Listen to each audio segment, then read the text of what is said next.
The high-dimensional game, the Grand World, has abruptly descended, merging reality and fundamentally altering the world's rules. In his previous life, Chen Jing sacrificed everything to gather the dowry and house money for Lu Rushue. He even missed the optimal opportunity to enter the game, the Grand World. Ultimately, Lu Rushue took him to court over issues of marital discord. The house, the car, and the dowry were all seized by Lu Rushue. Chen Jing and his sister Chen Yaoyao, who was disabled, were cast out, and tragically, his sister met a grim fate on the streets. Upon his rebirth, Chen Jing found himself in a time before his marriage to Lu Rushue. He immediately severed ties with her, taking his sister Chen Yaoyao with him into the game, the Grand World. In this lifetime, Chen Jing is determined to lead his sister Chen Yaoyao to the pinnacle of success. However, what on earth is this world-class unique talent? Infinite Blue. Chapter 1. Rebirth. The Grand World is about to descend. Jiang City, Yunding Western Restaurant. Chen Jing and Lu Rushue sit face to face. 88,000 as dowry, not a penny less. A house of no less than 200 square meters, fully paid, and in my name alone.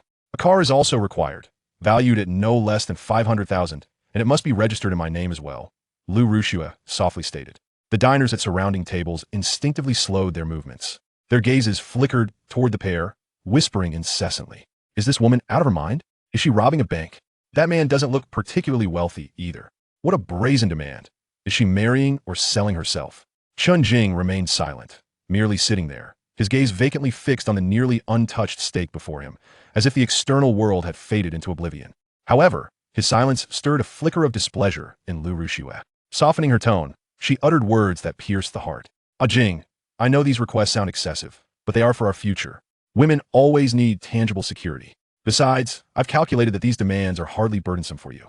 Her tone brimmed with confidence, as if she had meticulously calculated every aspect of Chen Jing's life. All he needed to do was nod in agreement and comply with her financial demands. Yet Chen Jing remained unresponsive, sitting motionless. Lu Rushue's patience finally wore thin. Chen Jing, are you even listening to me? She raised her voice in irritation, forcefully shaking Chen Jing's arm. The moment her hand made contact with his arm, a sharp, thunderous sound erupted in Chen Jing's mind. Time slipped away. It could have been a moment or an eternity. At last, the sound faded, and his vision refocused. Everything returned to normal, with Lu Rushue's impatient expression vividly apparent. Her relentless shaking of his arm continued, and the onlookers' gazes remained unchanged. But Chen Jing was no longer the same Chen Jing. He abruptly withdrew his arm. This was not a dream. This was not an illusion. He had been reborn, back to the very day, time, and place where all his tragedies began. In his previous life, he had been blinded by Lu Rushue's so-called security, succumbing to her every absurd demand. To gather the dowry and the house payment, he exhausted all the savings left by his deceased parents and even incurred massive debts. He believed he was marrying for love and a promising future. What he received instead was a heartless betrayal. Less than 6 months into the marriage, Lu Rushue cited irreconcilable differences as grounds for divorce. Through legal maneuvers and the deliberate assistance of her close friends, Lu Rushue absconded with the house, the car, and all his remaining assets, leaving him destitute and deeply in debt. He was cast out, shunned by friends. From being perceived as a promising young man, he became the biggest joke in Jiang City. Yet, none of this filled him with as much regret as the fact that he had missed the singular opportunity that could have altered the course of human civilization, the Grand World. On this very day, precisely at 3 o'clock in the afternoon, a virtual reality game called the Grand World will launch globally. A mark will appear on everyone's palm, granting them access to the game world. This is no ordinary game. It is an evolution trial ground deployed on Blue Star by a high-dimensional civilization. During the game's initial launch phase, one of its most remarkable features is that players can resurrect safely in the real world after dying in the game. However, a year later, the game begins to merge with reality, allowing the power systems, skills, and equipment from the game to synchronize with the players in the real world. Subsequently, monsters from the game invade reality, triggering a global catastrophe. As the apocalypse descends, order collapses, and human civilization hangs by a thread. Those who entered the game early, seizing the initiative and gaining immense power, become deities in this new world. They dictate the life and death of countless individuals, establishing a new order. In his previous life, Chen Jing had perfectly missed the golden opportunity to enter the Grand World due to Lu Rushue's various demands. By the time he managed to deal with the mess of his divorce and stepped into the game out of desperation, he was already far behind the leading players. Ultimately, he could do nothing but be crushed like an ant in the onslaught of real-world monsters. Perhaps it was the overwhelming regret and unwillingness that miraculously brought him back to this pivotal moment of destiny. Chen Jing exhaled a long, heavy breath. The seething anger and hatred within him were forcibly suppressed. He lifted his gaze to meet Lu Rushua's eyes, his own filled only with endless coldness. This woman was truly repulsive.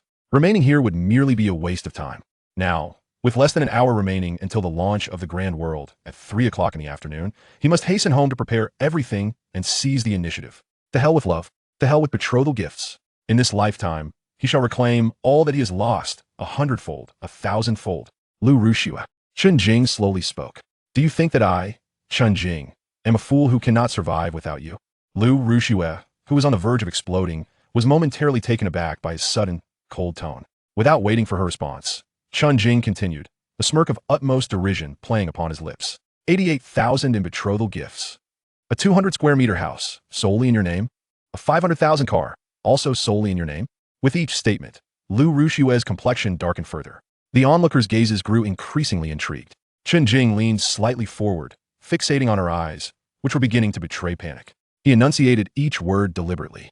Do you deserve it? As Chen Jing's words fell, the entire restaurant was enveloped in an eerie silence. The sound of a pin dropping could be heard. Everyone was taken aback by this unexpected turn from Chen Jing. The smile on Lu Rushua's face froze completely. Her color drained, leaving her pallid. She opened her mouth, seemingly wishing to say something, yet found herself unable to utter a single word. She had never seen such a Chen Jing before. The man who had always catered to her every whim, who had listened to her every command, now bore an expression so cold that it rendered her unfamiliar, even fearful. Yet, Chen Jing had no interest in casting her even a fleeting glance. He stood up, adjusted his collar, and then turned, striding purposefully towards the exit of the restaurant without a backward glance. Chen Jing, stop right there. Clarify your words. It was only as Chen Jing's figure was about to vanish through the door that Lu Rushua awoke from her stupor, emitting a shrill cry. Normally, when Lu Rushua acted thus, Chen Jing would scurry over without hesitation. However, this time, his pace did not falter in the least. In fact, it quickened slightly. Chapter 2. Acquiring the world's unique gift. Infinite Blue. Sister Chen Yaoyao. Having just exited the dining establishment, a chilling mechanical voice resonated within his mind. Ding. Host detected. Binding world-class unique talent. Binding successful. Congratulations, host. You have acquired the world-class unique talent. Infinite Blue. Buzz. Before Chen Jing, an ethereal azure light screen materialized. Visible only to him. Infinite Blue. Type. World-class unique talent. Passive. Effect. All skills requiring mana consumption will have their costs reduced to 0 when actively activating skills. There will be no mana limitations. For a fleeting moment, Chen Jing's breath seemed to halt. His pupils constricted to their utmost. Infinite Blue. It was indeed that legendary god-tier talent spoken of in tales from his past life. In his previous existence, as the game unfolded over a decade, countless formidable beings emerged. Yet, only a select few truly stood atop the pyramid, each possessing a singular, unparalleled, unique talent. Such a gift was the highest grace bestowed by the great thousand worlds upon the chosen ones. This talent was singular in the entire realm, unattainable through any means of cultivation. To possess, it was to hold a ticket to the divine throne. Chen Jing never imagined that upon his rebirth, he would not only be granted a second chance, but also bestowed such an extraordinary beginning. He raised his wrist to glance at his watch. It was 2:15 p.m. Only 45 minutes remained until the global launch of Great Thousand Worlds. Time was of the essence. Without a moment's hesitation, Chen Jing set off at a sprint towards home. Meanwhile, within Yunding Western Restaurant, the gaze of every patron subtly converged upon a singular point. Lu Rushua stood frozen in place, her body slightly trembling. The icy, cutting words, "Do you think you are worthy?" echoed relentlessly in her mind. Humiliation, fury, and a hint of an unrecognized panic surged within her, distorting her exquisitely delicate visage. Chen Jing, you worthless fool. How dare you speak to me in such a manner? She perceived Chen Jing's words as mere bait, an attempt to coerce her into submission and lower her standards. Very well. Lu Rushua inhaled deeply, a veneer of cold arrogance re-establishing itself upon her countenance. I shall see how long you, a mere sycophant unable to survive without me, can maintain this defiance.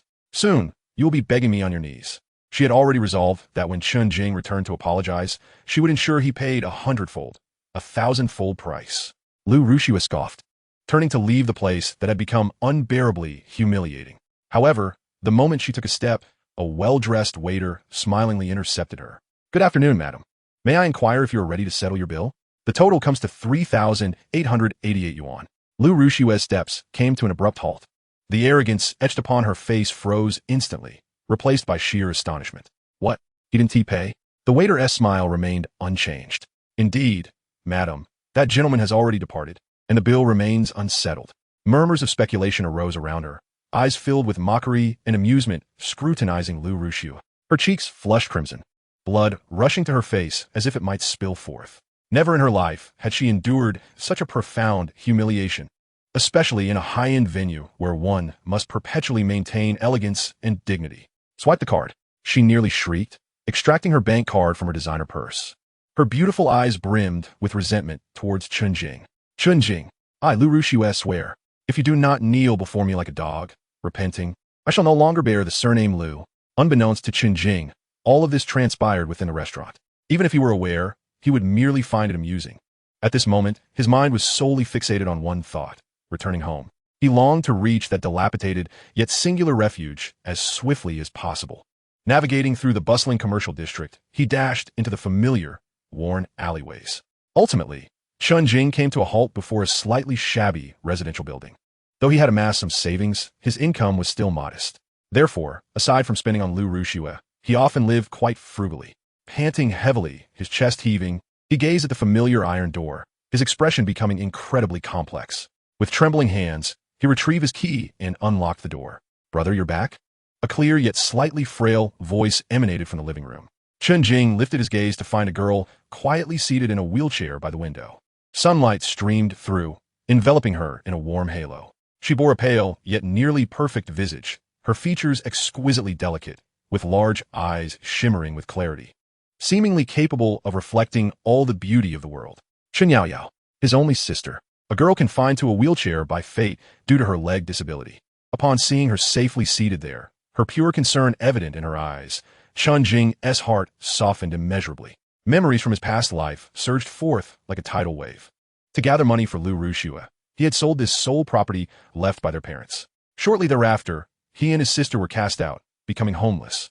Yaoyao's frail health deteriorated rapidly after enduring such hardships. He could never forget the moment she lay in his arms before her passing. Using her last ounce of strength to utter, "Brother, don't be sad," she bore him no blame, nor a trace of resentment. All that remained was her deep compassion for him. The pain he felt at that moment was utterly heart-wrenching. Brother? What's wrong? Chen Yaoyao observed her brother standing at the door, eyes reddened, body trembling. She anxiously wheeled herself closer. Did Lu Ruxiu bully you again? Chen Jing snapped back to reality, inhaling deeply, forcing back the tears welling in his eyes. No, this time, he vowed that tragedy would not repeat itself. He hastened to his sister, crouched down, and grasped her chilly little hand tightly. Yaoyao. His voice was hoarse yet infused with an unprecedented determination.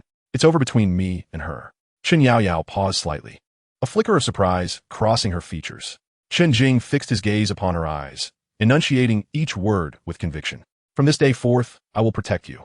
I swear, I shall never allow anyone to harm you again. Chen Yaoyao regarded the unwavering resolve in her brother's eyes. Though filled with doubt, she obediently nodded.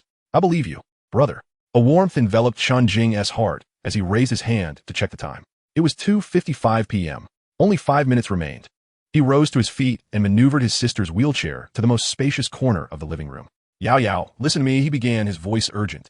Something extraordinarily significant is about to transpire, something that may even challenge your very perception of reality. But do not be afraid, for this is our opportunity, an opportunity to alter our destiny. Chen Jing swiftly conveyed essential information about the great thousand worlds to Chen Yaoyao, although she was engulfed in confusion. The gravity of her brother's serious expression compelled her to trust him unconditionally. The clock on the wall ticked away, striking exactly 3 o'clock. Time seemed to freeze at that moment.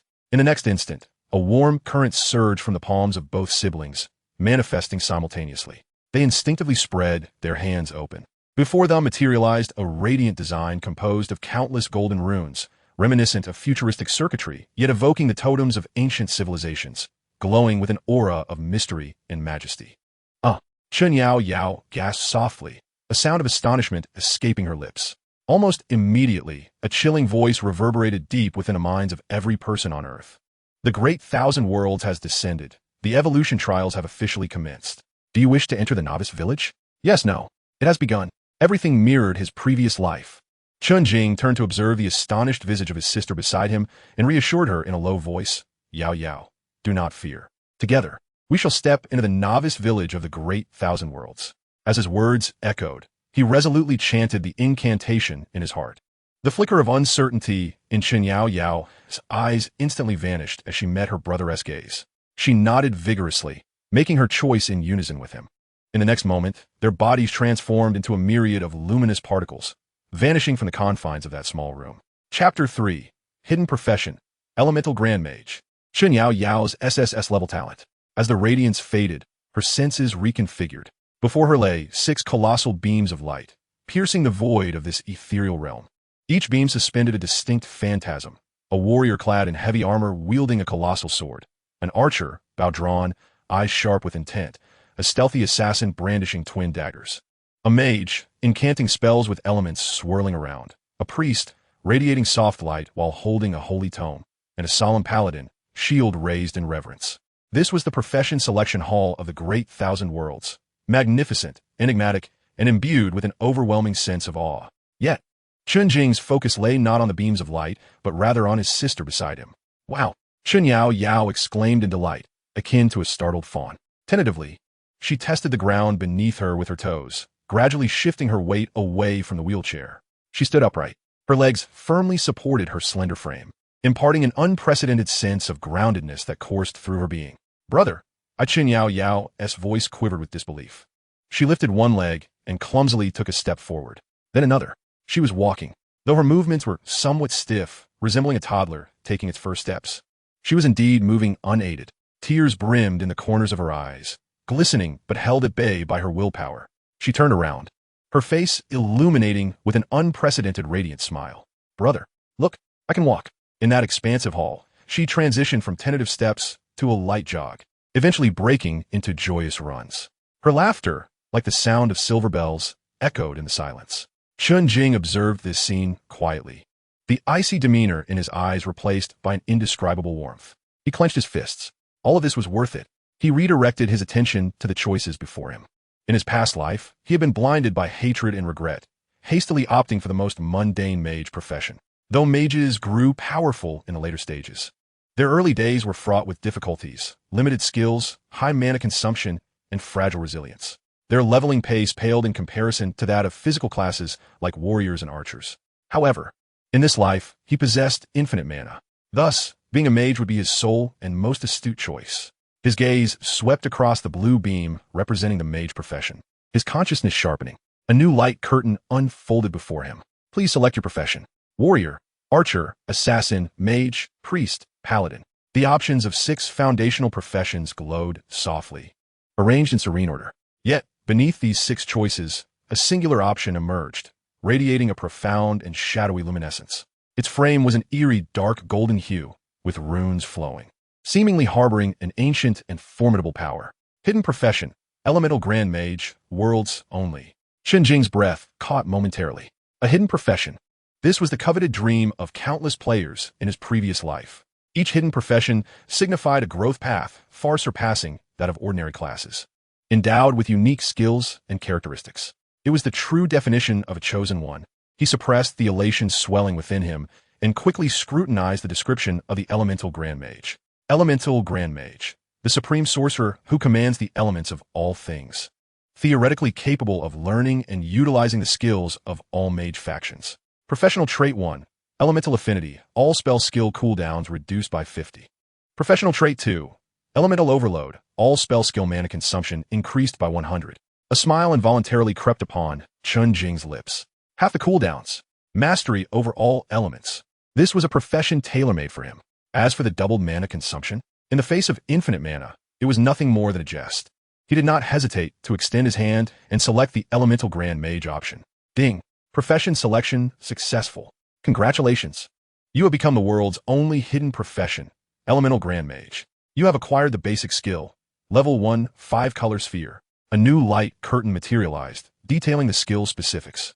Level 1, 5-color sphere, water sphere, fire sphere, lightning sphere, earth sphere, wood sphere. Cooldown, 5 seconds. Skill damage, 30 spirit 1. Mana consumption, 30. Note, the 5-color sphere is the foundational skill of the elemental grand mage, capable of manifesting any energy sphere among the 5 colors based on the player's needs. Only the elemental Grand Mage can utilize it, and it cannot be obtained by other professions. 1 skill, 5 transformations. The water sphere is accompanied by a slowing effect. The fire sphere inflicts burning. The lightning sphere induces paralysis. The earth sphere causes repulsion, and the wood sphere provides a faint healing effect. Not only does the damage exceed that of an ordinary mage by a considerable margin, but the versatility of this skill is sufficient to overshadow any singularly specialized mage. More importantly, with a cooldown of 5 seconds, Chen Jing's unique occupational traits reduce it to a mere 2.5 seconds. Coupled with the infinite mana talent, he can unleash this skill without interruption, akin to a perpetual motion machine. Having resolved everything, Chen Jing contentedly closed the interface. He turned to see his sister, Chen Yaoyao, had ceased her running, curiously standing before the paladin light column, her small face alight with excitement and wonder. "Brother, this is so much fun," Chen Yaoyao exclaimed, waving her hand at him. "Look, I chose this one, called Paladin. It sounds really impressive." Chen Jing smiled. The Paladin is a harmonious blend of tank and support, possessing substantial defensive capabilities while providing healing and buffs to allies, making it an exceptionally well-rounded class. "Have you made your choice?" Chen Jing inquired gently as he approached her. "Yes, I've chosen," Chen Yaoyao affirmed with a vigorous nod. Then, she tilted her head in confusion, extending her delicate hand to gesture in the air. A character panel, visible only to her and Chen Jing, materialized before them. She pointed at the talent section, her clear voice tinged with perplexity. "Brother, what does this mean?" "SSS grade talent. Absolute defense?" Chen Jing's smile froze upon hearing those words. His gaze fixed intently on Chen Yaoyao's character panel. There, in the talent section, the words SSS grade talent, absolute defense, radiated a dazzling golden glow. An SSS grade talent. Although not on par with his world's unique talent, it was certainly among the highest tier. He took a deep breath, forcing himself to regain his composure.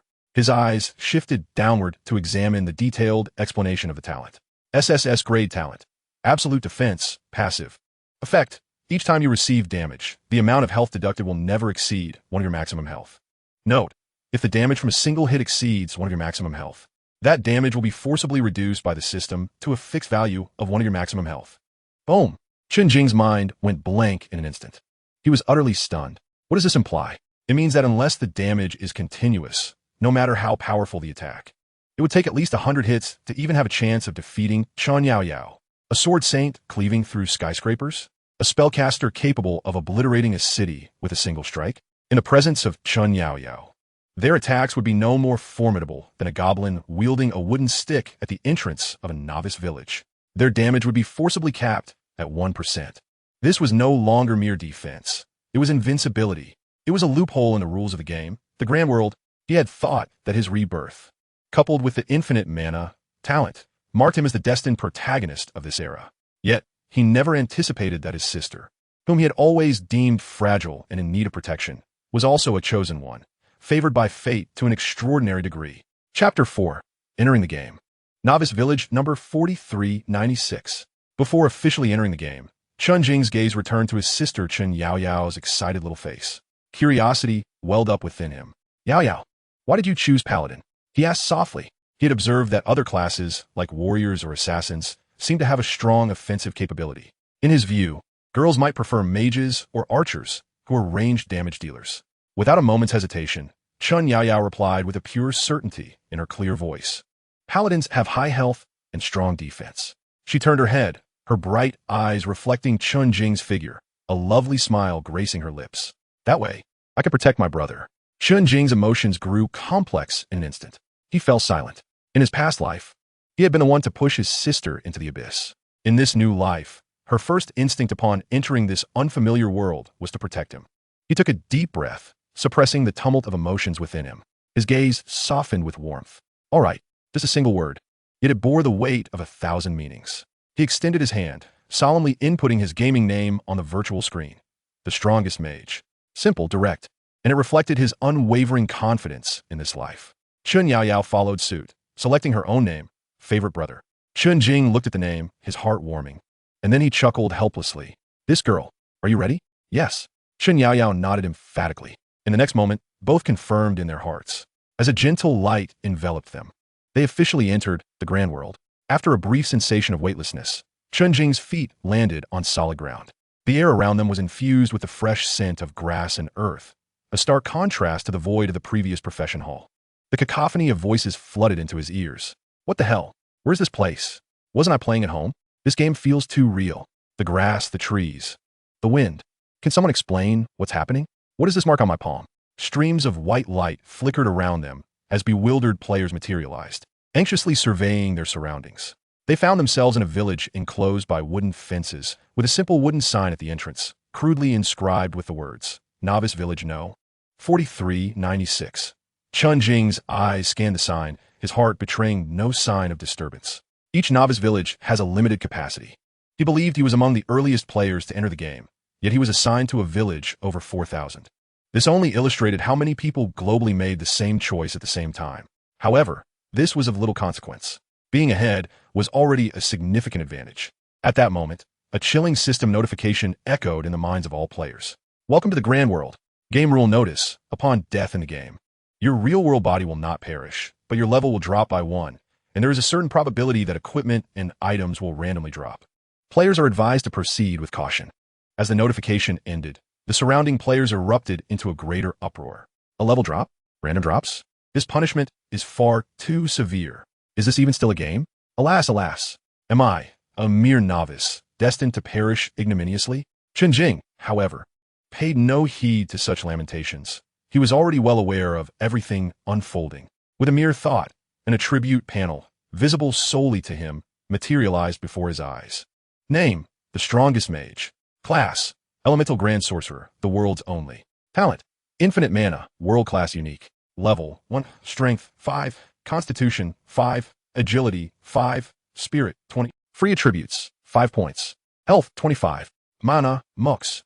Physical attack 5, magical attack 20. Physical defense 5, magical defense 5, gazing at the impressive initial spirit score of 20. A flicker of joy crossed Chen Jing's eyes. Success. In his previous life, he had chosen the ordinary mage class, which boasted a pitiful initial spirit attribute of merely 10 points. Yet this hidden class of elemental grand sorcerer had doubled his base magical attack power.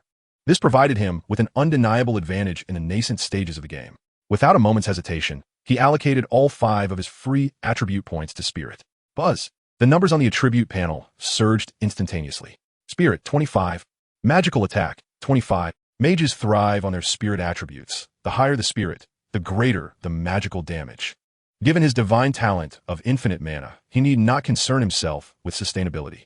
Maximizing his output capabilities was undoubtedly the wisest course of action. Moreover, he had a formidable shield by his side. Turning his gaze, he looked at Chen Yaoyao, who was curiously examining her own attribute panel, her face radiant with wonder. Brother, look at mine. Chen Yaoyao shared her panel with Chen Jing. Name: beloved brother. Class: paladin. Talent: SSS grade talent, absolute defense. Level: 1, strength 5, constitution 10, agility 5, spirit 5, free attributes 5 points, health 50, mana 25. Physical attack 5, magical attack 5, physical defense 10, magical defense 10. The paladin class boasts the highest initial constitution bonus among all classes. Brother, how should I allocate these free attribute points? Chen Yaoyao blinked her large eyes, appearing eager for guidance. I've always been rather clumsy at games and don't quite understand these matters. Chen Jing chuckled softly, responding gently, trust me, allocate them all to constitution. Okay. Chen Yaoyao accepted her brother's advice without a shred of doubt, obediently assigning all 5 of her free attribute points to constitution. Her attribute panel refreshed once more. Strength 5, constitution 15, agility 5, spirit 5, free attributes 0 points, health 75, mana 25. Physical attack 5, magical attack 5, physical defense 15, magical defense 15. With a staggering 75 points in health and 15 points in both defenses, combined with the extraordinarily powerful talent of absolute defense. The current Chen Yaoyao in the novice village resembled a veritable moving fortress. Beaming at her dramatically increased health, Chen Yaoyao waved her little fist and exclaimed, brother, now I can protect you even better. You can handle all the damage output. She held no interest in fighting. As long as she could stay by her brother's side and support him, she felt utterly content. Observing his sister's innocent smile, Warmth surged within Chen Jing's heart. He raised his gaze, scanning the surrounding players who remained in place, clamoring and bewildered. His expression gradually turned cold and sharp. Time waits for no one. Opportunities are reserved for the prepared. In this life, not only would he reclaim all that he had lost, but he would also elevate his sister to the pinnacle of this world alongside him. Chapter 5. The Guild of Bare Ambitions. The true adventure is about to commence. Within the novice village, Chen Jing opened his backpack. Nestled inside lay a system-gifted initial item. With a thought, a plain wooden staff appeared in his hand. Novice staff. Grade white. Requirement, LV1. Attributes, Spirit 1. Remarks, slightly better than a firewood stick. Though rudimentary, it was better than having nothing at all. Chen Jing equipped the staff, and his magical attack power increased from 25 to 26. Within Chen Yaoyao's backpack, there was also an item, a shield, the novice gear exclusive to paladins. Yaoyao, equip your gear. All right. Chen Yaoyao curiously examined her shield. Novice round shield, grade white. Requirement, LV1. Attribute, Constitution 1. Remarks, may withstand a rabbit's charge. After equipping the shield, Chen Yaoyao's health rose from 75 to 80 points. Both her physical and magical defenses also increased by 1, reaching 16 points. She brandished the small round shield in front of her, her face filled with wonder. Brother, are we going to hunt monsters now? Yes, let us leave the village first. Chen Jing replied, preparing to lead his sister through the throngs of players, away from the cacophony of the village. However, a burly figure blocked their path. The newcomer was a middle-aged man with a square face and a scruffy beard, clad in a set of leather armor that appeared significantly superior to the novice gear, exuding an imposing presence. Two friends, please wait a moment. The man spoke, his booming voice instantly drawing the attention of several nearby players. Chen Jing halted, remaining silent. The man forced a smile he deemed friendly, his gaze sweeping over Chen Jing and Chen Yaoyao. Seeing your extraordinary demeanor, you must not be ordinary people. Allow me to introduce myself. My name is Xiong Kuan, and I am the president of the Bare Ambitions Guild. He puffed out his chest, deliberately emphasizing the name of his guild. Bare Ambitions? I haven't heard of it. Chen Jing's response was succinct and straightforward. Xiong Kuan sveel faltered momentarily, clearly unprepared for such a reaction. He cleared his throat to mask his embarrassment and continued in a persuasive tone. Ah, my friend, you are simply unaware. Our Bare Ambitions is quite a renowned entity in other established games. Now that the vast world has emerged, the core forces of our guild have entirely transitioned here. At present, our guild is recruiting its inaugural core members. By joining now, you shall be considered as esteemed founders. Once the guild is established, the benefits, equipment, and status will be abundant. So what say you two? Are you interested in co-creating a grand empire with us? Xiong Kuan's words ignited a fervor among the players nearby, who were already in a state of disarray. Xiong Tubai? I believe I've heard of it. It's quite a significant guild. Is that true? Joining now means being a founder? How splendid. Finally, there is an organization. Big brother, please accept me. In a flash, a multitude surged towards Xiong Kuan, eager not to miss their chance. Xiong Kuan reveled in the adulation, his pride swelling as though he could already foresee his future dominion in this new world. He cast a glance at Chen Jing, wearing an expression that conveyed, I have bestowed upon you a tremendous opportunity. You would do well to recognize it. Chen Yaoyao tugged at Chen Jing's sleeve. Brother, it sounds rather impressive. Chen Jing's response remained succinct, not interested. With that, he grasped Chen Yaoyao's hand and maneuvered around Xiong Kuan, preparing to depart. The air seemed to freeze. The smile on Xiong Kuan's face vanished completely. He spun around. Incredulity etched on his features as he gazed at Chen Jing's retreating figure. Hey, you halt. A hint of anger crept into his tone. Did I hear you correctly? You dare to reject me? Chen Jing did not pause. As for guilds, I hold no interest, I apologize. His icy words flowed, forth devoid of emotion. Xiong Kuan stood there, stunned. He had envisioned countless scenarios, yet he never anticipated being spurned by a seemingly ordinary young man. After all, he was the president of Xiong Tu Bei. While the guild might not be the pinnacle of prestige, he was nonetheless a notable figure within the gaming community. How dare this unknown brat speak to him in such a manner? You. Xiong Kuan's face flushed crimson, ready to unleash his wrath. But Chen Jing, without so much as a glance back, had already melded into the throngs at the village entrance with Chen Yaoyao. Damn it, what an ungrateful wretch. Xiong Kuan spat venomously. You'll regret this when you leave the novice village. I will remember you. He etched Chen Jing's appearance and gamertag into his memory. Donning a boisterous expression, he turned to the other players and called out loudly, Come, come. Anyone wishing to join Xiong Tu Bei, line up here. Spots are limited, first come, first served. After walking a distance, the surrounding clamor diminished significantly. Chen Yaoyao could no longer contain her curiosity. Brother, why don't we join the guild? Strength in numbers should make things easier, shouldn't it? In her innocent worldview, this seemed an obvious choice. Chen Jing continued walking, offering a bland explanation. This world is far more ruthless than you imagine. Many matters are not as beautiful as they appear on the surface. He paused before continuing. The so-called guilds, especially in the early stages of the game, serve merely as tools for exploitation for ordinary players. What you perceive as benefits is merely them feasting while you sip the broth. What you think of as co-creating a grand empire is essentially setting you up as cannon fodder to pave the way for them. They will assign you to gather specific materials and compel you to engage in battles you wish to avoid. Everything must adhere to the guild's dictates. You possess no freedom. They call it team discipline. To me, it's no different from being driven like a slave. Chen Jing's tone remained flat, as if declaring an undeniable truth. These were lessons he had learned through blood and tears in his past life. Chen Yaoyao listened, somewhat bewildered, her young mind struggling to grasp the complexities of these intricate relationships. Yet, she pondered, isn't it true that not everyone operates this way? Perhaps, Chen Jing replied, non-committally. But we do not require it. He turned to gaze at his sister's pure, unblemished face. Yaoyao, remember this. We, as siblings, possess the most exceptional power in this world. We need not depend on anyone, nor shall we be compelled by others. The rules set by others do not bind us, for we ourselves are the rules. Though she still struggled to fully comprehend, Chen Yaoyao recognized the absolute confidence radiating from her brother's countenance.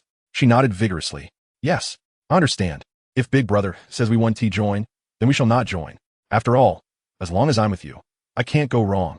In her heart, her brother's words were the ultimate truth. His choices were the correct path. Observing his sister's unwavering trust, Chen Jing felt his heart soften.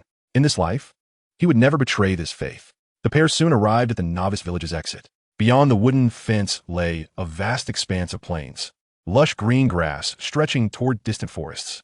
A few plump, seemingly harmless gray-feathered chickens wandered aimlessly across the grass. Yet, it was these ordinary creatures that sent most players fleeing. Are you ready? Chen Jing inquired. Yes. Chen Yaoyao raised her small round shield, striking a pose she deemed impressive. Brother, I'm ready. Is our adventure about to officially commence?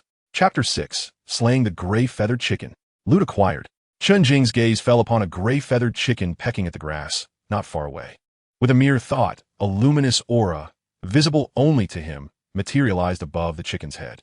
Gray-feathered chicken, grade, white, level, health, 50, attack, 5, physical defense, 3, magical defense. Note, the most common creature just outside the novice village. The meat appears to be quite good, but the feathers are tough. This was the most ordinary type of monster beyond the novice village. The statistics displayed on its panel seemed laughably weak. Yet, this very creature was currently wreaking havoc across the plains. A robust warrior player, bellowing loudly, swung his novice sword, only to have a gray-feathered chicken deftly evade and peck at his calf. It hurts. The player emitted an exaggerated scream, hopping about while clutching his leg. Meanwhile, a female player was shrieking as she fled, trailed by 2 or 3 gray-feathered chickens, creating a scene of utter chaos. The reason for this mayhem was primarily due to the game's hyperrealism. Everything felt palpably immersive. Most individuals could manage tapping away on keyboards and clicking mice while engaging in online games.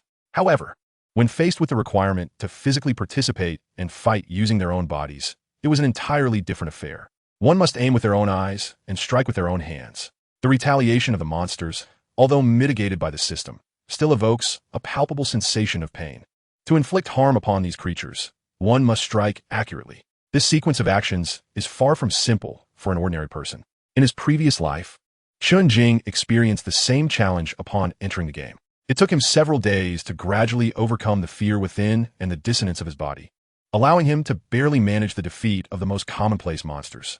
After observing for a moment with his sister, Chen Yaoyao, he swiftly led her to an area teeming with monsters yet devoid of players.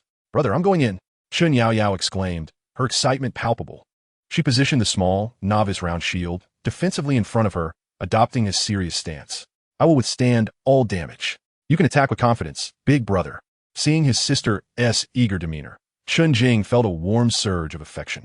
He said nothing further, merely caressing the novice staff in his hand. Then, his performance commenced. Chen Jing raised his hand, aiming at the nearest gray-feathered chicken.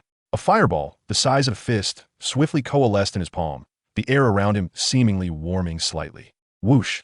The fireball, trailing a faint flame, shot forth with precision. This was the elemental mage's exclusive novice skill, the five-color ball. Whatever element one desired, they could unleash. The gray feather chicken barely had time to comprehend its fate before being entirely engulfed by the fireball. A vivid red damage numeral, 53, emerged above its head. In the next moment, its body transformed into specks of white light, dissipating into the air. Ding! Killed LV1 gray feather chicken. Total experience gained. 1. A crisp system notification echoed in the minds of the siblings simultaneously. Normally, defeating a gray feather chicken would yield 2 experience points.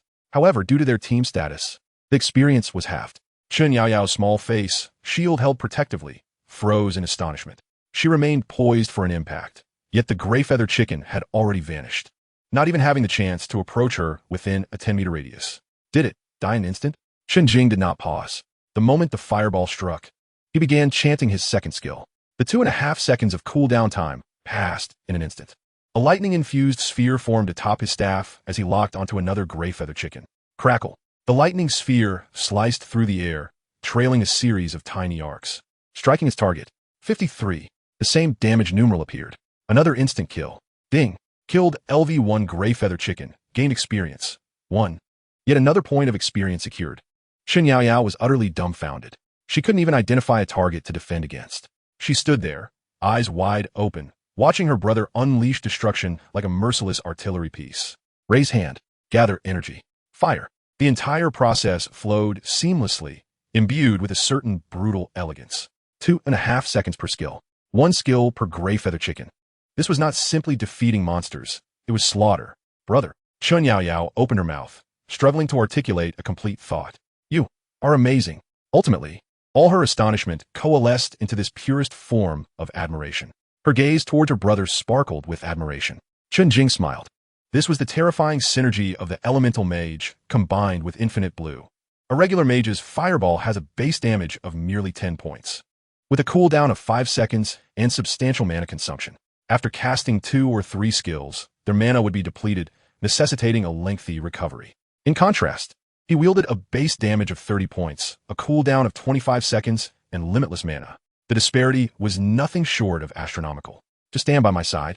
Chen Jing's voice remained calm as he continued his actions, alternating between 5 different elemental spheres in his hands: fireball, lightning ball, water ball, earth ball, and wood ball. Each sphere signified the end of a gray feather chicken's existence.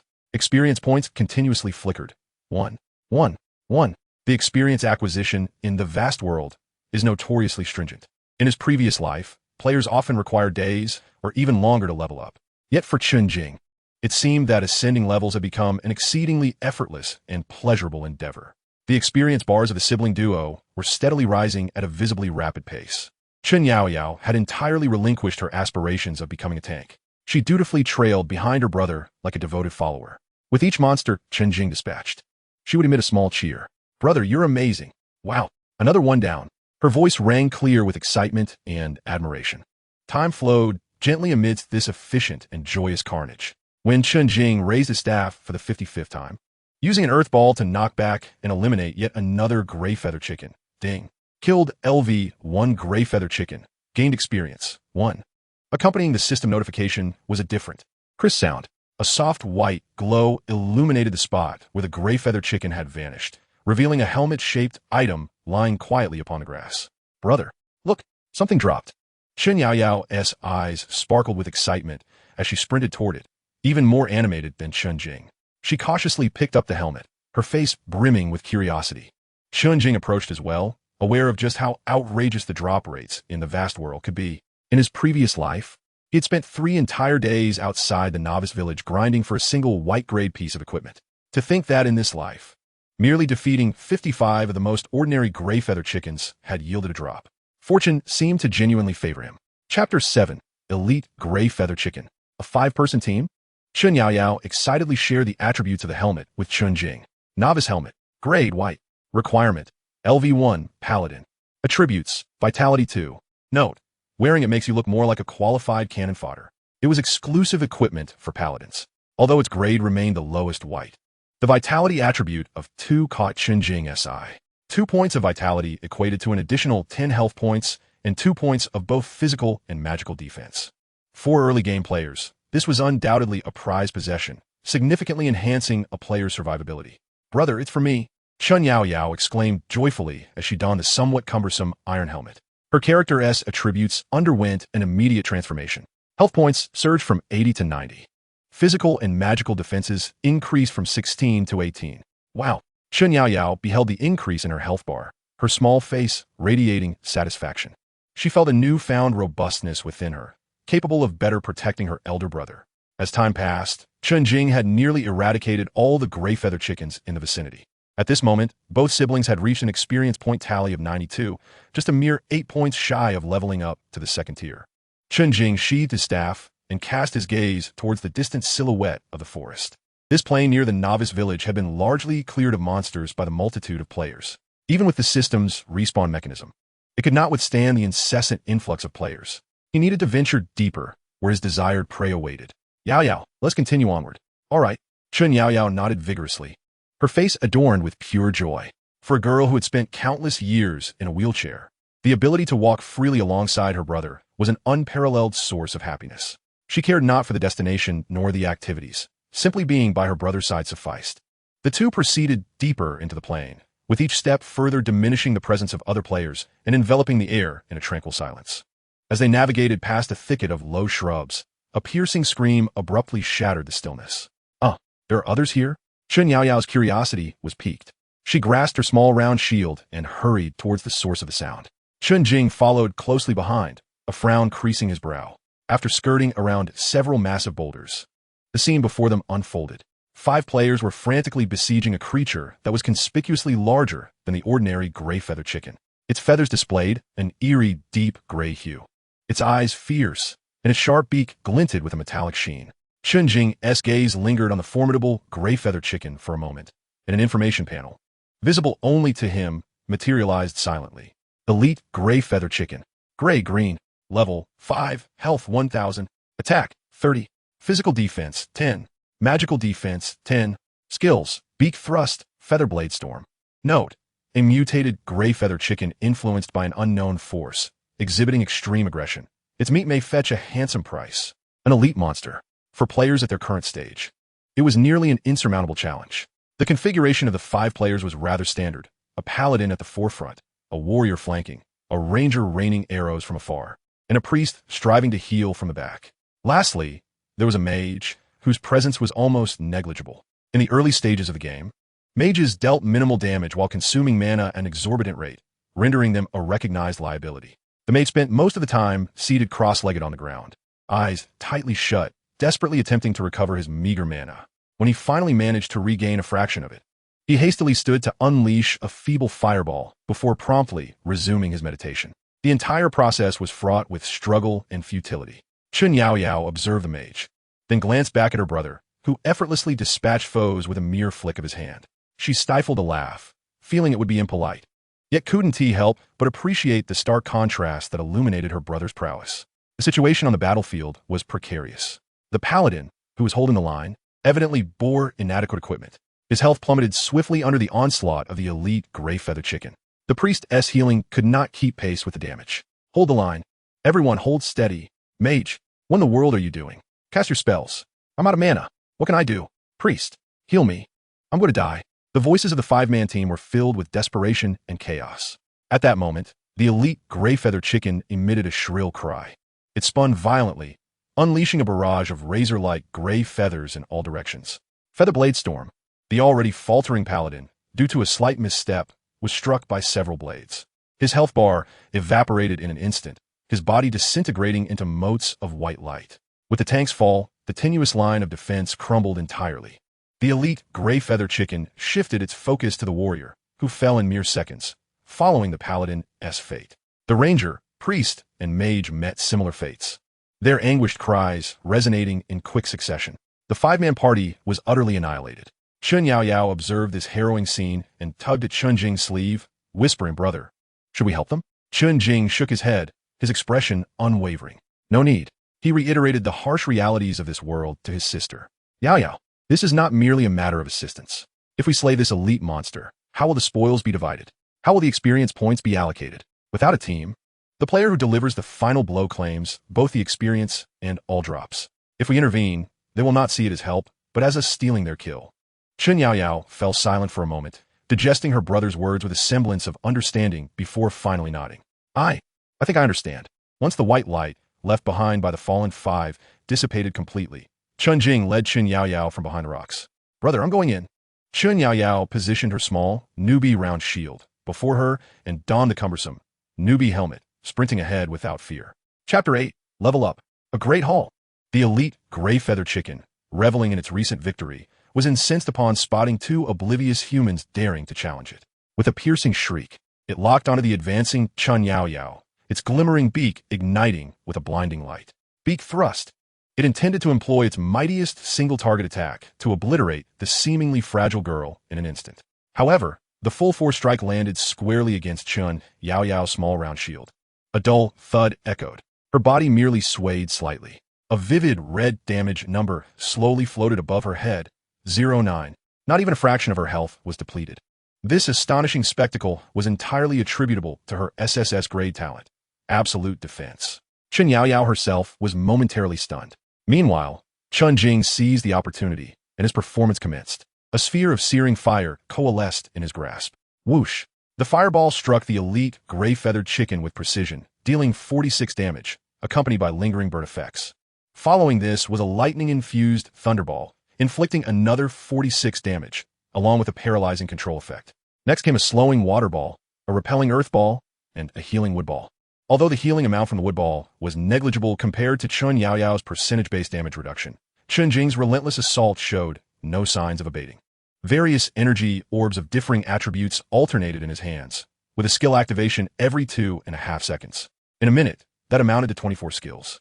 The negative statuses afflicting the elite gray-feathered chicken were practically unceasing: slowing, paralysis, and burning.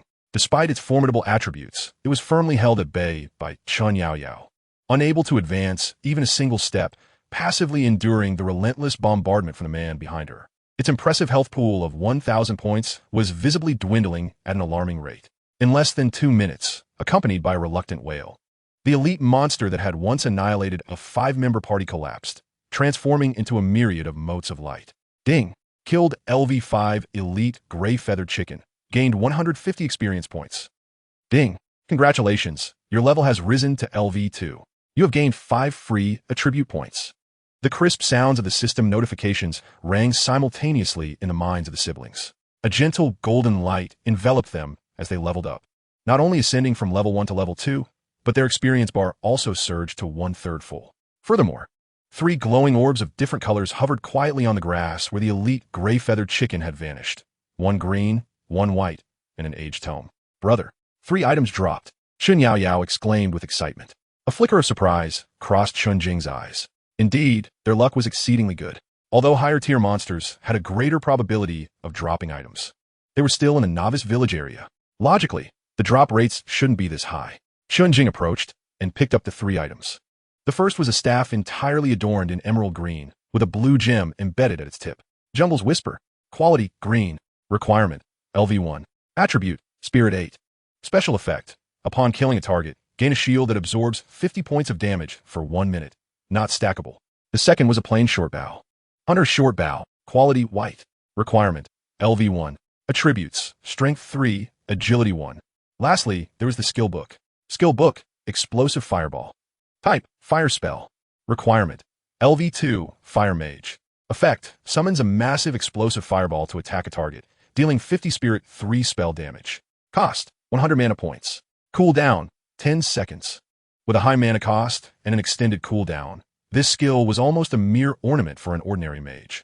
However, for Chen Jing, who possessed infinite mana, the drawback of high mana consumption was rendered irrelevant. Moreover, the 10-second cooldown was reduced to 5 seconds due to his class characteristics. Although this was twice as long as 5-colored sphere, the damage was incomparably superior. Without hesitation, Chen Jing equipped the Jungle's Whisper staff, replacing the Novice Fire Stick. He then allocated all 5 free attribute points to Spirit once more. His attribute panel underwent a remarkable transformation. Name, the Mightiest Mage. Class, Elemental Grand Mage, World Unique. Talent, Infinite Mana, World Class Unique.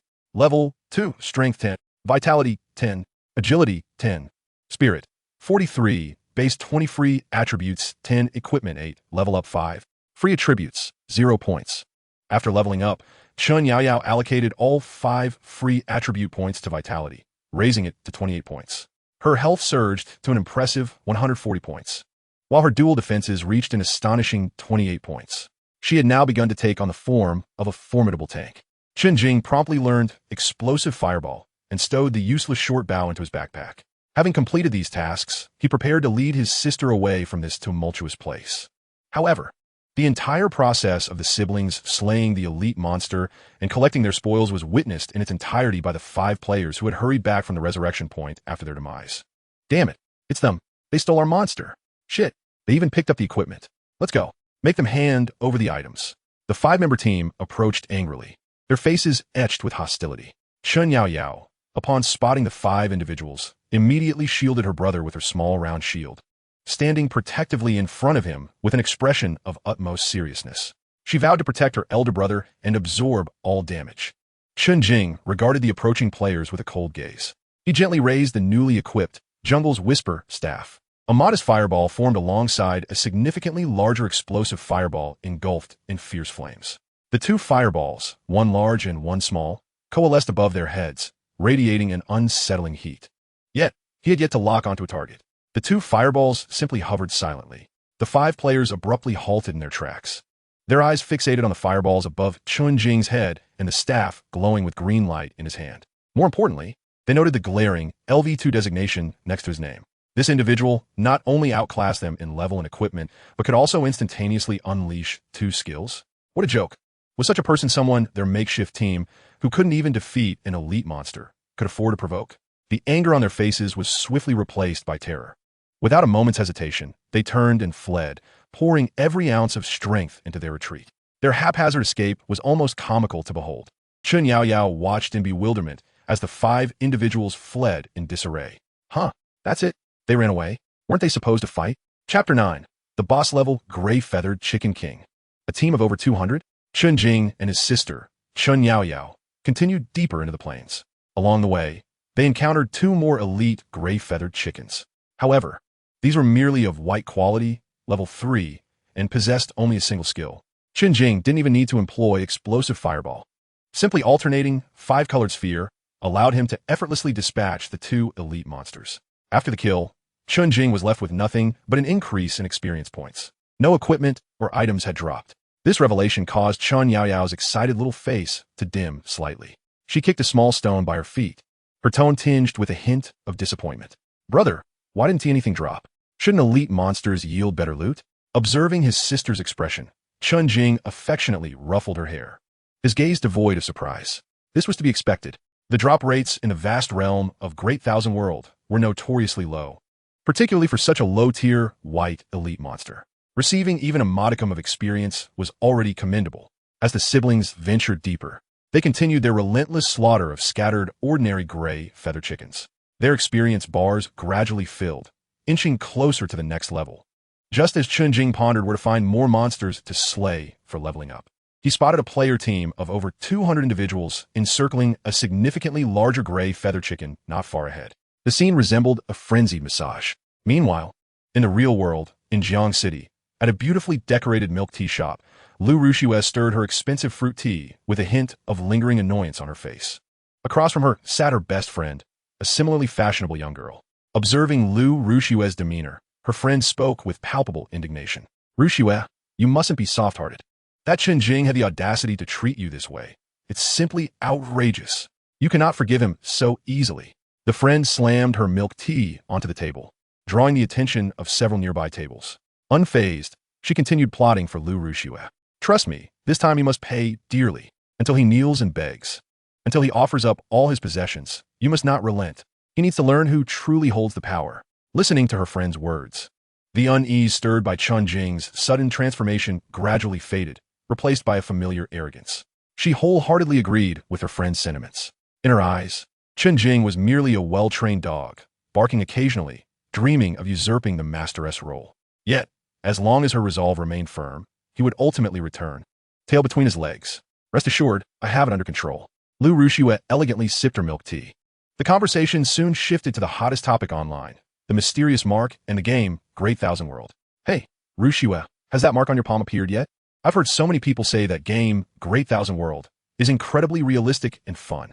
Her friend's eyes sparkled with curiosity. Shouldn't we check it out? Lu Rushua, though uninterested in gaming, was drawn to any opportunity that could elevate her status or connect her with wealthy individuals. With Great Thousand World gaining such popularity, it was bound to attract many affluent heirs. Thus, she nodded in agreement. All right, let us give it a try. At that moment, a well-dressed young man, adorned with a luxurious Patek Philippe watch, overheard their conversation.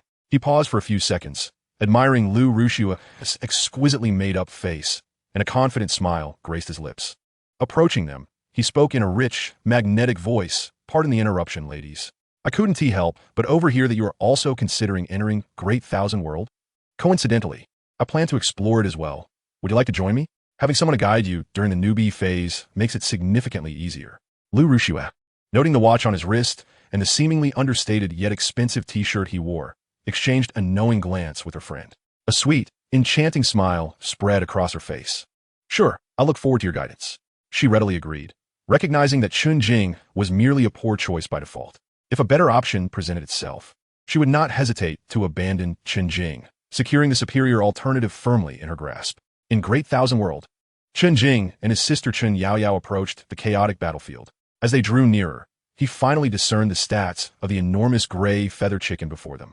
Gray Feather Chicken King, grade, green, boss level, level 5 health, 9,421 10,000, attack, 30, physical defense, 30, magical defense, 30, skills, frenzied peck, feather blade storm. King S Roar. This was a genuine boss-level monster, with health reaching a somewhat terrifying 10,000. Its defenses were astonishingly high, each at 30 points, and even its attack power stood at 30. For players averaging level 1 at this stage, this panel represented an insurmountable mountain.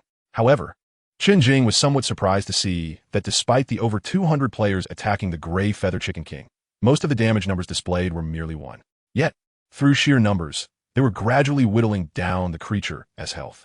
At this moment, Chen Yaoyao curiously climbed onto a large rock, looking down at this small-scale war with wide-eyed amazement. Chen Jing joined her, standing side by side. Brother, is this what you call a guild? Chen Yaoyao turned, her clear eyes sparkling with intrigue. Chen Jing nodded. Yes. She glanced back at the battlefield, a hint of concern in her voice. Can they defeat that big guy? It looks so formidable. Chen Jing's gaze calmly swept over the chaos. He silently shook his head. Nowadays, boss-level monsters, especially those of green grade, were not easily vanquished. In the face of absolute power, numbers sometimes held little significance. Yet, the figure commanding the players from the back of the crowd seemed rather intriguing. Chapter 10, Dragon Guild Annihilated. It's Chen Jing's turn to shine. Chen Jing's attention fell upon the leader of the group, Dragon soaring in the sky. He had encountered this name in his previous life. This individual had been blessed by Great Thousand World, and was a warrior with an SS-level talent for superb vitality from start. Players endowed with this remarkable talent experience an immediate increase of 1,000 in their health points.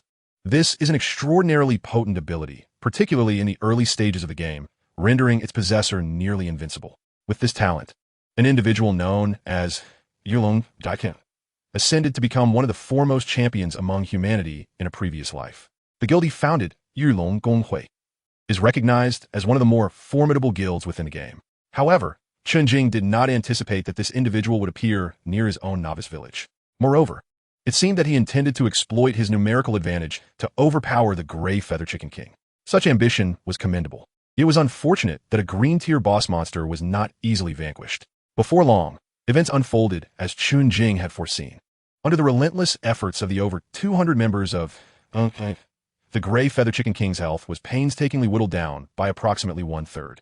At that moment, a sharp, piercing cry reverberated across the plain. The Gray Feather Chicken King's once ordinary eyes transformed into a vivid crimson hue. Its gray feathers stood on end, and its size appeared to swell further. It had entered a state of frenzy. Both the frequency of its attacks and the casting rate of its skills surged dramatically. With a sudden snap of its beak, an invisible sound wave radiated outward. King's Roar. All players struck by the sound wave were marked with a dazed icon above their heads. Immediately thereafter, the Gray Feather Chicken King spun rapidly, launching countless gleaming gray feathers like a torrential downpour in all directions. Feather Blade Storm. The dozen or so paladins and warriors at the forefront had no time to react, as their health bars were nearly depleted in an instant. A cascade of white light illuminated the battlefield. In less than half a minute, the team of over 200 lay nearly decimated. The tumultuous battlefield, once filled with clamor and fervor, was abruptly silenced, strewn with discarded potion vials and a few white items dropped by fallen players. D'Artagnan, positioned at a distance, commanded the scene without being directly obliterated, owing to his significant health advantage. Yet, his expression was one of utter despair. Witnessing the gruesome demise of his guild members, his fists clenched tightly, echoing with a crackling sound. His eyes brimmed with fury and resentment. The fire of anger and frustration in D'Artagnan's gaze ultimately culminated in a heavy sigh. He had lost, utterly and completely. The elite of his guild, under his direct command, had failed to defeat even a novice village boss. If word of this spread, he and his guild would become the laughingstock of the entire gaming community. Leaning despondently against a rock, he retrieved a bottle of basic life potion from his backpack and drank deeply.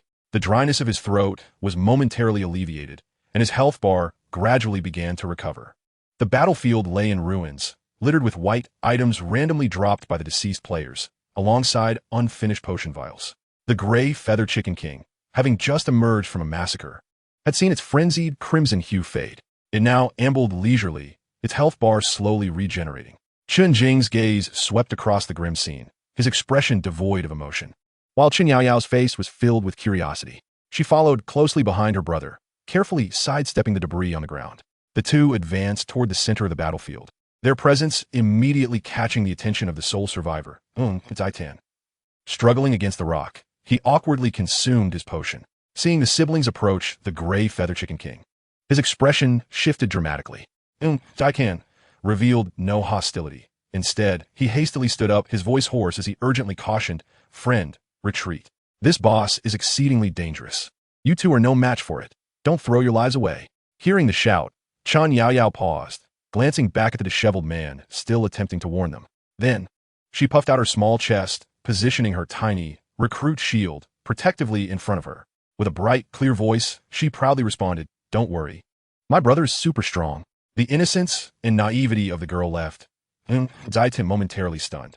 He opened his mouth to speak, but ultimately, his words transmuted into a bitter smile. Super strong? How could that possibly compare to my guild of over 200 members? Chen Jing disregarded D'Artagnan's warning, striding forward with resolute steps, unwavering and unhesitant. His gaze coolly settled upon the attribute panel of the Gray Feather Chicken King. Gray Feather Chicken King. Tier Green Boss. Level 5. Health 8,510,000. Attack 30. Physical defense 30. Magical defense 30. In the brief moment of their exchange, the boss's health had already recovered to 85%. Yulong Zaitan. Aghast at Chen Jing's disregard for his counsel as he drew ever closer, hastily interjected, this time incorporating his title. "I am Yulong Gonghui's leader, Yulong Zaitan. Young brother, heed my advice. This boss possesses a frenzy mechanism. Once its health drops below a certain threshold, its attack and skill frequency will skyrocket. We, over 200, were utterly annihilated by it. Please do not act impulsively." He endeavored to dissuade the seemingly stubborn young man by sharing his painful experience of defeat. As Yulong Zaitan scrutinized Chen Jing, a thought suddenly struck him. He carefully examined Chen Jing again, despite the novice attire. The young man's composure did not resemble that of an ordinary player. Perhaps there was an opportunity to exploit here. A notion rapidly took shape in his mind. Yulong Zaitan's tone subtly shifted. "Young brother, I perceive that you are no ordinary individual. You must be a skilled player. How about this? Assist me by diverting the boss's attention for a few minutes while I retrieve some crucial items dropped by my guild members. Upon completion, I shall transfer you 100,000 coins. What do you say? 100,000 coins. To the average player, this was certainly a substantial sum. Yulong Zaitan believed no one could resist such temptation. He confidently regarded Chen Jing, anticipating an expression of surprise in response. However, Chen Jing merely cast him a tranquil glance. His eyes were devoid of any ripple of emotion. Divert its attention? Not interested.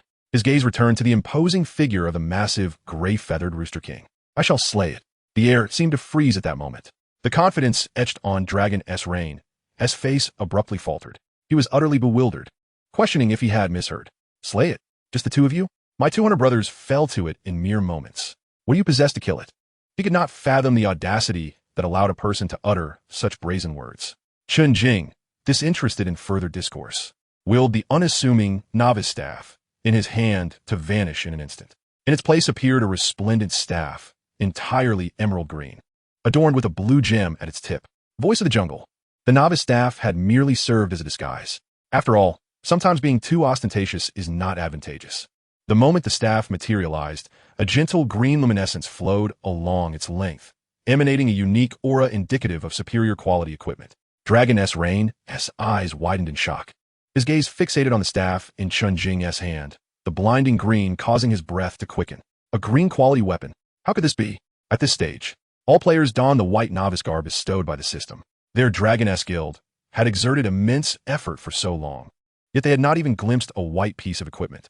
Yet here stood this individual possessing a green quality weapon. This surpassed his comprehension. However, the shock he experienced was far from over. Chen Jing, gripping Voice of the Jungle, did not cease his actions. With a mere thought, an enormous fireball, ablaze with fierce flames, coalesced above him. Explosive fireball.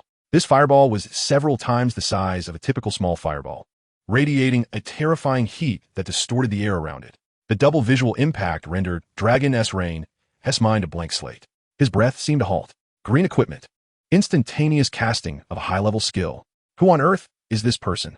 Just as Dragon Rain was overwhelmed by astonishment, Chen Jing slowly turned his head, fixing his gaze upon him, uttering a phrase that would be etched in Dragon Rain's memory for a lifetime.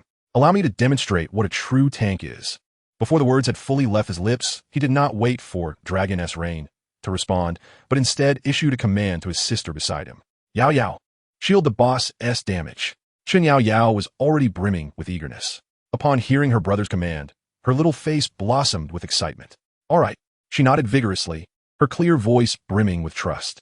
The next moment, the girl, wielding a comically small round shield and donning a cumbersome iron helmet, fearlessly charged toward the colossal gray-feathered Rooster King. Dragon Rain's heart raced to his throat. He watched in disbelief as the girl, whose in-game name was Beloved Brother, charged directly at the gray-feathered Rooster King. His mind nearly ceased to function, reduced to a singular thought. Madness. This man, known as the mightiest mage, is undoubtedly a lunatic. He could not comprehend that in his desire to flaunt his green staff and showcase his inexplicable confidence, he would so recklessly place his sister's life in jeopardy as cannon fodder. He could already envision the next moment. The girl's frail body would be pierced by the glistening beak, only to transform into a beam of white light, weeping at the resurrection point, burdened by the penalty of losing levels. And this man, this audacious brother, would pay dearly for his foolishness. The gray-feathered Rooster King, thoroughly enraged by this trivial human's provocation, emitted a piercing shriek, directing all its wrath toward the girl in the forefront. A chilling light coalesced at the tip of its sharp beak, illuminating with an excruciating brilliance. Beak thrust. This was its most formidable single-target attack skill, capable of obliterating even the highest-ranking paladins of their Dragon Guild in a single blow. Dragon Rain could scarcely bear to close his eyes. Yet, the anticipated scream of horror did not resound. Instead, there was a comically dull thud. Thud! That terrifying strike, potent enough to tear through steel, landed squarely upon the girl's diminutive, toy-like round shield. Chen Yaoyao's body merely swayed slightly backward, and then a minuscule yet vivid red damage number slowly floated above her head. 14. Dragon Rain abruptly opened his eyes, feeling as though struck by lightning. Frozen in place, his gaze was fixed upon that number, his pupils constricting in sheer disbelief. 14. He rubbed his eyes vigorously, suspecting it was merely a hallucination from staying up too late.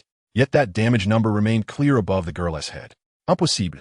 This is absolutely inconceivable. He instinctively extended his trembling hand into the void, summoning the combat record panel visible only to himself. Lines of data flashed rapidly before his eyes. He fixated on the most recent entry. Player Beloved Brother was attacked by the elite gray-feathered Rooster King's skill beak thrust, receiving 14 points of damage. Indeed, it was 14. Boom. Dragon Rain's mind was instantly engulfed in a fog of confusion. He felt as if all his understanding of the game, Grand World, had been utterly overturned and ground to dust in that moment. What on earth is happening? Is there a bug in the game? Or did he inadvertently encounter the legendary game GM? As Dragon Rain's worldview shattered and reformed, plunging him into profound self-doubt. Chen Jing's attack had already descended. Without even glancing at Dragon S. Rain's astonished expression, he hurled the massive fireball, ablaze with ferocious flames, that had coalesced above him. Chapter 12. Black and White Assassins? Here to seize the boss. Explosive fireball.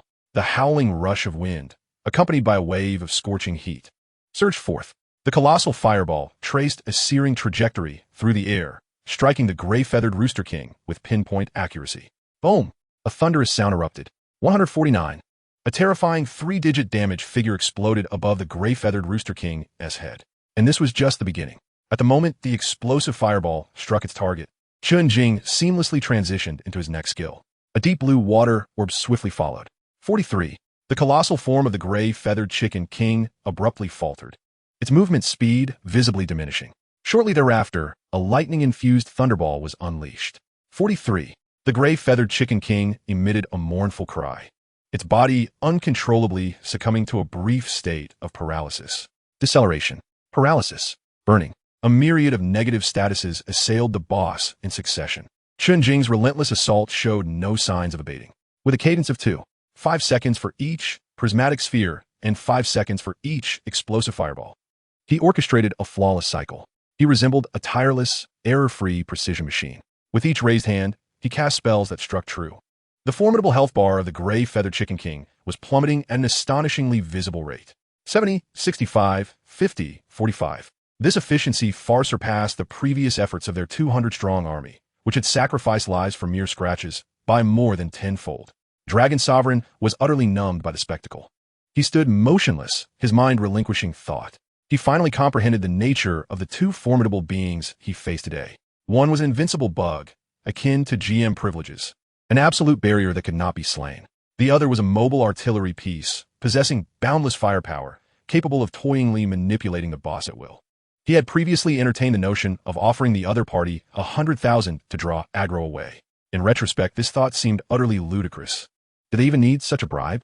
For them, slaying this boss was hardly more challenging than dispatching an ordinary gray-feathered chicken. Time flew by in the midst of Chen Jing's relentless bombardment. Soon, the gray-feathered Chicken King's health dipped below the critical threshold of 30. A shrill cry, sharper and more piercing than any before, resonated across the plain. The creature's once ordinary eyes turned a blood red, brimming with ferocity and madness. Its gray feathers stood on end, and its size appeared to swell once more. The berserk mode had arrived. Dragon Sovereign felt his heart race anew. He could not forget that it was in this very state that the gray-feathered Chicken King had decimated their elite guild of over 200 members in mere seconds with a single move. Featherblade Storm. The gray-feathered Chicken King offered him little time for reflection. It spun rapidly, unleashing countless metallic feathered projectiles that rained down like a torrential storm in every direction. Featherblade Storm. The relentless assault struck Chen Yaoyao. Clang, clang, clang. The crisp sounds of impact melded into a cacophony. On the screen, despairing damage numbers flickered before Dragon Sovereign once more. 14, 14, 14, 14. A barrage of minuscule damage numbers floated above Chen Yaoyao's head. What should have been a devastating skill capable of annihilating 200 players now appeared to be merely a gentle massage for her. The force was even somewhat lacking. Chen Yaoyao's health bar showed no significant fluctuation amidst the concentrated onslaught. At that moment, a softly glowing green wooden orb emerged from Chen Jing's staff and gently landed on Chen Yaoyao. 43. A negligible healing number appeared above her head. The minuscule amount of health she had just lost was promptly restored to a considerable extent. In comparison, the healing effect of the wooden orb was only a tenth of the damage inflicted. Nevertheless, it was better than nothing. Soon, the seemingly insurmountable berserk mode of the boss was effortlessly mitigated by the duo in a manner that could only be described as humiliating. Dragon Sovereign stood agape, uncertain of how to process the surreal scene unfolding before him. He now felt that his previous efforts and the deaths of his guild members seemed like a grand jest. The battle had lost all semblance of suspense. 2010. Just as the gray-feathered Chicken King's health dwindled to its final 5. A cacophony of hurried footsteps echoed nearby. Chen Jing's brow furrowed almost imperceptibly. He ceased his attacks and directed his gaze toward the source of the sound. Two figures emerged from the edge of the nearby woods. The first was a young man clad entirely in black, his face bearing an inherently sinister expression. Beside him stood another assassin dressed in white. Their in-game names were Shadow Assassin and White Shadow Assassin. No one knew their real names. They had been drawn to the commotion of the boss battle. In other games, these two had already gained infamy. The mere sight of them instilled a desire among other players to eliminate them. This disdain stemmed from their notorious habit of swooping in to deliver the finishing blow to bosses, or, worse yet, dispatching players while they were engaged with bosses. Consequently, their reputations had become thoroughly tarnished over time. Yet, due to their exceptional skills and profound understanding of the assassin class, players harbored a mix of hatred and helplessness toward them. "Brother, we VE hit the jackpot," exclaimed the man sporting the name White Shadow Assassin, his eyes sparkling with avarice. "Boss, a low-health boss." Upon hearing this, Shadow Assassin quickly scanned the battlefield. His gaze fell upon Dragon Sovereign, who slumped despairingly against a boulder, utterly dejected. Although Shadow Assassin had heard of Dragon Sovereign and Dragon Guild, witnessing him in such a pitiful state, evidently having lost his entire team, was a different matter entirely. His attention then shifted to the duo attacking the boss. A mage and a paladin. Just two individuals? Did they truly believe they could claim this boss? Greed instantaneously overwhelmed all rational thought. The spoils of this boss's final blow were his for the taking. Prepare to steal the kill. Shadow Assassin said to White Shadow Assassin, "Fear not, brother. My aim is steady." A sinister smile crept across White Shadow Assassin, his face upon hearing his companion's words. Had the members of Dragon Guild been present, the two would have never dared to entertain the idea of seizing the boss. They would not even have shown their faces. But now the circumstances have taken a dramatic turn. This boss is definitely in the clutches of the Black and White Assassins. No one stands a chance against them. Chapter 13. Confronting the Black and White Assassins. Preparing to slay the boss. Dragon Sovereign gazed at the two figures that had silently materialized, his brow furrowing slightly. Those names were all too familiar to him, Shadow Assassin and White Phantom Assassin. These two IDs had become synonymous with shamelessness and avarice in several previous popular virtual games. They resembled vultures feasting upon corpses, their keen senses always alert to appear at the most critical moments, specializing in the illicit act of claiming the final blow on bosses. Even more despicably, they showed no mercy towards players, seizing the opportunity to emerge from the shadows and harvest exhausted players alongside the critically wounded bosses during fierce battles. Their despicable tactics and utter lack of ethics had long made them pariahs in the gaming community. Dragon Sovereign could hardly fathom that these notorious individuals had infiltrated the grand world, and at this very moment he had crossed paths with them. He instinctively glanced at the young man, known as the most powerful mage. Despite the overwhelming prowess he had just displayed, could he truly contend with these cunning and treacherous assassins? A sense of inexplicable urgency surged within him. Dragon Sovereign disregarded his own disheveled state and struggled to rise from the ground, shouting towards Chen Jing's direction, "Little brother, be cautious. Those two are the Black and White Shadows. They're the scum that specializes in stealing kills from bosses. They are exceedingly insidious, so do not let your guard down." His voice, strained with urgency, echoed across the silent battlefield. However, his well-meaning warning was met only with a flippant whistle from the other side. The man identified as White Phantom Assassin crossed his arms, a smirk of amusement gracing his lips as he turned to Chen Jing. "Kid, you put in quite the effort. This boss will be claimed by my brother and me." He paused, his tone dripping with an arrogant nonchalance. "Don't blame us. Blame your unfortunate luck for crossing paths with us." No sooner had he spoken than the figure of the White Phantom Assassin became a blur, seemingly merging with the air itself, vanishing from sight. He had activated the assassin's stealth skill, intent on flanking everyone and seizing the last shred of life from the critically wounded gray Feather Chicken King. The air was left with only a barely perceptible ripple. Dragon Sovereign. His heart plummeted to the depths of despair. It was over. An assassin's stealth in the early stages of the game was nearly insurmountable. No matter how powerful the mage, it was impossible to thwart an opponent's finishing blow without a target.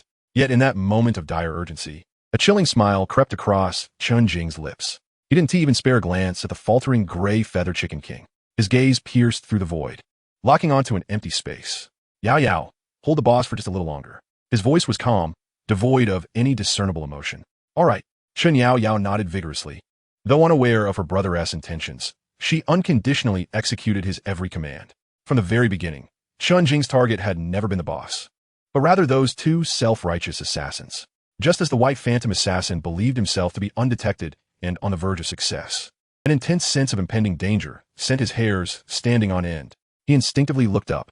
A blazing, explosive fireball, engulfed in roaring flames, had inexplicably coalesced directly above his path of stealth. The terrifying heat radiating from the fireball distorted the surrounding air, creating visible ripples. Impossible. He noticed me? The white phantom assassin's mind went blank. Chen Jing's staggering 43 points in mental attributes had elevated his perception of the environment to an unfathomable degree. Such a low-level stealth skill was laughably transparent before him. Boom! The massive fireball gave the white phantom assassin no time to react, crashing down with the force to obliterate everything in its path. A staggering damage figure of 169 erupted above his head. His form, which had only just entered the stealth state, was instantly consumed by the raging flames. Not even a scream escaped his lips before he was vaporized, leaving behind a glimmering dagger emitting a faint white light. The arena fell into silence. The wind seemed to pause at that moment. The shadow assassin, who was poised to assist his brother, froze in place. He watched helplessly as his sibling, his partner of many years, was annihilated in a single blow, unable to even unleash a skill. His mind went completely blank.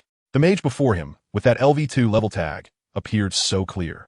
But could this damage truly be so outrageous? A single strike to obliterate a fully agility-focused assassin? The shadow assassin's gaze, tinged with a flicker of last-ditch hope, swept over Chen Jing's character status.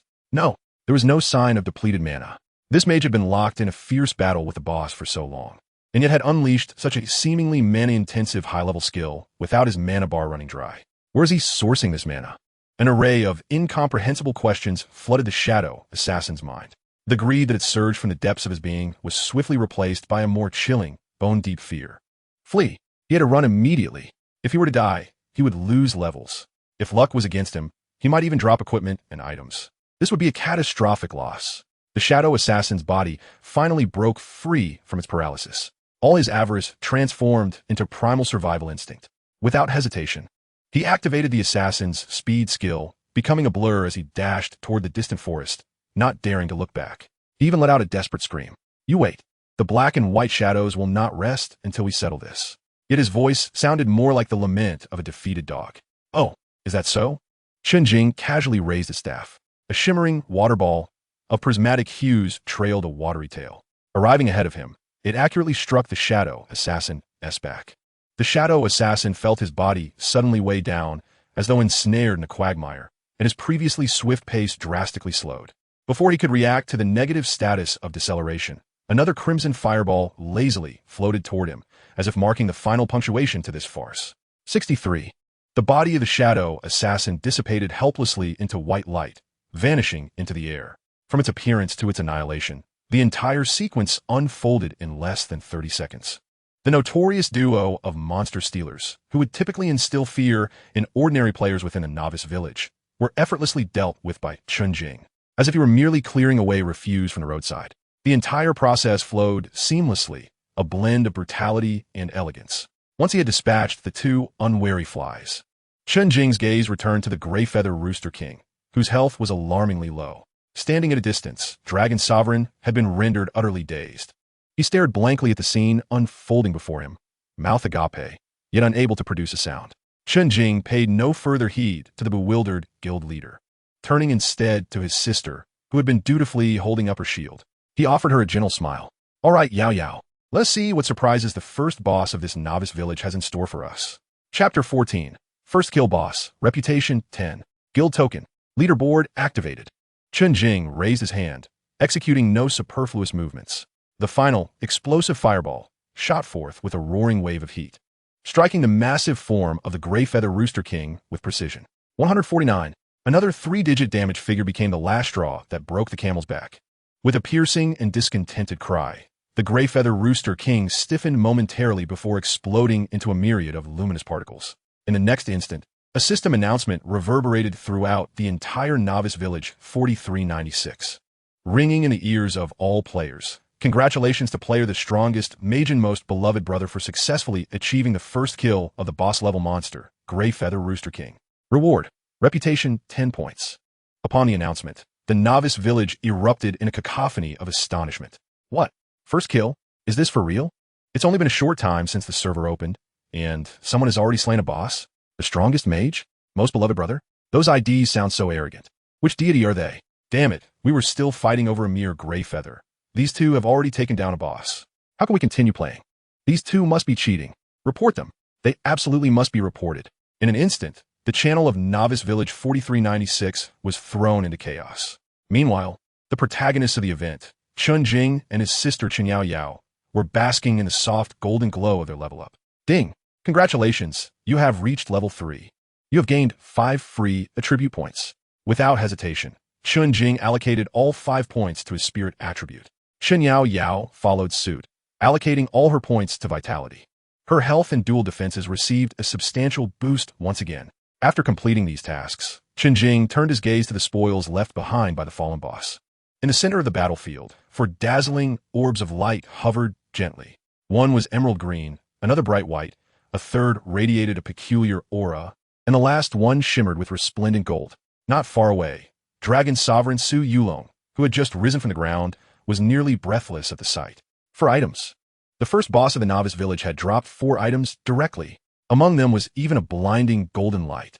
This was utterly unprecedented. He stared at the 4 glowing orbs, his throat tightening uncontrollably. His group of over 200 had fought desperately, risking nearly everything.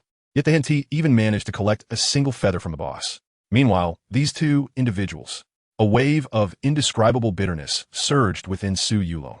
The gap between individuals can sometimes be more pronounced than that between man and beast. Chen Jing paid no attention to others as he stepped forward, reaching out to collect each of the 4 items. The first was a completely emerald green, ancient-looking mage's hat. Hat of Wisdom. Quality green. Requirement: Level 3 mage. Attributes: Spirit 10. Note: wearing it may help awaken your rather dim intellect a little. Another green item, and one that directly increased spirit by 10. As an elemental archmage, an advanced mage class, he could equip this hat. Chen Jing promptly donned the hat, replacing his unadorned novice cloth cap with this wise-looking mage's hat. His spirit attribute soared to an impressive 63 points, base 23 points, 15 staff, 8 hat, 10 level up 10. The second item was a skill book. Skill book: Armor-piercing arrow. Type: Archer skill. Requirement: Level 1, Archer.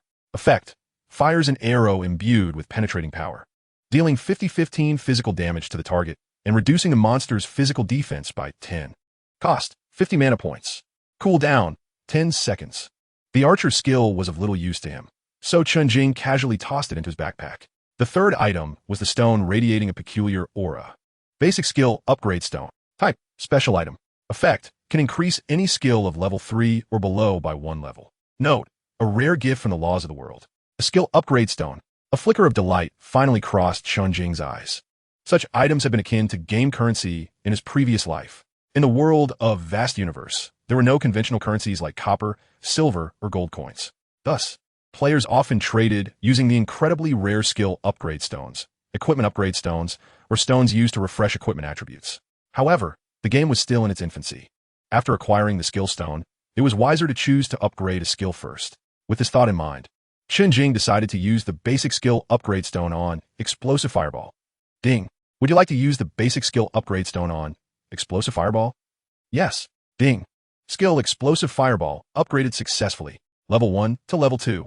Explosive Fireball Level 2 summons a massive explosive fireball to strike the target, dealing 103 magical damage. Cost: 100 mana points. Cooldown: 9 seconds. The base damage doubled, and the cooldown was reduced by 1 second. With the enhancement of Chen Jing's Elemental Archmage class features, the cooldown of this skill was terrifyingly compressed to just 45 seconds. His output capability had once again undergone a qualitative leap. Finally, Chen Jing's gaze settled on the golden, gleaming token. Guild Token, Novice Village 4396. Type: Special item. Effect: upon use, allows the establishment of a guild. Note: the age of the stars is about to dawn. Grasp it tightly, and you shall become one of the rulers of the skies. The first guild token in the Novice Village. The value of this item at the initial stages of the game was even more precious than a piece of purple-grade equipment. Countless guilds yearned for it, the very cornerstone of supremacy in the realm. The moment Su Yulong laid eyes upon that coveted token, his gaze ignited with fervent intensity. Fresh from a devastating defeat, with his guild members either perished or gravely wounded, his morale had plummeted to abysmal depths. Securing this guild token would enable him to regroup swiftly, officially establish the Dragon Sovereign Guild, and emerge as the first, and currently the only, guild in the Novice Village, numbered 4396. This was not merely a matter of honor, but a monumental first-mover advantage. Drawing a deep breath, he advanced with purpose. No trace of his previous arrogance remained on his countenance. Instead, it was replaced by genuine admiration and humility. Broter maje, su yulong e Chen Jing, extending his hand with utmost sincerity. I am Su Yulong, with you meaning jade and long meaning dragon. I'm deeply grateful for your assistance earlier and hold great respect for your prowess. Might we, therefore, become friends? He volunteered his true name, lowering his stance significantly. This exemplified one of the benefits derived from absolute strength. Chen Jing regarded him with a measured glance and consented to the friend request. Ding. Player Dragon's sovereign request to add you as a friend. Do you accept? Accepted. A flicker of joy illuminated Su Yulong's face. He wasted no time with circumlocution and spoke plainly. Brother Mage, I acknowledge that this request may seem abrupt. However, I am willing, along with the entirety of the Dragon Sovereign Guild, to acquire that guild token at any cost. His tone was imbued with earnestness, and his eyes sparkled with aspiration for the future. I would not engage in coercive tactics, nor would I impose upon you. I merely seek a fair opportunity for competition. Upon your return to the Novice Village, you may display the guild token for sale, and the highest bidder shall prevail. Reis d'Ashurd, Sulok, will present you with an irresistible offer. His words were articulated with reason and poise, reflecting both his determination and the respect he held for Chen Jing. Chen Jing observed him, now regarding the man with newfound esteem. He was adaptable, a person of substance. Very well. He nodded in agreement to Su Yulong's proposal. However, at that very moment, a crisp system announcement echoed in the ears of all players. Ding! Due to a player reaching level 3, the level leaderboard for Novice Village 4396 has officially been activated. A leaderboard? Su Yulong's heart raced, instinctively opening the leaderboard interface. In the next instant, he found himself frozen in disbelief. At the pinnacle of the radiant list, two glaring names towered above, surveying the masses. First place, the mightiest mage, level LV3.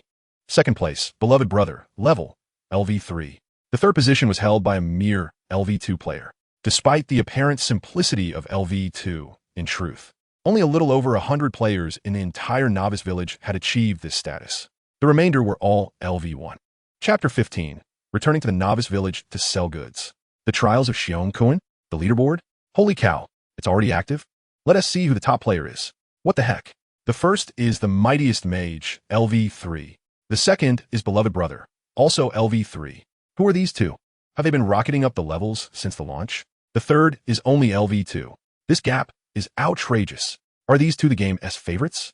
That earlier announcement about the first kill must have been about them. No way is this for real. They must be cheating. Where's the GM? Can we even continue playing this game? Doubt, astonishment, envy, and jealousy. An amalgamation of emotions surged within every player. The mightiest mage and beloved brother, these two audacious names, were indelibly etched into the minds of every player in Novice Village 4396. In another corner of the Novice Village, at the entrance of the blacksmith shop, a burly man with a fierce countenance was animatedly boasting to a dozen subordinates. Listen up, though I, Xiong Tubei, am just starting out. As long as we brothers unite, this Novice Village 4396 will soon be under our command. This man was none other than Xiong Kuan, the president of the Xiong Tubei Guild, who had previously attempted to recruit Chen Jing and his sister at the village entrance, but was met with indifference. He stood with hands on hips, brimming with self-satisfaction. Once I reach level 3, we'll specifically target bosses. If we happen to obtain a guild token, we will be the first to establish a guild in Novice Village 4396. Just then, a lanky player rushed over, his expression peculiar. B-boss, we have a problem. What problem? Why the panic is the sky falling. Xiong-kun snapper impatente. And no, you should see the leaderboard for yourself, the lanky player stammered, trembling as he opened the leaderboard interface. Xiong-kun cast a dismissive glance. In the next moment, the smile on his face vanished entirely. First place, the mightiest mage, level LV3. Second place, beloved brother, level LV3. Third place. The names of the mightiest mage and beloved brother, both painfully familiar and humiliating, appeared before his eyes. Xiong Kuan-'s face contorted with rage. Damn it. How can the top two on the leaderboard be those two? This is impossible. Damn it. A roar, suppressing a tide of fury, erupted from his throat. His subordinates fell silent, none daring to provoke him at that moment. An overwhelming sense of humiliation engulfed Xiong Kuan like a tidal wave. At the entrance of the Novice Village, three figures made their way through the commotion, slowly entering the village. It was Chen Jing, Chen Yaoyao, and the conflicted Su Yulong trailing behind them. The moment they appeared, the previously noisy village square fell into an uncanny silence. Countless gazes converged upon them, as players recognized the two glittering golden IDs above their heads and the glaring LV3 insignia. The crowd parted, creating a spacious pathway. Awe, envy, jealousy, curiosity, various expressions fixated on the Chen siblings, making them the unequivocal focal point of the novice village. Chen Yaoyao had never encountered such a scene. Her face paled slightly as she instinctively clutched Chen Jing's sleeve. Yet, Chen Jing remained unperturbed, as if the penetrating gazes around him were mere air. He gently patted his sister's hand, offering her a reassuring glance. Ignoring the scrutiny of the crowd, he guided his sister directly to the center of the square, where the foot traffic was the heaviest. In the midst of the curious stares, he calmly opened the system functions and set up a rudimentary stall. Su Yulong stood at the periphery of the crowd, observing the scene unfolding before him, a glimmer of intrigue flickering in his eyes. The composure he displayed, akin to a mountain that remains unshaken by impending calamity, was far beyond that of an ordinary individual. Chen Jing paid no heed to the murmurs of those around him. With deliberate slowness, he retrieved two items from his backpack. One was a rather inconsequential hunter-esque short bow. The other was the pristine white dagger he had acquired after vanquishing the White Shadow Assassin. Novice dagger. Grade white. Requirement. LV1, Assassin. Attribute. Agility 2. He casually placed these two white items on his stall, affixing a price that, at this stage, could only be described as exorbitant. The hunter-esque short bow was priced at 300,000 RMB. The novice dagger was marked at 250,000 RMB. Such a sum was more than sufficient to dissuade 99 of players. Goodness, has this person lost his mind over money? A worthless white bow for 300,000, and that dagger 250,000. Why doesn't he just go rob someone? Shoo, keep your voice down. Are you trying to get yourself killed? This is the #1 big shot in the entire server. What of it? Even a big shot shouldn't be so greedy. It's just a game. Who in their right mind would spend such absurd amounts on a mere piece of equipment? Exactly. Who would pay so much for a worthless item? The onlookers buzzed with chatter, lamenting the inflated prices, yet none of them moved away. Everyone craned their necks, fixated on Chen Jing's backpack. These two white items were merely appetizers. The true spectacle was the guild token. Outside the throng, Su Yulong's expression grew grave. Alongside him were several players concealed within the crowd, their demeanor calm and collected. Their gazes were likewise fixed upon Chen Jing's stall. These individuals were the leaders of small guilds or formidable solo players. The news of the guild token had already circulated through their small circle via various channels. The atmosphere in the square had subtly shifted, becoming charged with tension. At that moment, a thunderous shout shattered the eerie stillness. "Get the hell out of my way!" A brutish force surged through the crowd, forcing the onlookers aside. Xiong Kun, flanked by a dozen brawny men, approached Chen Jing's stall with an unfriendly demeanor, brazenly obstructing everyone's view. His gaze bore into Chen Jing, his bloodshot eyes filled with malice and resentment. "Kid," Xiong Kun's voice reverberated throughout the square. "You think you're impressive for getting a first kill and making the leaderboard? Let me tell you that guild token is not meant for someone like you." His words dripped with undeniable arrogance and threat. "Name your price. I, Xiong Bei, will take it." The entire area fell into a profound silence. All eyes were riveted on Chen Jing. How would this enigmatic top player respond to Xiong Kun's blatant intimidation? Would he submit, or would he resist? In the distance, Su Yulong furrowed his brow, a cold glint flashing in his eyes. However, to everyone's astonishment, Chen Jing didn't even bother to raise an eyelid. As if the boisterous man before him were merely an irritating fly, he leisurely retrieved the coveted token that had captivated countless souls. Buzz. The moment the guild token emerged, a dazzling golden light erupted, enveloping the entire square in a divine hue. The unique aura of the special item rendered everyone breathless.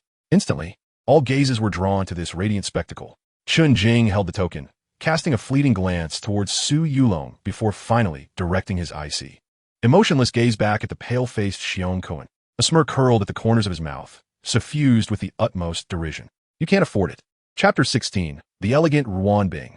"Can we exchange friend requests?" Xiong Kun's chest heaved violently, his bloodshot eyes fixed on Chen Jing, his fists cracking ominously.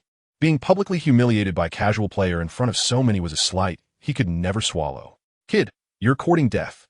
The muscles in Xiong Kun's arms bulged, ready to strike.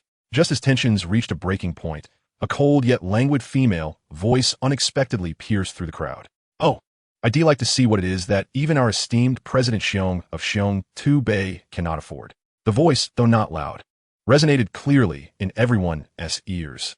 The playful tone alleviated the tense atmosphere in the square. 3 figures emerged, slowly approaching. At the forefront was a tall woman, clad in the novice garb of the starter village, unable to conceal her alluring curves. Her features were not classically beautiful, yet together they exuded a unique charm, particularly her slightly upturned phoenix eyes, which radiated an innate aura of sophistication. Her game ID was Bingning Shui. Behind her were 2 other female players, both at LV2, flanking her like sentinels. The trio's arrival immediately commanded the attention of the entire gathering. Outside the crowd, Su Yulong, who had been anticipating the unfolding drama, felt his pupils constrict at the sight of the newcomers. He instinctively murmured a name. Ruan Bing? Surprise washed over Su Yulong's face. How could it be her? The young lady from the Ruan family in Jiancheng, renowned for her disdain for online games, had actually entered the fray? What secrets lay hidden within this Dakian world that could attract such lofty figures from the upper echelons of society? On the other side, the furious Xiong Kuan, who had been seething like a bull, instantly lost all bravado upon recognizing the newcomers. In its place was a deep-seated fear and trepidation. If Su Yulong's Dragon Guild was his intended target in the game, then this woman standing before him was someone whose backing in the real world commanded utmost respect, someone who would have him bowing and scraping, addressing her as Miss Ruan. He could not fathom why such a personage would appear in a novice village of a game. Cold sweat trickled down Xiong Kuan's forehead as he forced a grimace that was more painful than weeping. Miss Ruan, what brings you here? Xiong Kuan's demeanor shifted drastically, his once bullying attitude replaced by a subservient posture. This dramatic scene left the surrounding players utterly dumbfounded. What on earth is happening? Who is this woman? Why does that oaf from Xiong Tu Bei look as though he has seen his father? Don't you know? That Bingning Shui. She ranked in the top 10 when the leaderboard updated earlier. I surmise that she must be quite a formidable individual. No, I'm not referring to her in the context of the game. Just observe the cowardly demeanor of Xiong Kuan. It is evident that they are acquainted in reality, and the disparity in their standings is stark. The murmurs of the players transformed into unabashed disdain for Xiong Kuan. Ruan Bing did not even spare him a glance. With graceful strides, she traversed the crowd, her keen phoenix eyes gliding over everyone, ultimately resting upon Chen Jing and the token he held, which radiated a soft golden glow. In her beautiful eyes sparkled the determination of one intent on achieving her goal. Upon witnessing this, Xiong Kuan dared not linger for even a moment longer. He regretted his lack of foresight, wishing he could slap himself for provoking someone whom this young lady had set her sights on. He refrained from uttering another word, bowing to Ruan Bing with a deep 90-degree bow. Then, tail between his legs, he scurried away with his dozen subordinates, fleeing like a stray dog under the scornful gazes of the surrounding players. Throughout, he did not dare leave a single harsh word behind. Thus, this farcical scene concluded in a rather anticlimactic fashion. Chen Jing remained unperturbed by the sudden turn of events, for from the moment this woman, named Bingning Shui, appeared, he understood that the true buyer had only just arrived. He tucked away the guild token, and the golden glow vanished in an instant. This action elicited a subtle shift in the gazes of both Ruan Bing and the distant Su Yulong. Following that, Chen Jing, with deliberate calmness, placed the skill book he had acquired from the boss back on the stall. Skill book, armor-piercing arrow. He arranged this skill book alongside the 2 white items, as if to convey, business can be discussed, but only under my terms. From a distance, Su Yulong regarded this scene with newfound admiration for Chen Jing. In the face of Xiong Kuan's threat, he retaliated with strength. Yet, in the presence of someone of Ruan Bing's caliber, he maintained his composure, firmly holding onto the initiative. This level of temperament was truly formidable. All eyes in the square were fixated on the 2 newly emerged factions. On one side, the mysterious expert, Zue Chong Fae, who held the only guild token in the novice village, stood at the top of the level chart. On the other side was the enigmatic and powerful beauty, Bingning Shui, who had forced even Xiong Kuan to retreat. Nearby, the watchful president of the Yulong Guild, Su Yulong, also eagerly coveted the guild token. These 3 parties would ultimately shape the future landscape of the 4396 novice village. Ruan Bing approached Chen Jing's stall, and the 2 female players behind her immediately took a vigilant stance, creating a barrier against those attempting to encroach. Ruan Bing's gaze swept lightly over the 3 items displayed. Hunter's short bow, priced at 300,000. New recruit dagger, priced at 250,000. Skill book, armor-piercing arrow, priced at 350,000. Each item bore a price tag that would daunt the average person. Her crimson lips curled into an alluring arc. Everyone anticipated that she would directly inquire about the price of the guild token. Even Chen Jing prepared himself for a sharp verbal exchange, ready for a tug-of-war. However, Ruan Bing's subsequent action defied all expectations. She extended her delicate finger, not towards the most expensive skill book, but rather to the white short bow priced at 300,000. She lifted her gaze, her beautiful phoenix eyes locking onto Chen Jing's, a playful smile gracing her face. Little brother, your items are quite impressive. The term little brother caused Chen Jing's brow to twitch imperceptibly. In the distance, Su Yulong felt an unprecedented pressure. This woman was not to be trifled with. Ruan Bing disregarded the reactions of those around her, maintaining her focus on the ever-expressionless Chen Jing as she continued in a languid tone. However, before discussing business, she paused slightly, her lips parting to utter a phrase that silenced the entire assembly. May I add you as a friend? Chapter 17. The competition for the guild token. A staggering price of 100 million. Ding. Player Bing Ning Shui request to add you as a friend. Do you agree? Agree. Without any superfluous pleasantries or formalities. When everyone present, including Ruan Bing, expected him to say something, Chen Jing immediately displayed the information of the glimmering token for all to see. Guild token, Novice Village 4396. Type, special item. Effect, upon use, a guild can be established. Remark, the era of the stars is about to dawn. Grasp it, and you shall become one of the rulers of the sky. Then, his voice, devoid of any fluctuation, resonated throughout the square. Starting bid, 5 million. Each subsequent bid must not be less than 500,000. Highest bidder wins. As his words fell, the square plunged into an eerie silence.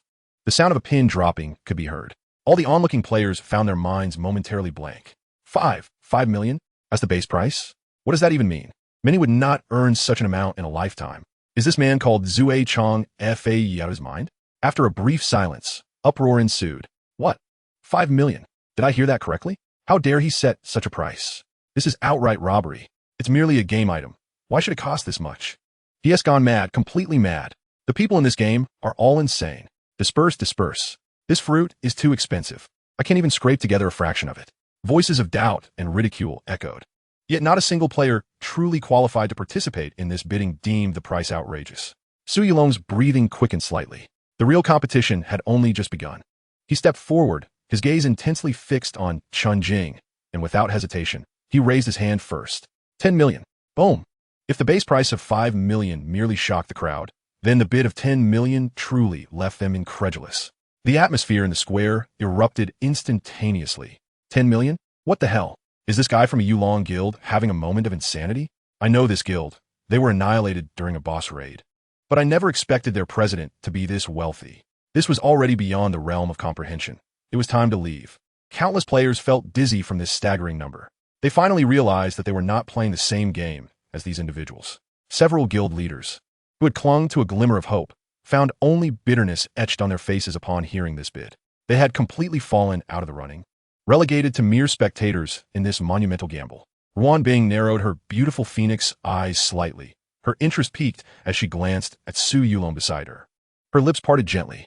Similarly, a quotation was presented. 15 million. 20 million. Su Yulong rimand reselot, instantly countering. 25 million. On Ruan Bing's face, the serene smile persisted. 30 million. 35 million. 40 million. The prices surged at a breathtaking pace, leaving everyone gasping for breath. Each bid struck heavily at the hearts of the onlookers, who had become numb. From initial shock to present stupor, Chen Yaoyao stood beside her brother, her small hand gripping the edge of her garment tightly. Her big eyes were filled with astonishment and excitement. Her mouth slightly agape. She stared blankly at the ever-increasing numbers. 40 million. How many zeros could that possibly entail? She discreetly tugged at Chen Jing's sleeve, lowering her voice to ask with a tremor, "Brother, are we about to strike it rich?" Chen Jing turned his head, gazing at his sister's adorable, nervous, yet excited expression, and couldn't he help but smile. He reached out, gently tousling her hair, his eyes resolute and warm. This sum was merely the beginning. In this lifetime, he was determined to provide his sister with the finest life in the world, ensuring no one would ever bully her again. The bidding continued. As the price ascended, reaching the 90 million mark, an eerie silence enveloped the entire square. Sweat beads began to form on Su Yulong's forehead. This figure was approaching the limit of his available funds. All eyes instinctively shifted towards Ruan Bing. At that moment, The lazy smile that had adorned her exquisite face for so long was tinged with a hint of seriousness. Her beautiful brows furrowed ever so slightly. 90 million. For an item at the beginning of a game, the cost-effectiveness had begun to plummet. Nevertheless, Ruan Bing ultimately decided to make one final bid. She offered 95 million. Su Yulong keenly sensed Ruan Bing's moment of hesitation. He recognized that the opportunity had arrived. Taking a deep breath, he summoned all his strength and threw out an ultimate bid that would reverberate throughout the entire Huaxiao region. I bid 100 million.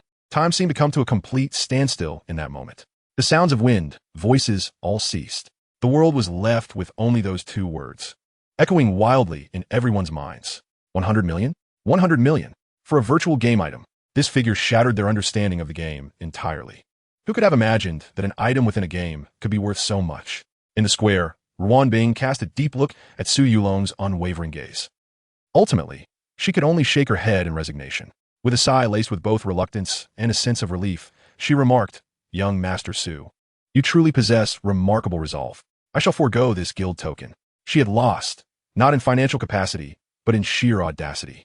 The transaction was concluded. Under the gaze of countless envious, jealous, shocked, and numbed eyes, Chen Jing and Su Yulong completed the transfer and exchange of the item. Ding. Your bank account has received 100 million. Staring at the long string of dazzling zeros in the text message, Chen Jing's heart remained unfazed. This was merely the first step towards his ascent to the pinnacle of the world. The moment Su Yulong acquired the guild token, his hands trembled with excitement. He nodded vigorously at Chen Jing, all gratitude and admiration condensed into a simple phrase. Brother F.A., your kindness need not be spoken of, should you ever require my assistance. Just a word. With that, he turned with eagerness, vanishing into the crowd. He was determined to rally the guild members, ensuring that the Dragon Riding Guild would become the first and most illustrious legend in the 4,396 novice village. Everyone assumed this grand transaction, a spectacle of the century, had reached its conclusion. The crowd began to disperse gradually, yet many lingered, eager to see what this $100 million magnate would do next. However, at that moment, Ruan Bing, the unsuccessful bidder, did not depart. Instead, she approached Chen Jing's stall again, her smile radiant. With delicate fingers, she pointed without hesitation at all the remaining items on the stall. The 30 million Hunter's Short Bow, the 25 million Recruit's Dagger, and the 35 million Skill Book, Armor-Piercing Arrow. Unable to secure the guild token from young Master Su, she reasoned these smaller items should rightfully come to her. Her red lips curved into an enchanting smile as she uttered a phrase that once again silenced the crowd. Little brother, I'll take all of these. Chapter 18. Logging off. To purchase a villa. Just as Su Yulong turned, prepared to revel in the fruits of victory, his steps faltered. He glanced back at the smiling woman, then at the impassive man at the stall. Ultimately, he could only shake his head with a wry smile. Both of them were extraordinary. Having already spent 100 million, it seemed rather petty to quibble over these trifles with Ruan Bing. Moreover, he truly had no money left. He decided against leaving, opting instead to stand by and watch. All eyes were focused on Ruan Bing. She raised two slender fingers and gestured in the air. Her red lips parted slightly, her voice soft yet clear enough for everyone to hear. 2 pieces of equipment, 1 skill book. Package deal, 2 million. What do you think? Boom. The crowd erupted once more. 2 million. Another 2 million. Although this figure seemed trivial compared to the earlier 100 million. It was merely for 2 white-grade items and a skill book that no one could currently utilize. The price was still astronomical. Yet this time, few regarded her as a fool. Everyone understood. This lady, known as Bing Ning Shui, was not merely purchasing equipment. She was investing in a favor. A $2 million olive branch extended to the top-ranked player, the strongest magician. Was this transaction worth it? No one could say, but all understood that from this day forward, the currency in this game would likely require a new method of calculation. A subtle change appeared on Chen Jing's face. He lifted his gaze, finally meeting the eyes of the woman named Ruan Bing, who was also watching him. In her beautiful, phoenix-like eyes, there was a hint of an irresistible smile. Deal. Chen Jing uttered those 2 words without a trace of hesitation. He swiftly folded up his stall, completing a single transaction with Ruan Bing for 3 items. Ding. Your bank account has received 2 million yuan. In just one day, a staggering total of 100,200,000. Gazing at the string of life-altering numbers in the text message on his phone, Chen Jing felt an unprecedented calm envelop his heart. He turned to look at his younger sister beside him. The tension and anxiety that once marred Chen Yaoyao's delicate features had vanished, replaced by a pair of sparkling eyes, as if they contained a galaxy of stars. Within them resided awe, excitement, and an indescribable sense of pride. Her brother was the mightiest in the world. Chen Jing reached out, ruffling his sister's hair. The haunting memories of poverty and despair from his past life, those nightmarish recollections, seemed to dissipate entirely under the warmth of this moment. In this life, he would rewrite everything with his own hands. With the transaction completed, Ruan Bing playfully winked at Chen Jing as she tucked away her belongings. Almost immediately, a friend request notification chimed in. Bing Ning Shui, little mage. Don't forget to prioritize your sister for any good items in the future. Money is no object for me. Her tone was both affectionate and assertive, leaving no room for argument. Chen Jing chose not to respond. Yet, Chen Yaoyao witnessed everything keenly. She leaned in closer to Chen Jing, whispering in a voice meant solely for the two of them. Brother, do you think that sister likes you? She's beautiful, wealthy, and seems quite impressive. Her voice trailed off, and a hint of pink crept onto her cheeks, her little mind undoubtedly conjuring up whimsical thoughts. Chen Jing could not help but chuckle at her innocent demeanor. He playfully flicked her smooth forehead with his finger. What are you daydreaming about? Let us go. I'll treat you to a feast. Yay!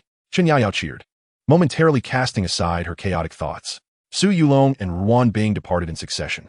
The onlookers in the square gradually dispersed, still lingering in their fascination.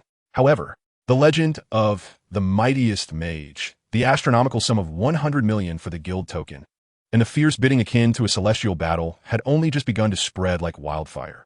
It was rapidly gaining traction across the entire 4396 newbie village and beyond, igniting fervor within the player forums of the Huaxia region. Shocking revelation. A millionaire appears in 4396 newbie village, wagering 100 million cash for the first guild token. Insanity. Utter madness. What kind of divine game is Grand World? The mightiest mage. The dragon rides in the sky. Remember these two names. They will be the gods of tomorrow. Yet, Chen Jing paid no heed to these developments. He simply led his sister to a secluded corner and opted to log out.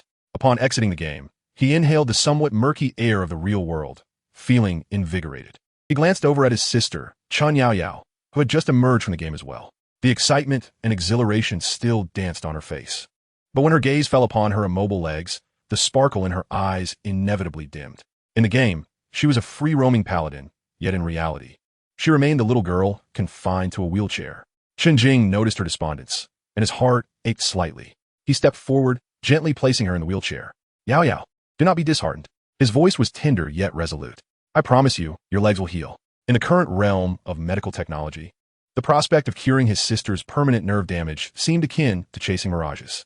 However, Chen Jing was confident that within a year, as Grand World integrated with reality, the powers of the game would manifest in the real world. At that time, a high-level healing spell would enable his sister to stand once more. Chen Yaoyao nodded vigorously, as she had unwavering faith in her brother. She lifted her head to look at Chen Jing, suddenly recalling something. Brother, do we have a lot of money now? Indeed, Chen Jing smiled, so much that you could not possibly count it. Then can we move? The girl's eyes sparkled with hope. This less than 50 square meter home bore witness to their countless sufferings. Of course, Chen Jing's gaze swept across the dilapidated room, his expression sharpening. Let us move today. We shall reside in the finest house in Jiangcheng.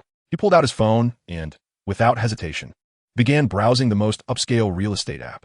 Jiangcheng, Yunding Tiangong Villa District. A standalone villa with a private garden and swimming pool, priced at 88 million. This one. Chen Jing clicked to schedule a viewing, promptly dialing the contact number, and the other end picked up almost instantaneously. Hello, this is Yunding Tiangong Real Estate. I want to see your standalone villa.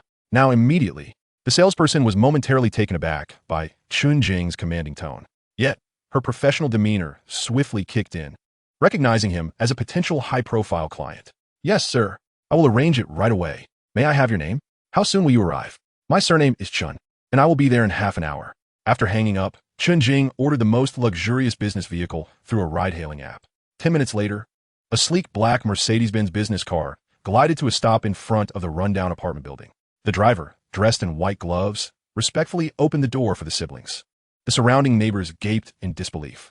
Was this truly the same pair of destitute siblings? Ignoring their astonished gazes, Chen Jing carried his sister into the car with ease. Chapter 19. Did you think I was a sycophant? Delete all contact details. Inside the Mercedes business car, the ride was so smooth that it felt almost imperceptible. The air conditioning was set to a crisp chill, effectively blocking out the sweltering summer heat outside. Chen Yaoyao pressed her little face against the window, watching the rapidly receding streets with a glimmer of wonder in her eyes. Brother, will we really live in a big house now? Yes, the best house in Jiangxing. Chen Jing reclined in the plush leather seat, observing his sister's animated profile, feeling a profound sense of tranquility. All the regrets and grievances from his past life seemed to find purpose in this moment. Suddenly, his phone vibrated sharply, disrupting the warmth within the car. Chen Jing casually picked it up and unlocked the screen. A message from an unfamiliar number appeared, succinct yet commanding in its tone. Chen Jing, this is Lu Ruxue. I'm dining at Yunding Western Restaurant. Hurry over. Upon seeing the name, Lu Ruxue, a flurry of past memories flashed before Chen Jing's eyes. Similar messages received at the moment he believed he could salvage their relationship. He resembled a dog, wagging its tail in a pitiful plea, abandoning all his current tasks to dash madly toward the restaurant. Not for the sake of dining, but merely to humbly deplete the last remnants of his funds before Lu Ruxue and her companions, in exchange for a perfunctory smile from them. A wave of intense nausea surged from his stomach to his throat. Brother, what is wrong? Chen Yaoyao keenly sensed the shift in her brother's emotions. Having also glimpsed the contents of that text message, a flicker of undeniable concern flashed in her clear eyes. She understood her brother well, aware of the weight of his affections. She genuinely feared that he might once again soften his heart due to the lingering ties of the past, only to be hurt by that woman once more. Her small hand instinctively tightened around Chen Jing's shirt hem. The icy sensation jolted Chen Jing back from the tempest of nausea. He lowered his gaze to see the unease reflected in his sister's eyes. In response, he clasped her chilly hand in his, attempting to warm it with his own body heat. Then, before his sister, Chen Jing's thumb glided across the screen of his phone. Without a hint of hesitation, he located the unfamiliar number, clicked, and blocked it. After completing this act, he felt an insatiable urge for more. He proceeded to open all social media applications, deleting the account that he had once pinned and prioritized countless times. Methodically, he erased every trace, leaving no remnants behind. Yaoyao. Rest assured, he said, meeting his sister's gaze with an unprecedented calmness and sincerity. My connection with her is unequivocally over. Even if I remain single for the rest of my life, I shall never again entangle myself with such a woman. Chen Yaoyao, gazing into her brother's clear eyes, felt her heart, which had been suspended in anxiety, finally settle. She nodded emphatically, her lips blossoming into a radiant smile once more. Meanwhile, in the Yunding Western Restaurant, the elegant strains of a violin flowed through the air. Lu Ruxue, holding a glass of red wine, feigned modesty as she smiled at a handsome young man seated across from her. He was a wealthy second-generation individual she had recently ensnared, evidently quite pleased with her company. Ruxue, please hold on a moment. I need to use the restroom. The affluent young man excused himself, rising from the table. As soon as he departed, her nearby friend leaned in eagerly, lowering her voice. So how did it go? Did you seal the deal? Need I even say? Lu Ruxue replied, shaking her wine glass with pride. Men are all the same. So, shall we let him foot the bill for this meal? Her friend inquired, casting a glance at the menu. This place isn't cheap. Let him pay. Lu Ruxue scoffed, her expression replete with calculation. That would be unwise. I cannot appear materialistic by having him spend lavishly so soon. Such a fool should be left for Chen Jing to handle. Her friend's eyes brightened, quickly grasping the implication. Yes, yes. Let that love-struck fool Chen Jing pay, allowing you to appear innocent before the new catch while ensuring he remains our meal ticket, a win-win situation. With confidence, Lu Ruxue retrieved her phone and opened the messaging interface. To her dismay, the screen displayed nothing but the solitary message she had sent, devoid of any reply. Her friend leaned in for a closer look, puzzled. What's going on? Has that love-struck fool changed his tune? Impossible. Lu Ruxue's brow furrowed as a wave of displeasure welled within her. Undeterred, she dialed the number directly. However, instead of the familiar ringtone, a cold, mechanical voice responded, Hello. The number you have dialed is busy. Please try again later. Instantly, Lu Ruxue's expression froze in disbelief. She was not foolish. She comprehended the implications of this message. She had been blocked. Chen Jing, the man who had always been at her beck and call, had dared to sever ties with her? A profound sense of humiliation and incredulity crashed over her like a tidal wave. She gripped her phone tightly, the veins on her hand bulging with tension. Her meticulously made-up face contorted with rage. The sleek black Mercedes-Benz glided into an area that resembled a celestial paradise. Above, grand characters were inscribed in an ornate script, Yunding Tiangong. This was the affluent district of Jiangxing.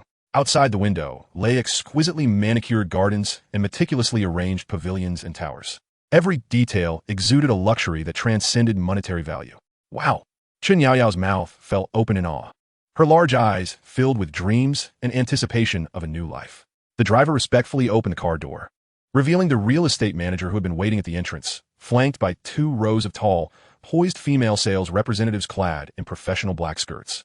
"Welcome to Yunding Tiangong," they greeted in unison, their voices infused with professional enthusiasm. The lead manager approached with the most polished smile, but as he beheld the Chen siblings, particularly the wheelchair beneath Chen Yaoyao, and noted their unremarkable attire, his professional smile faltered ever so slightly. A glimmer of scrutiny and uncertainty flickered in his eyes. Those who frequented such places were typically either exceedingly wealthy or of high status, who among them did not don designer labels and exude an air of confidence. Yet, this brother and sister pair appeared as though they had wandered into the wrong venue. Just as the season manager prepared to conduct a discreet inquiry in accordance with protocol, Chen Jing spoke first. His voice was calm, yet imbued with an undeniable authority. "Which is the most expensive standalone villa? Take us to see it. If it meets our satisfaction, we will make a purchase today." With that single statement, the professional smiles of all the sales representatives in attendance abruptly froze. Chapter 20, Building Number 1, Purchased. Neighbors with Ruanbing. Manager Li, who had navigated the circles of Jiangsheng for over a decade, had encountered numerous influential figures. He prided himself on being able to discern the genuinely wealthy from those merely pretending. However, today, he felt that his years of experience were insufficient. The young man before him exuded an unsettling calmness, so composed that it left him somewhat bewildered. "If it meets our satisfaction, we will make a purchase today." He uttered this phrase with such casualness. The 2 rows of female sales representatives, who had previously maintained their professional facades, could no longer contain their expressions of open skepticism and disdain. Such bravado without foundation. This is Yunding Tiangong, not a marketplace. Only manager Li felt his heart race at that moment. He fixated on Chen Jing's eyes, which held neither arrogance nor insecurity, only a profound depth of tranquility. A thought surged within manager Li's mind. "I must take the gamble. In sales, the most crucial qualities are discernment and audacity. What if this were a true dragon? Why are we all standing here in stupor? Hurry, prepare the information and refreshments for building 1. Manager Li abruptly turned around, softly reprimanding the group of salespeople who were still in a daze. He then donned an unprecedented smile, tinged with humility, and personally gestured for Chen Jing to follow. "Mr. Chen, please this way. I will personally escort you and your sister." His demeanor had undergone a complete transformation. Chen Jing remained unperturbed, merely pushing his sister's wheelchair as they followed. The trio traversed a meticulously crafted garden path, ultimately halting before a standalone villa that boasted the most expansive area and an enviable location. It exuded an imposing grandeur. "Mr. Chen, this is the crown jewel of our Yunding Tiangong, Building 1. It occupies 3 acres with a built area of 1,200 square meters, complete with a private heated swimming pool and a sky garden. The asking price is 88 million. As manager, Li provided the introduction. He respectfully swung open the heavy bronze door. The moment the door swung open, Chen Yaoyao's small mouth fell agape and remained so. The soaring 10-meter high living room, the dazzling crystal chandelier, and the mirror-like marble floor, all of this resembled a scene from a dream. "Brother," Yaoyao's small hand clutched the armrest of her wheelchair tightly, her large eyes shimmering with misty light. She gazed at the enormous floor-to-ceiling window, beyond which lay a vibrant blue swimming pool. She could almost feel herself submerged in the water, her feeble legs transformed into weightlessness. She also noticed the indoor elevator leading to the 2nd floor. With this, she would no longer be confined to the 1st floor, able to explore the views above. Chen Jing observed every expression that crossed his sister's face. He said nothing, simply reaching out to gently pat her back. In his previous life, he had owed her far too much. In this life, he intended to present her with the very best the world had to offer. "How is it, Mr. Chen? Are you satisfied?" Manager Li watched the siblings' reactions, feeling a significant weight lift from his chest. He sensed that he might have truly guessed right this time. "Not bad," Chen Jing nodded. Just as he was about to speak, a sharp and impatient female voice suddenly pierced through from the entrance. "Manager Li, where are the people? Wasn't it agreed that you would bring us to see Building 1 today? Why the delay?" Before she had finished speaking, a pair of impeccably dressed, middle-aged individuals sauntered in, reeking of designer labels. The man sported a beer belly and wore an oversized gold watch, while the woman carried a Hermes bag, her chin held high. When their eyes fell upon Chen Jing and Chen Yaoyao, their initial arrogance morphed into blatant disdain, especially upon seeing the wheelchair beneath Chen Yaoyao. The woman's brows knitted into a frown. "Manager Li, what is going on at Yunding Tiangong? Are you letting any Tom, Dick, or Harry come to view building 1. The woman's voice, though not loud, carried a biting acidity that suffocated the air within the living room. This is Mr. Chen, a client here to view the property. Manager Lee's forehead broke into a sheen of cold sweat. He found himself caught between two parties he could not afford to offend. Client? The man with the beer belly sneered, sizing Chen Jing up. Him? Dressed in cheap clothes. And he thinks he can afford an 88 million property? I hope he isn't just some realtor bringing people to take pictures for social media. His words elicited a chorus of mocking laughter from the woman. It certainly looks that way. She sashayed over to Chen Yaoyao, towering over her. Little girl, this isn't a place for you. Hurry and have your brother take you away. We wouldn't want you to dirty the carpet here. You certainly can't afford it. Her contempt was palpable. Chen Yaoyao's face turned pale, her small hands gripping the corner of her clothing as she averted her gaze. Chen Jing's expression turned icy in that instant. He gently pulled his sister behind him, shielding her from the woman's scrutinizing gaze. He raised his head, fixing his eyes on the self-important couple. His gaze was calm, yet carried an unsettling chill. Are you finished? He spoke softly. If you are, then leave. Those two words floated lightly in the air, yet they struck the couple like resounding slaps to the face. The atmosphere in the living room froze. What did you say? The woman was the first to react, her face turning a deep shade of crimson as she pointed a trembling finger at Chen Jing. You dare tell me to leave? Do you know who I am? I'll tell you. This villa is being bought by the Wong family today. The beer-bellied man also regained his composure, glaring fiercely at Manager Lee. Manager Lee, is this how you conduct business? Get these irrelevant people out of here immediately. Otherwise, I'll make a call to ensure you can't survive in Jiangxing. Manager Lee's expression turned ghastly pale. He was caught in a dilemma. However, just as tensions reached a boiling point, Chen Jing smiled. He even found it beneath him to glance at the two clowns again. He simply turned to the now near tears Manager Lee and spoke in an irrefutable tone. I'll take this one. Swipe my card, full payment. Those simple words exploded in everyone's ears like a thunderclap. The room fell into a stunned silence. The arrogance and fury on the couple's faces were instantly frozen. They resembled ducks with their necks grasped, mouths agape, yet unable to utter a sound. Manager Lee's mind crashed for a full 3 seconds before an overwhelming joy erupted from his heart, like a volcano, surging straight to the top of his head. He was right. He had truly guessed right. Excellent. Excellent. Mr. Chen. Manager Lee's voice trembled with excitement as he scrambled to retrieve the specialized POS machine from his pocket, presenting it to Chen Jing with both hands. Chen Jing, expressionless, took out his phone, without entering a password or verifying a fingerprint. He simply leaned the device against the POS machine. Beep. A crisp sound resonated. Transaction successful. Amount, 88,000,000. The receipt printed from the POS machine, with a long string of zeros, caused everyone's eyes to widen in disbelief. 88 million. Just like that swiped? Not even batting an eye? Mr. Wong, Mrs. Wong. Manager Lee straightened his back, the humility on his face evaporating without a trace, replaced by professional indifference. This villa is now the private property of Mr. Chen. If the two of you have no further business, please take your leave so as not to disturb the owner. His tone was courteous, yet the implication was unmistakably clear. Depart.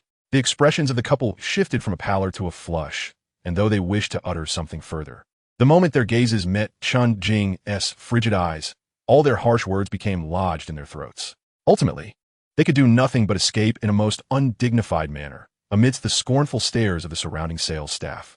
Thus concluded a rather farcical episode. Brother. Chen Yaoyao looked up, gazing at her brother's profile, her bright eyes shimmering with adoration. Just moments ago, he had been so dashing. Chen Jing chuckled softly, ruffling her hair, and all his chill dissipated, transforming into boundless warmth in her presence.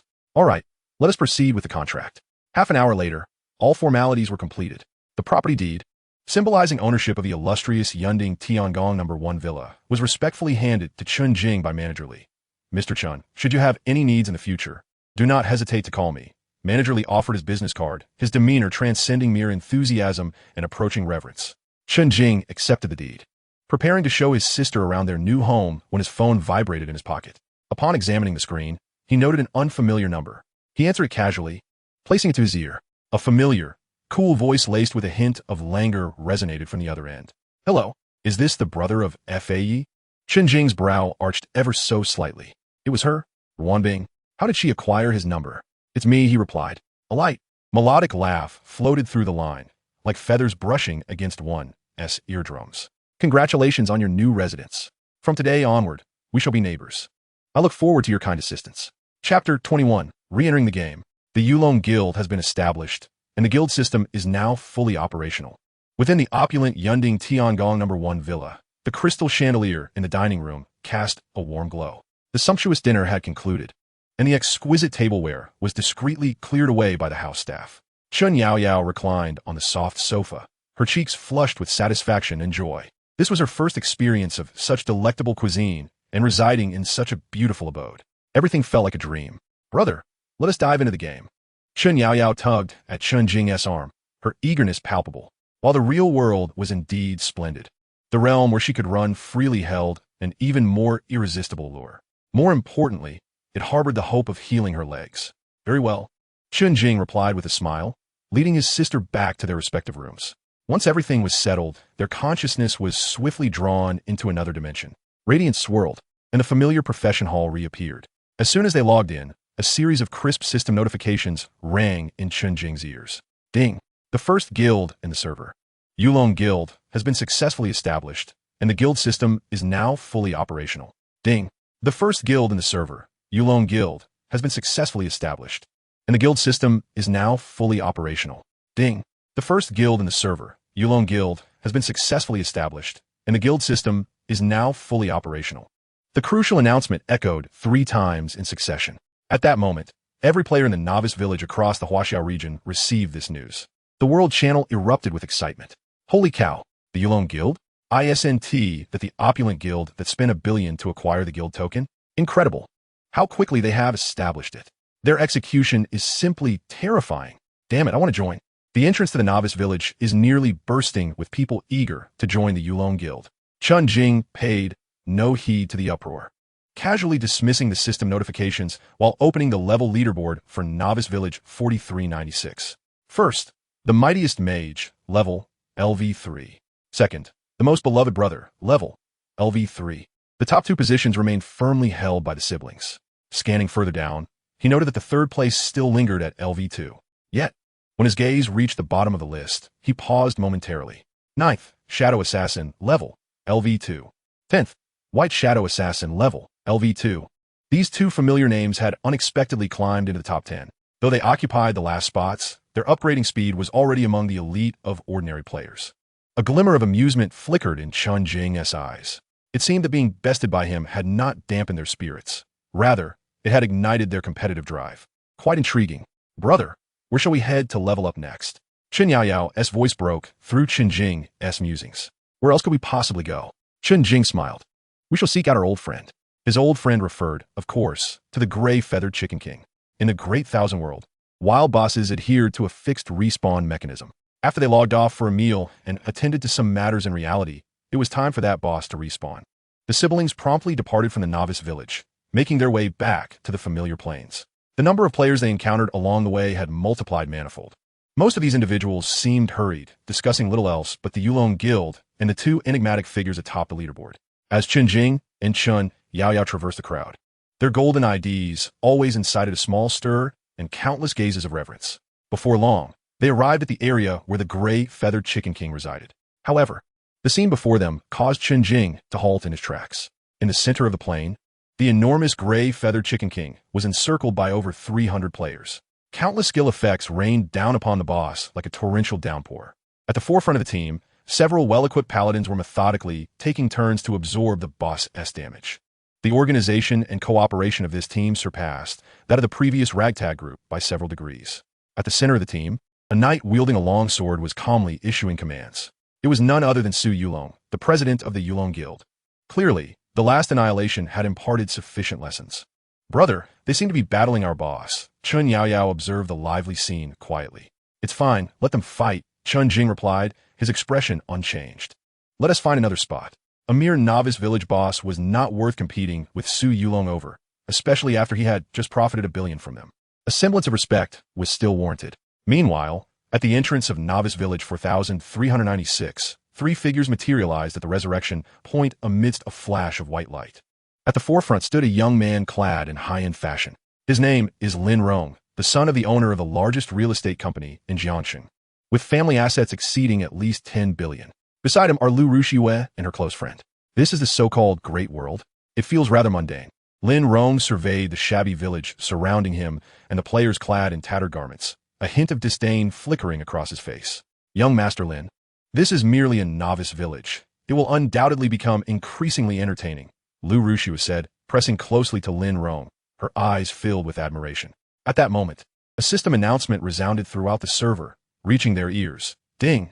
The first guild, Dragon Guild, has been successfully established on the server. The guild system is now fully operational. A guild? Lin Rong's eyes brightened. This function is rather appealing. In a couple of days, I shall establish one myself for amusement. Young Master Lin, you are truly remarkable. Lu Ruxiu's friend chimed in at the perfect moment. If you were to create a guild, it would undoubtedly surpass that so-called Dragon Guild by 100-fold. Naturally, Lin Rong's vanity was greatly satisfied. He casually opened the leaderboard for the novice village, eager to see who the top players were. Upon encountering the names of the two level 3 players at the top, he let out a scornful laugh. The mightiest mage? Most beloved brother? Huh, their names are rather audacious. Lu Ruxiu's gaze also fell upon those two names. When she saw the mightiest mage, her heart inexplicably skipped a beat. For some reason, she felt a peculiar connection between that name and the man she had cast aside. However, this thought was swiftly banished from her mind. Impossible. That good-for-nothing Chen Jing could never become the #1 player on the server. Lin Rong noticed Lu Ruxiu's fixation and, wrapping an arm around her waist, spoke in a condescending tone. Ruxiu, do not take these gamers seriously. No matter how grand Great World may sound, it ultimately remains just a game. Even these two level 3 nobodies, what use are they? His voice dripped with disdain for the players. In this world, it all boils down to money and power. As for these so-called mages, if I wanted them to do my bidding, I need not treat them with any courtesy. Lin Rong raised a finger, shaking it proudly. 100,000. I merely need to produce 100,000 yuan. Do you believe they would promptly kneel before me and lick my shoes clean? His words were delivered with resolute conviction, as if he could already envision those two top-ranked players groveling at his feet. Lu Ruxiu and her friend immediately gasped in exaggerated astonishment. Wow, young Master Lin is incredibly domineering. Indeed, what does being the #1 player matter when standing before young Master Lin? They are but dogs in comparison. Certainly, Lin Rong, buoyed by their flattery, felt as if he were the sovereign of this world. He even began to daydream. In a few days, once he leveled up and established a guild, he would recruit the mightiest mage and most beloved brother to serve under him, making them his errand boys, fetching him tea and water. And he would only need to occasionally reward them with a bit of money to elicit their gratitude. With this thought, a more arrogant smile spread across Lin Rong's face. Chapter 22, New Area, Black Forest. Encountering the black and white assassins again. Departing from the plains, Chen Jing led Chen Yaoyao northward. The surrounding scenery began to shift. The lush green plains gradually vanished, replaced by increasingly dense and shadowy jungles. The light was obscured by layers of overlapping canopies, and a peculiar odor of decaying leaves and damp soil permeated the air. The number of players around them visibly dwindled. Brother, it's so dark here. Chen Yaoyao instinctively clutched the hem of Chen Jing's garment, speaking softly. The environment made her feel a sense of unease. This is the Black Forest, where the monsters are significantly more formidable than the gray feather chickens outside. Chen Jing's voice resonated clearly in the stillness of the forest. Not only are they of a higher level, but their attack patterns are also more troublesome. He halted, pointing toward a gnarled, ancient tree ahead, where a pair of eyes glimmered with a ghostly green light in the shadows. Do you see that? That is the native creature here, the Shadow Wolf. As Chen Jing's words fell, the owner of those emerald eyes slowly emerged from the shadows. It was a massive black wolf, larger than an adult wild wolf. Its fur resembling ink, and its limbs powerful and agile. Its sharp claws left shallow marks on the ground. Most fearsome was its gaping maw, from which a viscous dark green liquid dripped continuously. Shadow Wolf. Level, LV4. Health, 200. Attack, 30. Physical defense, 10. Magical defense, 10. Skills, Shadow Assault, Venomous Fangs. A level 4 monster. Chen Yaoyao exclaimed. They were only just level 3, and the difficulty of fighting monsters of higher levels in Great World increased exponentially.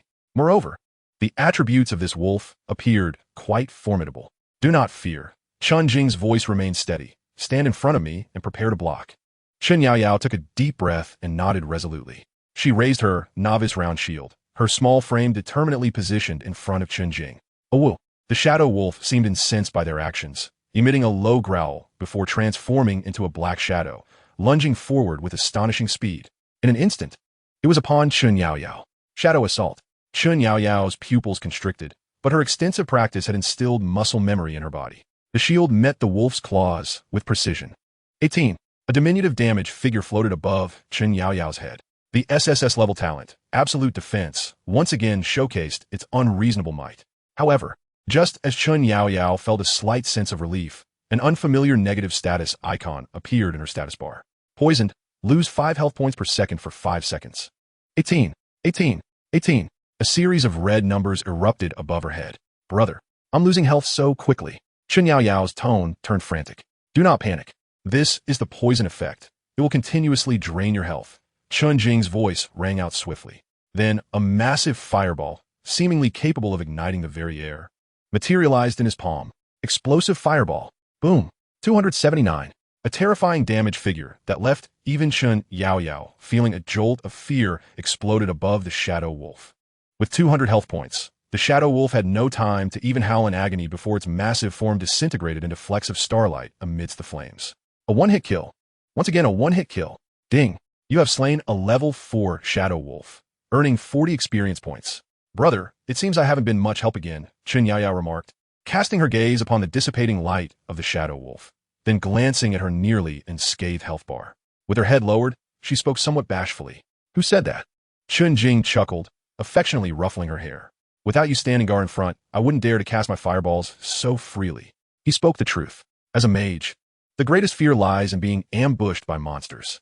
It was precisely due to the impenetrable barrier that Chen Yaoyao provided that he could unleash his damage potential without reservation. The duo of siblings formed the most exquisite of partnerships. Let us continue. Chen Jing led his sister deeper into the dense forest. With the experience from their first encounter, the subsequent battles became increasingly effortless and enjoyable. Slow, paralyzed, explosive fireball, with a fluid succession of spells. Not a single shadow wolf could withstand more than 3 seconds under Chen Jing's onslaught. All Chen Yaoyao needed to do was stand at the forefront, brandishing her shield and exclaiming 666. The siblings advanced with a speed that was nothing short of astonishing. Not far from their position, in a clearing of the thicket, a party of 5 level 2 players found themselves in a dire struggle. Damn it! Healer, heal me quickly. I can barely hold on. The shield warrior of the group bellowed hoarsely, his health bar teetering on the brink of collapse. Opposite him stood a solitary shadow wolf. Healing now, but my cooldown isn't finished. The priest at the back, drenched in sweat, cast a divine light spell, but it was merely a drop in the ocean. Damn it, this wolf's poison is unbearable. We need to retreat. This place is beyond our capability. Retreat now? It seems too late. With a chilling scream from the shield warrior, his towering figure crumpled to the ground. The party disintegrated in an instant. The remaining 4 players, pursued by the shadow wolf, transformed into white light and returned to town in less than 10 seconds. With the battle concluded, the shadow wolf howled triumphantly towards the heavens, seemingly flaunting its strength. However, in the next moment, a yellowish energy orb precisely emerged from the thicket and struck its forehead. 83. The wolf's roar was abruptly silenced, replaced by an enraged growl. It turned to the direction from which the attack came. There, 2 figures, a man and a woman, emerged leisurely from the forest. Without a hint of hesitation, the shadow wolf transformed into a shadow and lunged forward. Then, there was nothing more to say. 3 seconds later, accompanied by a violent explosion, the once mighty shadow wolf met the same fate as its comrade. Just resurrected at the revival point, the 5-member party watched the entire scene unfold through their death perspective. Silence enveloped them, lingering for a full 30 seconds before the captain's trembling voice broke the stillness in the party channel. Are those 2 gods? That fireball just now seemed to be explosive fireball. Oh my, I remember now. The strongest mage, the one ranked first on the leaderboard, and his sister, beloved older brother. No wonder they're so formidable. The channel of the 5-member party was filled only with gasps of astonishment. Deeper within the forest, 2 shadowy figures lurked upon the massive trunk of an ancient tree, their forms nearly blending into the surrounding gloom. They were the Shadow Assassin and White Shadow Assassin, previously dispatched by Chen Jing. Brother, these monsters in the Black Forest are too powerful. Fighting even one is a struggle, the White Shadow Assassin complained in a hushed tone. Of course, if they weren't formidable, would they yield such experience? The Shadow Assassin retorted with a scoff. Enough complaining, let us level up swiftly. Once we reach level 3, we shall avenge our last encounter. A flicker of resentment flashed in the Shadow Assassin's eyes at the memory of their previous humiliation. That one called the strongest mage. May I never cross paths with him again. And that sister of his, a mere knight, pretending to be a master. As he seethed silently, a faint rustle of footsteps approached along a nearby forest path. The two immediately held their breath, concealing themselves deeper into the shadows. They assumed it was other players arriving. Precisely the scenario they relished, the thrill of ambushing and looting. However, upon discerning the IDs of the newcomers, their expressions froze in shock. The strongest mage, beloved older brother, the very names that filled them with both loathing and dread appeared unexpectedly before their eyes. Brother, it's them. The white shadow assassin's voice trembled, revealing his fear. The shadow assassin's complexion darkened significantly. Truly, it was a case of enemies crossing paths. He had intended to discreetly retreat with his companion. But what transpired next left him momentarily stunned. Chen Jing and his sister strolled nonchalantly along the path. Occasionally, one or two shadow wolves would spring forth from the trees, only to be met with an incomprehensible flurry of spells: slow, paralyze, and annihilation. The entire process lasted no more than 5 seconds, executed as effortlessly as squashing an ant by the roadside. The shadow assassin and white shadow assassin remained transfixed atop the tree, watching as the siblings advanced without impediment. Their pride in stealth seemed laughable before the duo, and their vaunted ambush tactics appeared utterly ridiculous in the face of such cataclysmic fireballs. Cold sweat drenched their backs. What manner of monsters were they? Was this truly the level of skill and damage attainable by players? Forget revenge. Let us flee post-haste. We'll seek vengeance once our levels have risen. Yet, just as they resolved to make their escape, the seemingly unperturbed man, as if sauntering through his own backyard, suddenly halted. He slowly raised his head, his calm eyes piercing through layers of foliage. They landed precisely on the location where the two had hidden. Then, his unremarkable voice resonated clearly in the stillness of the forest. Aren't you tired of watching for so long? Chapter 23, Green Tier, Elite Boss, Shadow Wolf King. As Chen Jing's voice echoed, the bodies of the shadow assassin and white shadow assassin stiffened instantaneously. How is this possible? Their current position exploited a visual blind spot and was shielded by dense shadows. Not even a system-designed anti-stealth creature could have detected them. Yet that man below, the strongest mage, had pinpointed their location without fully raising his head. What kind of gaze was that? Calm, indifferent, as though observing two insects hiding in a corner. Brother, he has discovered us. The voice of the white shadow assassin trembled with an uncontrollable quiver. Silence. The black shadow assassin hissed, his forehead already beaded with cold sweat. Run. This was the singular thought racing through his mind. However, just as they prepared to unleash their skills and flee, the voice of the man below resounded once more. I shall say this but once. Either come down by yourselves, or I shall invite you down. His tone remained placid, yet it bore an unmistakable undertone of lethal intent. The black shadow assassin's complexion turned ashen. How could he descend and cower before a mere mage? What would become of his dignity? Friend, let us leave a line of retreat for one another, that we may meet again in the future. He struggled to suppress the dread swelling within him. Cautiously peeking from behind the tree trunk, and coldly uttered, "We are but passing through, with no intention to offend. Why must you be so aggressive?" Passing through? A faint, almost imperceptible smile curved at the corners of Chen Jing's lips. He could scarcely be bothered to engage in further banter. With his left hand, a ball of earthen energy began to coalesce quietly. In his right hand, a sphere of verdant energy slowly took shape. The moment the black shadow assassin beheld the two energy spheres, his pupils constricted sharply. A wave of imminent peril surged through him, causing every hair on his body to stand on end. Run. He could no longer afford to concern himself with pride, unleashing a deafening roar. His form transformed into a fleeting shadow, darting toward another direction in the forest. The white shadow assassin reacted just as swiftly, almost simultaneously, choosing a path diametrically opposed to that of his elder brother, and bolted forward with fervor. They had practiced their escape plan countless times. Surely, they thought, a single mage could not pursue two targets at once.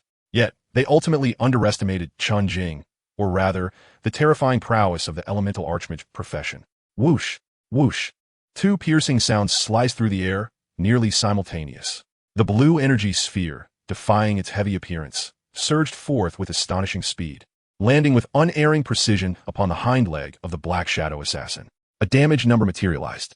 Instantly, the black shadow assassin felt as if his legs had become burdened with lead, his speed plummeting by at least half. This was the slowing effect of Waterball.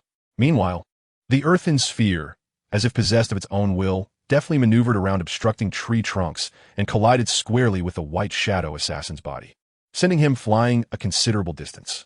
This was the impact effect of Earthball. No, the brothers simultaneously emitted desperate screams. Their once proud speed and evasion skills now appeared feeble, reduced to a mere joke in the face of their adversary. What awaited them was a colossal fireball that illuminated the entire shadowy forest as if it were daylight. Explosive fireball. Boom! Two alarming damage numbers erupted above their heads. Before they could even utter a cry of despair, their bodies disintegrated in the flames, vanishing from sight in a blinding flash of white light. With the demise of the two assassins, two pieces of equipment radiating white light quietly rested at the spot of their disappearance. Ding! You have slain the player Black Shadow Assassin. Ding! You have slain the player White Shadow Assassin. The cold, indifferent system notifications rang out. Chen Jing approached and collected the two pieces of equipment. One was a pair of boots and the other a dagger. Boots of a Gale. Quality white. Requirement. LV2. Attribute. Agility 5. Remark. Wearing these may allow you to run slightly faster than a wild dog. Toxic dagger. Quality white. Requirement. LV2. Assassin. Attribute. Strength 3. Agility 2. Special effect. 10 chance to poison the target upon attack, causing a loss of 10 health points per second for 3 seconds. These were decent pieces of equipment for an assassin. While their quality remained at white, they were certainly superior to the standard novice gear. Chen Jing casually traded the boots of the Gale to his sister. Yaoyao were these. Though a paladin doesn't have a high demand for agility, every bit of a tribute helps. As for the dagger, he stowed it directly into his backpack, anticipating a tidy profit upon returning to town. Thank you, brother. Chen Yaoyao joyfully donned her new boots, feeling her steps become considerably lighter. With the two minor nuisances dealt with, the brother and sister continued deeper into the Black Forest. The further they ventured, the dimmer the surroundings grew, and the scent of decay and dampness in the air intensified. The spectral wolves nearby became increasingly abundant and densely clustered. Yet, for Chen Jing, they posed no threat whatsoever. The slowing effect of the earth ball and the instant annihilation by the fireball allowed him to continuously reap experience points. Chen Yaoyao didn't even need to engage. She merely followed closely behind her brother, gathering materials as they progressed.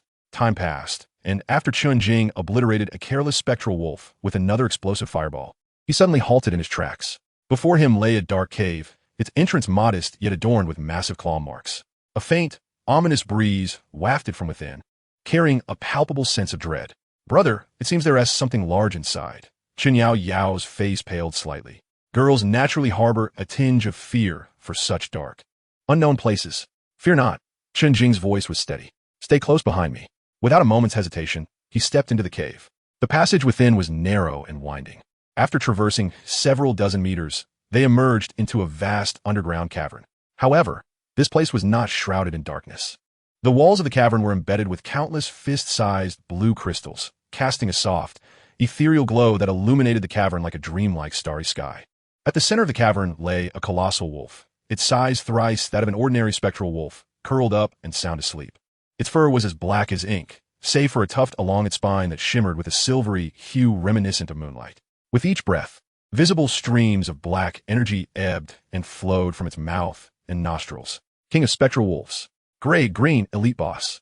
Level LV6. Health 20,000. Attack 80.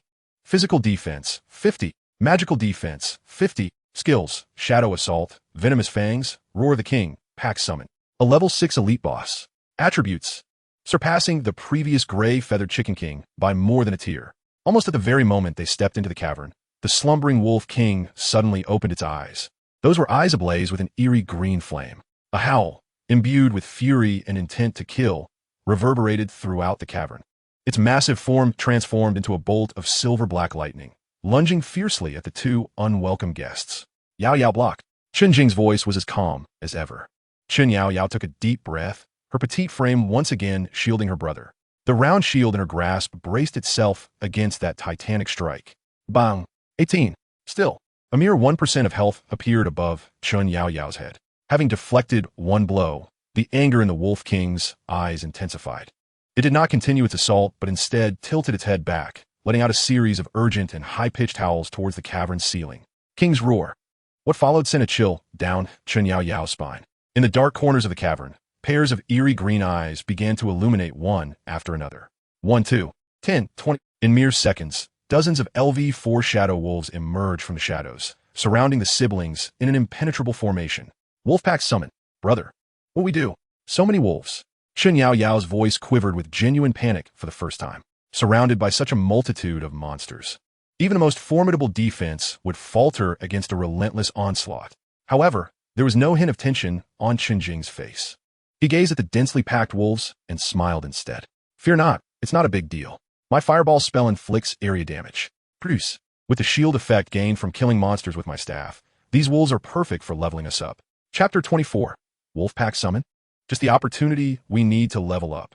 Before he finished speaking, a colossal fireball, illuminating the entire cavern in a fiery red hue, erupted in his palm. Explosive fireball. Boom! The searing flames exploded like a blossoming death lotus in the densest part of the wolf pack. 269, 269, 269. A cascade of crimson damage numbers rained down from the heads of the shadow wolves. The LV-4 shadow wolves, with a mere 200 health points, stood no chance against Chen Jing's LV-2 explosive fireball. In an instant, the front line of 7 or 8 shadow wolves barely had time to emit a cry before they transformed into motes of starlight amidst the flames. Ding! You have slain an LV-4 shadow wolf, gaining 40 experience points. Ding! You have slain an LV-4 shadow wolf, gaining 40 experience points. A flurry of system notifications rang out. Simultaneously, a faint green glimmer flickered around Chen Jing, marking the effect of his staff, Language of the Forest, which granted him a shield absorbing 50 points of damage. And this was merely the beginning. Awoo! The rear of the wolf pack, incited by Chen Jing's attack, charged recklessly once more. Come at me. Chen Jing advanced rather than retreated, unleashing fireballs one after another, as if they were free, relentlessly bombarding the wolf pack. Boom! Boom! Boom! The deafening explosions echoed throughout the cavern. The intense blaze illuminated the faces of the siblings, casting them in alternating shadows and light. Meanwhile, the layer of faint green shield around him continually refreshed, an endless cycle. The wolves' attacks struck the shield, failing to even deplete the basic 50 points of protection. Brother, it seems I haven't been much help, Chen Yaoyao said softly, glancing at the rapidly diminishing wolf pack and then at her unyielding health bar, feeling somewhat embarrassed. Who said that? Chen Jing turned back, smiling at his sister. He raised his hand, and a vibrant green energy orb soared forth, merging with Chen Yaoyao's body. What orb? 93. A green healing number appeared above Chen Yaoyao's head. Although the number was modest, it was better than nothing. The boss's attacks still rely on you to block. It's a crucial task. This was, of course, a comforting remark. With the current frequency at which he was generating shields, even if he stood still and allowed the Wolf King to strike, it would not breach his defenses. Yet, seeing the renewed sparkle in his sister's eyes, Chen Jing felt that this was more important than anything. Chen Yaoyao nodded vigorously, raising her shield once more. Meanwhile, the Shadow Wolf King in the cavern center was nearing a frenzy. It could not comprehend why its pride in its wolf pack strategy was rendered so ineffective before this human mage. The summoned pups could not even graze the hem of their opponent's garment before they turned into a heap of experience points. Awoo! The Wolf King let out another furious roar, its massive form darting towards Chen Yaoyao once more. 18. The familiar number appeared again. With another failed strike, the Wolf King could only tilt its head back and howl, summoning new minions. Wolfpack summon. In the dark corners, pairs of eerie green eyes illuminated once again. Yet, what awaited them was still the cataclysmic giant fireball. The battle fell into a bizarre cycle. The Wolf King summoned. Chen Jing cleared the field. Chen Yaoyao merely needed to occasionally block the boss's attacks while cheering for her brother from the sidelines. Brother, keep going. There's a low health one on the right. Wow, you're amazing, brother. Look at that boss. It seems like it's about to cry. Her melodious voice echoed amidst the roaring explosions, adding an unexpected touch of humor to what should have been a tense and exhilarating boss battle. Just as Chen Jing unleashed another explosive fireball, wiping out all the small monsters, two radiant golden beams of light shot into the sky almost simultaneously from the siblings. Ding! Congratulations, you have successfully leveled up to LV-4, gaining 5 free attribute points. Ding! Congratulations, you have successfully leveled up to LV-4, gaining 5 free attribute points. V leveled up, Chen Yaoyao exclaimed excitedly. Chen Jing replied, a hint of a smile gracing his face. He looked at the Shadow Wolf King, which was preparing to summon its minions once more, and a bold thought suddenly emerged in his mind. Why toil outside hunting monsters when we can level up so rapidly here? This Shadow Wolf King is an inexhaustible source of experience points. With this revelation, Chen Jing's rhythm of attack subtly shifted. He ceased his aggressive assaults on the Wolf King. redirecting all his firepower towards the summoned minions instead. Thus, the cycle of monster farming and leveling ensued, with time swiftly slipping away in this monotonous yet efficient routine. Ding! Congratulations, you have successfully reached LV5 and gained 5 free attribute points. Ding! Congratulations, you have successfully reached LV6 and gained 5 free attribute points. Before long, both individuals attained level 6. As Chen Jing allocated all his attribute points, his mental attributes surged to a staggering 93 points. Name, the mightiest mage.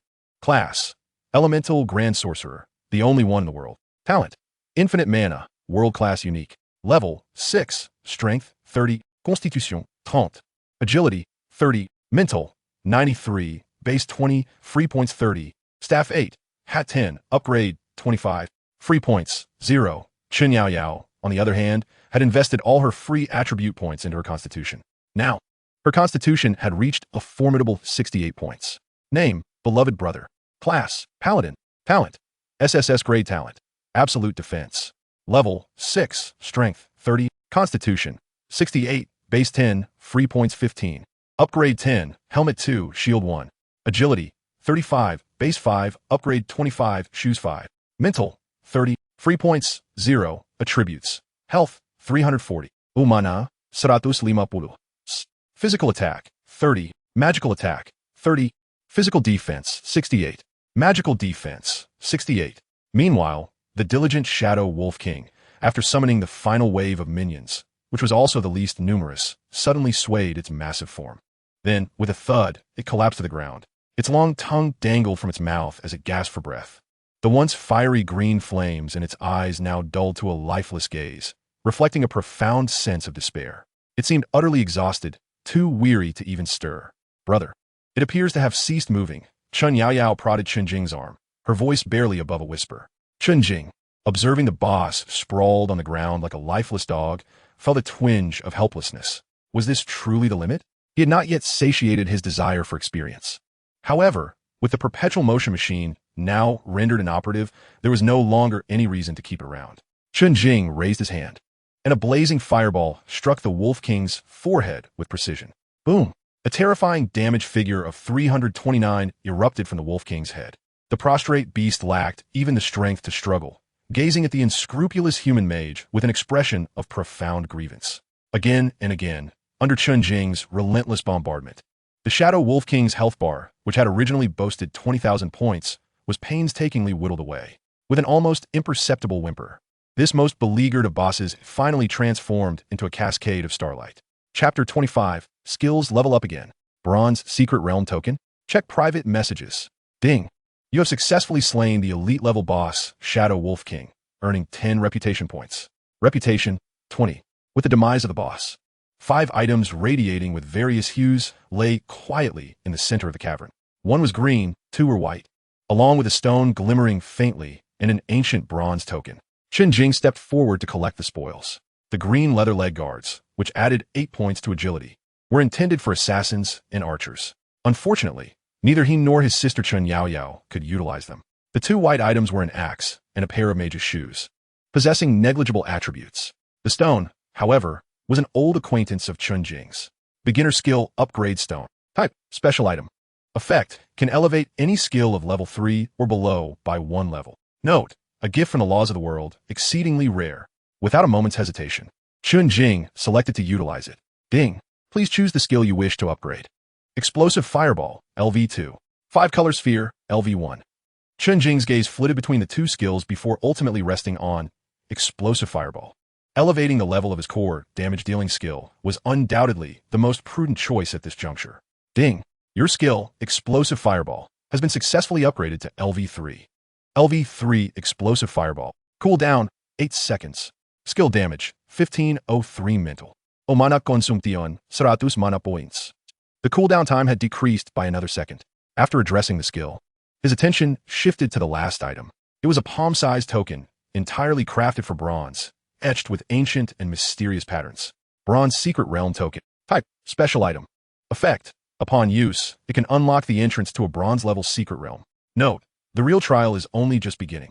The mere sight of the term secret realm caused a flicker of excitement to dance in Chen Jing's eyes.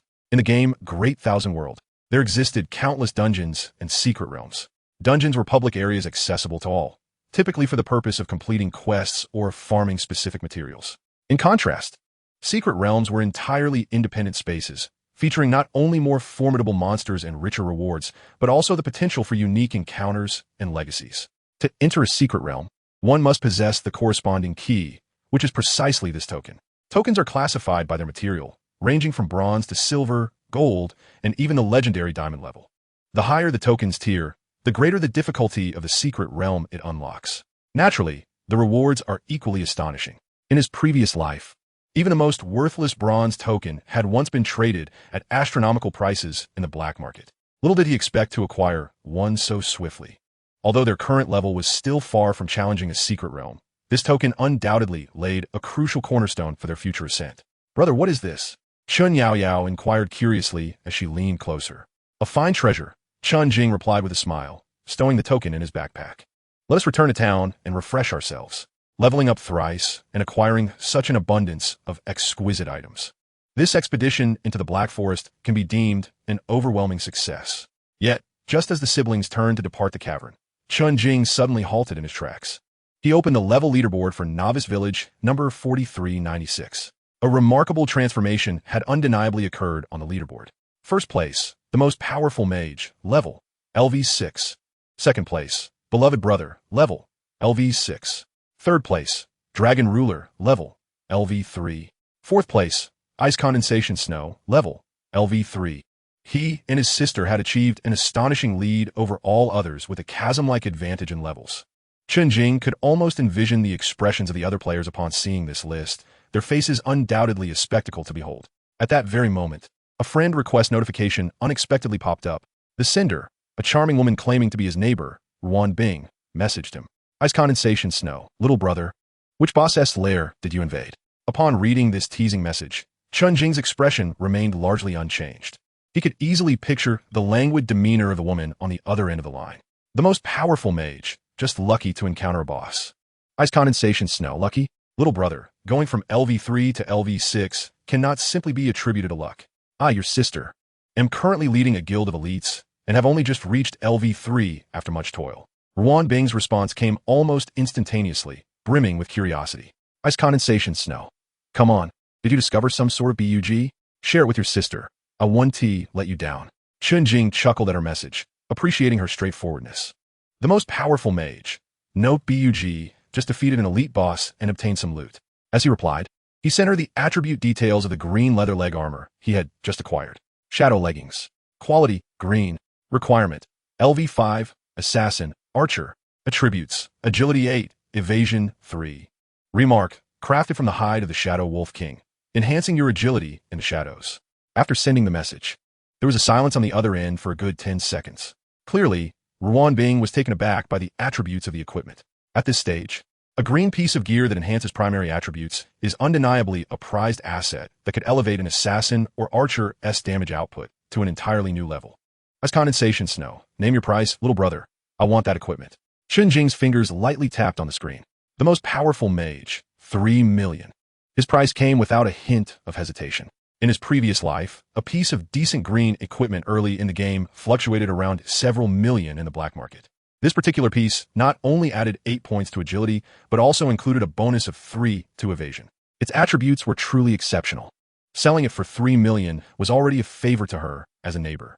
Ice condensation snow. Deal. Ruan Bing's reply was equally decisive. There was no haggling. No hositashin. Soon, 3 million in cash was transferred to Chen Jing's account through offline transactions. In turn, he sent her the shadow leggings via the in-game mail system. A transaction worth millions was completed quietly within mere minutes. Once he had dealt with Ruan Bing, Chen Jing casually perused his other private messages. Most were simply guild recruitment information or worship messages and friend requests from ordinary players, which he chose to ignore. However, just as he was about to close the private message interface, one intriguing message caught his attention. In the vast world, as long as one knows a player's name, they can send a private message. However, prior to adding as a friend, a message can only be sent once. Thus, under normal circumstances, few would squander this precious opportunity, especially towards someone of Chen Jing's stature, who held the top rank. The sender, with the gaming name Sugar Crystal Loves Snow Pear, had a name that felt somewhat out of place in this world rife with conflict and competition. Chen Jing curiously opened the message. Sugar Crystal loves Snow Pear. Greetings, esteemed mage. My name is Su Xiaoli. I seem to have discovered a rather peculiar location near the Black Forest. The energy there feels chaotic, and I'm a bit frightened to venture inside alone. I wonder if you might be interested. The content of the message conveyed a hint of youthful innocence and unease. Su Xiaoli? Chen Jing quickly searched his memory for this name. It seemed he had not heard of this character in his previous life. Yet, the mention of a strange place near the Black Forest piqued his interest. He had just emerged from a boss lair deep within the Black Forest. The so-called chaotic energy could very well be a precursor to a hidden dungeon or secret realm. The fact that this girl, named Su Xiaoli, was able to notice it suggested that she was no ordinary player. A flicker of contemplation crossed Chen Jing's eyes before he accepted her friend request. Ding! Player Sugar Crystal loves Snow Pear has become your friend. Meanwhile, at the resurrection point of the novice village 4396, two disheveled figures slowly emerged. They were none other than the Shadow Assassin and White Shadow Assassin, whom Chen Jing had swiftly eliminated earlier. Damn it, that freak. What kind of monster is he? Upon reviving, the White Shadow Assassin couldn't contain his outrage. His face a mix of shock and fury. Twice in a row, he had been annihilated in the same manner by the same individual, leaving him humiliated and on the brink of madness. His mental attributes are too high. Our stealth is utterly ineffective against him. The Shadow Assassin's countenance was equally grim, but he remained considerably calmer than his brother. Clenching his fists tightly, his eyes flickered with resentment and frustration. No, this cannot continue. No matter how strong we are just two individuals. That mage has his sister as a shield. We cannot approach him. So what should we do? Are we simply to let this grudge go unavenged? The White Shadow Assassin urged. Of course we must seek revenge. A glint of determination shone in the Shadow Assassin's eyes. However, we must change our approach. Taking a deep breath, he spoke in a grave tone. We need to establish a guild. Once we have a larger group, we can overwhelm him with sheer numbers. Hearing the term guild, the White Shadow Assassin's eyes momentarily sparkled, but soon dimmed again. But brother, the guild token is too expensive. The Dragon Ruler Guild spent $1 billion to acquire one. We don't have that kind of money. Who says we must buy one? The Shadow Assassin sneered. World bosses drop items, and elite bosses also have a chance to drop them, as long as we are fortunate. Despite his words, both understood that this was akin to chasing a pipe dream. They couldn't even defeat elite monsters, let alone contend for a world boss. Let us set aside the guild token for now. We need to recruit members. The Shadow Assassin quickly made a decision. Let us set up the framework first. When we have the guild token, we can establish it immediately. Our Shadow Alliance will become the most formidable assassin organization in the vast world.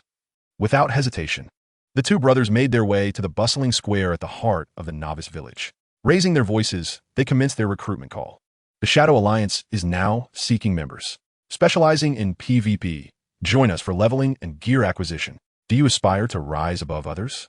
Do you wish to experience the exhilarating thrill of critical hits? Join the Shadow Alliance and embark on your journey to greatness. It must be said, the brothers' reputation in the novice village carried a certain weight. After all, they had previously ranked among the top 10 in the 4396 novice village level leaderboard, despite having lost a level due to their recent demise. Before long, a handful of wandering players were drawn to them. These players, with a mindset of casual curiosity, joined their hastily assembled team. Observing the growing crowd behind him, the Shadow Assassin could not suppress a smirk of pride. He envisioned himself leading a formidable army, triumphantly trampling the so-called strongest mage underfoot. However, just as he basked in his daydreams, a sudden commotion erupted in the square. Every gaze converged towards the village entrance. The Shadow Assassin instinctively followed their gaze, and in an instant, his smug expression froze. There, strolling down the main path, were two figures, a man and a woman, making their way leisurely toward the square. The man's ID shone brilliantly, almost blindingly. Strongest mage. The woman's ID was equally dazzling. Beloved brother. It was them, the very individuals who had mercilessly dispatched the two brothers not once, but twice, transforming them into a waking nightmare. Big brother. The White Shadow Assassin's voice quivered, tinged with panic. He felt his legs weaken, betraying him. Run. The Shadow Assassin reacted with unparalleled swiftness, barely pausing to bid farewell to the newly recruited followers. Grabbing his brother, he turned and fled. Their speed eclipsed even their frantic escape from the Black Forest. They plunged into a nearby alley, hiding behind a wall, scarcely daring to breathe. Peering out cautiously, they watched in terror as the man ambled past the square. The newly joined players exchanged bewildered glances, perplexed by their leader's sudden display of fear. Wasn't this supposed to be the most formidable assassin organization? Wasn't he their ascent to greatness assured? Why did they flee from those two esteemed figures with such haste? Chen Jing, on the other hand, took note of the two fleeing shadows, but felt no inclination to linger upon them. Merely insignificant insects, not worth his time or energy. Moreover, the novice village forbade any acts of violence. He and his sister, Chen Yaoyao, approached the village's warehouse manager, depositing all the unnecessary gear and material from their inventory. Once that task was completed, he opened the chat window of the girl who had just accepted his friend request. Strongest mage, location. 2 simple words. Straightforward and to the point. The response was almost instantaneous. I sugar love snow pear. Great God, you replied. I'm at the Black Forest, 153, 288. There's a strange stone wall here, and I feel like there's something behind it. The message concluded with a nervous emoji, hands anxiously wringing. Chen Jing glanced at the coordinates. They were relatively close to where he had previously been grinding. Strongest mage, stay put. I'll be there shortly. After sending the message, he turned to Chen Yaoyao and departed the novice village. Observing her brother's decisive demeanor, Chen Yaoyao curiously inquired, Brother, are we going to fight a boss again? No. This time it might be even more intriguing. A spark of anticipation glimmered in Chen Jing's eyes. A dungeon. If that girl named Su Xiaoli had not misjudged. The stone wall likely concealed an undiscovered dungeon entrance. In his previous life, the first completion of any dungeon promised immense wealth and opportunity. This time, he would not let it slip away. Chapter 27, Su Xiaoli. Difficulty level, Hell. Black Forest. Coordinates 153, 288. This location marked the boundary between the outskirts and the central region of the Black Forest, a place seldom trodden by human feet. Guided by the coordinates, Chen Jing and Chen Yaoyao traversed the last thicket of shrubs, their steps momentarily halting at the sight before them. Before them stood a colossal mountain wall. Its surface a deep shade of gray-black, adorned with damp moss and unidentifiable vines. In front of the wall, a petite figure had her back to them. Clad in a novice priest's robe, she gripped a mere wooden staff. Her long hair was tied back with a simple headband, swaying gently with her movements. As if sensing their presence, the girl suddenly stood upright, turning around warily. When her gaze met Chen Jing and Chen Yaoyao, and their shining IDs, she froze in place. Her clear eyes widened in astonishment, quickly filling with an indescribable joy and excitement. Is that really you, Great Mage? The girl's voice trembled with uncertainty, soft and melodious. She was Ice Sugar Love Snow Pear, Su Xiaoli. Chen Jing's eyes swept over her. She appeared to be a rather wholesome girl. Her face bore a hint of baby fat, and her large eyes sparkled. At this moment, her cheeks flushed adorably due to her nervousness. It is I, Chen Jing replied, nodding with a flat tone. Wow, it really is you. And also, great beloved brother. Su Xiaoli's eyes brightened instantly. She hurried toward the two, fidgeting with the hem of her garment, unable to meet Chen Jing's gaze. Gee, great God, I'm the one who messaged you. Ice Sugar Love Snow Pear. My name is Su Xiaoli. Hello, I'm Chen Yaoyao. Just call me Yaoyao. Chen Yaoyao, noticing her nervousness, stepped forward and took her hand, smiling reassuringly. Don't be afraid. My brother is very kind, just not fond of conversation. Feeling the warmth of the hand in hers, Su Xiaoli's tension eased considerably. She looked up and smiled gratefully at Chen Yaoyao, revealing a pair of adorable little fangs. Yaoyao, hello. Chen Jing chose not to partake in their girlish chatter. His attention fixated on the monumental mountain wall. Is this the place? He inquired. Yes. Su Xiaoli nodded vigorously, pointing at the stone wall. This is it. I felt something strange here when I passed by. It's as if something inside is breathing. The energy fluctuations are completely different from elsewhere. As she spoke, she scratched her head shyly. This is an S-rank boon given at the start of the game called Treasure Hunter S Intuition, which makes me particularly sensitive to the locations of dungeons and hidden realms. An S-rank boon, Chen Jing thought, understanding dawning upon him. When the Grand World launched, a select few fortunate individuals were randomly bestowed various ranks of boons. This blessing, although not directly enhancing combat prowess like a talent, can, at times, prove to be even more invaluable than an SSS grade talent. Take Su Xiaoli, for instance. She is practically a mobile dungeon detector. In my previous life, there was a player who possessed a similar blessing. By continually uncovering hidden maps and dungeons, they transformed into a wealthy information broker of unparalleled repute. Chen Jing approached the mountainside, extending his hand to gently touch the frigid rock. From his fingertips emanated a faint, rhythmic pulse of energy. Yaoyao, Xiaoli, step back. Chen Jing instructed, his voice resonating with authority. The two women obediently retreated. Before them, the palm of Chen Jing's right hand shimmered with a kaleidoscope of colors: water, fire, thunder, earth, and wood. 5 orbs of distinct elemental energies spiraled within his grasp, merging into one another until they coalesced into a chaotic sphere of energy. This technique, which he had developed after ascending to the rank of Elemental Grand Mage, forcibly fused the 5 fundamental elements. Though it did not amplify their power, it yielded the most primal and pure form of elemental energy, specifically designed to counteract unknown mechanisms and seals. Go! Chen Jing uttered a command as he pressed the chaotic energy sphere gently against the center of the mountainside. Buzz! The moment the energy sphere made contact with the rock face, the expansive wall rippled with visible energy waves. Ancient and cryptic runes began to illuminate across the surface, ultimately converging into a swirling vortex, radiating an eerie blue luminescence. An entrance to a dungeon materialized out of thin air. Ding! You have discovered the hidden dungeon, Rotting Abyss. As the first discoverer, you have gained 50 prestige, 70. Ding! Do you wish to enter the dungeon, Rotting Abyss? Dungeon information: name, Rotting Abyss, type, 5-player team dungeon, recommended levels, LV5, LV8, modes, normal, hard. Note: beneath the abyss, decaying monstrosities are awakening. The ignorant intruders will become their most delectable sustenance. Wow, it really is a dungeon. Su Xiaoli gasped, covering her mouth in astonishment, although she sensed something extraordinary in this place. Witnessing the entrance to a dungeon materialize before her eyes was a breathtaking experience, especially since it was initiated by the top player in the entire server. Let us form a team. Chen Jing succinctly sent a team invitation to Su Xiaoli.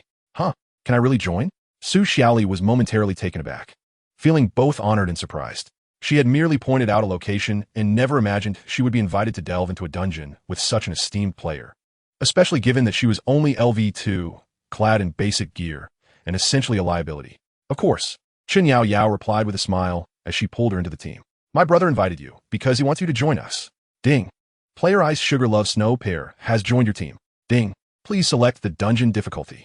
Chen Jing's gaze swept over the 3 difficulty options without a hint of hesitation, directly selecting the highest held difficulty. After all, he had been granted extraordinary blessings. To choose a lower difficulty would be a disservice to the gift bestowed upon him by the Grand World. Ding! You have selected held difficulty. Entering the dungeon. A slight sensation of weightlessness enveloped them. As the light faded, the 3 found themselves in a narrow, damp cavern passage. The air was thick with a nauseating stench of decay, as though countless corpses had languished here for centuries. Viscous green liquid dripped from the cave walls, creating a rhythmic dripping sound. The ground was a treacherous mire, with deep and shallow patches making progress arduous. Ugh, this place is revolting, Su Xiaoli grimaced, instinctively inching closer to Chen Jing. Chen Yaoyao, however, appeared unfazed, merely curiously surveying their surroundings. Stay close to me, Chen Jing instructed, leading the way with an unwavering demeanor. This environment, compared to the ruins of the apocalypse he had encountered in his past life, felt like paradise. Chapter 28. Elemental Adaptation. Immunity to magical damage. A blue-tier elite boss. The passage was not lengthy. After traversing several dozen meters, it opened up into a vast underground chamber. The floor was blanketed with a thick layer of dark green, fungal growth, undulating grotesquely. Across this fungal mat, semi-translucent jelly-like creatures moved languorously. They lacked a fixed form, their bodies encasing a core that emitted a soft glow. Rotten slime. Level, LV5 Elite. Health, 500 attack, 100 physical defense, 100 magical defense, 100 skills, corrosive slime. Self-destruct, special attributes, elemental adaptation, immune to 99 of magical damage, an elite level 5 monster. Su Xiaoli exclaimed. Instinctively, she raised her hand and unleashed a basic priest attack skill, Holy Light Bolt. 1. A vivid red damage number, tinged with mockery, floated above the slime's head. What? Su Xiaoli was taken aback. Though her spiritual attribute was not particularly high, it shouldn't have resulted in just 1 point of forced damage, should it? Chen Jing's brow furrowed slightly. Elemental inertia? Immunity to 99 of elemental damage? This was intriguing. It implied that even his most powerful, explosive fireball would be reduced to a mere 1% of its potential damage against this creature. Even with his current spiritual prowess of 93 points, yielding a fireball damage of 150, 393 for 129 points, 1% would equate to a mere 4 points of damage. That was hardly even a scratch. Was this what held difficulty entailed? It effectively nullified the elemental Grand Mage's output capabilities. What should we do, brother? Chen Yaoyao whispered, raising her shield, her voice laced with concern. Chen Jing did not respond. His focus remained fixed on the interior of the slime, where the energy core shifted colors. Red, blue, green. Each color change was accompanied by a subtle wave of energy. A fleeting thought crossed his mind. Yaoyao, lure one over without attacking. Okay. Chen Yaoyao promptly raised her shield and charged toward the nearest rotten slime. The creature seemed incensed, its body writhing as it unleashed a torrent of green slime toward her. 34. The slime splattered against her shield, erupting in a cloud of white smoke. Chen Yaoyao's maximum health was 340 points, meaning 1% equated to 34. Ding. You have been attacked by corrosive slime. Physical defense reduced by 10. Magical defense reduced by 10. Last for 10 seconds, stackable. A negative status effect appeared on Chen Yaoyao's panel. Brother, it reduces defense. Don't worry. Chen Jing replied, his gaze still locked on the slime. At this very moment, the core within the slime abruptly transformed into a resplendent crimson hue. Now is the time. In the palm of Chen Jing's left hand, a cerulean water orb swiftly coalesced into form. 5-colored orb water ball. Whoosh. The water orb traced a graceful arc, striking the slime with pinpoint accuracy, inflicting a staggering 146 damage. 9-3-1-3-0-2-100. A terrifying damage that left Su Xiaoli and Chen Yaoyao wide-eyed. Erupted explosively from the top of the slime. It lost health. It actually lost health. And all at once, a staggering 146 points. The decaying slime's body suddenly stiffened, and then with a resounding bang, it exploded into a puddle of green liquid. It self-destructed. However, the explosion's radius did not extend to Chen Jing's vicinity. Wow. Su Xiaoli couldn't help but exclaim in awe, Great Mage. How did you achieve this? Isn't it immune to elemental damage? Not immune, but adaptive. Chen Jing's voice reverberated through the expansive cavern. Its core randomly switches to a certain elemental attribute, and in that fleeting moment, its resistance to that attribute plummets to the lowest. Simultaneously, it will suffer double damage from the attribute that counters it. Fire counters wood. Water counters fire. Lightning counters water. Earth counters lightning. Wood counters earth. Just now, its core transformed into a fire attribute, and when I attacked with a water orb, the countering effect was triggered, allowing me to deal double damage. In just a few words, Chen Jing elucidated this seemingly insurmountable mechanism with clarity. Su Xiaoli listened, momentarily dazed. Her gaze towards Chen Jing utterly transformed into one of reverence. So, this is the prowess of the top player in the entire server? Not only was the damage absurdly high, but his combat intelligence dwarfed everyone else. While she was still grappling with why she couldn't inflict damage, he had already comprehended the entire mechanism of the monster. Brother, you are amazing. Chen Yaoyao's eyes sparkled with admiration. Chen Jing smiled. This was not a spur-of-the-moment analysis. In his previous life, this rotting depths dungeon had stymied numerous top-tier guilds for a whole week. It was not until a connoisseur of elemental interactions revealed this mechanism on a forum that players could advance. Chen Jing was merely applying the experience from his past life. However, knowing the mechanism is one thing, executing it is another. The core's color-changing time is a mere second. Players must identify the attribute within that second and use the countering skill. This poses a significant challenge for ordinary mages. After all, once a mage selects an attribute, they can only use spells of that attribute, while others are directly disabled. But for Chen Jing, it was not a daunting task. The Elemental Grandmaster skill's cooldown reduction allowed him to switch the 5-colored orb with greater ease. The talent, Infinite Blue, further enabled him to experiment without restraint. This dungeon felt as if it were tailor-made for him. Yaoyao, Xiaoli, stay here and do not move, Chen Jing instructed before striding forth toward the cluster of slimes. He did not approach too closely, maintaining a safe distance. Then his hands began to dance. Water orb, lightning orb, earth orb, fire orb, wood orb. Colorful energy orbs, akin to the most precise guided missiles, continuously flew from his hands. Each energy orb struck a slime that had just switched its core attribute with pinpoint accuracy. 146, 146, 146. A cascade of visually pleasing high damage numbers erupted amidst the slime swarm. Those elite monsters, which appeared as formidable as a solid wall to ordinary players, crumbled under Chen Jing's hands as if they were mere bubbles. One after another, they were precisely eliminated. Standing in the back, Su Xiaoli was utterly mesmerized. Her mouth formed an A shape, unable to close for quite some time. Is this still a human? Multitasking, instant jugement, précis casting. This transcended mere operation. It was artistry. She finally comprehended why this man could become the best in the entire server. He was simply on an entirely different level as a player. In less than 5 minutes, the dozen or so rotting slimes in the cavern were completely dispatched by Chen Jing alone. Ding! Your teammate, the strongest mage, has slain a LV5 rotting slime. You have gained 50 experience points. Ding! Your teammate, the strongest mage, has slain a LV5 rotting slime. You have gained 50 experience points. A series of system notifications visibly elevated Su Xiaoli's experience bar significantly. She had done nothing but watch a magnificent performance. The experience gained was already more than what she had painstakingly accrued from hours of battling monsters outside. Let's go. Chen Jing's voice roused her from her astonishment. Oh, okay. Su Xiaoli hurriedly followed suit. As they traversed this space, a deeper passageway loomed ahead. On either side of the passage, enormous web-like viscous substances began to emerge. The stench of decay in the air became increasingly potent. Just as they were about to exit the passage, a hissing, peculiar sound echoed from ahead. Suddenly, a colossal creature blocked their path. It was a giant spider, its size comparable to a small automobile. Its body was composed of that same semi-transparent, decaying matter. 8 elongated legs, adorned with sharp barbs, moved with an unsettling grace. On its abdomen, a face covered in countless compound eyes fixed its gaze upon them. Wearing a bizarre and twisted smile. Corrupted human face spider. Grade blue elite boss. Level LV7. Health 50,000. The first boss of the dungeon. Furthermore, it was a blue grade, 1 level above green grade.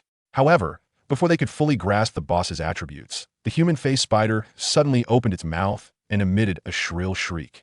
A visible sound wave surged towards the 3 of them. For the first time, Chen Jing's expression shifted.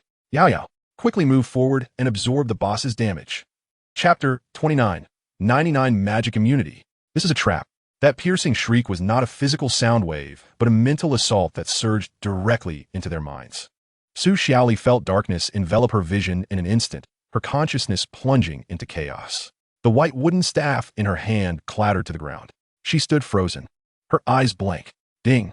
You have been affected by the mental shriek and have entered a state of confusion for 10 seconds. Chen Yaoyao fared slightly better.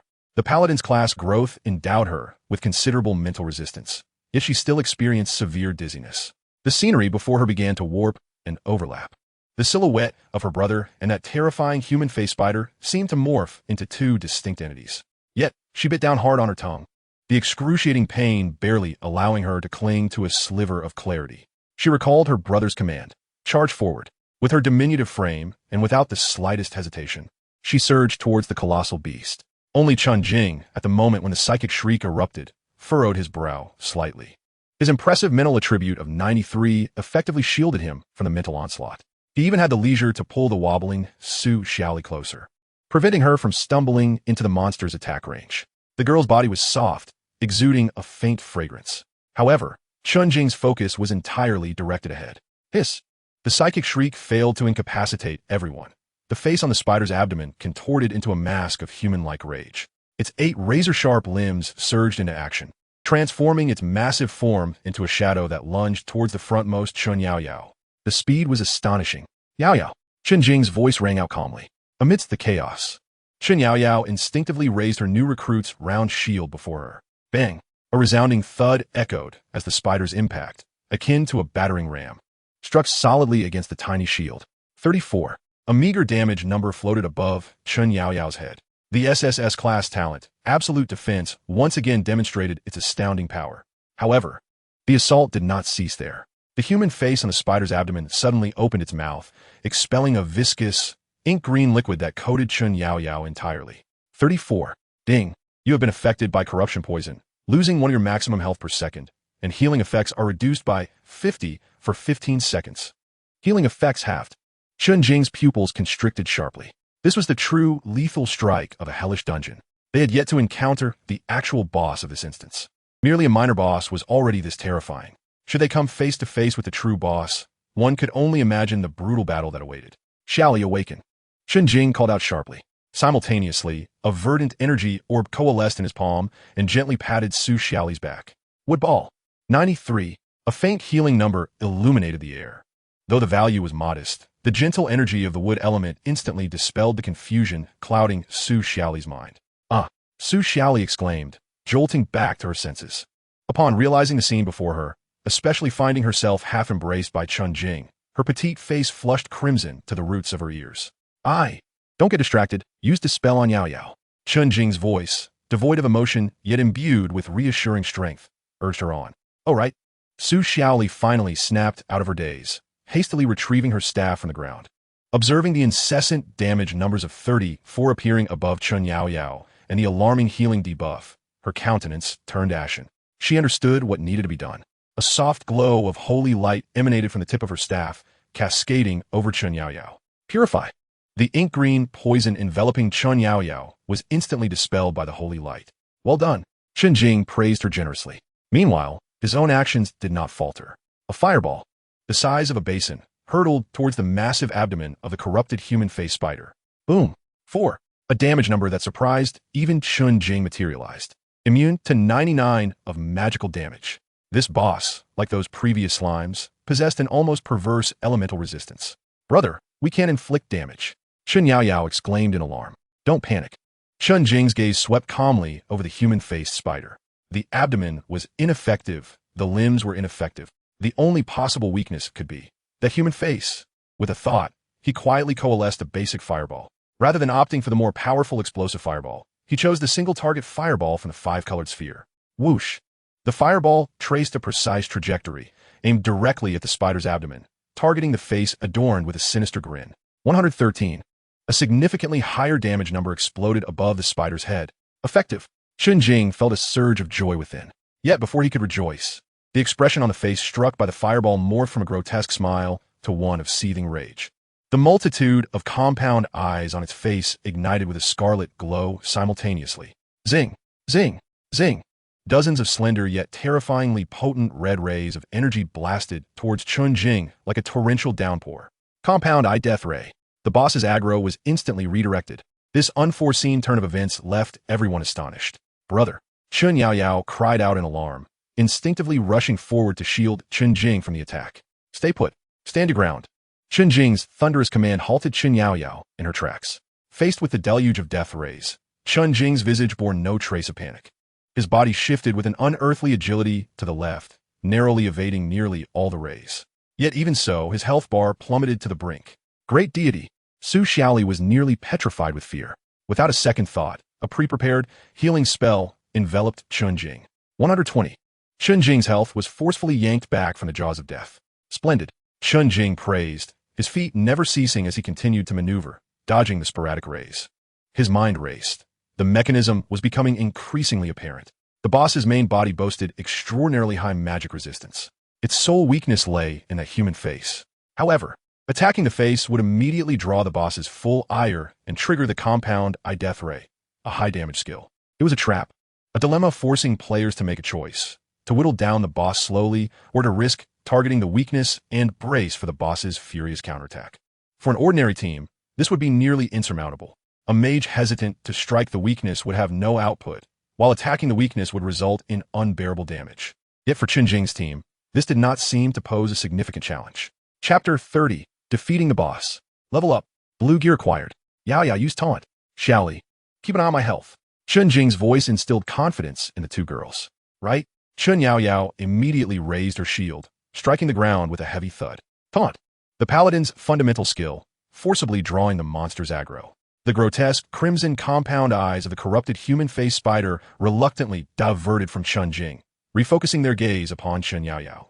With a furious roar, it lunged once more towards her. Meanwhile, Chen Jing commenced his true performance. He ceased employing the high-damage explosive fireballs and instead wielded the more agile and rapidly cooling 5-colored orbs. A water orb shot forth, striking the spider's limb with precision. The damage was negligible, yet it successfully applied a slowing effect on the boss. Following this, another explosive fireball soared towards the grotesque visage, dealing substantial damage. The boss's ire shifted dramatically. Compound Eye Death Ray. Yaoyao, block it. Chen Yaoyao was prepared, her round shield firmly positioned in front of her. Damage numbers erupted above her head, but each instance remained below 1% of her total health. Simultaneously, Su Xiaoli's healing spell landed perfectly on Chen Yaoyao, maintaining her health at a secure level despite a reduction in the healing efficacy. The battle settled into a delicate equilibrium. Chen Jing utilized the 5-colored orbs to probe the edge of the boss's aggro, relentlessly targeting its weaknesses to inflict substantial damage. Just as the boss was poised to retaliate, he would cease his assault, allowing Chen Yaoyao to stabilize the aggro through taunts or blocks.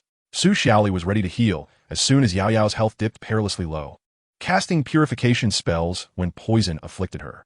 The trio's coordination reached a commendable level within mere minutes. Su Xiaoli gazed at the man operating on the brink of death with awe. Her heart was overwhelmed with astonishment.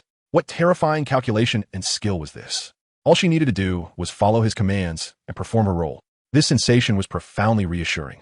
Suddenly, as the boss's health dwindled to 30, its human face emitted a piercing scream that resonated with despair. The visage contorted grotesquely, and its massive body curled tightly. Subsequently, fist-sized, slime-coated white spider eggs were expelled from its rear. With a series of splats, dozens of eggs fell to the ground, hatching instantaneously. Out emerged the smaller yet equally menacing, corrupted spiderlings, shrieking as they charged towards the trio. The boss had entered a frenzy. Su Xiaoli gasped, her face paling. If one boss was already challenging, now there was a swarm of minions. How could they possibly cope? Stay calm. Leave it to me. Chen Jing's voice remained steady. Observing the densely packed horde of spiders, he felt a surge of excitement. Yaoyao, keep the boss occupied. Don't let it near us. Xiaoli, prepare to heal. Before he finished speaking, a massive fireball ignited in his palm, casting a crimson glow throughout the cavern. Explosive fireball. Since these little spiders lack that absurd magic resistance, this will be manageable. With a thunderous eruption, the searing flames detonated at the heart of the spider swarm. A cascade of crimson damage numbers surged forth. The level 5 corrupted spiderlings, with a meager health of merely 300, stood no chance against Chen Jing's level 3 explosive fireball. In an instant, the front lines of spiderlings were reduced to ashes. Ding! You have slain a level 5 corrupted spiderling, earning 60 experience points. The system notifications flooded the screen. Concurrently, a faint green glow flickered around Chen Jing as the staff, Jungle's Whisper, activated its effect, granting him a shield capable of absorbing 50 points of damage. Though it could not stack, and this was merely the beginning. Boom! Boom! Boom! Chen Jing transformed into a mobile artillery platform, launching fireball after fireball into the spider horde with reckless abandon. With the shield in place, he did not even bother to evade the spiderling's venomous sprays, allowing the attacks to splash harmlessly against his shield, creating ripples of energy. This cycle continued, relentless and unyielding. Standing at the rear, Su Xiaoli was utterly mesmerized. Her mouth agape, her mind blank. Was this truly the power of the top mage in the entire server? One man was akin to an entire army. In less than 30 seconds, the dozens of spiderlings that had instilled despair in Su Xiaoli were entirely obliterated by Chen Jing. The corrupted human-faced spider, now weakened after summoning its minions, was met with the barrage of skills that Chen Jing had meticulously prepared. Unlike his previous encounter with the Wolf King, where he dared to play coy and let it summon more minions, he could not afford such recklessness in this hellish dungeon. Should he falter, the consequences would be dire. Thus, one explosive fireball after another struck its horrified visage with precision.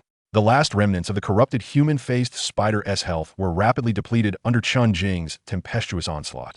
With a final, unwilling wail, the first boss of this hellish dungeon succumbed, its colossal form collapsing to the ground and transforming into a cascade of starlight. Ding!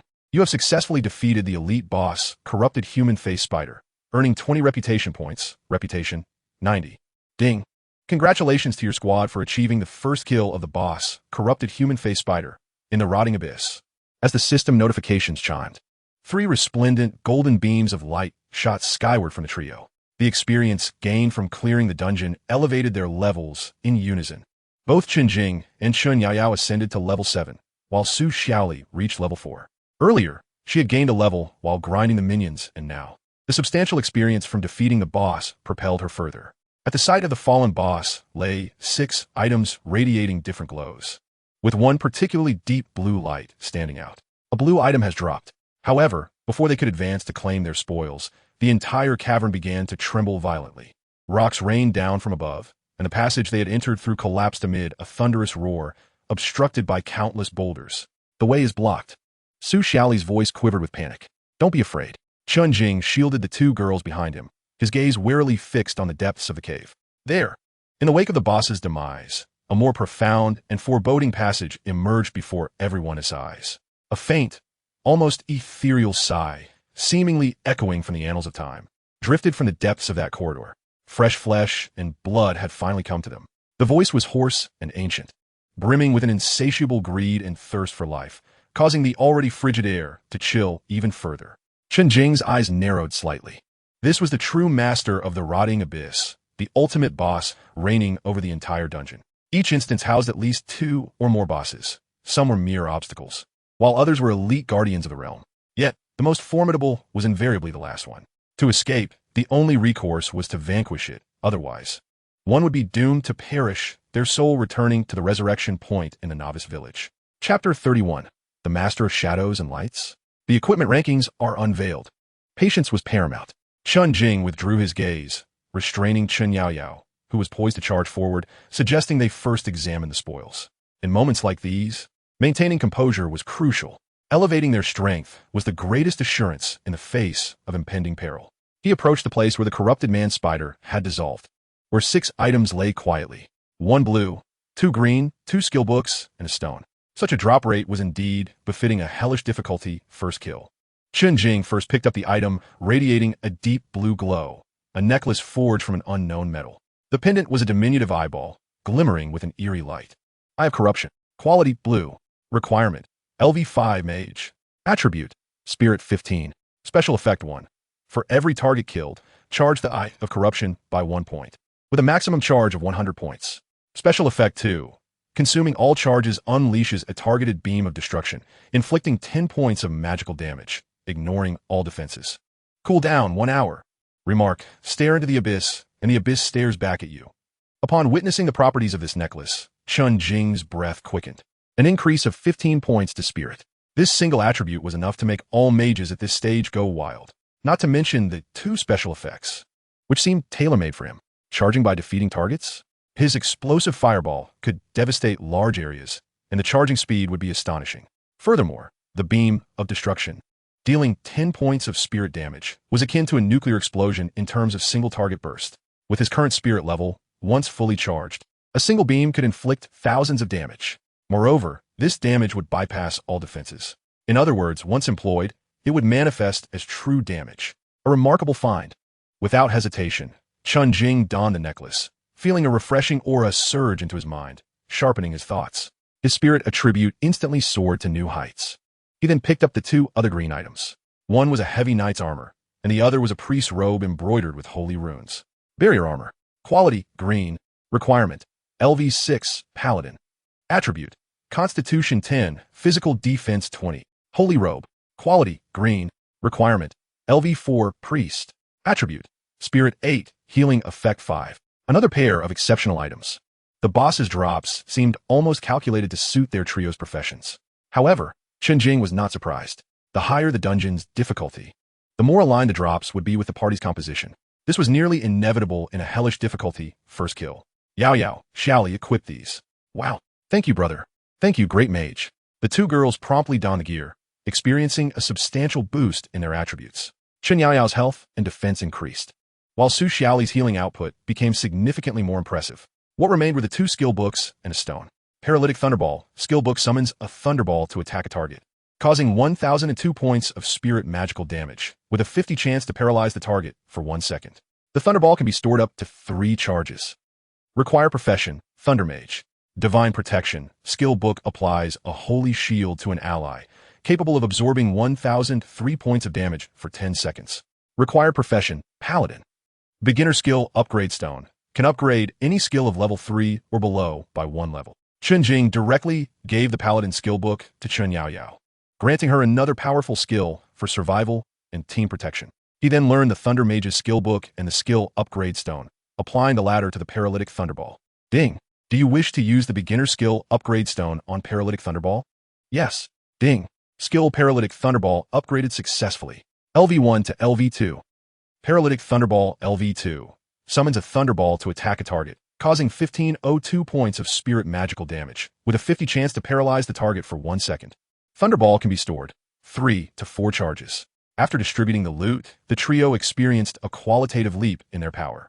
Chen Jing then redirected his gaze to the profound passage. Let us proceed to confront the ultimate boss of this dungeon. Meanwhile, in Novice Village number 4396, at the resurrection point, the Shadow Assassin and the White Shadow Assassin bent low, their demeanor reverent to an extreme. Before them stood a short man, whose appearance was somewhat unseemly. His name was Fong Hung, and his ID was also Fong Hung. Master, he is the strongest mage. He is utterly unreasonable. Xiaobai, and I couldn't even last a single move against him. The shadow assassin gritted his teeth, embellishing their experiences of being swiftly defeated by Chen Jing on 2 occasions. Fong Hung listened, his expression remaining impassive, merely responding with a nonchalant hum. He was present solely for the sake of monetary gain. Once, he had been a dominant force in various virtual MMORPGs, with the assassination techniques of the Shadow Duo being composed of 70% of his teachings. However, life's demands had forced him to retire, diligently earning a living in the real world, until the emergence of the Great Thousand World. A guild token could sell for $1 billion, and a white item could fetch tens of thousands. This astonishing wealth effect rekindled the long-dormant fire in his heart. Thus, he returned. Just an exceptionally lucky mage who had managed to claim the world boss first kill. Fong Hung finally spoke, his voice hoarse, yet imbued with a confidence that belied his appearance. Once I catch up in levels, I shall demonstrate to him what true skill entails. When a master makes his move, that kid is doomed. The white shadow assassin immediately lauded. Fong Hung cast a sidelong glance at him, the corners of his mouth twitching into a subtle smirk of pride. Moreover, my fortune this time is not entirely lacking. With that, he opened his attributes panel. A dazzling SS level blessing stood prominently displayed. Shadow Sovereign SS level. Your stealth effect is enhanced by 100. And your first attack while in stealth will inevitably result in a critical hit, with damage increased by 100. This, indeed, is the true source of his confidence. A blessing tailor-made for an assassin. In his eyes, that mighty mage was merely riding the wave of level and equipment superiority, enjoying a temporary advantage. The game had only just begun, and who would ultimately emerge victorious remained uncertain. Master, what shall we do next? Shall we establish a guild? Inquired the shadow assassin. Of course. A glimmer of brilliance flashed in Fong Hang's eyes. Once our shadow alliance is formed, I intend for the entire Huaxia region to remember our name. As the three fantasized about their future, plotting revenge against Chen Jing and aspiring to dominate the game, a resounding system announcement echoed throughout the novice village. Ding! Announcement from novice village number 4396. A player has obtained the first piece of blue quality equipment, and the equipment leaderboard is officially opened. The equipment leaderboard will rank items based on their comprehensive scores, which include equipment quality, level, attributes, etc. Upon the announcement, the entire novice village erupted with excitement. Wow, blue equipment? Who is so impressive? Quick, check the leaderboard. Fong Hung and his companions were momentarily stunned, instinctively opening the freshly unveiled equipment leaderboard. The golden list unfurled before them. Equipment leaderboard for novice village number 4396. First place, Eye of Corruption necklace. Quality blue. Equipment score 38. Owner, Mighty Mage. 10th place, Whisper of the Jungle staff. Quality green. Equipment score 12. Owner, Mighty Mage. 25th place, Barrier Armor, Chest Armor. Quality green. Equipment score 9. Owner, Beloved Brother. 32nd place, Holy Light Robe, Cloth Armor. Quality green. Equipment score 8. Owner, Sweet Sugar Loves Snow Pear. 48th place, Hat of Wisdom, Cloth Armor. Quality green. Equipment score 6. Owner, Mighty Mage. Chapter 32. Boss Level Behemoth, the Corrupted Slime King. Gazing at the glaring names on the leaderboard, Fong Hang's confidence instantaneously froze. The Shadow Assassin and White Shadow Assassin gaped, their eyes nearly bulging out of their sockets. It was him again, that Mighty Mage. The first piece of blue equipment belongs to him. He occupies 3 slots in the top 50 alone. And that, Beloved Brother, isn't that his absurdly tanky sister? How are we supposed to play now? After all their hard work, they were still clad in beginner's gear, while he was almost fully equipped in green gear, boasting even a blue item. Master, the White Shadow Assassin's voice quivered, tinged with despair. Calm down. Fong Hung snapped back to reality, his tone firm. Yet the cold sweat trickling down his forehead betrayed his inner astonishment. He fixated on the leaderboard, inhaling deeply to force himself to regain composure. It's merely a short lead he has. The game is still long. His accumulation of such equipment indicates he must have discovered a hidden map or dungeon. What we must do now is level up swiftly and seek out dungeons ourselves. As long as we can clear a dungeon, we can catch up with the equipment. Though he spoke with conviction, a thick shadow loomed within his heart. That Mighty Mage was likely far more formidable than he had anticipated. Within the depths of the corrupted cavern, Chen Jing also beheld the newly unveiled equipment leaderboard. It appeared that Novice Village No. 4396 boasted quite a few skilled and fortunate players. He mused softly as he surveyed the leaderboard. To his surprise, counting the equipment he had just given to Yaoyao and Shaoli, only the Eye of Corruption and Whisper of the Jungle managed to rank in the top 10. The rest languished far beyond the top ranks. This indicated that numerous players had already acquired green equipment. However, in that fleeting moment of reflection, the leaderboard before him suddenly refreshed. The once 10th ranked Whisper of the Jungle dimmed momentarily before plummeting to 11th place. A new name surged into the top 10. 10th place, Crimson Flame Battle Robe Cloth Armor.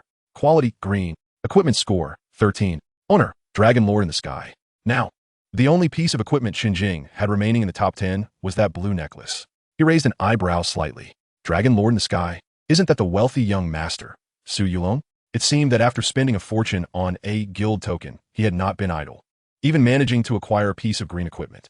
Quite intriguing. Chen Jing dismissed the leaderboard, his gaze turning contemplative as he gazed into the endless darkness ahead. Clearly, the competition had quietly begun. His goal was to leave all pursuers far behind. Let us proceed to confront the final boss of this dungeon. The trio advanced, stepping into the dark passageway. After traversing approximately 100 meters, the scene before them opened up dramatically. They found themselves in an underground expanse 100 times larger than any previous area. The ceiling was so high it was beyond sight, dotted with shimmering, ethereal blue crystals like stars twinkling in the night sky. At the center of the space, a mass of gelatinous substance, comparable in size to a small mountain, writhed slowly.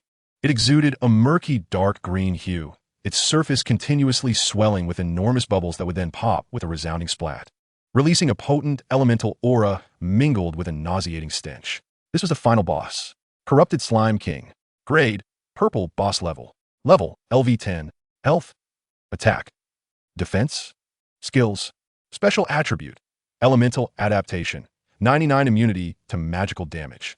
A series of question marks sent chills down Su Xiaoli's spine. This was her first encounter with a creature whose attributes could not be fully discerned. The sheer size and boss-level classification alone imparted an unparalleled sense of pressure. Brother, can we defeat this? Chen Yaoyao's voice tightened, her small hands gripping the edges of her shield. Stand back, just observe, Chen Jing replied in his usual calm demeanor, as if facing not a boss-level entity, but merely a trivial creature by the roadside. He gestured for the two women to retreat to the cave's edge, establishing a safe distance.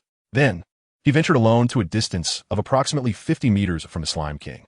This range was precisely enough for his skills to strike true, yet it kept him safely beyond the immediate reach of the boss's attacks. Su Xiaoli and Chen Yaoyao watched him anxiously, their hearts lodged in their throats. They were prepared to rush in for support at a moment's notice. However, Chen Jing's subsequent actions left both of them utterly bewildered. He did not chant any earth-shattering spells, nor adopt any defensive stances. Instead, he casually raised his hand. A most ordinary red fireball coalesced in his palm. Whoosh!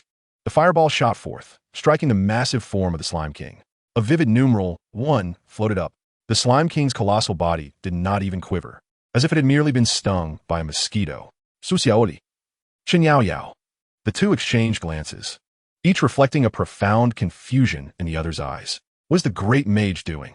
Is he merely scratching? Yet, Chen Jing paid no heed to their bewilderment. After launching the fireball, he promptly raised his other hand. A deep blue water sphere formed instantaneously. Whoosh! The water sphere followed suit, once again hitting the Slime King. Once more, a mandatory 1 point of damage. Next came the lightning sphere, the earth sphere, the wood sphere. 1. Chen Jing hurled 5 different colored energy spheres, one after another, at the massive Slime King. The cavern echoed only with the whoosh of air and the sound of impacts, accompanied by the incessant rise of the damage numbers, each a solitary one. The scene was both awkward and comical. Yaoyao, is your brother testing the boss's mechanics? Su Xiaoli leaned in to whisper to Chen Yaoyao. I suppose so, Chen Yaoyao replied uncertainly, although her brother had always been formidable. The spectacle before them far exceeded her comprehension. Just when they thought this seemingly pointless endeavor would persist indefinitely, an unexpected turn of events occurred. After Chen Jing launched his nth fireball, the following water sphere struck the Slime King, resulting in a staggering 196. A colossal white damage number erupted above the Slime King's head. It's effective, Su Xiaoli exclaimed in delight. Roar! The Slime King finally reacted, letting out a deep, resonant roar as its massive body writhed violently. Clearly, this blow had inflicted pain. Brother, now's the time. It fears water, Chen Yaoyao shouted excitedly. However, once again, Chen Jing's next move left them both dumbfounded. Instead of capitalizing on the moment to continue his assault with water spheres, he reverted to the previous sequence. Lightning sphere, 1. Earth sphere, 1. Wood sphere, 1. Fire sphere, 1. Water sphere, 196. Another high damage number surfaced. The two girls, they finally began to grasp the situation. Xiaoli, it seems my brother has discovered pattern, Chen Yaoyao said hesitantly. Su Xiaoli's eyes widened in realization, her mind racing. I think I understand.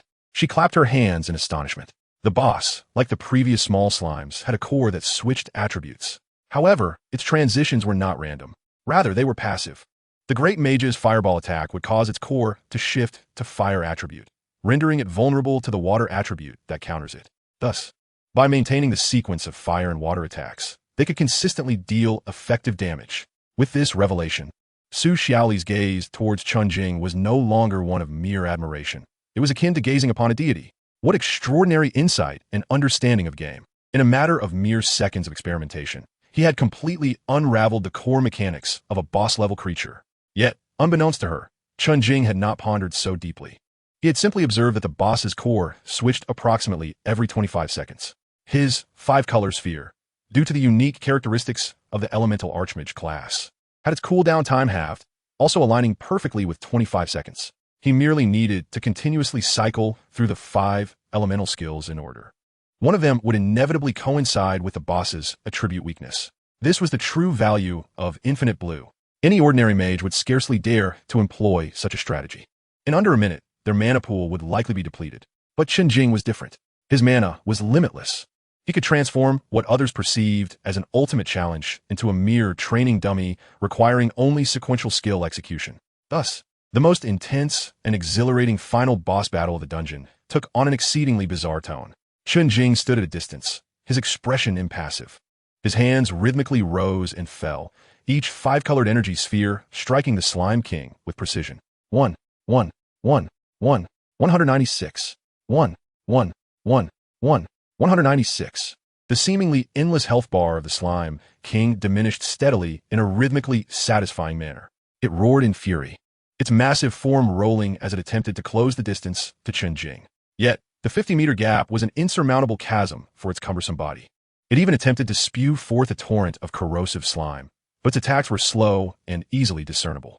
Chen Jing merely needed to shuffle his feet slightly during the intervals between skills to evade effortlessly. From the outset, Chen Yaoyao and Su Xiaoli transitioned from tension to shock, and finally to numbness. Eventually, the two girls found a clean rock to sit upon. Yaoyao, has your brother always been this extraordinary? Su Xiaoli rested her chin in her hands, gazing at the tireless figure in the distance, murmuring, Yes. Chen Yaoyao nodded vigorously, her face beaming with pride. My brother is the strongest in the world. Ah, I really envy you for having such an amazing brother. Why don't you let me be your sister-in-law? That way, he'd be my brother too. What nonsense are you spouting? Su Xiaoli's face flushed crimson as she reached out to tickle Chen Yaoyao. The two girls began to giggle and play amidst what should have been a life-and-death boss battle, completely forgetting that they had come to conquer a dungeon. Meanwhile, the man they idolized was pondering, how boring. My hands are so tired. The vitality of this boss is simply staggering. Time, in this eerie atmosphere, trickles by second. 10 minutes, 20 minutes, half an hour. At last, the health bar of the Slime King has dwindled to a mere 10. It seems to have realized its impending doom. With a deafening roar that reverberated throughout the cavern, the Slime King's body suddenly contracted and then exploded with a resounding crash. Countless small slimes, each the size of a human, splattered in all directions like raindrops. The boss has gone berserk. Caution! Su Xiaoli exclaimed as she sprang to her feet. It's fine. Chen Jing merely cast a nonchalant glance at the overwhelming swarm of small slimes. Then, a fireball, larger than any before, formed in his palm, casting the entire cavern in a fiery glow. LV3 explosive fireball. Boom!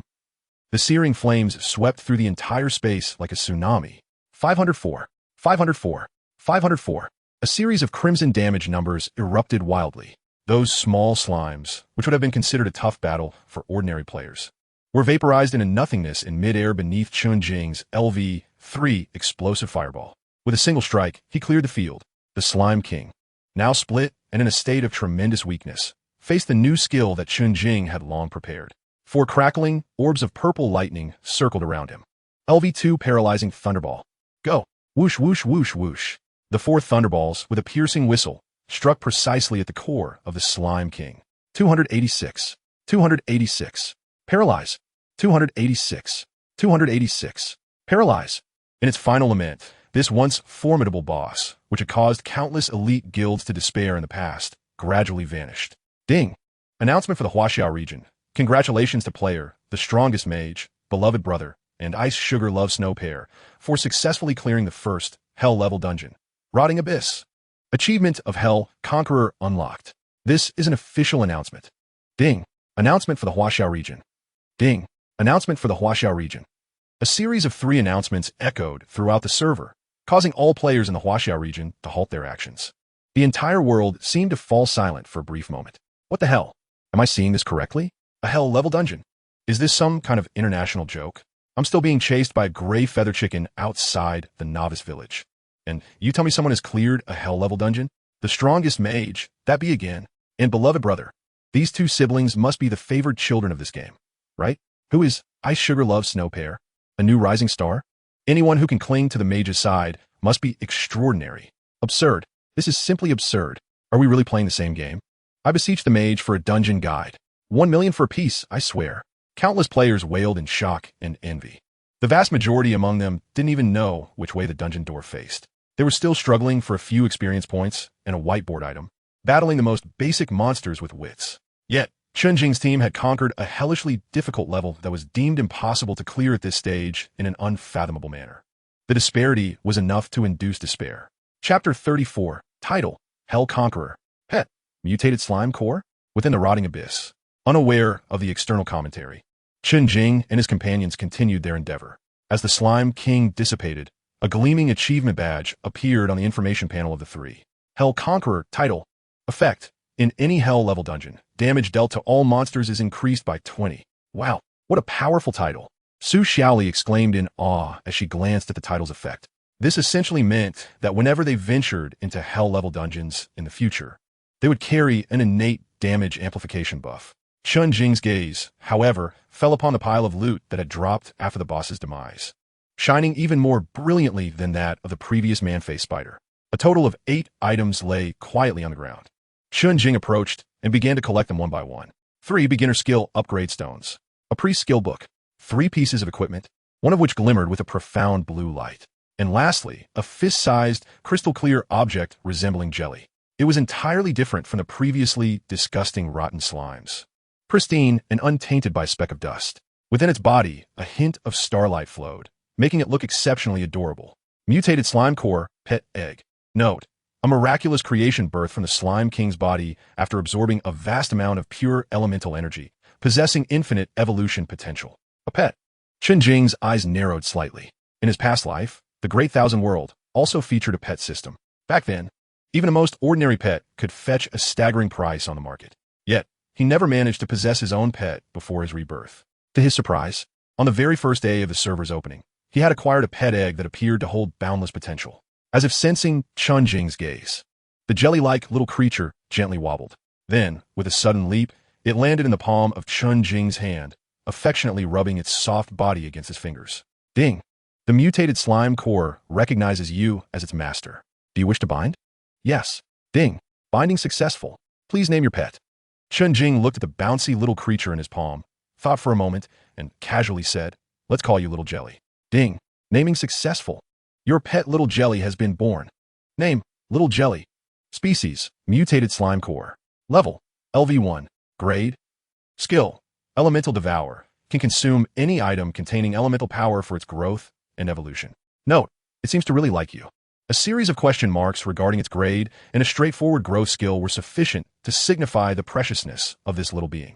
Chen Jing stored Little Jelly in his pet space, feeling quite pleased. Subsequently, he began to distribute the remaining loot. He kept one of the skill upgrade stones for himself and gave one each to Chen Yaoyao and Su Xiaoli. He then used his own stone on the paralyzing thunderball. Ding!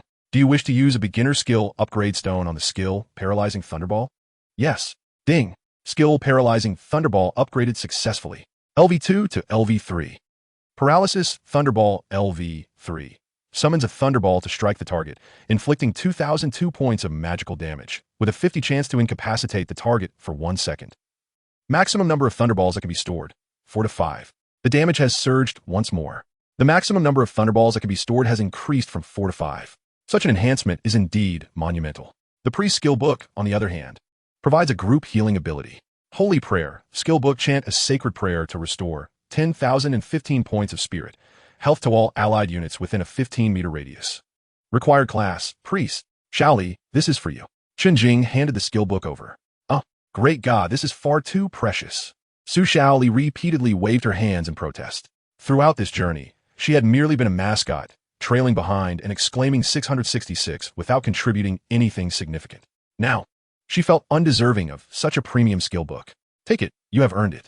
Chen Jing's tone was assertive. Without your treasure hunter's intuition, we wouldn't have even located this dungeon. Exactly. Chen Yaoyao also pressed a skill upgrade stone into Su Shaoli's hands. Sister Shaoli, please don't be modest. We'll need to tackle dungeons together in the future. Under the insistence of the two siblings, Su Shaoli reluctantly accepted the skill book and upgrade stone.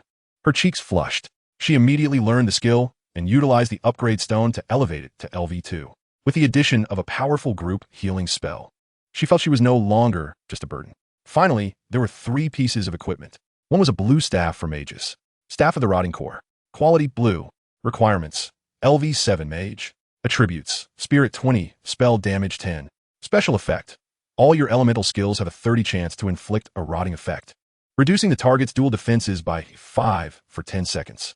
Chen Jing promptly replaced Jungle Whisper with his staff, causing his spirit attribute to soar once more. The other 2 green items included a paladin's shield and a pair of mage's shoes. Shield of the Barricade. Quality: green. Requirements: LV7, paladin. Attributes: Constitution 5, block chance 3. Barricade set. Equip 3 pieces of barricade gear to gain 10 dual resistance. Equip 4 pieces for 30 dual resistance, and 5 pieces for 50 dual resistance. Mage's boots. Quality: green. Requirements: LV7, mage. Attributes: Agility 5, Spirit 5. Chen Jing handed the shield to Chen Yaoyao while he donned the shoes himself. Thus, the distribution of loot was complete. The strength of the trio had significantly increased. Let us go, it's time to exit.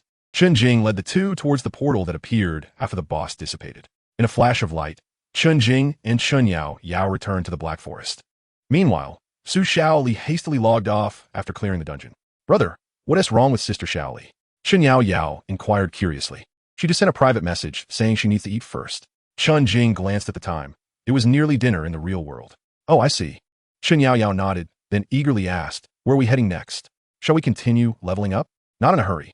Chen Jing opened the equipment leaderboard. Staff of the Rotting Core and Eye of Corruption firmly occupied the 1st and 2nd positions. His own name appeared multiple times on the list. Let us return to the village and handle the equipment we don't need. Meanwhile, in the real world, in a university female dormitory. After exiting the grand world, Su Shaoli let out a long sigh of relief. Her long, dark hair was somewhat disheveled, and her fair face still bore a hint of excitement. Shaoli, you're finally out. I thought you had become a cultivator, teased a roommate who was applying a facial mask while watching a drama from across the room. Exactly. Ever since the grand world suddenly appeared, you've been glued to it like a gaming addict, not even worried about being trapped in that game world forever. Another roommate chimed in while applying makeup. You don't understand. Su Shaoli jumped off her bed, excitedly shaking her small fists. Today, I cleared a hell-level dungeon with a number 1 expert in the entire server. The dorm fell silent for a moment. The 2 roommates exchanged glances, both seeing the other's disbelief. All right. The roommate with the facial mask waved her hand dismissively. Just go eat. The cafeteria is about to close. Stop daydreaming. I'm not dreaming. It's real. Su Shaoli protested, stamping her foot in frustration. Okay, it's real. The makeup-applying roommate responded nonchalantly. But did your great god give you a few million as pocket money? Well, no. Su Shaoli's voice dropped, yet she stubbornly continued. But the great god gave me a very powerful skill book, and he helped me level up. I'm already LV4. We get it. Our little rich girl. The 2 roommates laughed as they pushed Su Shaoli out the dormitory door. Standing in the corridor, Su Shaoli puffed out her cheeks, feeling somewhat wronged. Why wouldn't they believe her? She took out her phone and opened the official forum of the Grand World. At that moment, the homepage of the entire forum was dominated by a blood-red headline. Breaking news. Mysterious team clears the first hell-level dungeon in the Huaxiao region. The strongest mage creates another legend. Gazing at the thousands of replies below the post and the familiar figure in the video, Su Xiaoli couldn't help but smile. Whether they believed it or not, it was a secret shared between her and the mage god. Chapter 35. How could Chen Jing be the strongest mage? Outside Novice Village number 4396, in a wild monster respawn area, Lu Ru Shui stood disdainfully behind Lin Rong, watching him and her best friend being chased around by a LV-1 gray feather chicken. "Oh no, young Master Lin, help me," her friend screamed as the chicken pecked her, causing her health bar to drop slightly. "Don't panic. Watch me," Lin Rong shouted, brandishing his novice wooden sword as he charged at the gray feather chicken. However, he slipped and fell clumsily. The gray feather chicken tilted its head, flapped a wing, and sent him flying, strutting away without a care. Useless. Lin Rong scrambled to his feet, furiously tossing the wooden sword to the ground. What kind of terrible game is this? It's way too hard. Lu Ru Shui furrowed her brow even tighter.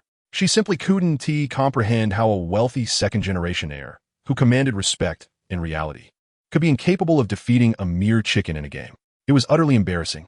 "Young Master Lin, how about we pay someone to help us?" her friend cautiously suggested. "Hire someone?" Lin Rong's eyes lit up, of course. Why didn't I think of that? With money, leveling up shouldn't be a problem. He immediately opened the Novice Village's regional chat and began shouting, offering a handsome reward for experienced players to assist. Price is negotiable. Soon, a burly man with the ID Bear Map Conqueror, accompanied by several others, approached them. "You're looking for a power leveler?" Bear Kuan assessed the three of them, a hint of disdain in his gaze. "Exactly." Lin Rong stood tall, regaining the demeanor of a wealthy young master, and declared to the three of us that he would elevate us to level 2. "Name your price." Xiong Kuan extended a finger. 100,000? Lin Rong frowned slightly. Xiong Kuan scoffed. "Not 100,000, but a staggering 100,000 per person." "What?" Lin Rong and his companion exclaimed in unison, incredulous at the notion of such an exorbitant sum per individual. "Why don't you go rob someone?" Xiong Kuan crossed his arms, exuding a sense of assured dominance. "In this entire novice village, aside from that group from the Dragon Riders Guild, our Xiong Tu domination is the most professional." Lin Rong's complexion shifted from pale to flushed with anger. Gritting his teeth, he managed to squeeze out a few words. 3 people, 50,000. Not a penny more. He believed he had made a considerable concession. 50,000, in reality, could easily procure several attractive models. To spend 50,000 to level up in a mere game was an outrageous demand. However, upon hearing this counteroffer, Xiong Kuan paused for a moment, then erupted into laughter as if he had heard the most ludicrous joke. "Ha ha ha, 50,000? Are you trying to insult me?" His smile quickly vanished, his expression turning menacing. "Kid, I think you're still half asleep. Take your paltry sum and get lost. Don't obstruct my view." With that, he turned and strode away, his followers trailing behind without a backward glance, leaving Lin Rong and his companions rooted in disbelief, their faces contorted with fury. How outrageous! Lin Rong trembled with rage. He had never endured such humiliation. A penniless gamer dared to speak to him in such a manner. Lu Ru Shui stood nearby, observing his impotent fury, her disdain for him intensifying. She instinctively thought of Chen Jing. Although he was financially constrained and somewhat ineffectual, at least he would never embarrass himself as Lin Rong had done. Yet this thought was fleeting and quickly extinguished. Return to Chen Jing? Impossible. That could never happen. That scoundrel had dared to block and delete her. She, Lu Ru Shui, would never turn back, even if it meant being chased by chickens alongside Lin Rong. In Novice Village 4396, at the central square, a radiant glow enveloped Chen Jing and Chen Yaoyao as they materialized from the teleportation array. Almost immediately, the entire square, and indeed, the whole Novice Village, was plunged into an eerie silence. Every gaze turned toward them, filled with awe, envy, jealousy, and fervor. "Brother, they're all watching us," Chen Yaoyao remarked, tugging at Chen Jing's sleeve, a hint of discomfort in her voice. "Just get used to it," Chen Jing replied without a hint of alteration in his expression, as if he had anticipated this moment. Hand in hand with his sister, he disregarded the onlookers and proceeded directly toward the market area of the square. The staff he wielded, emanating a profound blue light, and the faint glow emanating from his necklace, all signified his unparalleled noble status.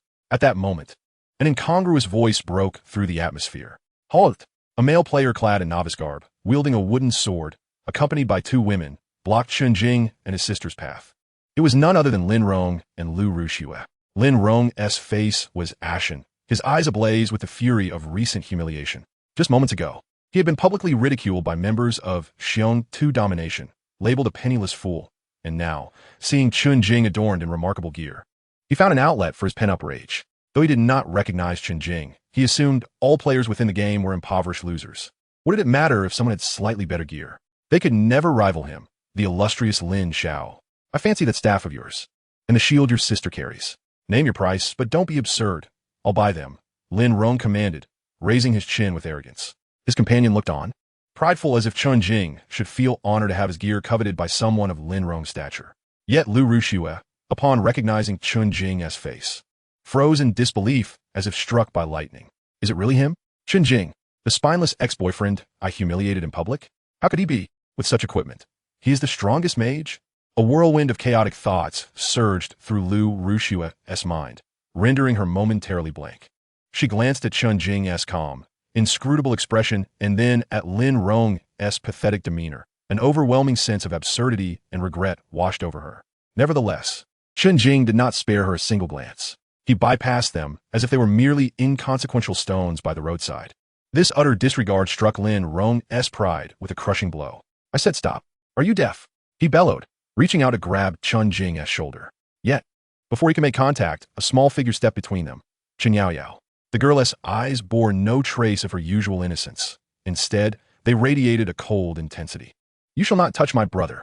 Oh, this little brat is quite bold, Lin Rong sneered, his rage morphing into mockery. What, do you wish to fight? Do you know who I am?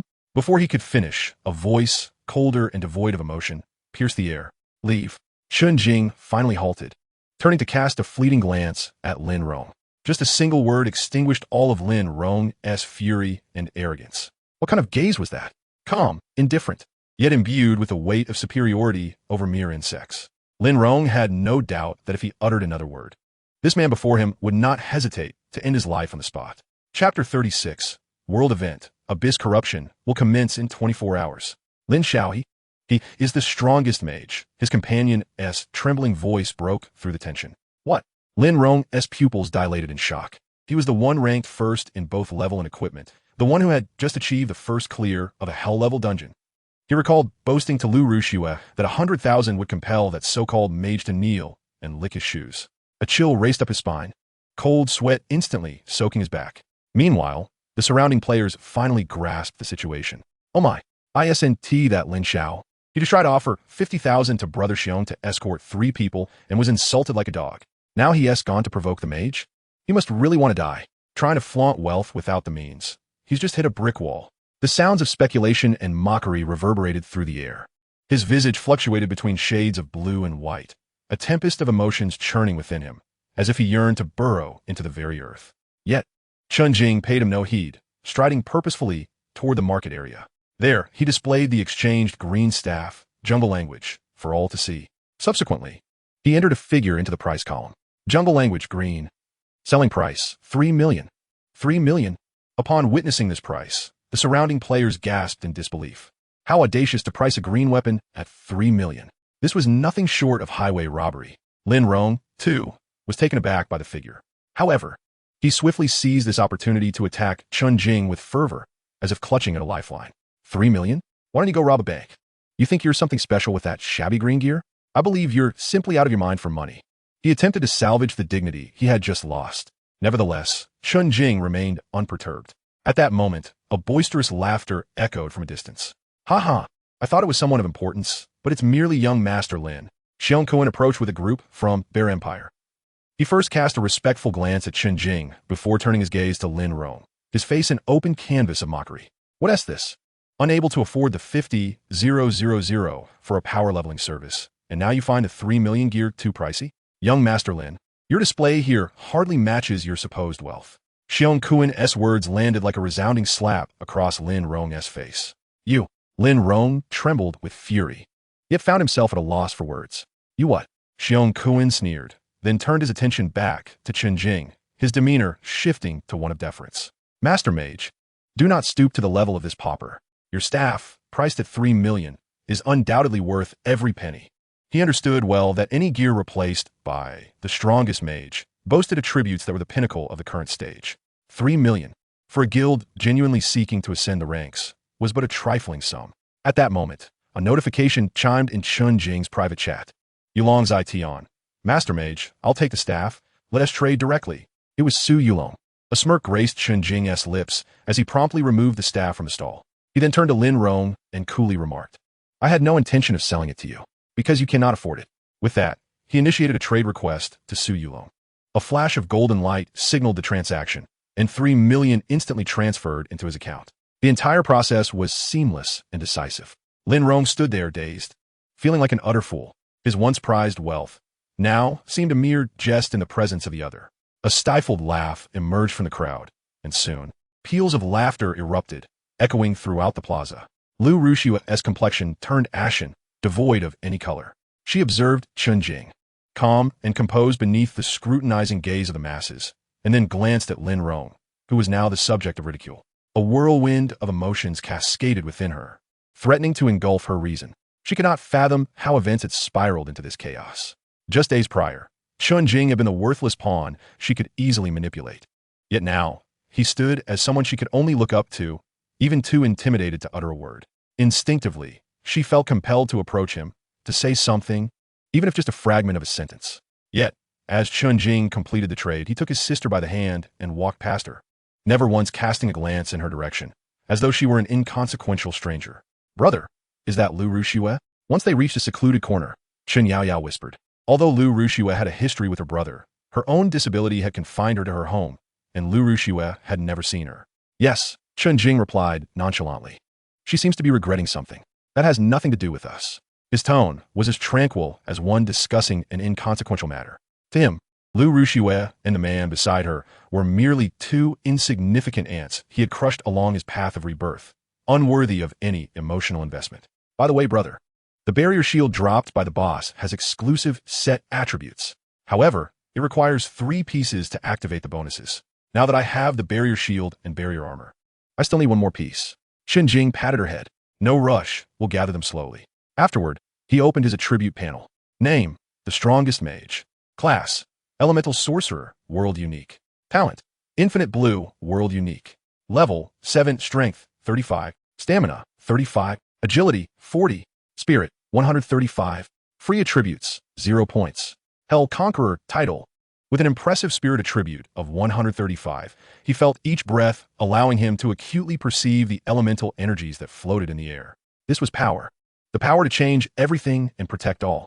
Having attended to all matters, Chen Jing intended to leave the novice village and venture forth to level up.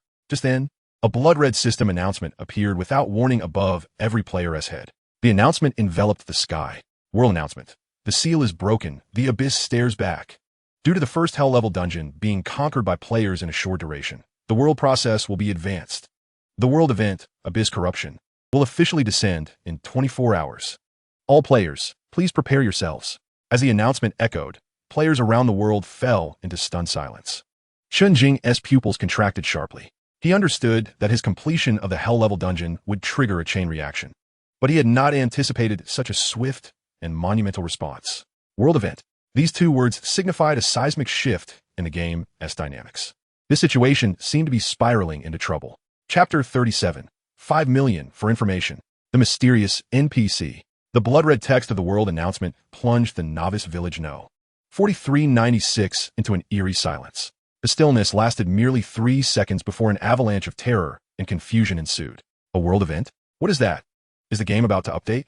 Abyss Corruption sounds ominous. My heavens, in just 24 hours? So sudden? This game is too hardcore. No warning. And they're launching a world-level event? It's all that the strongest mage is doing. If it weren't for him conquering some hell dungeon, would this be happening? Countless players wore expressions of confusion and dread, and the plaza descended into chaos. Panic-stricken individuals frantically sought information, while others unleashed a torrent of curses, directing their wrath towards the instigator of the incident. Brother, they... Chen Yaoyao's delicate visage paled slightly as she instinctively clutched Chen Jing's sleeve. Just a bunch of fools. Chen Jing's voice betrayed no emotion. His gaze traversed the chaotic throng before him, fixating on the crimson notice. His eyes reflecting a depth that was unsettling. To the world, this event was merely perceived as an unexpected game update. Yet, only Chen Jing comprehended the blood and fire that lay concealed behind those 4 words, the sheer brutality of it all. The abyssal corruption was not a mere monster-hunting endeavor. It was a catastrophe poised to engulf the entirety of the Great Thousand World. In just 24 hours, countless rifts would rend the fabric of reality in every corner of the world, unleashing an unending tide of corrupted monstrosities that would devour all life. In his past life, when the first wave of abyssal corruption descended, countless players were caught utterly unprepared. Numerous novice villages fell into ruin within the first hour of the event. Reduced to mere wastelands, it was truly an apocalyptic disaster. And he, Chen Jing, had unwittingly accelerated this calamity. "Brother, what should we do?" Chen Yaoyao's voice trembled slightly. "Do not be afraid." Chen Jing returned to the present, gently patting his sister's head, his tone regaining its calmness. "With me here, the sky will not fall." His words seemed to carry an enigmatic charm, instantly pacifying Chen Yaoyao's frayed nerves. Indeed, with an elder brother present, no matter what transpired, he would always find a way. At that moment, Chen Jing's private message notification erupted with urgency. Upon opening it, a flurry of messages nearly overwhelmed the chat box. "Yulong Zaiqian Mage, are you there? What on earth is happening? What is this world event? Yulong Zaiqian, brother, say something. I just invested $1 billion in building my guild. It can't possibly be gone by tomorrow, right? Yulong Zaiqian Mage, I'll pay. Just tell me what to do. I'll spare no expense to save my Yulong guild." It was Su Yulong. This wealthy scion's voice brimmed with a frantic urgency. A faint smile graced the corners of Chen Jing's lips. This was precisely what he had been waiting for. In the face of a disaster as colossal as the abyssal corruption, individual strength proved to be limited. He required allies and, more importantly, abundant resources to prepare for the impending catastrophe. And Su Yulong was the perfect cash cow and partner. He replied languidly, "Strongest mage? Why panic?" A mere 3 words. Yet they seemed to offer Su Yulong a lifeline. "Yulong Zaiqian Mage, you finally responded. Quickly tell me, what should I do?" "Strongest mage, intelligence comes at a price." Yulong Zaiqian understood. "Just tell me the amount." Chen Jing's fingers danced across the virtual keyboard. "Strongest mage, 5 million. At the temporary base of the Yulong Guild in the novice village, Su Yulong, upon seeing the quoted sum, showed no hesitation. "Yulong Zaiqian deal? The money has been transferred. Mage, please instruct me." For him, 5 million was a small price to pay to protect the guild he had invested over $1 billion into. Once the funds were confirmed, Chen Jing leisurely typed out 3 lines. "Strongest mage, first, immediately abandon all leveling and dungeon plans and gather all your guild members to defend your resurrection point. Strongest mage, second, empty your warehouse and utilize every means to craft basic healing potions and food. The more, the better. Strongest mage, third, in 24 hours. Regardless of what transpires, do not leave the protective range of the novice village until the first wave of impact has concluded." After sending these 3 messages, Chen Jing promptly closed the dialog box. These seemingly simple suggestions were, in reality, the optimal solutions forged through the blood and tears of countless guilds in his previous life. The first wave of abyssal corruption was the most powerful and chaotic. Countless players, lured by the experience of wild monsters or seeking so-called opportunities, fell prey to encirclement, leaving them with no burial place. While the resurrection point in the novice village would also face attacks, it remained the core area protected by the system, boasting the strongest defenses. As long as they could hold their ground, they could ensure the survival of their guild members. As for potions and food, their significance in the prolonged siege, lasting days or even weeks, was self-evident. Su Yulong's 5 million would undoubtedly be a wise investment. "Brother, what do we do now?" Chen Yaoyao inquired. "Just follow closely behind me." With that, Chen Jing led Chen Yaoyao stealthily into a secluded alley. After winding through several turns, they arrived before a dilapidated hut that appeared on the verge of collapse. This was the slum area of the novice village, a place rarely trodden by players.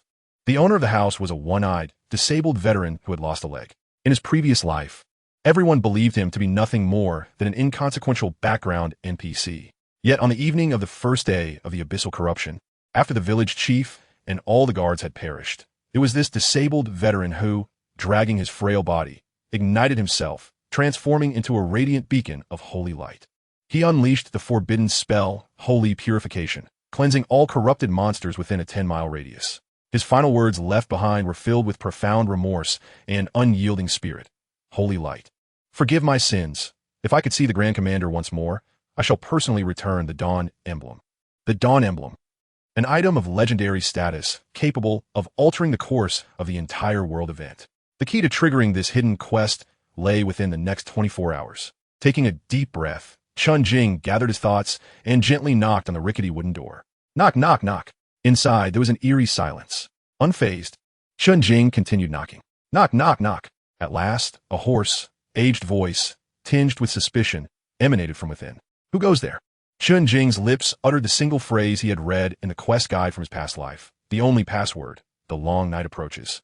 Yet the dawn shall not extinguish. The breath inside the dwelling halted abruptly. After a prolonged silence, the decrepit wooden door creaked open, revealing a murky single eye that scrutinized Chen Jing intently. Who are you? One who seeks to witness the dawn amidst the long night, Chen Jing replied calmly, meeting the veteran's gaze. A flicker of intense struggle and torment crossed the old soldier's singular eye. Ultimately, as if resolving to make a decision, he fully opened the door. Enter, chosen one. Perhaps dawn truly is at hand. Chapter 38, The One-Eyed Hog, a legendary hidden quest. Chen Jing grasped Chen Yaoyao's hand and stepped into the exceedingly humble abode. Inside, there was nothing but a wooden bed and a table missing a leg. Brother. Chen Yaoyao felt a twinge of anxiety and whispered, "Don't be afraid." Chen Jing gently squeezed her hand, signaling her to remain calm. The veteran closed the door, and the light in the room dimmed further. He did not light a lamp. Instead, he turned around, scrutinizing Chen Jing with his singular eye. The long night was approaching, and the dawn was unyielding. This phrase, known only to the Dawn Legion of Ur, was now a forgotten secret to all but a few. Where did you hear this? This was the final test of the mission. A wrong answer would sever any ties he had with this legendary quest. Recalling a guide revered by countless players in his past life, he began to speak slowly. Not only do I know this phrase, but I am also aware that the last battle of the Dawn Legion took place at the Cliff of Wailing. The Grand Commander, Raynor, valiantly fought against the Abyssal Lord-S projection and perished in the fray. And you, the One-Eyed Hog, as the Grand Commander-S personal guard, escaped from the mountain of corpses and sea of blood, carrying the last hope of the Legion. With each word Chen Jing uttered, Hog's complexion grew increasingly pallid. When the name Raynor slipped from Chen Jing's lips, Hog recoiled violently, colliding against the wall behind him. No, it's impossible. Fear, a foreign emotion, flickered in his murky eye. These matters are classified. How could you know? Who are you? Who I am is of little consequence, Chen Jing replied, his tone still calm. What matters is that the corruption of the abyss is imminent once more. In 24 hours, darkness will once again shroud this world. Hog, do you intend to bear the Grand Commander's final relic in this dilapidated abode, wallowing in regret for the rest of your days? The abyss, the corruption. Hog muttered, his blood draining from his face. He lifted his gaze to the window, witnessing the crimson sky that loomed ominously. So it has come to pass. He sank despondently to the ground, uttering helplessly, "It is my fault. All of it is my fault. If I hadn't been so cowardly all those years ago, if I could have died alongside the Grand Commander, I wouldn't be here, living like a coward for so long. I have betrayed the Grand Commander's trust. I am a sinner." Tears of regret surged from his singular eye. Chen Jing offered no words of comfort. Hog needed a vent.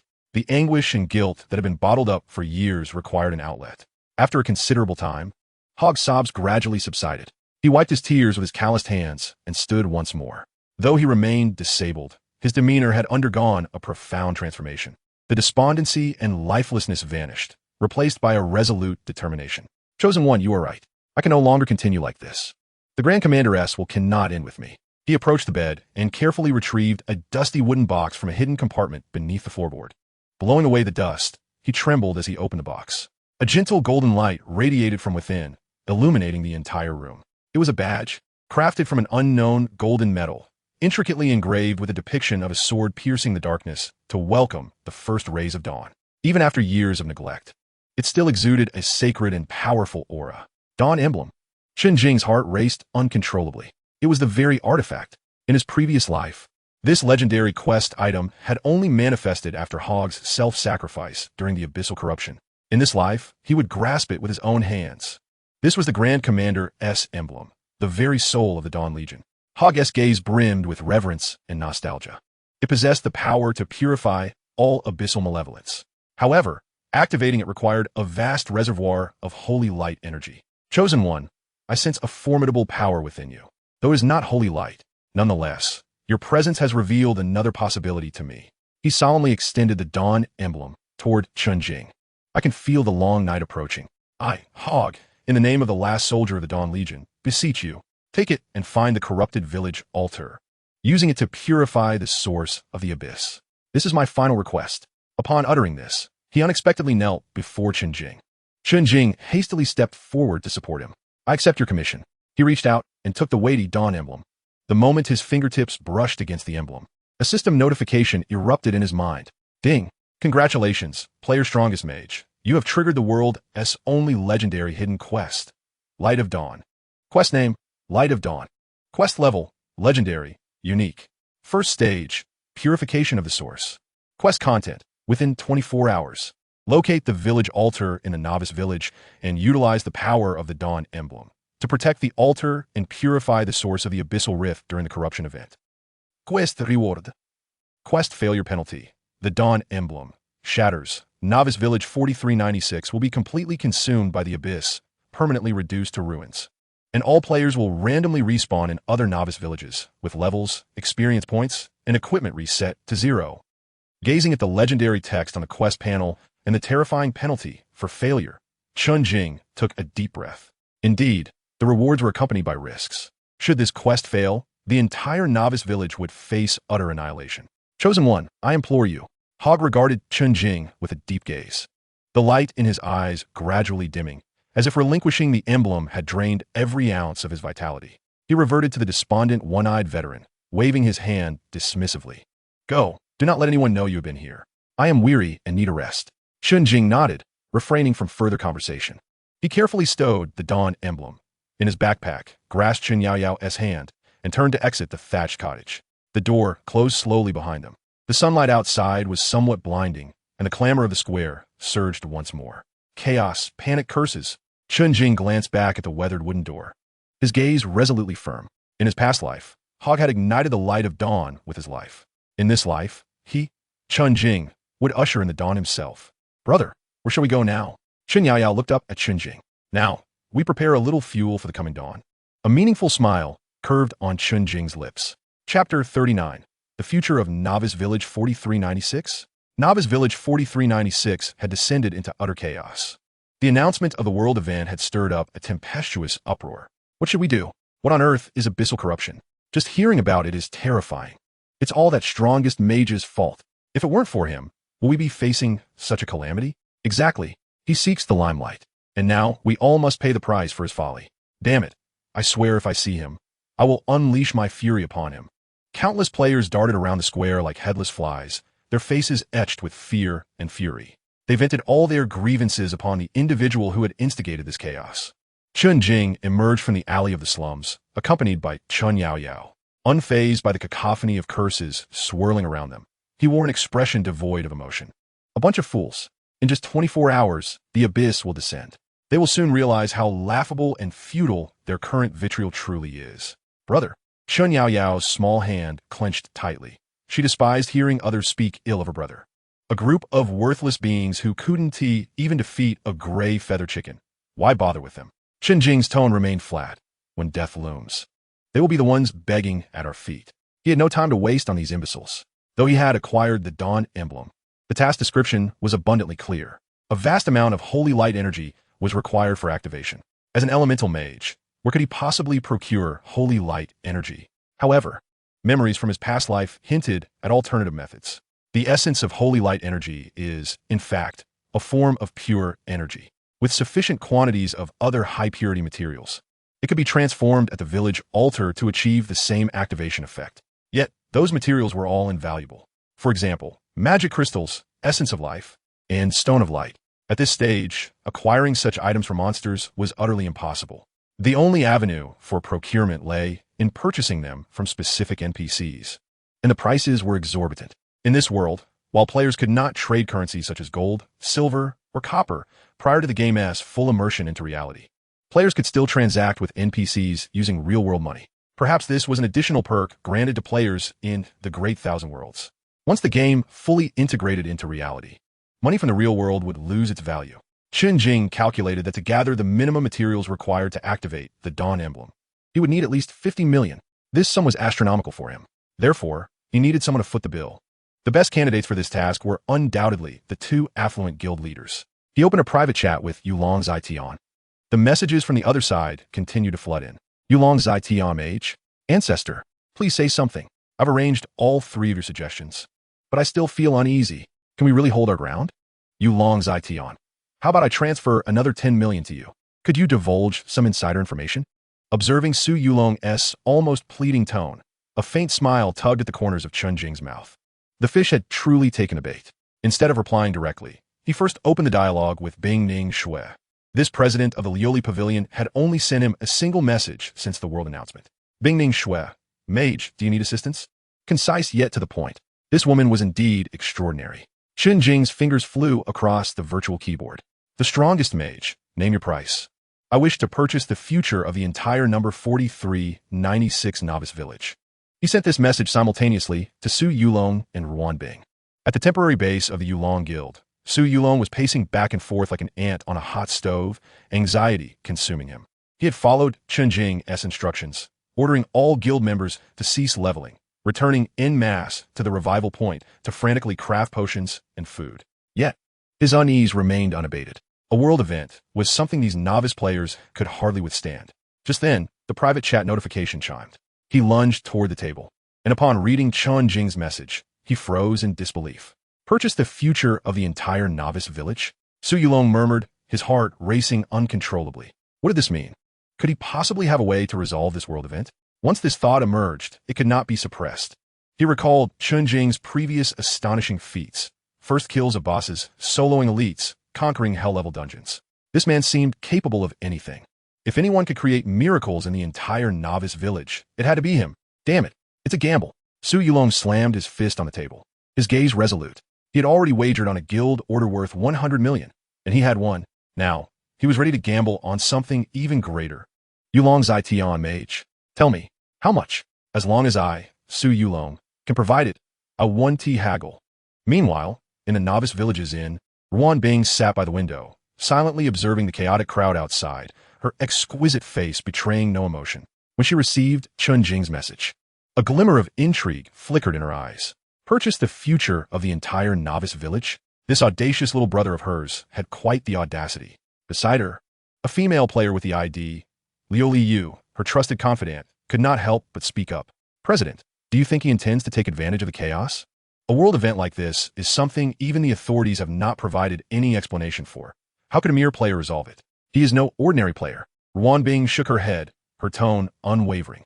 From his rejection of Xiong Kuan to the auction of the guild order and subsequently triggering a world event. Every step he took had exceeded everyone's expectations. This individual was either a madman or possessed core information unknown to us all. I leaned toward the latter. Lioli Yu still expressed doubt, but the risks are far too great. Risks? Ruan Bing chuckled softly. In a game like The Great Thousand Worlds, capable of altering the course of humanity's future, the greatest risk is the fear of taking risks. The Ruan family has maintained its current power not through seeking stability, but by seizing every opportunity capable of reshaping the status quo. And this, the strongest mage, is the greatest opportunity for our number 4396 novice village. Having concluded her thoughts, she no longer hesitated and replied to Chen Jing. Bingning Shui, name your price. Chapter 40, Blacksmith. Muradin Copperbeard. Purchase the Stone of Light. Upon receiving the responses from both parties, Chen Jing nodded in satisfaction. Everything was under control. The strongest mage, 50 million. Each of you pays half. He stated the figure directly. The strongest mage. I am not selling information. I am offering a chance to survive. The strongest mage. I need 50 million to undertake an action that could save the entire novice village. The strongest mage. You may interpret this as an investment. If successful, your guild will reap the greatest benefits from this event. If it fails, the money will be wasted, and we all perish together. The strongest mage. You have 1 minute to consider, and once the time's up, I shall not wait. After sending the message, Chen Jing closed the chat window and patiently awaited a response. He was confident that these two astute individuals would make the right decision. Indeed, within 30 seconds, a notification arrived. Yulong Zaition. 25 million has been transferred. Mage, the hopes of the entire village rest upon you. Su Yulong nearly instantaneously replied, sending half of the funds immediately. Shortly thereafter, a message from Ruan Bing also arrived. Bingning Shui, the money has been received. Additionally, I require a guarantee. The strongest mage, speak. Bingning Shui. Once the task is accomplished, should Lioli Pavilion encounter any troubles, you must lend your assistance, of course. Reasonable compensation will be provided. The strongest mage agreed. Ding. Your account has received a transfer. 25 million. Ding. Your account has received a transfer. 25 million. A series of system notifications chimed in quick succession. 50 million had been deposited in an instant. Gazing at the long string of zeros in his account, Chen Jing felt an unprecedented sense of elation. This feeling was simply exhilarating. "Brother, are we rich now?" Chen Yaoyao asked, noticing the smile on Chen Jing's face. Her own spirits lifting. "Yes, we are indeed wealthy." Chen Jing affectionately ruffled her hair and declared, "Come, brother will take you to buy something nice." Without further delay, he took his sister by the hand and headed straight to the blacksmith shop in the novice village. There resided the most avaricious and affluent NPC in the village, the blacksmith, Mirrodin Copperbeard. He was also the sole merchant offering the coveted stone of light. However, upon arriving at the entrance of the blacksmith shop, they found it teeming with players. At the forefront stood Lin Rong, the wealthy heir who had recently been humiliated by Chen Jing, accompanied by Lu Rushua, whose complexion was pale and whose expression was one of complex emotions. A commotion was unfolding outside the blacksmith shop. "Old man, do you not understand human language?" Lin Rong shouted, pointing an accusing finger at the blacksmith Mirrodin. "I want to buy your best weapon. What do you mean by this pile of scrap? Haven't you seen the world announcement? The apocalypse is upon us. Are you planning to take this with you to your grave?" Lin Rong's face was flushed with impatience and rage. The announcement of the world event had frightened him greatly. His first instinct was to arm himself, so he dragged Lu Rushua straight to the blacksmith shop. In his mind, as long as he was willing to spend money, he would surely acquire good equipment. However, he had not anticipated that the dwarf blacksmith would be unyielding, no matter how he pleaded. The blacksmith merely presented him with a few basic novice swords as a form of dismissal. "Get out, human brat." Mirrodin Copperbeard did not even look up, swinging his hammer forcefully onto the glowing iron block, sparks flying. "My shop does not welcome rude individuals like you." His voice was deep and commanding. "You." Lin Rong's face turned an angry shade of green. "Do you believe I will report you? You, an NPC, dare to challenge a player? Report? Huh." Mirrodin sneered, finally lifting his gaze to glare at Lin Rong with his large bell-like eyes. "Before my hammer, you are nothing but a wisp of air. Get lost. Do not hinder my work, or I shall use your head as an iron block to forge." The dwarf blacksmith's temper was evidently at its boiling point. The surrounding players shrank back, not daring to approach. Lin Rong, intimidated by the blacksmith's fierce demeanor, took a step back, though he could not maintain his composure. Fine, fine. Just you wait." He spat defiantly, yet he did not dare to advance any further. At that moment, he spotted the approaching Chen Jing and his sister. Lin Rong's eyes instantly turned red. All of his anger and humiliation found a perfect outlet at that moment. "It's you." He lunged at Chen Jing like a rabid dog. "It's all your fault. If it weren't for you, how could there be this damned world event? You bring misfortune." Lu Rushua, upon seeing Chen Jing, turned even paler. She instinctively reached out to grab Lin Rong, but he violently shook her off. "Stay out of this." Yet, before Lin Rong could reach Chen Jing, a more imposing figure stepped in front of him. It was the blacksmith Mirrodin. "Kid, did you not hear me tell you to leave?" Mirrodin's eyes gleamed with a dangerous light. "What? Do you still wish to cause trouble on my doorstep?" Lin Rong stammered, looking up at the dwarf who, despite being a head shorter, was built like a bear. He instantly lost his bravado. "I wasn't looking for you. I do not care whom you seek." Mirrodin interrupted him. "Now leave my sight immediately." Chen Jing watched this scene with great interest. In his previous life, Mirrodin was notorious for his foul temper. Countless players had suffered humiliation at his hands. To acquire good items from him, mere wealth was futile. One needed to cultivate goodwill. The sole method to enhance goodwill was to present him with gifts, his favorites being rye beer and lava barbecue. Chen Jing had prepared these offerings well in advance. Ignoring Lin Rong's antics, he approached Mirrodin directly. "Master Copperbeard, greetings." He slightly bowed, performing a standard dwarven gesture of respect. Upon witnessing Chen Jing's courtesy, Mirrodin's fierce demeanor softened a tad. You human lad, you possess some understanding of manners." He rumbled, "What is it you seek? I have heard that you're the finest blacksmith in the village, and I wish to procure some items." As he spoke, Chen Jing subtly retrieved 10 bottles of rye beer and 10 portions of lava barbecue from his backpack, placing them on the counter. These were carefully acquired from the village tavern and restaurant before his arrival. Upon seeing these items, Mirrodin's eyes suddenly brightened. A flicker of desire crossed his stern face. Cough, cough. He cleared his throat to mask his surprise, yet his gaze remained fixated on the offerings of beer and barbecue. "Are these for me? Just a small token of respect, nothing grand." Chen Jing smiled. You human lad, quite commendable. You have a bright future ahead." Mirrodin's attitude underwent a complete transformation, his demeanor shifting 180 degrees. He swept all the beer and meat into his arms, his face radiating joy. "Speak. What do you desire? As long as it's within my inventory, feel free to choose." This spectacle left Lin Rong and the surrounding players utterly dumbfounded. When the world was happening. Moments ago, Muradin had been ready to devour them whole, and now he was acting as if he had encountered a long-lost kin, all for a few bottles of cheap beer and some scraps of meat. Lin Rong felt his intellect had been subjected to unprecedented insult. He had spent hundreds of thousands in hopes of purchasing equipment, only to be berated like a dog.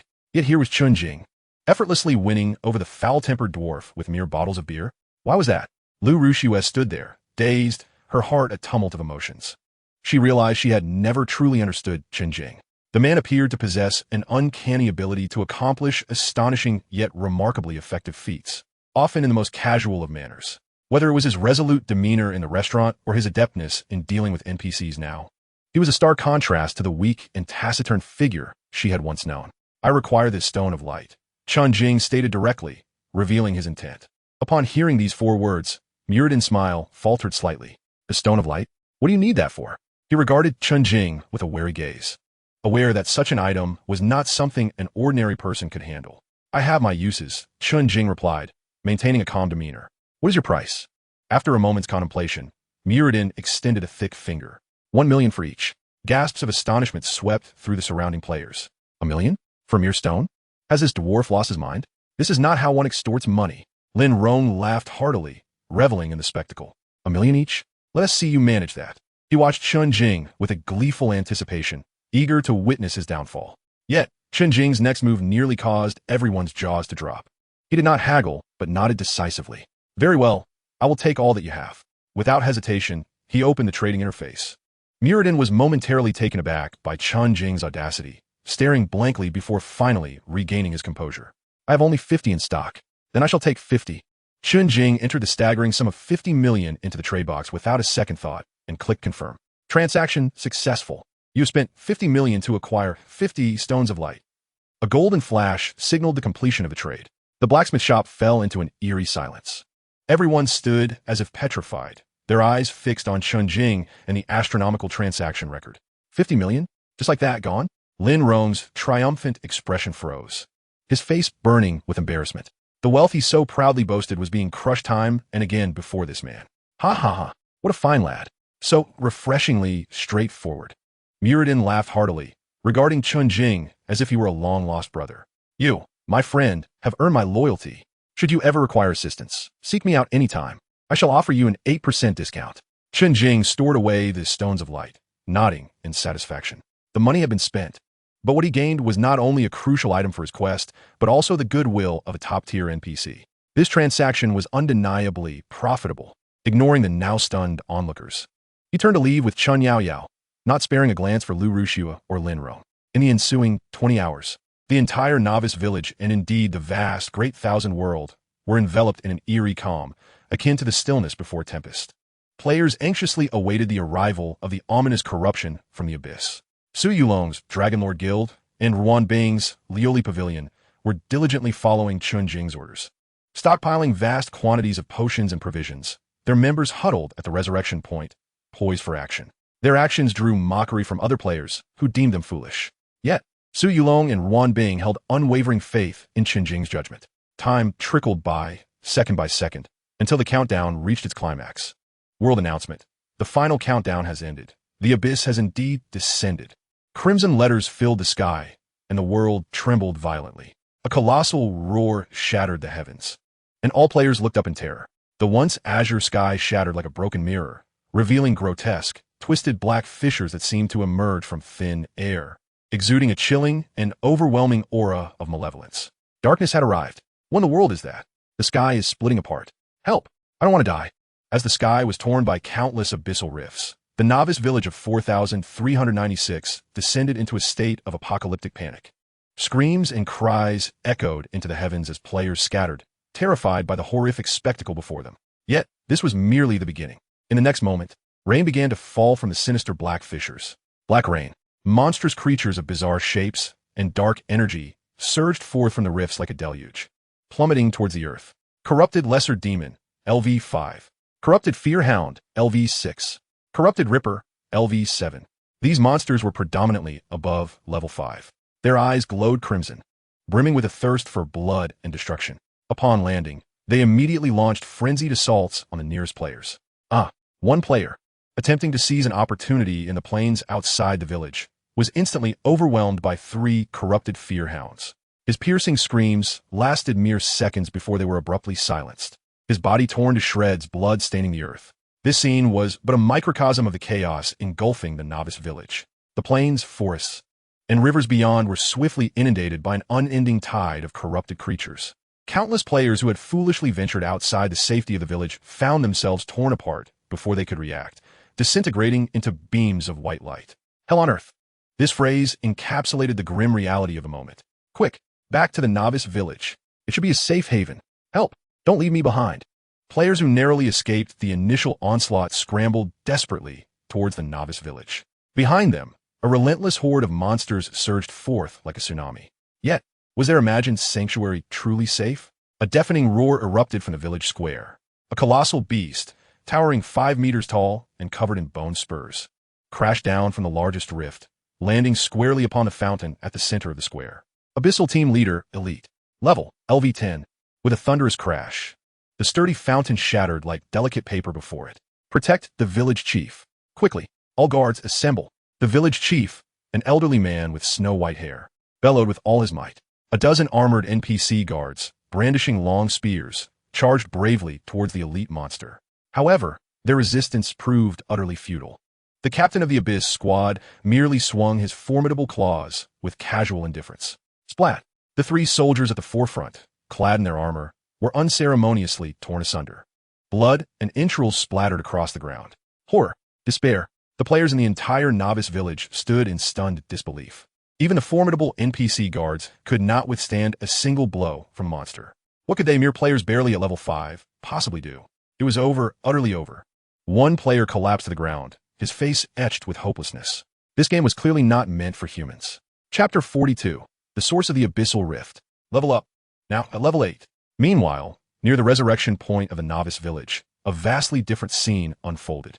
Hundreds of members from the Dragon Lord's Guild and Glazed Pavilion, under the command of Su Yulong and Ruan Bing, had formed an impenetrable defensive formation. Knights stood at the forefront, warriors behind them, with archers and mages positioned centrally. All were armed and on high alert. Though their faces were similarly marked by tension and fear, not a single one faltered. For behind them lay a mountain of healing potions and provisions, bolstering their confidence. They also had faith in the judgment of their leader. President, the monsters are charging. A vigilant rogue shouted hoarsely. Su Yulong looked up to see a dense tide of monsters surging towards their resurrection point from all directions. Everyone hold steady. Su Yulong bellowed as he drew his longsword. We possess the intel from a mage. We have the most supplies in the entire village. As long as we defend this position, we shall emerge as the greatest victors of this calamity. For the glory of the guild. Attack! Kill! Hundreds of players roared in unison, their voices resonating across the land. They transformed all their fear into the will to fight. The battle was about to commence.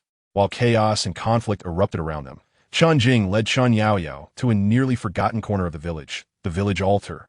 This dilapidated, circular stone platform, situated at the northernmost edge of the novice village and adjacent to the village walls, was typically deserted, save for a few level 1 gray feather chickens wandering about. Yet at this moment, it had become the most perilous location in the entire novice village.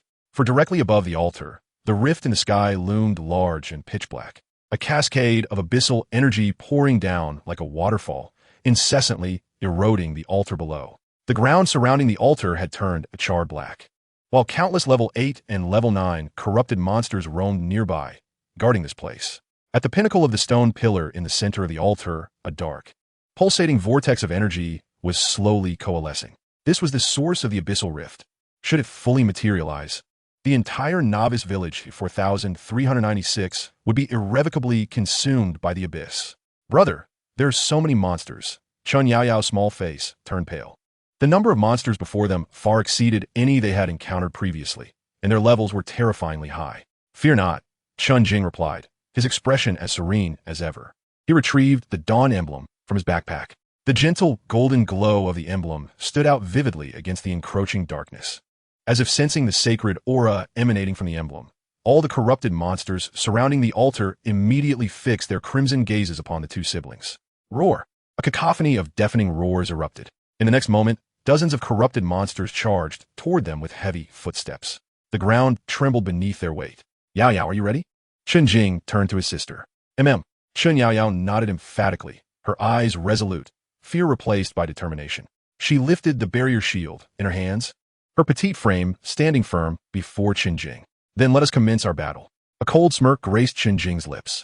He raised the rotten core staff, aiming it at the oncoming horde. A massive fireball, radiating an aura of destruction, began to rapidly coalesce at the tip of his staff. Level 3 explosive fireball.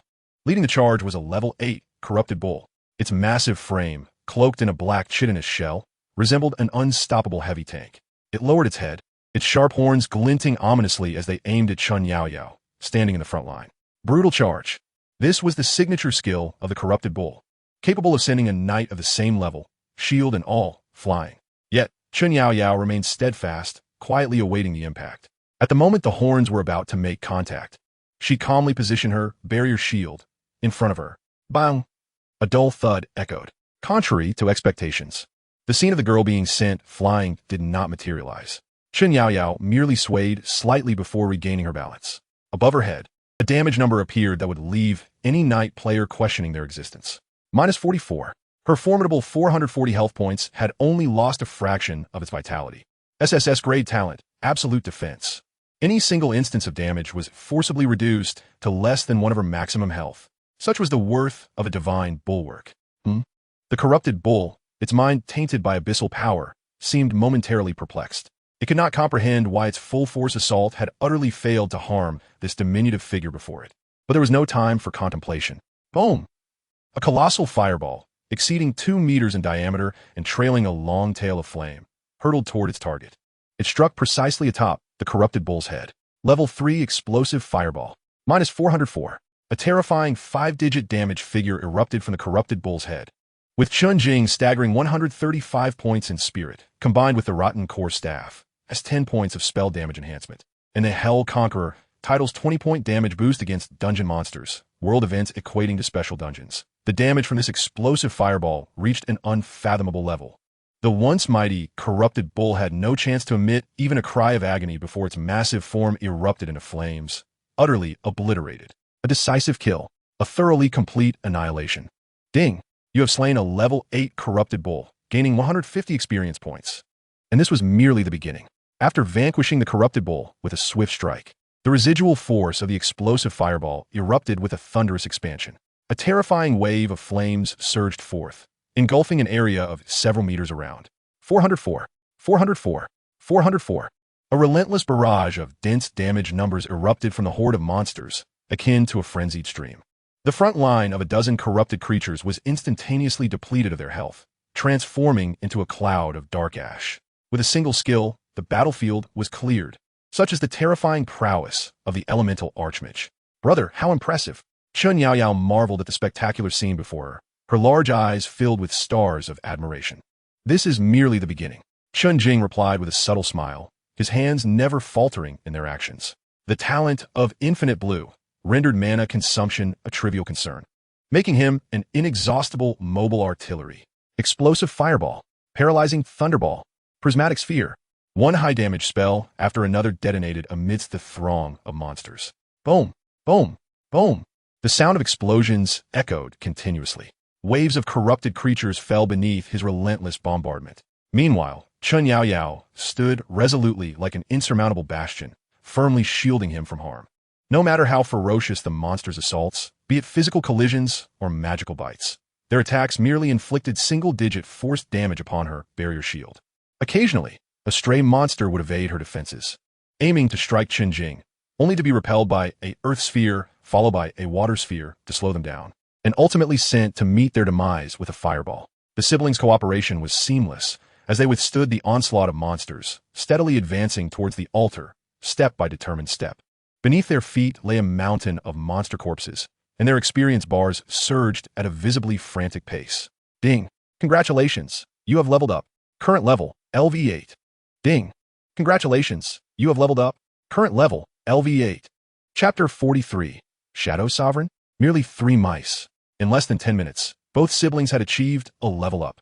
It should be noted that at this moment, in the Huaxia region's level rankings, apart from the two of them, the highest ranked player, Ice Condensation Snow, had just reached LV4. Meanwhile, the vast majority of ordinary players were still struggling at LV2 and LV3. Such a rate of advancement would undoubtedly drive players worldwide into a frenzy. Roar! At this moment, a distinctive roar emanated from the direction of the altar. 3 elite monsters, noticeably larger than the average creature and radiating a blue glow, entered their line of sight. Corrupted Elite Guardian Elite. Level, LV10. These 3 elite beasts wielded enormous bone blades, advancing towards them with heavy steps. Their target was unmistakably clear. The mage who was mercilessly harvesting the lives of their comrades, akin to a mobile artillery. Yaoyao provoked them. Chen Jing's gaze sharpened, promptly issuing the command. Understood. Chen Yaoyao responded without hesitation, raising her shield and striking the ground with a resounding thud. Divine protection. A golden shield enveloped her entirely. Following that, she called out taunt. An invisible sound wave radiated outward. The 3 elite guardians, initially charging towards Chen Jing, instantaneously redirected their focus, their crimson gazes locking onto Chen Yaoyao. Clang, clang, clang. The 3 massive bone blades, accompanied by a howl that sliced through the air, struck with ferocity against Chen Yaoyao's barrier shield, almost simultaneously. 44, 44, 44. Identical damage numbers floated above her head. Her petite frame remained steadfast against the assault of the 3 elite monsters. Well done. Chen Jing did not hold back his praise. Simultaneously, he aimed his rotten core staff at one of the elite guardians. 5 previously charged, LV3 paralyzing thunderballs, erupted forth in an instant. ZZZT. Blinding arcs of electricity danced upon the elite guardian. 356. 356. Paralyzed. 356. 356. 356. Paralyzed. A torrent of damage surged forth, visibly depleting the elite guardian's health. Furthermore, it was afflicted with a paralyzing effect, rendering it immobile for a full 2 seconds. Now was the moment. Seizing the opportunity, Chen Jing unleashed a long-charge explosive fireball in quick succession. Boom! 868. Critical weakness. An even more terrifying damage number erupted above the elite guardian. Its health bar was obliterated in an instant. After dispatching one, Chen Jing did not pause for breath, swiftly turning his attention to the remaining 2. The same strategy ensued. Under the absolute defense provided by Chen Yaoyao, Chen Jing's output environment was nothing short of flawless. He need not concern himself with positioning or evasion. He merely stood firm, maximizing his damage output. In less than a minute, the 3 LV10 elite monsters, which would typically instill despair in ordinary player teams, were effortlessly dealt with by the siblings. Ding! You have slain a LV10 corrupted elite guardian, earning 1,000 experience points. Ding! You have slain a LV10 corrupted elite guardian, earning 1,000 experience points. The generous experience rewards propelled their progress significantly closer to LV9, having cleared the final wave of monsters obstructing their path. Chen Jing and Chen Yaoyao finally succeeded in reaching the dilapidated altar of the village. He raised his gaze to the center of the altar, where a swirling abyss pulsated like a heartbeat. It had expanded to more than double its initial size, and the surrounding aura of the abyss had grown denser, even beginning to influence other areas. The air around the altar had turned frigid and viscous. There could be no further delay. Chen Jing's expression grew gravely serious. He retrieved the Stone of Light and the Dawn Emblem from his backpack, preparing to purify the source of this abyss. However, just as he was about to act, a chilling voice, dripping with mockery, suddenly echoed from behind them. I never expected to witness such a splendid performance here. You two have worked hard. Leave the rest to us. The voice was cold and raspy, sending chills down their spines. Chen Jing's movements halted abruptly. Slowly, he turned to face the origin of the voice, his gaze piercing through the shadows. At the entrance of the altar, 3 figures materialized, seemingly out of nowhere. At the forefront stood an assassin clad in black leather armor, wielding a poisoned dagger. His face was obscured by a mask that concealed half of it, revealing only a pair of icy eyes. Behind him loomed 2 other assassins, similarly attired. They were none other than the Shadow Assassin and the White Shadow Assassin, who had been dispatched by Chen Jing on 2 previous occasions. At this moment, the duo gazed at Chen Jing with a mix of resentment and smugness, as if they were looking at a corpse that was about to be trampled underfoot. Is it you? Chen Jing's eyes narrowed slightly. He had not anticipated that these reckless individuals would dare to confront him again, and even brought a companion along. Indeed, it is us. The Shadow Assassin gritted his teeth, his voice laced with venom. You didn't see this coming, did you? We meet again. The vengeance for your 2 slaughters of us will be repaid in full today. Just the 3 of you? Chen Jing's tone dripped with disdain, as if he were regarding a trio of mere jesters. Ha! The great mage remains as confident as ever. The lead masked assassin chuckled lightly. Allow me to introduce myself. I am Fong Hung, their master. You may also refer to me as the Lord of Shadows. Fong Hung? Upon hearing this name, a flicker of memory surged through Chen Jing's mind. In his previous life, there had indeed been such a figure in the assassin profession, known for his SS-level blessing, Lord of Shadows, which earned him a modicum of fame in the early stages of the game. His skills in stealth and assassination were unparalleled, instilling fear in countless fragile players. However, that was the extent of his notoriety. Before true top-tier powerhouses, such a character, reliant on underhanded tactics, was hardly worth noting. Little did he expect that in this life, he would become the master of both the Shadow and White Shadow, and that he would seek him out so soon. It seemed he had procured a formidable ally to back him up. Is that so? Unable to face me yourself, you summon your elder? Chen Jing remarked coolly. You. The faces of the Shadow and White Shadow assassins flushed with indignation at Chen Jing's retort, yet they found themselves at a loss for words. A glint of cold fury flickered in Fong Heng's eyes, quickly masked by a facade of composure. The great mage is indeed forthright.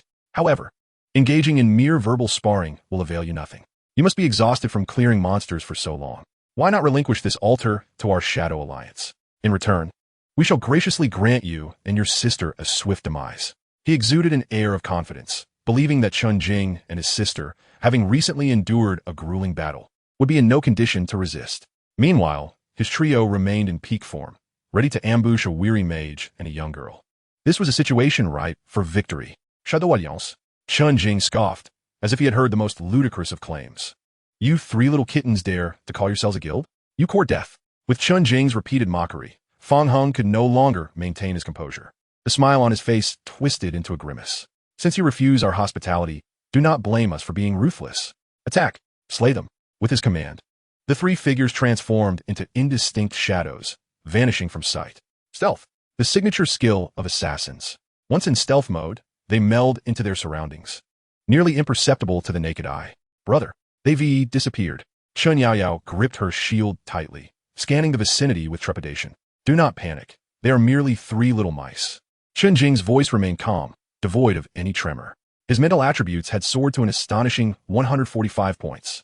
This extraordinary perception rendered him almost omniscient against the assassins in their stealth state. The indistinct figures were crystal clear to him. One approached from the left, another from the right, and the last from behind, forming a perfect encirclement. Their target was none other than Chen Jing, the core damage dealer. Chapter 44. The purifying holy light spreads, level reached. LV9. Naive. A cold smile curled at the corners of Chen Jing's lips. Just as the three daggers were about to make contact with his body, he moved. Without any grandiose gestures, he simply raised his staff and gave it a gentle wave. A mere fireball surged toward the trio. Thud, thud, thud. Simultaneously, three muffled grunts echoed through the air as Fong Hung and the Shadow Duo were violently expelled from their stealth mode. Above their heads, a staggering number appeared. 155. How is this possible? How did he detect us? Fong Heng's eyes brimmed with disbelief and horror. His SS-level blessing, Lord of Shadows, was supposed to enhance his stealth effectiveness by 100. Not even players at LV20, let alone monsters, could see through his stealth. Yet, this man had not only perceived their presence, but had also used a skill to expose all three of them. This defied logic. However, Chen Jing granted them no time to process their shock. The moment he forced them out of stealth, his second wave of attack was already upon them. Paralysis Thunderball, level 5. 5 blinding thunderballs, as if possessed of their own will, split into 3 paths and accurately targeted the trio. Zap! Zap! Fong Hung reacted the quickest. The moment the paralysis effect wore off, he attempted to activate, dash to escape. But the thunderballs were swifter. 2 of them, one from the left and one from the right, crashed mercilessly into him. 476. 476. Paralyzed, his health was instantly obliterated. The remaining 3 thunderballs sped toward the Shadow and White Shadow assassins. No. Despair and disbelief filled Fong Heng's eyes. He could not fathom how. As an SS-level blessed top assassin, he could not even withstand a single attack from this man. Ding. You have slain the player Lord of Shadows. Ding. You have slain the player Shadow Assassin. Ding. You have slain the player White Shadow Assassin. The entire sequence unfolded seamlessly, executed with precision. From a moment they appeared to their swift annihilation, it did not exceed 10 seconds. Silence once again enveloped the altar. Chen Yaoyao gaped in astonishment, staring at the scene before her. Brother, is that it? Has it ended? What else could it be? Chen Jing shrugged. Well, the flies have been dealt with. Now, it's time to attend to business. He clapped his hands and redirected his gaze toward the swirling abyss at the center of the altar, pulsating ominously. This time, there should be no further disturbances. Having eliminated the unexpected guests, Feng Heng and his companions, Chen Jing felt no more delays. Taking a deep breath, he approached the cracked stone pillar at the center of the altar. Above it loomed the abyssal whirlpool, a swirling mass of visible black energy, seemingly alive, incessantly coiling around the pillar in an attempt to corrupt it entirely. A third of the pillar's surface had already turned a charred black, and the pace of decay was accelerating. Time was of the essence. Chen Jing's gaze sharpened with unwavering focus. Recalling the memories from his past life as strategy, he began to arrange the altar. He meticulously placed 50 luminescent stones in a mystical pattern around the pillar. Each stone emitted a faint holy light, countering the surrounding darkness. Once all 50 stones were positioned, a complete hexagram formation materialized above the altar. Gentle holy light surged from the formation, creating a localized energy field. The entire altar began to tremble violently. The hexagram glowed brilliantly. A vast and pure energy erupted from the formation, racing along the ground's lines towards the central pillar. The cracks on the pillar ignited in an instant. The once unremarkable stone now resembled a towering beacon, radiating a dazzling light that was almost blinding. Success. A surge of joy filled Chen Jing's heart. The altar had been successfully activated. Now, only the final and most crucial step remained. He raised the Dawn emblem high above his head. In the name of Dawn, purify the abyss. With all his might, he pressed the emblem firmly into a subtle recess at the apex of the pillar. Boom! The moment the emblem perfectly aligned with the pillar, an indescribable surge of terrifying energy exploded from the altar. Golden holy light cascaded like a tsunami, engulfing the entire altar and rapidly expanding in all directions. Sizzle, sizzle. The corrupted monsters touched by the holy light disintegrated as if facing their nemesis. Without even the chance to scream, they were instantly purified into nothingness. Hundreds of corrupted monsters stood no chance against this purifying light. Ding! The area you occupy is being purified by Dawn's holy light. All corrupted units will be annihilated. Ding! You have slain an LV8 corrupted Ripper, earning 160 experience points. Ding! You have slain an LV9 corrupted Hound, earning 180 experience points. A flurry of system notifications echoed like a frenzy in Chen Jing and Chen Yaoyao's ears. Their experience bars skyrocketed at a rocket-like pace. Ding! Congratulations, you leveled up. Current level, LV9. Ding! Congratulations, you leveled up. Current level, LV9. In just a matter of seconds, as the purifying light spread, the two siblings astonishingly leveled up again.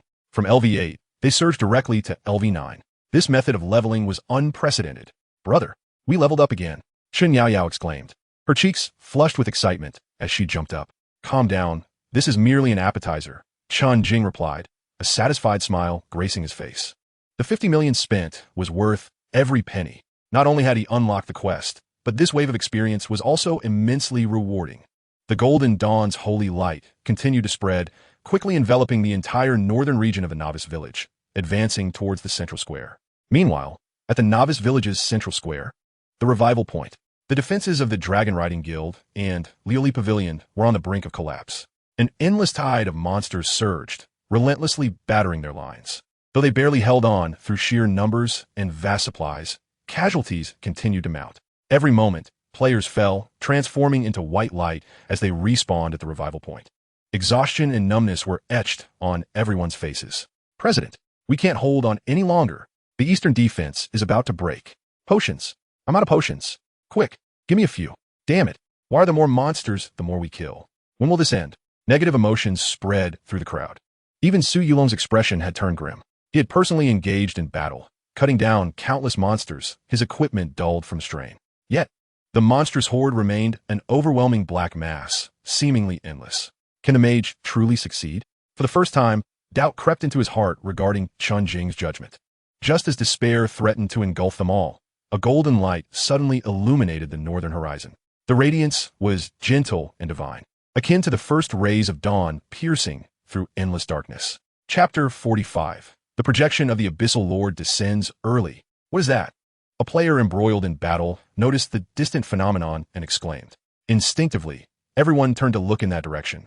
The golden light was racing toward them at an astonishing speed, obliterating the hideous, terrifying, corrupted monsters in its wake. Be they ordinary low-level demons or formidable elite foes, all fell equally before the golden light, purified and annihilated. What is happening? Su Yulong stared at this surreal scene, his eyes nearly bulging out. It's the mage. A nearby wizard suddenly recalled something and shouted excitedly. It must be the mage. He must have done something. Who else could create such a commotion? The mage is incredible. In an instant, the entire dragon riding guild, position erupted with thunderous cheers. Joy flooded their faces as they realized they were saved. The golden holy light swiftly enveloped the entire central square, purging every corrupted monster that had besieged them. The brutal defense battle that had raged for nearly an hour concluded in such a dramatic fashion. Su Yulong collapsed onto the ground, gasping for breath. Relay my orders. Struggling to rise, he shouted with all his might. From this day forth, my dragon riding guild shall form the strongest alliance with the mighty mage. Anyone daring to oppose the mage shall be an enemy of my entire guild. Is that understood? Understood. Hundreds of guild members roared in unison, their voices echoing powerfully. Meanwhile, at the Lily Pavilion exposition, Ruan Bing gazed upon the purifying divine light that cleansed all, her beautiful eyes shimmering with extraordinary brilliance. He truly accomplished it, she murmured to herself, her heart surging with tumultuous waves. 50 million, securing the future of the entire novice village. This man spoke no empty words. He substantiated his claims through tangible actions. Liu Liu, she softly called out. Yes, President. Immediately assess our battle losses and gains from this encounter. Once this matter concludes, I shall personally visit this intriguing brother of mine. The Golden Dawn's holy light not only purified the monsters of the novice village, but did not dissipate. Instead, it all rolled back, frantically surging into the stone pillar at the center of the village altar. Buzz! The radiance upon the pillar surged once more. A robust golden beam shot skyward, striking precisely towards the largest rift in the abyss above. Roar!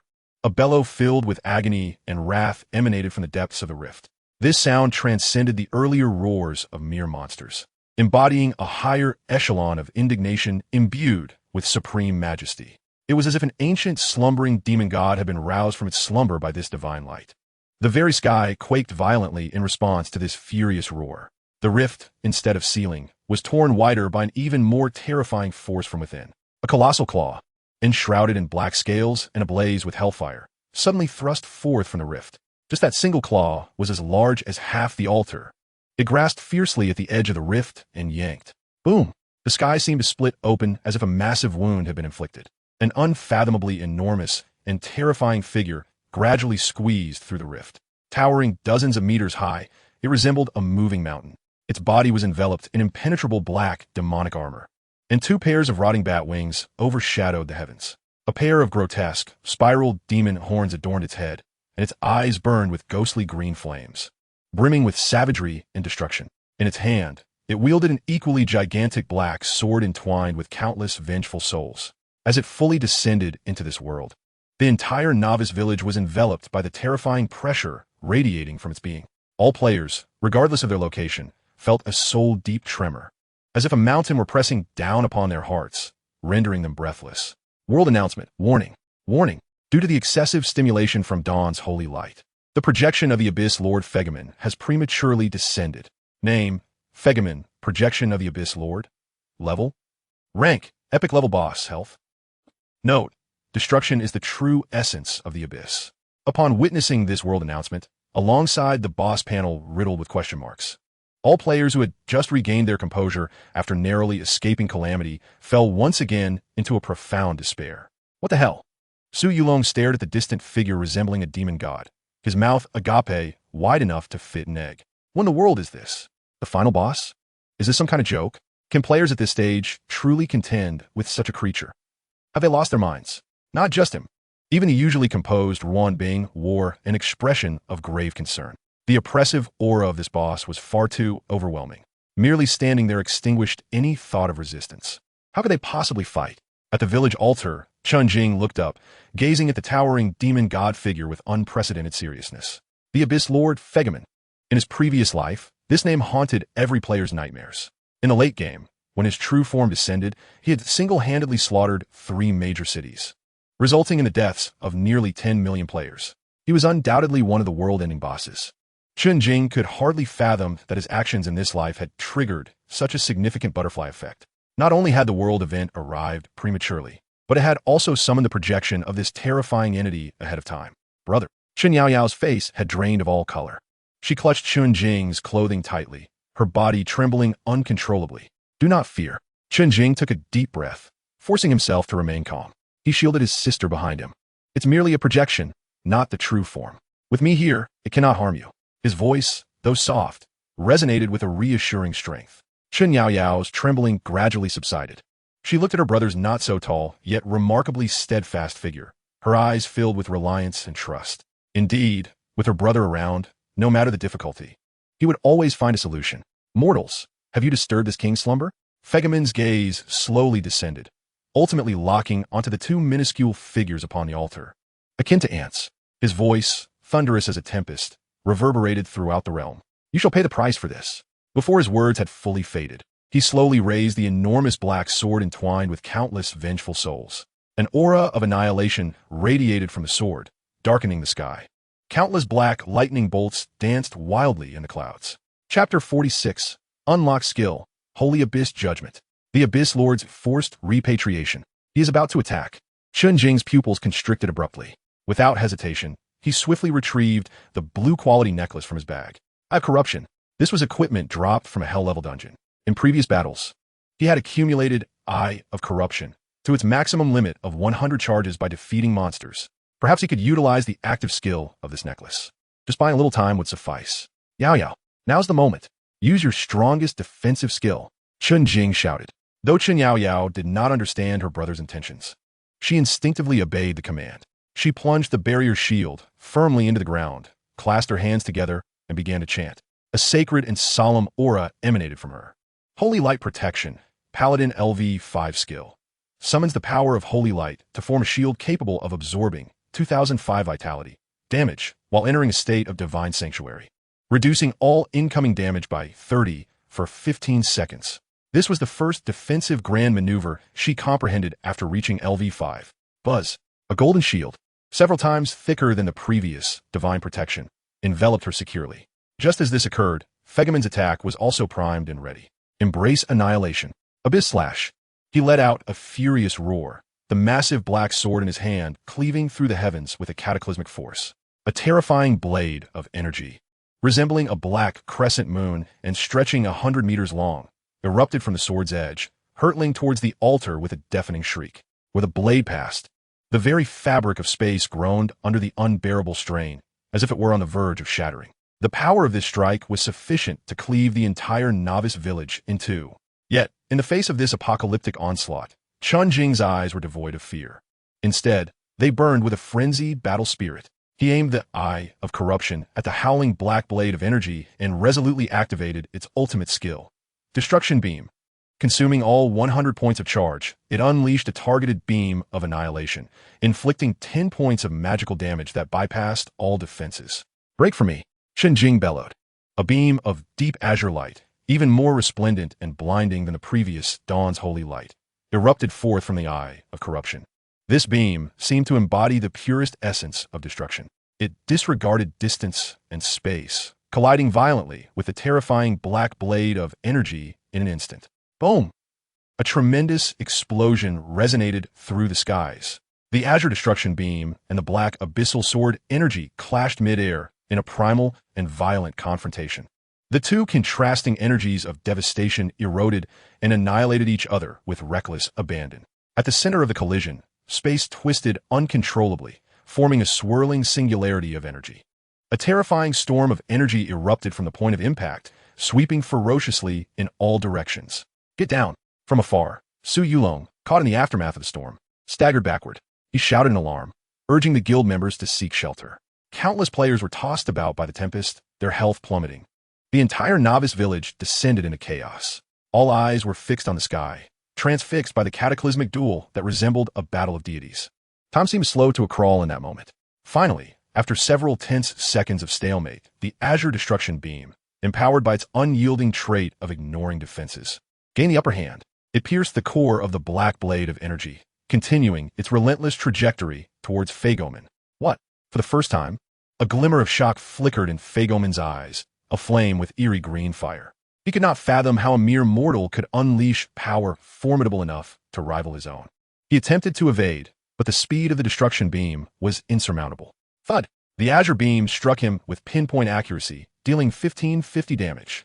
Roar! Feigoman let out a pained howl, his massive form staggering backward uncontrollably under the sheer force of the impact. Success! Chen Jing gazed at the crimson damage number above the boss's head and the slightly diminished health bar, a wave of calm washing over him. He had made the right gamble. Feigoman, after all, was a world-ending boss that would only emerge later. Though he had descended now, he was merely a projection, not an insurmountable monster. It was time. Without hesitation, Chen Jing swiftly retrieved the Dawn emblem, still embedded in the stone pillar. In a recent clash of energies, the Dawn emblem had absorbed a vast amount of holy light energy along with a portion of the shattered abyssal energy. At this moment, it radiated a strange, intertwining golden-black glow. Ding! Dawn emblem has absorbed sufficient energy and has unlocked the special skill. Judgment of the Holy Abyss. Judgment of the Holy Abyss harnesses the powers of holy light and the abyss to deliver a final judgment upon the target, inflicting 30 of the target's current health as true damage. Upon reading the skill's description, Chen Jing's breath quickened. True damage, and it was percentage-based. This was undoubtedly an extraordinary skill, although its effect would be halved against a lord-level entity. Inflicting 15 true damage was still more than sufficient. It would serve as the final straw to break the camel's back. Yaoyao, continue taunting. Do not let him move. Chen Jing shouted once more. Understood.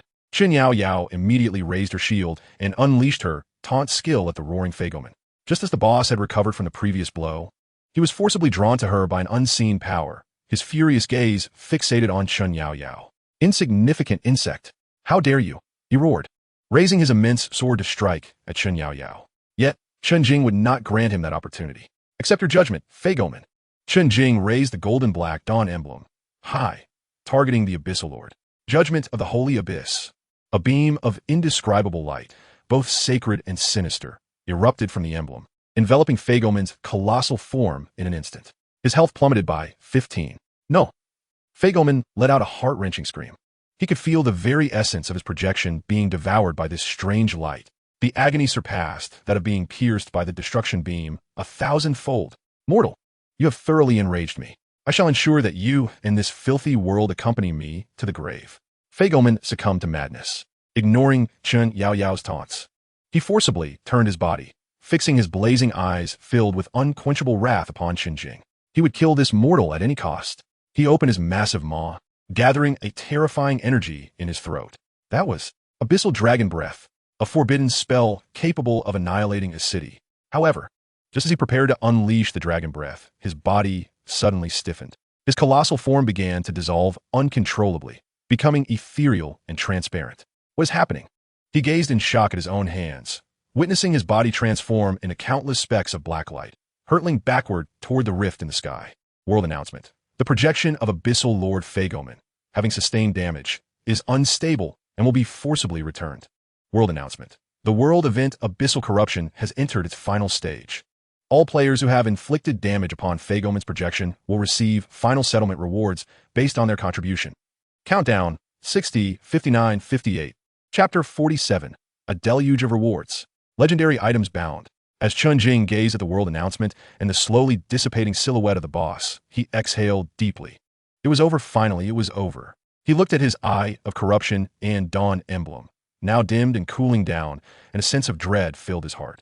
Just a moment ago, had he been a fraction slower, had he allowed Feigoman to unleash that abyssal dragon breath, both he and Chen Yaoyao, along with the entire novice village, would have been obliterated in an instant. Mortal, I have marked your essence. The voice of Feigoman, laden with boundless resentment and murderous intent, echoed in Chen Jing's ears before it was completely absorbed back into the rift. When the day of my true form's arrival comes, I shall rend you to pieces. In response, Chen Jing merely smiled faintly. I await your arrival. By then, I fear I shall have grown to a height that even you must gaze up at. With the complete disappearance of Feigoman, the massive rift in the sky, having lost its energetic support, began to slowly close. The darkness that had enveloped the novice village gradually receded. The long-lost sunlight once again graced the earth. World event. Abyssal Corruption has officially concluded. World announcement. Congratulations to all players who successfully resisted the abyssal corruption. Final settlement rewards will be distributed in 10 seconds. World announcement. Due to player Strongest Mage from Novice Village number 4396, who displayed outstanding performance during this world event, single-handedly turning the tide and repelling the projection of the Abyssal Lord, a highest reward is hereby granted. A series of 3 golden world announcements reverberated throughout the Huaxia region server. Instantly, players worldwide erupted in astonishment. What the hell? Did I just see that? Repelled the Abyssal Lord. Strongest Mage? It's him again. This must have some divine luck.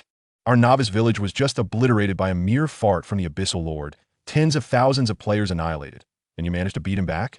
Novice Village, no. 4,396? What kind of celestial place is that? Are the players there truly that formidable? Formidable my foot. It's all thanks to the mage carrying the weight. We're merely a group of fish shouting 666 from the sidelines. The mage is incredible. Voice crack. From this day forth, I am a devoted fan of the mage. Countless feelings of shock, envy, jealousy, and admiration converged upon one individual in that moment. Strongest Mage. This ID today attained a divine status.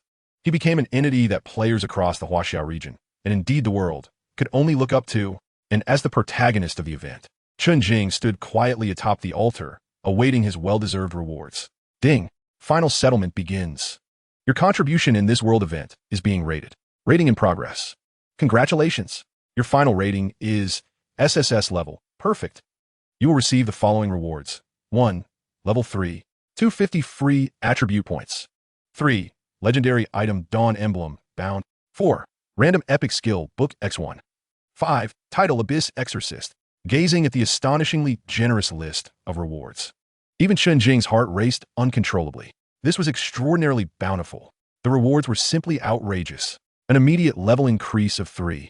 It should be known that after level 10, the experience required for each subsequent level was astronomical. This would save him countless hours of monster grinding. 50 free attribute points. This was a heavyweight reward. It equated to granting him a significant advantage over ordinary players. And aside from these, the Dawn Emblem. This legendary quest item was directly awarded to him. This meant he could summon the divine skill, Judgment of the Holy Abyss, at will. Although the cooldown lasted a full day, it was undoubtedly his most formidable trump card. A random epic skill book. Epic. At this stage, such a thing was beyond imagination. For even the Fireball and Paralytic Thunderbolt were merely ordinary skills. How powerful can an epic skill be? And lastly, the title. Chen Jing immediately opened the title's attributes. Abyss Exorcist legendary title. Equipped effects. 1. Damage dealt to all Abyss and Demon-type units increased by 50. 2. Damage received from Abyss and Demon-type units decreased by 30. 3. Your attacks have a certain chance to inflict holy light damage, dealing additional harm to evil units. Note, you are the torch in a long night. The dawn within darkness. Dominant. Unparalleled dominance. This title was practically tailor-made to counter abyssal monsters. With it, encountering abyssal bosses in the future would essentially grant Chen Jing a super buff. He had truly struck gold. Chen Jing was on the verge of bursting into laughter from excitement. Just then, beside him, Chen Yaoyao let out a delighted cheer. Brother, I also received rewards. Chen Jing quickly turned to her. Ding, your teammate, beloved brother, has made significant auxiliary contributions in this event, rated as S level. Rewards, level 2. 20 free attribute points. Random epic equipment, chest, X1. Though it paled in comparison to Chen Jing's SSS level rewards, it was still quite commendable. Especially that random epic purple equipment chest. Brother, look quickly. Chen Yaoyao proudly presented a chest radiating with purple light to Chen Jing. You open it. All right. Chen Jing smiled, patting her head as he took the chest. He too was curious about what treasures this epic chest would yield. Ding. Would you like to open the epic equipment chest? Yes. Crack. The chest opened with a satisfying sound. A piece of exquisite armor, shimmering with a holy glow, silently floated in midair. The armor's design was grand and solemn, crafted entirely from silver-white holy gold, inscribed with countless intricate holy runes. On the breastplate, a lifelike angelic relief adorned the surface, emanating a sacred and vast aura. Holy armor, epic. Requirements: LV10, Paladin. Beschult, armor. Attribut 1, Constitution 100. Attribute 2, Physical Defense 100, Magical Defense 100. Special Effect 1, Body of Holy Light, increases your maximum health by 30 and restores 1 health per second. Effect 2, Thorn of Injury.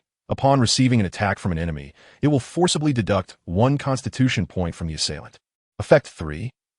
Requires the collection of 5 pieces of the Holy Set to unlock. Holy Set 1, 5 Holy Armor. Note, this was once the battle armor of the Grand Commander of the Dawn Legion, imbued with the supreme power of Holy Light. Upon witnessing the attributes of this armor, both Chen Jing and Chen Yaoyao were rendered speechless in astonishment. What kind of monstrous attributes are these?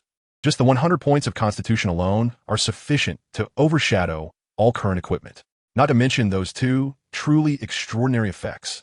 Brother, is this for me? Chen Yaoyao stammered, pointing at the epic armor. Of course, it is meant for you, Chen Jing replied with a smile, urging her to put it on and see. Yes. Chen Yaoyao nodded vigorously, her excitement palpable as she donned the holy armor. Whoosh! A flash of holy light enveloped her. The once green armor was instantly transformed into a resplendent epic battle attire, accentuating her petite figure with an air of valor. She resembled a Valkyrie descended from the heavens. Her attributes underwent a dramatic transformation as well. Her health surged past the threshold of 1,500, reaching an astonishing 1,547 points. Both her defenses were strikingly formidable. Now, not only would she be able to withstand any boss, but even the mere projection of Fagoman would likely be no match for her. After attending to his sister's rewards, Chen Jing began to assess his own gains. He unhesitatingly allocated all 50 points of his free attribute points into spirit. In an instant, his spirit attribute skyrocketed to 235 points. This was a figure that would instill despair in every mage player. He then opened his backpack and retrieved the random epic skill book. A sense of anticipation stirred within him. What extraordinary skill might this epic tome unveil? Ding! Would you like to use the random epic skill book? Yes. A flash of light ensued, revealing an ancient tome radiating a purple glow in his hands. Forbidden spell, Thunder Prison Dragon Spear, epic. Skill description, centering oneself, summon 9 thunder dragons to create a thunderous purgatory encompassing a radius of 50 meters, dealing 3,003 magical damage per second to all enemies within range for 10 seconds.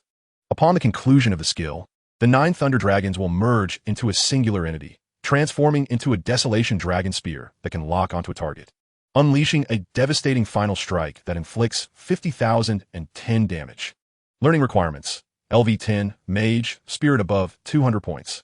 Note, those who dare to tread into the Thunder Prison shall face annihilation of their souls. Chapter 48, Forbidden Spell, Thunder Prison Dragon Spear, Legendary Bait-Gitching. Upon discerning the detailed attributes of this purple skill book, even the composed Chen Jing found his breath momentarily halted. Forbidden Spell. These 2 words signify destruction and taboo. This was no mere skill. It was a strategic weapon capable of altering the course of a minor battle. Whether it be the extensive, sustained damage or the terrifying single-target finishing blow, every aspect was impeccably flawless. Particularly the final damage, enhanced by a staggering 10-fold spirit bonus, combined with his current attributes, could easily obliterate any foe at this stage. This was the true gravitas of an epic skill. Brother, Chen Yaoyao peered over to glimpse the skill description, her mouth agape in astonishment. Afterward, Chen Jing proceeded to utilize the skill book. Ding! Congratulations, you have successfully learned the epic skill Forbidden Spell, Thunder Prison Dragon Spear. With this, all rewards from the world event had been fully assimilated. The siblings' powers underwent an epic leap. Chen Jing gazed at his sister, adorned in the magnificent holy armor and radiating the essence of a divine Valkyrie, then glanced at his own revitalized attribute panel and skill list. A profound sense of satisfaction surged within him. While the entire novice village reveled in jubilation due to Chen Jing, he quietly departed the bustling square with Chen Yaoyao. They arrived at the blacksmith shop. The fiery-tempered dwarf master, mirrored in Copperbeard, was laboriously hammering a red-hot ingot, beads of sweat glistening on his brow. Bang, bang, bang. The rhythmic clanging echoed throughout the blacksmith's establishment. Upon noticing the arrival of the siblings, Mirrodin paused his work, wiping his brow with a towel draped around his neck. A hearty smile broke across his dark visage. "Ha ha! I knew it was you. That astonishing display was undoubtedly your handiwork. Well done. You gave those wretched creatures from the abyss a thorough lesson." Chen Jing offered a faint smile. "Master, you flatter me. It was merely luck. No need for modesty. My eyes are keen." The dwarf master waved his hand, stepping forward to clap Chen Jing on the shoulder with considerable force. "You, my boy, are to my liking. From now on, when you come here to buy, you'll receive a 30 discount. Ding. Your affinity with NPC, Mirrodin Copperbeard, has increased to friendly. A flicker of amusement crossed Chen Jing's eyes. The affinity with NPCs may seem inconsequential in the early game, but it becomes an invaluable asset in later stages. Something countless players yearn for. A high-affinity top-tier NPC can provide assistance that transcends monetary value. Master, I've come to request a favor. Oh, speak on, Muradin inquired. Pausing his tasks, I would like to use your furnace to incubate this item. Chen Jing gestured towards the pet egg in his hand. Puffed. The mouthful of rye beer that Muradin had just taken was instantly spewed forth. He regarded Chen Jing as though he were a fool. Boy, are you feeling unwell? You want to use my core furnace to hatch an egg? Do you have any idea how high the temperature of that furnace is? Let alone an egg. Even a chunk of fine iron would turn into molten metal within 3 seconds. Yet, Chen Jing's expression remained composed. I'm aware. However, I believe it can withstand it. He gazed at the translucent slime core in his hand. Since acquiring it, this little creature had remained in slumber. It required a tremendous surge of energy for its ultimate hatching. And within the entire novice village, the most potent and pure source of energy undoubtedly resided within Muradin's core furnace. This furnace harnessed the fire of the earth's core, imbued with the elemental power of the most primal flames. For the little jelly possessing the elemental devour skill, this was the most delectable nourishment imaginable. Muradin scrutinized Chen Jing's earnest gaze, falling silent. Having lived for several centuries, he had never encountered such a reckless human. Are you certain? He asked once more, and I was resolute. Chen Jing's response was firm and unwavering. Very well, since you insist. Muradin sighed and shook his head. You may use the forge, but I must caution you. Should you ruin this precious egg, do not come to me lamenting. Thank you, master. A grateful smile graced Chen Jing's face as he approached the massive furnace. A wave of searing heat washed over him, and even with his current attributes, he could feel the sting against his skin. Taking a deep breath, he cast aside his hesitation and gently tossed the mutated slime core into the fiery depths of the furnace. Gurgle. The pet egg plummeted into the molten iron, which resembled magma, without so much as a bubble surfacing. Chen Yaoyao, standing nearby, clenched her tiny hands in anxiety. Muradin shook his head, seemingly resigned to the impending fate of the pet egg. However, in the next moment, an unexpected event unfolded. Buzz! The entire core furnace began to tremble violently. The crimson molten iron within swirled at a visible speed, forming a colossal vortex. At the center of this vortex, a radiant burst of multicolored light erupted. The brilliance intensified, growing ever more resplendent. A colossal surge of elemental power exploded forth from the furnace. Red, orange, yellow, green, cyan, blue, purple. 7 distinct elemental torrents erupted skyward like a volcanic explosion, tearing the roof of the blacksmith shop asunder. My roof! Muradin cried out in a piercing wail, staring at the open sky above. Yet at that moment, no one paid heed to his lament over the torn roof. All attention was captivated by the extraordinary phenomenon occurring within the furnace. Within the vibrant elemental torrents, a jelly-like, transparent creature, about the size of a fist, began to levitate slowly. It possessed large, gem-like black eyes, curiously observing this unfamiliar world. Perched atop its head was a tuft of hair that crackled with electric light, rendering it irresistibly adorable. Name, Little Jelly Pet. Species, Elemental Slime, Mutated. Level, LV1. Grade, Legendary Growth Potential. Skill 1. Elemental Devour. Can consume any item infused with elemental power for its growth and evolution. Skill 2. Elemental Body. Immune to all elemental damage, converting received elemental damage into its own health. Skill 3. Elemental Mimicry. Can replicate any elemental skill of its master and unleash it, dealing 50 of the master's damage. With independent cooldown. Note, it seems to be quite fond of you. Chapter 49. Game Update. Wanbing arrives. Upon witnessing the astonishing attributes of Little Jelly, Chen Jing's face lit up with delight. Legendary. This was a classification surpassing even the epic tier. Moreover, it possessed growth potential. This implied that Little Jelly's potential was boundless, especially with those 3 skills, each more extraordinary than the last. Elemental Body would render it a nightmare for all mages. And Elemental Mimicry was a godly skill among godly skills. The ability to replicate the master's skills with independent cooldown was monumental. This meant that Chen Jing's explosive fireball, paralyzing thunderball, and even the newly learned forbidden spell, Thunder Prison Dragon Spear, could be unleashed once more through Little Jelly. Although the damage was only 50, it would significantly enhance his output capability. Boo! Suspended in midair, Little Jelly seemed to sense Chen Jing's gaze. It chirped joyfully, transforming into a streak of light and diving into Chen Jing's embrace, nuzzling its soft, cool body against his cheek, expressing its affection. Chen Jing chuckled, stroking the tuft of hair atop its head, which flickered with electric light, unable to suppress his laughter. Ding! The world event. Abyssal corruption has concluded. The vast world will undergo a version update, with an estimated downtime of 1 hour. All players will be forcibly teleported back to the real world in 10 seconds. Please prepare accordingly. Countdown, 10, 9, 8. The chilling system notification echoed in the minds of all players. Chen Jing had just placed the newly hatched little jelly onto his shoulder, not yet having the chance to thoroughly appreciate the uniqueness of this legendary pet when the scene before him began to warp and blur. The blacksmith shop, with its roof torn away and still radiating intense heat, along with the grumbling, fuming dwarf Master Muradin, disintegrated into countless specks of light, vanishing from sight.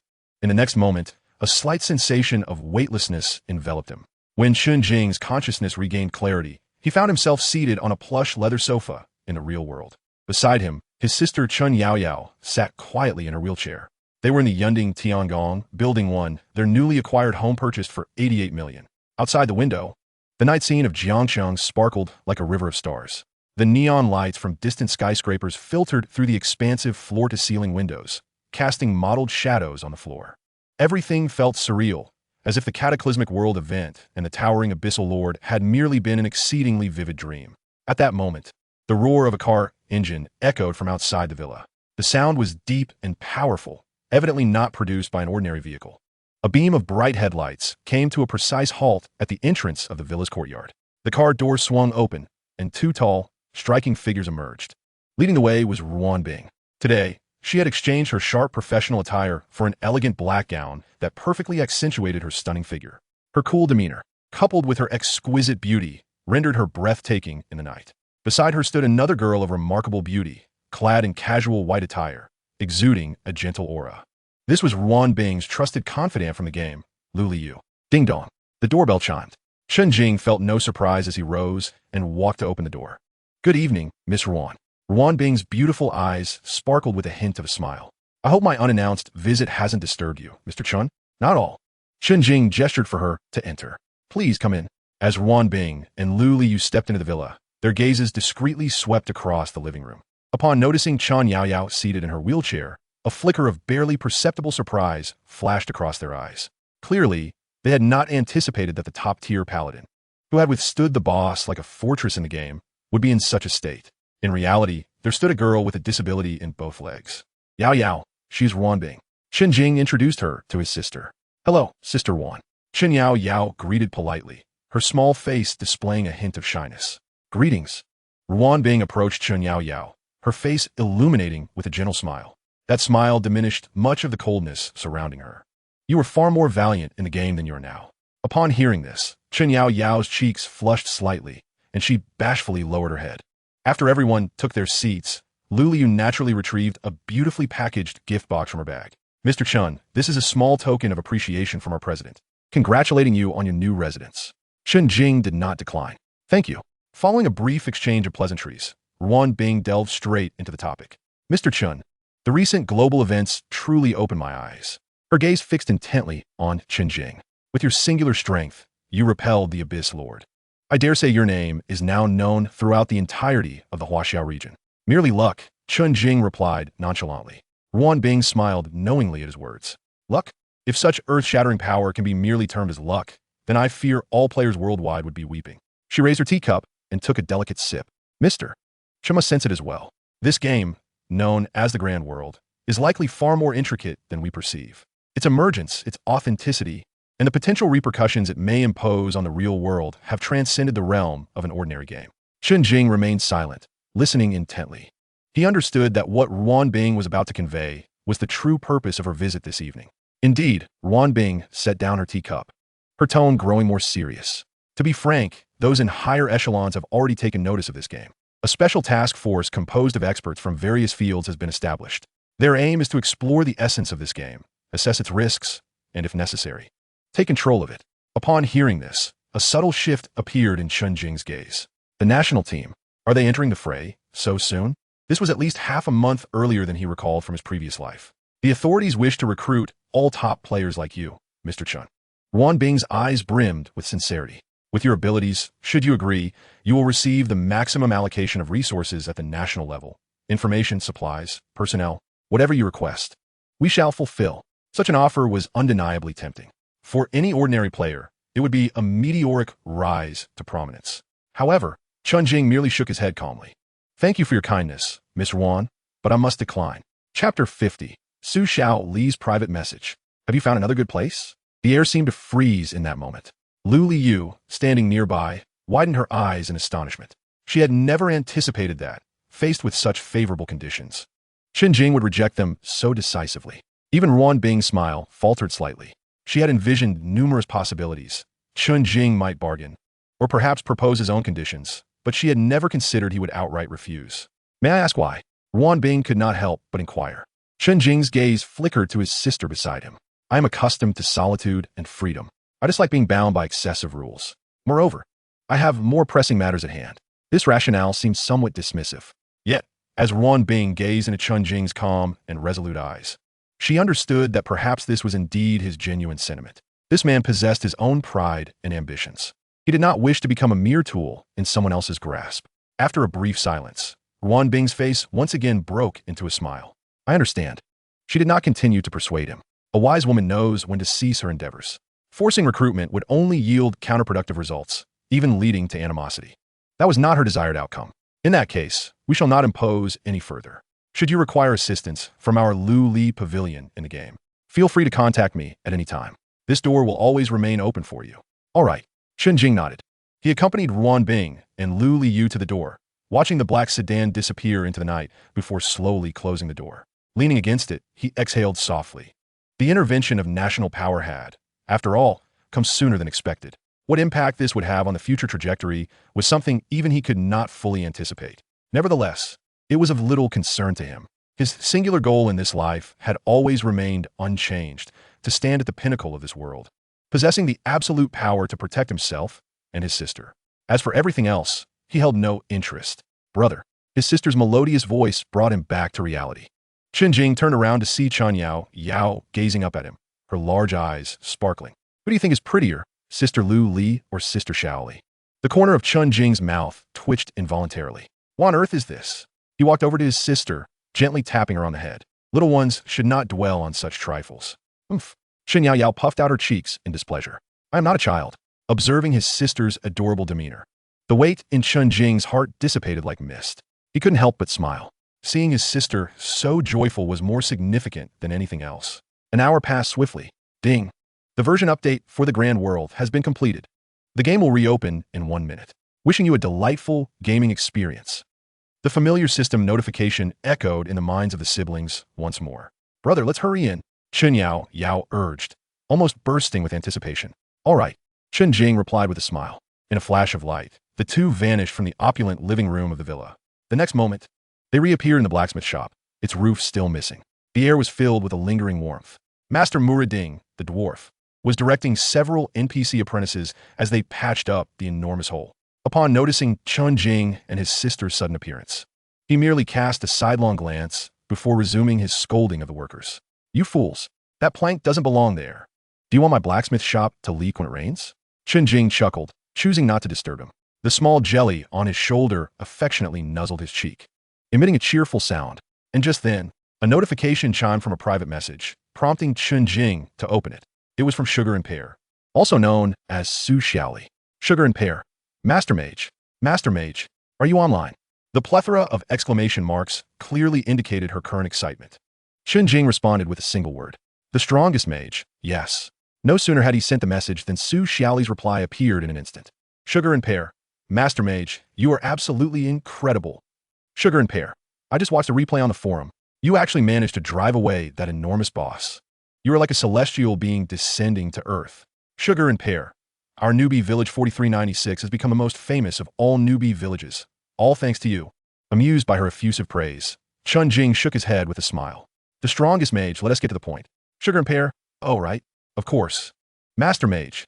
Sugar and Pear. So, just before the world event suddenly erupted, I had something I didn't get to tell you. Sugar and Pear. Just before the event began, my talent Treasure Hunter's intuition suddenly activated. Upon reading this, Chen Jing's gaze sharpened slightly. S-level blessing, treasure hunter S, intuition. This talent possesses extraordinary perceptive abilities, allowing one to discover hidden dungeons and secret realms with greater ease than the average person. It can be likened to a mobile treasure detector. Sugar and pear. Following my intuition, I discovered a rather peculiar place on the eastern side of the dark forest. Sugar and pear. There S, a marsh shrouded in mist. And my intuition tells me there must be valuable treasures within. Sugar and pear. However, there were too many monsters at the time, so I didn't dare to venture inside. Sugar and pear. Now that the event has concluded, Master Mage, would you be interested in checking it out? At the end of her message, she included a cute expression with a wink, full of anticipation. A smile tugged at the corners of Chen Jing's mouth. Compared to the scattered monsters in the wilderness, dungeons and secret realms are the true places to rapidly enhance one's power and acquire extraordinary equipment and skills. Moreover, this was found with the help of an S-level talent. The rewards inside would undoubtedly be substantial. The strongest mage, coordinates, he replied without the slightest hesitation. Sugar and pear, all right, I'll send them to you right away. Soon, a set of coordinates was dispatched. Chen Jing glanced at his younger sister beside him. Yaoyao, let us go. We're off to the next leveling point. Yes. Chen Yaoyao nodded vigorously, her small face brimming with excitement. She could hardly wait to test the power of the epic armor she was wearing. The brother and sister, along with their little jelly on their shoulders, turned and left the blacksmith shop, leaving behind the robust voice of the dwarf master echoing in the air. Chapter 51. Fang Heng's scheme? Lin Rong's Lin Corporation? As the game update concluded, Fang Heng reappeared at the resurrection point in the newbie village. He clenched his fists, feeling the power coursing within him. Yet his expression was dark enough to drip water. In this world event, the individual known as the strongest mage had effectively stolen all the spotlight, repelling the Abyss Lord, achieving an SSS-level perfect rating.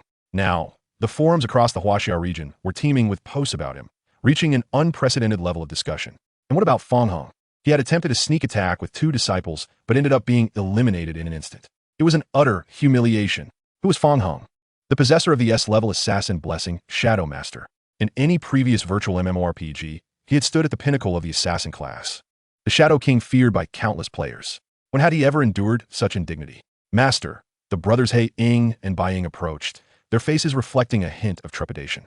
That strongest mage is simply too formidable. Do we still seek revenge? The shadow assassin He Ying inquired cautiously. The moment he closed his eyes, the image of that world-destroying, exploding fireball emerged in his mind.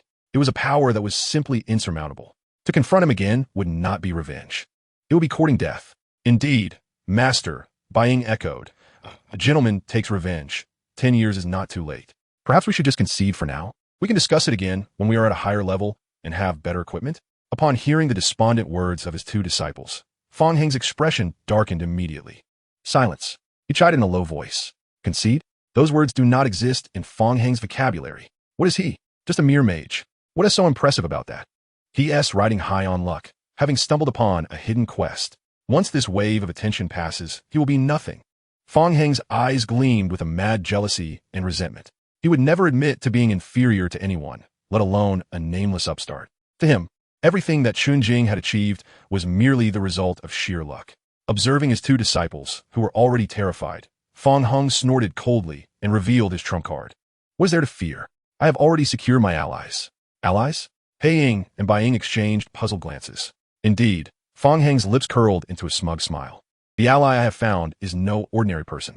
She is a major celebrity with tens of millions of followers in the real world. Moreover, she has agreed to join our Shadow Alliance. As soon as she enters the game, all she needs to do is to post a status on Weibo, rallying her fans. Can you imagine how many of her followers will flock to join our guild? At that point, our Shadow Alliance will have both manpower and financial resources. No matter how strong that mage is, can he take on hundreds, thousands, or even tens of thousands of people alone? We only need to leverage this celebrity's fame and create a little buzz on the forums to easily tarnish his reputation. By then, he'll be nothing more than a rat scurrying in the streets. As Fang Heng's grand vision unfolded, the eyes of He Ying and Bai Ying began to brighten. Right? Why didn't we think of that? If we can't defeat him, we can use public opinion to crush him. No matter how powerful that mage was, he was still just one person. The influence of a major celebrity was beyond imagination. Tens of millions of fans, if each one spat, could drown him. Master is brilliant. This strategy is indeed clever. Cutting off the source, the shadow assassins quickly began to flatter him, shaking off their previous gloom. Listening to his disciples' flattery, Fang Heng's satisfaction grew. He could almost visualize Chen Jing being pursued by countless players, fleeing in disarray. Just wait. Soon, you will know what it means to offend Fang Heng. Meanwhile, Lu Ruxiue and Lin Rong had also re-entered the game. At that moment, Lin Rong stood confidently in the plaza of the newbie village, brimming with vigor. Behind him stood a dense crowd of people, each one robust and stout, their skin a deep shade of brown. They appeared anything but ordinary players. Lin Xiao, everyone is here, a total of 320, all skilled workers from our construction site. A middle-aged man, resembling a foreman, respectfully addressed Lin Rong. Well done. Lin Rong replied with a nod of satisfaction, casually tossing a pouch of money. Here, S100,000. Distribute it among the brothers as today's opening bonus. Thank you. Lin Xiao, you are generous, the foreman exclaimed, his face lighting up with joy as he accepted the pouch. The surrounding workers erupted in cheers. Although they were unaware of the mysterious allure of the game called the Great World, the prospect of earning money made them eager to engage in any task. Lin Rong reveled in the adoration of the crowd, his heart brimming with ambition. Just an hour after the game's update, he received a call from his father. The tone of his billionaire real estate tycoon father was unusually grave. His father informed him the higher authorities had taken note of the game and established a dedicated research team. This game likely concealed monumental secrets and opportunities, urging him to secure his foothold and establish his own power within it at any cost. Without hesitation, Lin Rong summoned all the most formidable workers from his family's construction site, assembling the Lin Group Guild. To him, gaming was simply about numbers. The more players, the more they could intimidate the fewer. Wasn't the strongest mage quite impressive? He was eager to see whether his magic was superior or if the strength of his 300 fists would prevail. Beside him, Lu Ruxiue observed Lin Rong, surrounded by admirers, wielding authority with flair, and her eyes sparkled with admiration. This was a true man, wealthy, influential, and well-connected. Reflecting on Chen Jing, who merely trudged through the game alone, Lu Ruxiue felt a wave of relief wash over her. How fortunate she was to have parted ways with him. What could Chen Jing accomplish? Together with his disabled sister, they were merely two against Lin Xiao's formidable family force. It was a futile endeavor, akin to an ant attempting to stop a chariot. Ruxiue, look, Lin Rong said, wrapping an arm around Lu Ruxiue's slender waist, pointing disdainfully towards a nearby blacksmith shop. That strongest mage, earlier, was like a subordinate, begging that dwarf NPC for favors. Yet I, with a mere word, have hundreds willing to sacrifice for me. That's the difference. Following his gaze, Lu Ruxiue indeed spotted Chen Jing and Chen Yaoyao in the distance. She smirked and chimed in exactly. He can only flaunt his power in the early game. Once everyone develops, he will be nothing. Chapter 52. The Bronze Secret Realm. The Wailing Ancient Tomb. Outside the new player village 4396, Su Xiaoli beamed at the swift responses from Chen Jing in the chat box. Wonderful. The great mage has agreed. Following such a master into the secret realm will surely yield plentiful equipment and soaring experience. However, just as she basked in her joy, her three roommates, who had also entered the great world, gathered around her. Xiaoli, you look so happy. Who are you chatting with? Inquired a short-haired girl named Zhang Qian.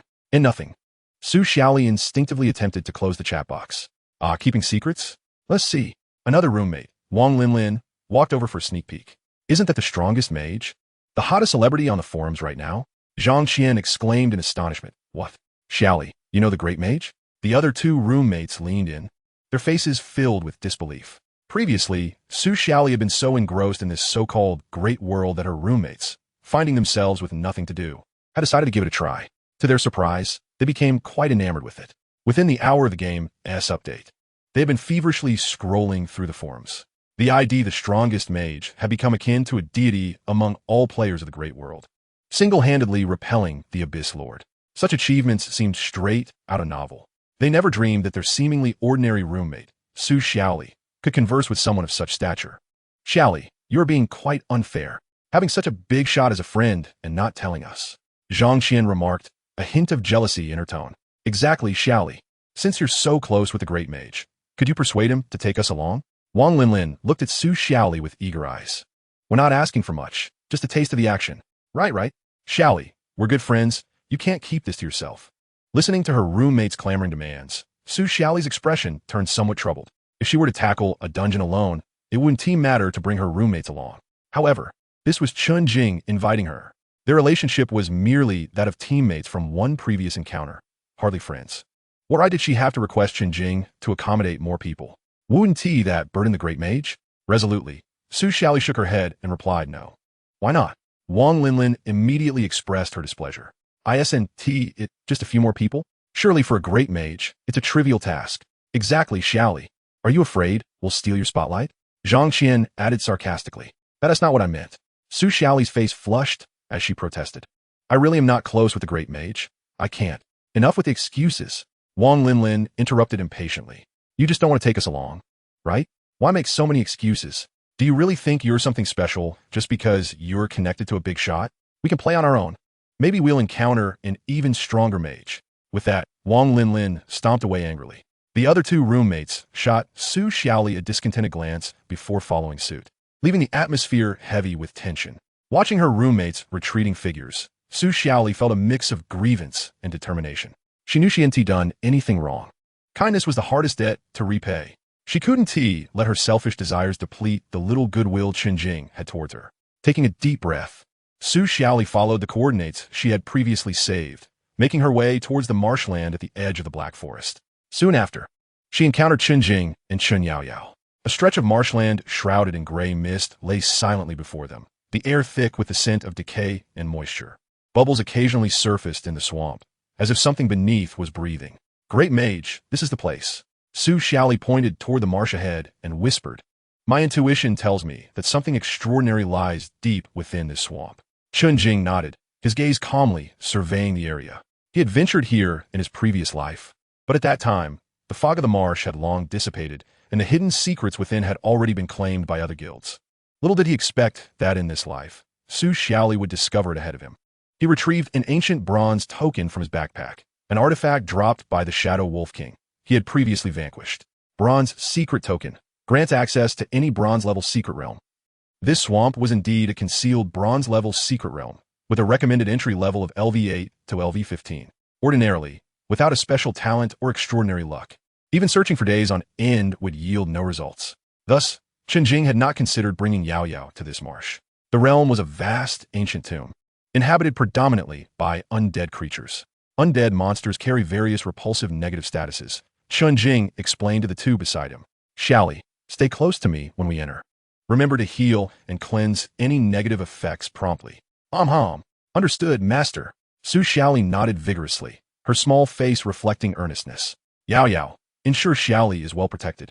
Do not let her come within reach of the monsters. Rest assured, brother, with me around, no one will dare lay a finger on Sister Xiaoli. Chen Yaoyao proclaimed confidently, patting the shimmering holy armor on her chest. After a swift tactical briefing, Chen Jing hesitated no longer and advanced to the depths of the marsh, precisely to the coordinates Su Xiaoli had indicated. He then raised the bronze secret token high.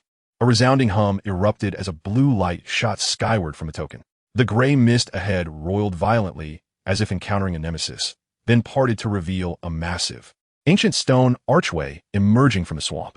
The archway was adorned with numerous grotesque skulls and demons, exuding an aura of chilling terror. At its center, a bottomless black vortex began to swirl. Ding! You have successfully opened the bronze-level secret realm, Wailing Ancient Tomb. Recommended entry levels, LV8, LV15. Would you like to enter? While dungeons allow for difficulty selection, the difficulty of secret realms is prefixed. It was reasonable to assume that the bronze-level secret realm would not be excessively challenging. Let us go. Chen Jing took the lead, stepping into the black vortex. A slight sensation of weightlessness enveloped him. As the scene before them regained clarity, the trio found themselves in a deep, expansive tomb passage. Embedded in the walls on either side, every 10 meters lay a night pearl radiating a ghostly green glow. The dim light cast elongated shadows of the three on the ground, while the air was thick with a musty scent reminiscent of decay that had lingered for millennia, mingled with a faint trace of blood. From the depths of the tomb echoed a series of wails that seemed to emanate from the very depths of hell, reverberating in a vast passage and sending chills down their spines. This place is so frightening. Chen Yaoyao instinctively clutched Su Xiaoli's collar, her face pale. Fear not. The great master is here. Su Xiaoli reassured her, gently patting her hand, though she too felt a twinge of fear. Only Chen Jing remained composed, while the small jelly-like creature on his shoulder appeared curious, its large eyes darting around. Suddenly, a cacophony of bone-on-bone scraping echoed from the darkness ahead. Moments later, several skeletal soldiers emerged, brandishing rusted bone blades, their eye sockets ablaze with two orbs of ghostly blue fire. Skeletal Soldier, Elite. Level, LV10. Health, 3000. Physical attack, 120.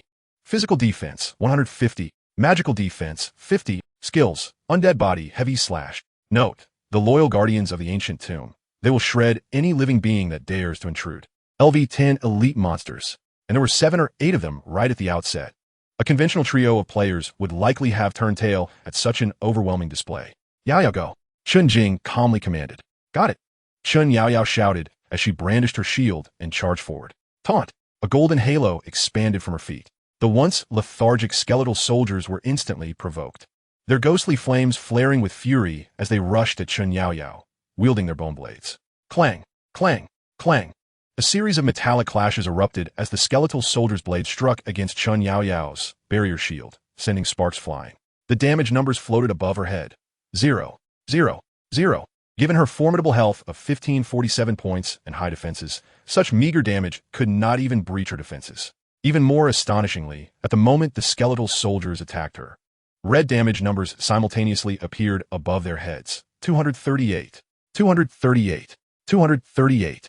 This was the effect of Chen Yaoyao's epic armor, holy armor. Thorn damage. Thorn damage inflicts damage equal to 1 point of the enemy's vitality upon receiving an enemy attack, with her current vitality attribute soaring to 238 points. It meant that any enemy attacking her would suffer a retaliatory damage of 238 points. This was a veritable nightmare for creatures with high attack frequency and low health. The skeletal soldiers, having landed a few strikes on Chen Yaoyao, found their own health bars rapidly depleting. Yaoyao, your armor is incredible, Su Xiaoli exclaimed from behind, her eyes wide with awe. You can kill monsters just by standing still. What divine equipment is this? Hee, it's not too shabby, Chen Yaoyao replied, a hint of pride in her smile. Just then, Chen Jing unleashed his attack. Exploding fireball, a fireball the size of a human head, trailing a long tail of flame, hurtled forth. Boom! The fireball detonated amidst the ranks of the skeletal soldiers, engulfing them in a terrifying blaze. 1046, 1046, 1046. A barrage of explosive damage numbers floated above the skeletal soldiers. With an extraordinarily high spirit and a 10-point magical damage bonus from the Rod of Corrupted Core, Chen Jing unleashed a fireball that shattered the 1,000-point damage threshold. How could these elite monsters, with merely 3,000 health points, possibly withstand such an assault? One single explosive fireball evaporated a third of their health bars. Just then, the little jelly on Chen Jing's shoulder gleefully let out a joyful cry. A radiant red glow enveloped its diminutive form, and in the next moment, a fireball identical to the one Chen Jing had just cast coalesced above its head. This was its divine skill, elemental mimicry. Elemental mimicry, capable of imitating any elemental skill of the master and releasing it, dealing 50 of the master's damage, with independent cooldown timing. Boom! Another violent explosion resounded. 523. 523. Although it only dealt 50 damage, it was sufficient to exacerbate the plight of those already wounded skeleton soldiers. With just 2 fireballs, the health of 7 or 8 elite monsters plummeted to the brink. Chen Jing could scarcely be bothered to cast another spell. Yaoyao, deal with them. Understood. Chen Yaoyao responded with a spirited shout, her shield crashing forward with unyielding force. Shield bash. Bang. The foremost skeleton soldier was obliterated, reduced to a heap of shattered bones. Following this, she executed a precise basic attack, her long sword piercing the eye socket of another skeleton, shattering its soul fire. The remaining few weakened skeletons were ultimately dispatched by the rebounding damage of thorned injury. In a mere span of 10 seconds, the 7 or 8 level 10 elite monsters were effortlessly vanquished. Su Xiaoli, observing from the back, was left astounded, nearly forgetting to raise her staff. Is this truly the might of Master? It's utterly terrifying, and the Master's sister, after a brief absence, has grown so formidable. This is merely a bronze-level secret realm. Why does it feel even easier than battling level 1 chicks outside? She hadn't even had the chance to cast a single healing spell before the skirmish concluded. Don't dawdle, keep up. Chen Jing's voice jolted her back to reality. All right. Su Xiaoli hurriedly tried to catch up. The trio pressed deeper into the labyrinth. Along the way, they encountered several waves of skeleton soldiers, all of whom were dispatched with overwhelming ease. Chen Yaoyao held the front line, absorbing all incoming damage with steadfast resolve. Meanwhile, Chen Jing transformed into a mobile artillery unit, launching one high-damage spell after another as if they were free. His pet, Jelly, also proved to be a competent ally, occasionally imitating an explosive fireball or paralytic thunderball, supplementing damage while providing crowd control. Su Shaoli, the priest, had been relegated to mere spectator status. Her sole responsibility throughout was to symbolically cast a healing spell whenever Chen Yaoyao's health began to diminish or cleanse her of any negative effects. Most of the time, she could be found cheering enthusiastically. Ding! Your teammate, the mightiest mage, has slain a skeleton soldier, granting you 150 experience points. Ding! Your teammate, the mightiest mage, has slain a skeleton soldier, granting you 150 experience points. A continuous stream of system notifications echoed in Su Shaoli's ears, her experience bar escalating at a visibly rapid pace. Is this the joy of clinging to a strong ally? It's simply exhilarating. Su Shaoli felt nearly lightheaded with happiness. Before long, the trio traversed the lengthy burial passage and arrived before a vast tomb chamber.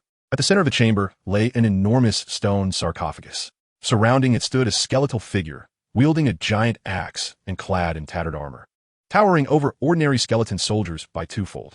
Instead of the ghostly blue soul fire, deep crimson flames flickered within its eye sockets. Skeleton General, Elite Boss. Level, LV12. Health, 30,000. Physical attack, 250. Physical defense, 300. Magical defense, 300. Skills, Wail of the Undead, Whirlwind Slash, Summon Undead. Note, once a renowned general, it continues to guard its master's tomb, even in death. Its mighty axe cleaves through the skulls of all intruders. Chapter 54. Thunder Prison Dragon Spear. Defeating the boss. Skill book. Summon Skeleton? It is merely an elite boss. Let us resolve this swiftly. Chen Jing's tone remained nonchalant. Yaoyao, same as always. Understood. Without hesitation, Chen Yaoyao hurled a taunt at the foe. Roar. The enraged skeleton general emitted a deafening roar. Ding. You have been affected by Wail of the Undead. All attributes reduced by 10 for 15 seconds. A negative status appeared in the trio's status bars. Immediately afterward, the skeleton general charged toward Chen Yaoyao with long strides. It raised its massive axe high, bringing it down with a fierce gust of wind. In the face of such a formidable strike, Chen Yaoyao stood her ground, calmly raising her shield. Block! Clang! The sound of metal clashing reverberated. Chen Yaoyao's body swayed only slightly before regaining her balance. -15. A fixed damage number floated above her head.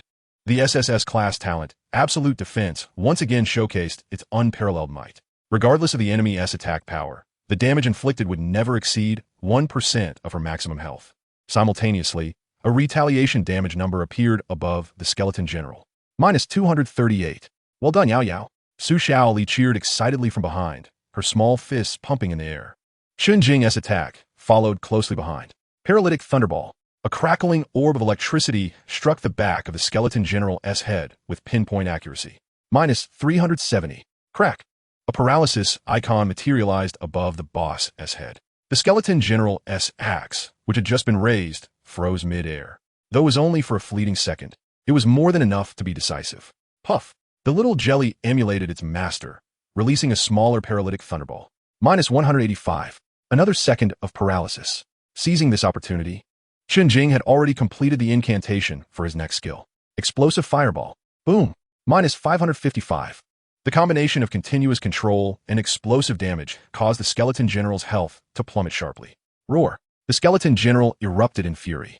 It abandoned its assault on Chen Yaoyao and redirected its wrath toward Chen Jing in the rear. It began to spin at high velocity. The colossal axe in his hand transformed into a whirlwind of death.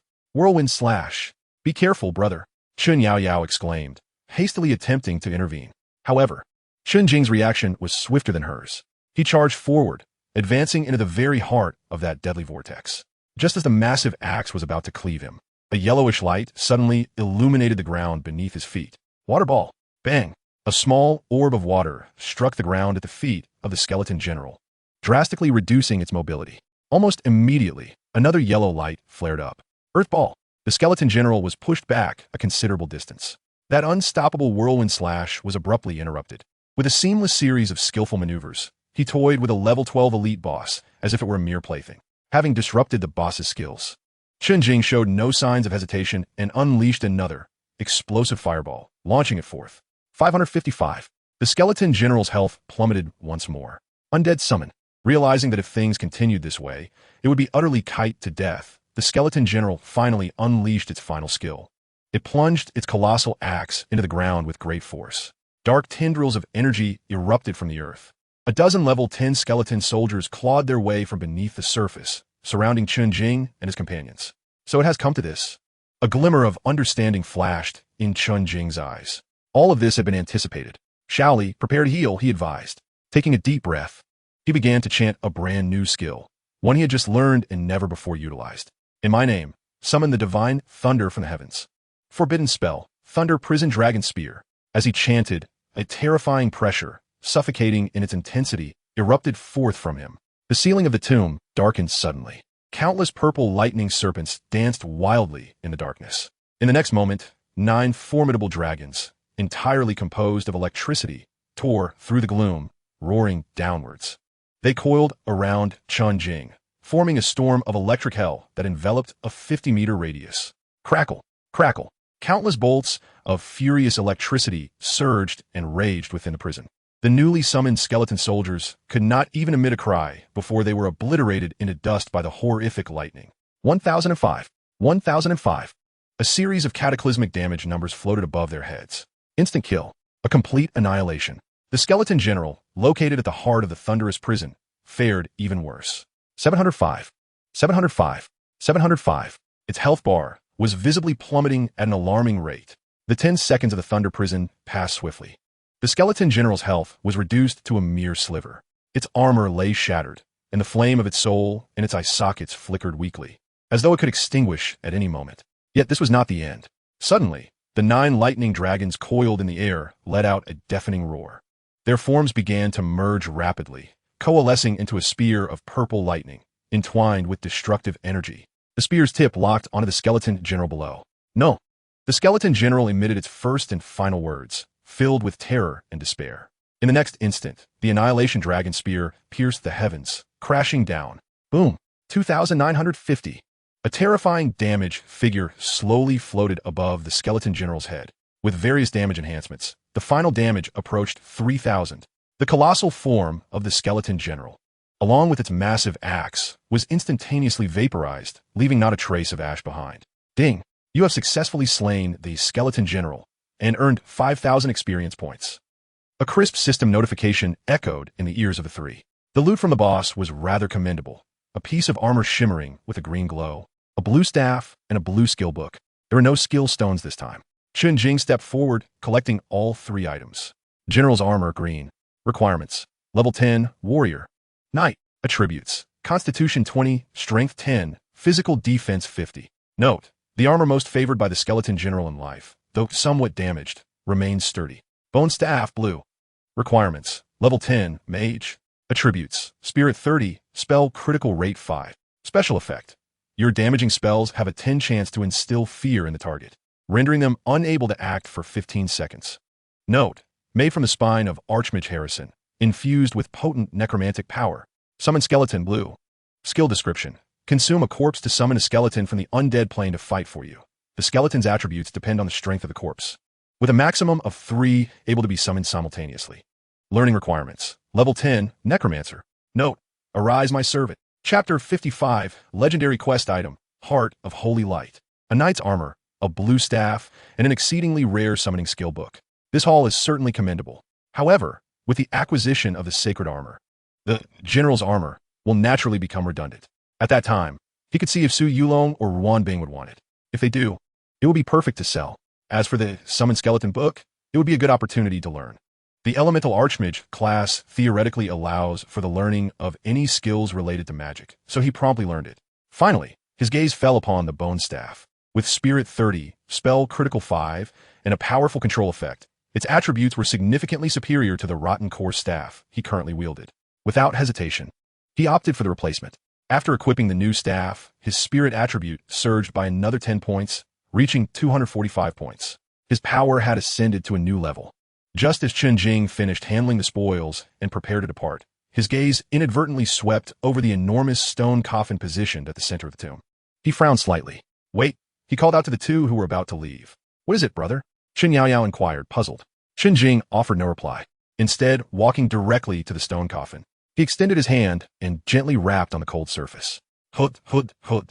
The muffled sound reverberated through the empty tomb. Empty? A flicker of unusual color flashed in Chen Jing's eyes. Something was amiss, very much so. Logically, this was the tomb guarded by the skeleton general, and within this stone sarcophagus, one would expect to find its master. Yet, why was it empty? There was no record of such an occurrence in his past life's memories. Could it be that his rebirth had triggered some unforeseen anomaly? As he pondered this, the small jelly bean perched on his shoulder suddenly let out a chirp. In an instant, it leaped down and landed directly atop the lid of the sarcophagus, its diminutive form pressed against the stone as if sensing something. The next moment, the little jelly bean radiated a burst of multicolored light. The brilliance penetrated the sarcophagus, illuminating the interior. Buzz! The entire stone coffin began to tremble violently. Ancient and intricate golden runes materialized on its surface, swirling slowly into view. Crack! A soft sound echoed as the weighty lid of the sarcophagus unexpectedly slid open a narrow gap. A pure, almost divine light surged forth from the opening. This holy light was so pristine, so warming, akin to the first ray of sunlight piercing through the darkness at dawn. Under its radiance, the once eerie and foreboding ancient tomb seemed to undergo a cleansing transformation. The foul stench of decay and blood evaporated without a trace, replaced by a sacred and tranquil aura. What was this? Su Xiaoli and Chen Yaoyao stood in stunned silence, utterly unprepared for the revelation of such potent holy light hidden within a tomb steeped in the essence of the undead. A flicker of astonishment crossed Chen Jing's gaze, but he quickly regained his composure. He stepped forward, joining Chen Yaoyao in forcefully pushing aside the heavy stone lid. Boom! The lid thudded heavily onto the ground, unveiling the interior of the sarcophagus to the three of them. Contrary to their expectations, the bottom of the sarcophagus revealed not bones or burial artifacts, but rather a heart the size of a fist, emanating a soft white glow. This heart appeared to be sculpted from the purest crystal, translucent and flawless, gently suspended and rhythmically pulsating. With each beat, it radiated a halo of sanctity. Heart of Holy Light, legendary quest item. Description: the Heart of Uther, the first commander of the Dawn Legion, contains the most primordial holy power, a bane to all undead and demons. Special effect: the holder will gain the Affinity for Holy Light trait, increasing the effectiveness of all light attribute skills by 50, and dealing 100 more damage to undead and demon entities. Note: the long night approaches, but the dawn shall not extinguish. It awaits its next inheritor. Legendary. It was indeed a legendary item. Moreover, it was the heart of the first commander of the Dawn Legion. Chen Jing's eyes narrowed slightly. He was all too familiar with the name Dawn Legion. The Dawn emblem, in his possession, belonged to the former leader, Raynor. He never expected to encounter the heart of the first commander of this legion here. Was this mere coincidence, or was it fated by some unseen hand? Brother, this is so beautiful, Chen Yaoyao exclaimed, her eyes sparkling as she gazed at the pulsating heart of holy light. As a paladin, she could distinctly sense the immense and pure holy power contained within. That force resonated deeply with her, as if she were reunited with a long-lost family member. Boo! The little jelly bean chirped happily, seemingly enchanted by the power as well. Chen Jing took a deep breath, suppressing the excitement swelling within him. He cautiously lifted the heart of holy light from the sarcophagus. The heart felt warm and smooth to the touch, sending a wave of comfort throughout his entire being. Ding! You have obtained the legendary quest item, Heart of Holy Light. Ding! You have triggered the subsequent phase of the legendary unique quest, Light of Dawn. Inheritance of Holy Light. Quest content: find the place of inheritance of the Dawn Legion. Merge the Heart of Holy Light with the Dawn emblem. Awaken the slumbering soul of the Legion and recreate the Light of Dawn. Quest reward. Quest hint: the place of inheritance is located at the peak of the mountain bathed in holy light. Indeed, this Heart of Holy Light was the key item for the unique quest, Light of Dawn. A glimmer of determination sparkled in Chen Jing's eyes. The peak of the mountain bathed in holy light? He knew that place. It was a high-level map near the main city of Holy Light. Peak of Holy Light. It seemed that once he left the novice village, his next objective was already clear. Let us depart. We should not linger here. Chen Jing carefully stowed the Heart of Holy Light in his backpack and addressed the two women.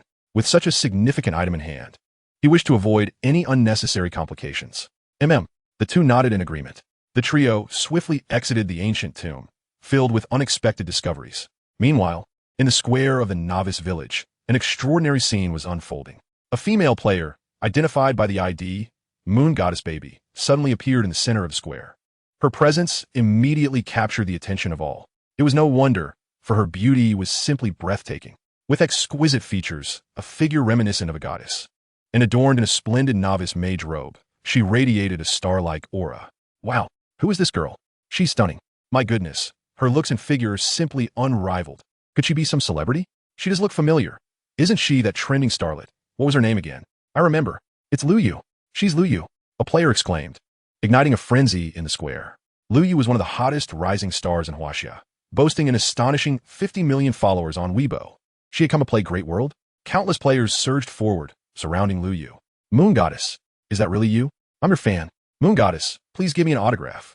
Moon Goddess, can we take a photo together? Chapter 56, The Superstar Lu Yu, defaming Chen Jing. In the face of her fervent admirers, Lu Yu maintained a sweet and composed smile. She waved at the crowd and spoke in a melodious voice. Hello everyone, I am Lu Yu, but you can call me Moon Goddess baby. I will be adventuring alongside you all in this enchanting world, and I hope for your kind support. Her voice seemed to carry an enchanting charm, leaving all the male players utterly mesmerized. At that moment, Fong Hung, accompanied by the dual shadows of black and white, pushed through the crowd. Make way. Everyone step aside.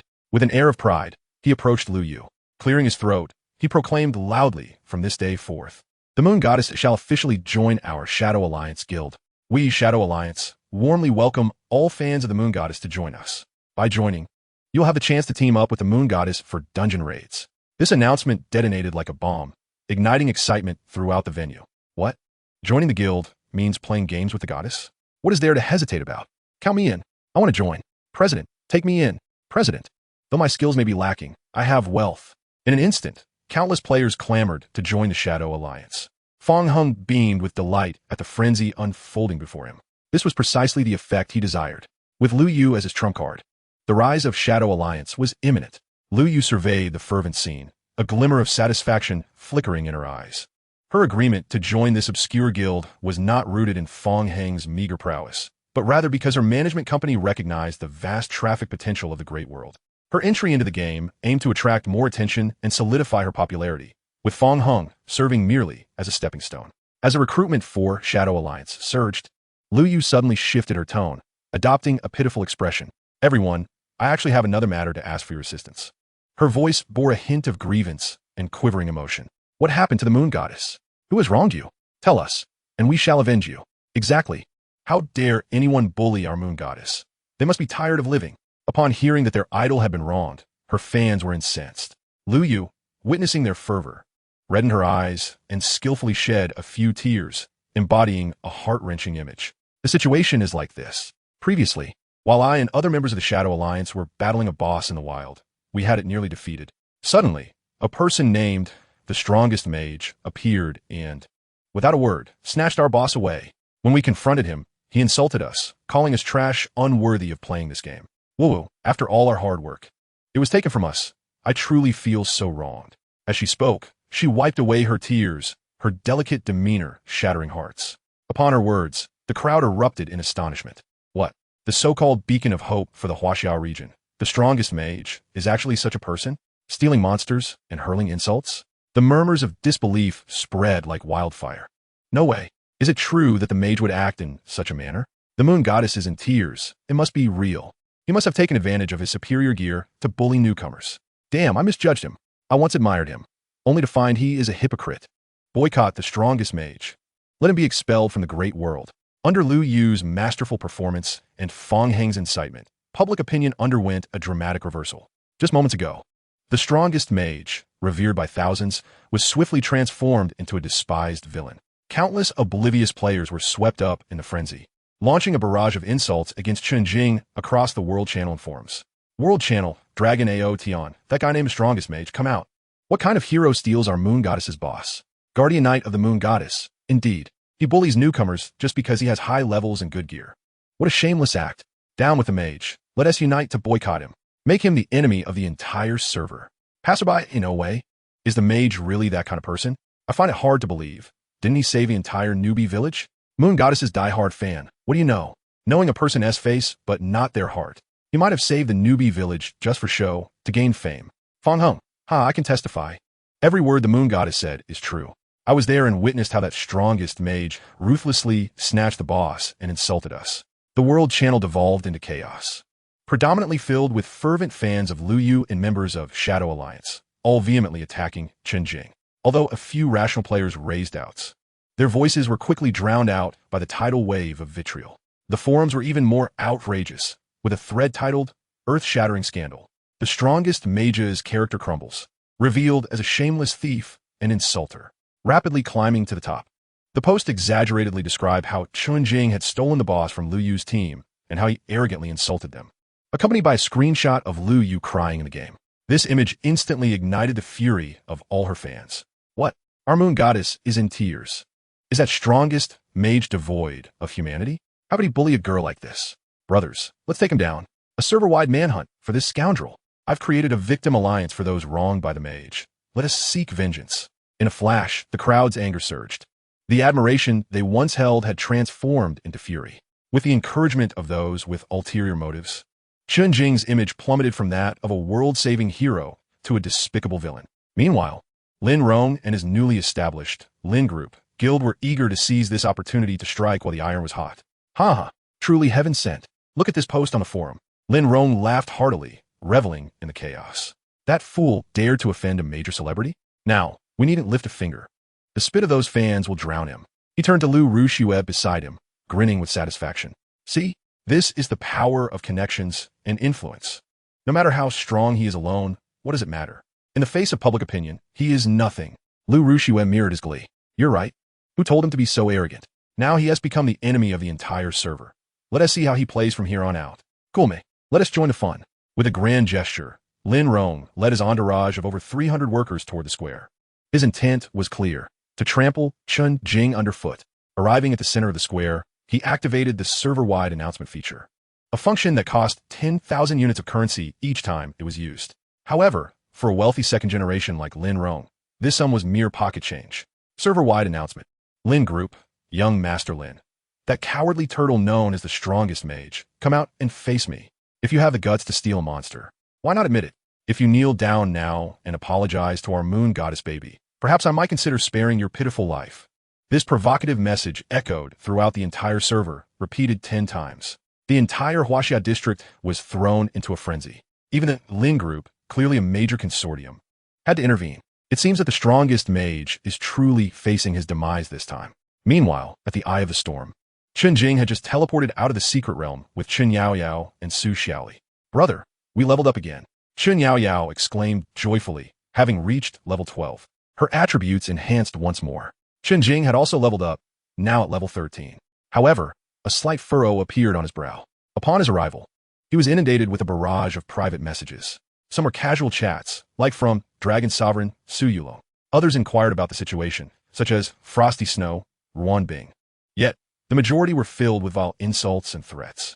He noticed that his friend request list had reached 99, with all the applications containing derogatory remarks. Chapter 57, 3 verses 500.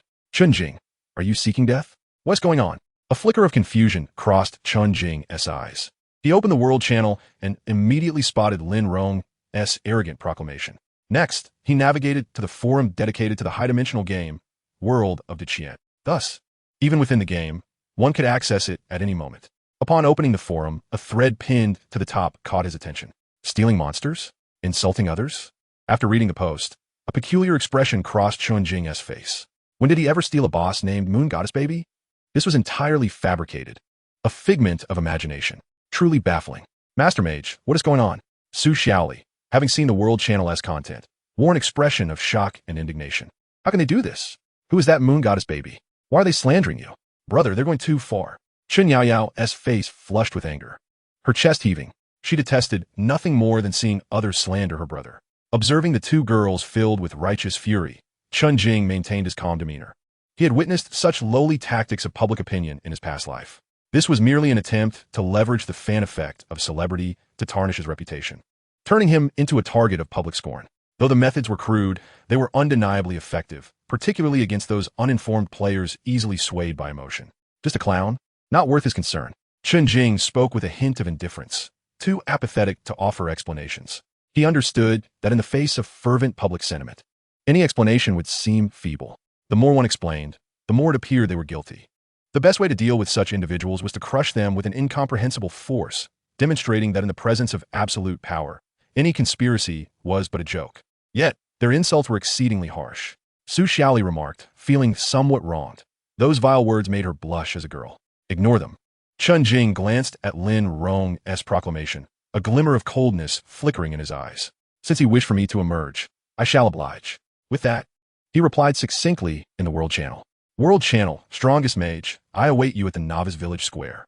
A simple statement, devoid of unnecessary elaboration or angry retorts. Yet, the latent dominance and confidence embedded within it sent a tremor through the hearts of all players who read it. He truly dared to show up.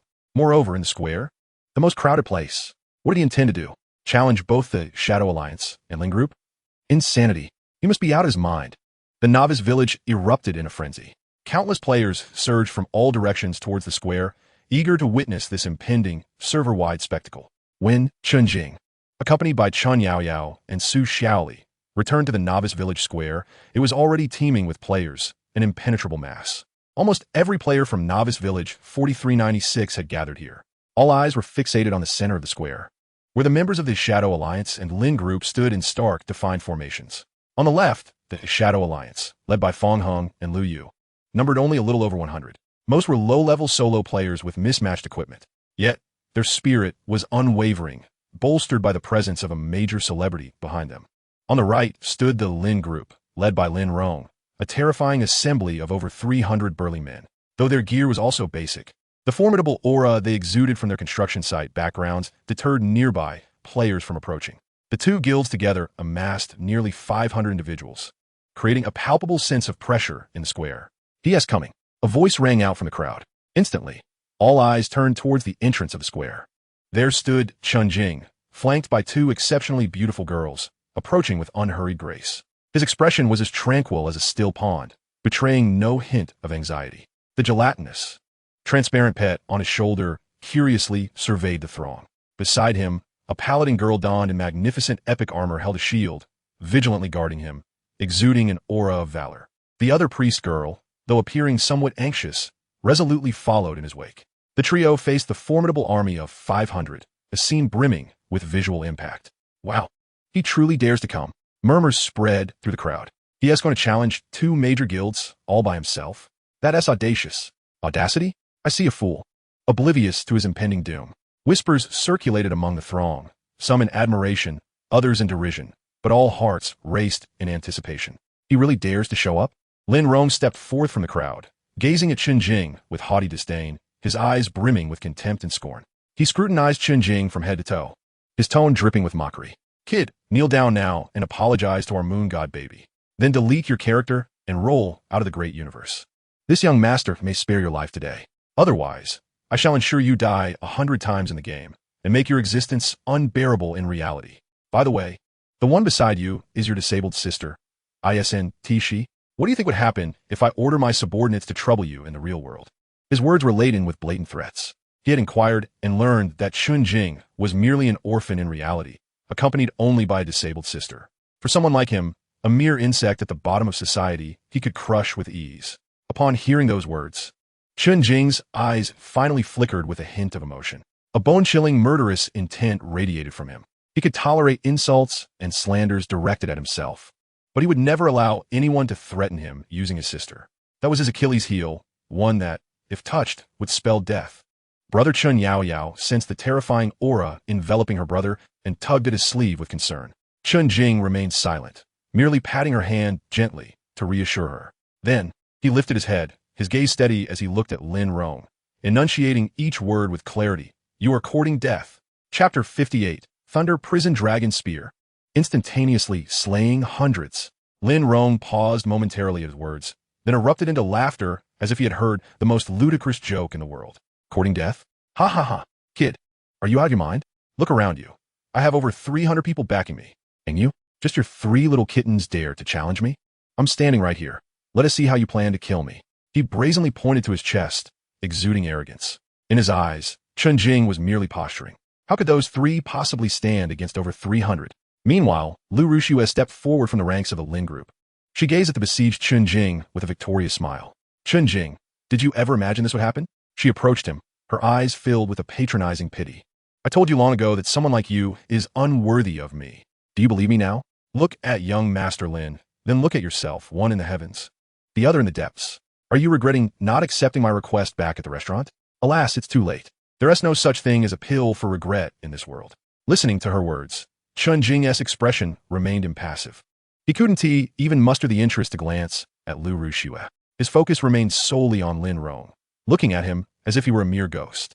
Ignored by Chen Jing, Lu Rushue felt a surge of indignation.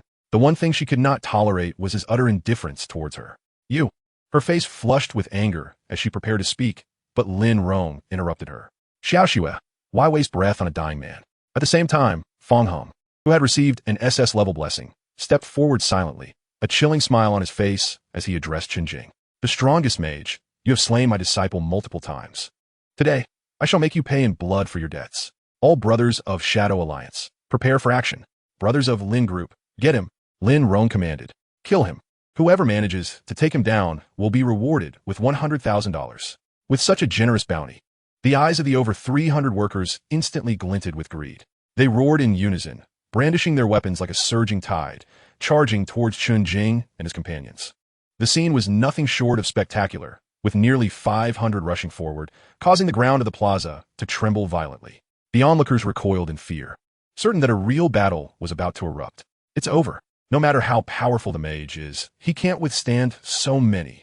They whispered, lamenting the fate of the two girls, so beautiful yet doomed. Everyone believed that Chen Jing and his companions were as good as dead. Faced with the tide of advancing foes, Su Xiaoli's face turned pale with fear as she instinctively shut her eyes. Chen Yaoyao gritted her teeth, raising her shield, ready to make a final stand. Yet, Chen Jing maintained an expression of calm indifference. He simply raised his bone staff, with a gentle motion, and uttered 4 words, Thunder Prison Dragon Spear. The moment those words escaped Chen Jing's lips, the entire world seemed to fall silent. The wind ceased, the clamor faded, and all movement appeared to be slowed as an indescribable, terrifying pressure emanated from him. Sweeping across the battlefield, the sky darkened in an instant as countless purple lightning serpents, thicker than an arm, wove through the roiling clouds with a furious roar. The spectacle resembled the apocalypse descending upon them. What kind of skill is this? A worker at the forefront gazed up in terror, his voice trembling. Damn it. Who cares what skill it is? Charge. That 100,000 is mine. A companion, blinded by greed, continued to surge forward. Yet the next moment, they would pay the ultimate price for their ignorance. Boom! A deafening thunderclap reverberated across the heavens. 9 grotesque dragons, entirely composed of destructive lightning, tore through the inky sky. Roaring down with cataclysmic force, they coiled in the center of the plaza, creating a realm of lightning purgatory that spanned a radius of 50 meters. Crackle, crackle. Countless bolts of furious lightning rampaged within the purgatory, leaping violently. Those players who had just entered the realm of lightning didn't even have time to scream before they were obliterated to ashes by the terrifying electricity. 1065, 1065, 1065. A torrent of damage numbers erupted above their heads, sending chills down spines.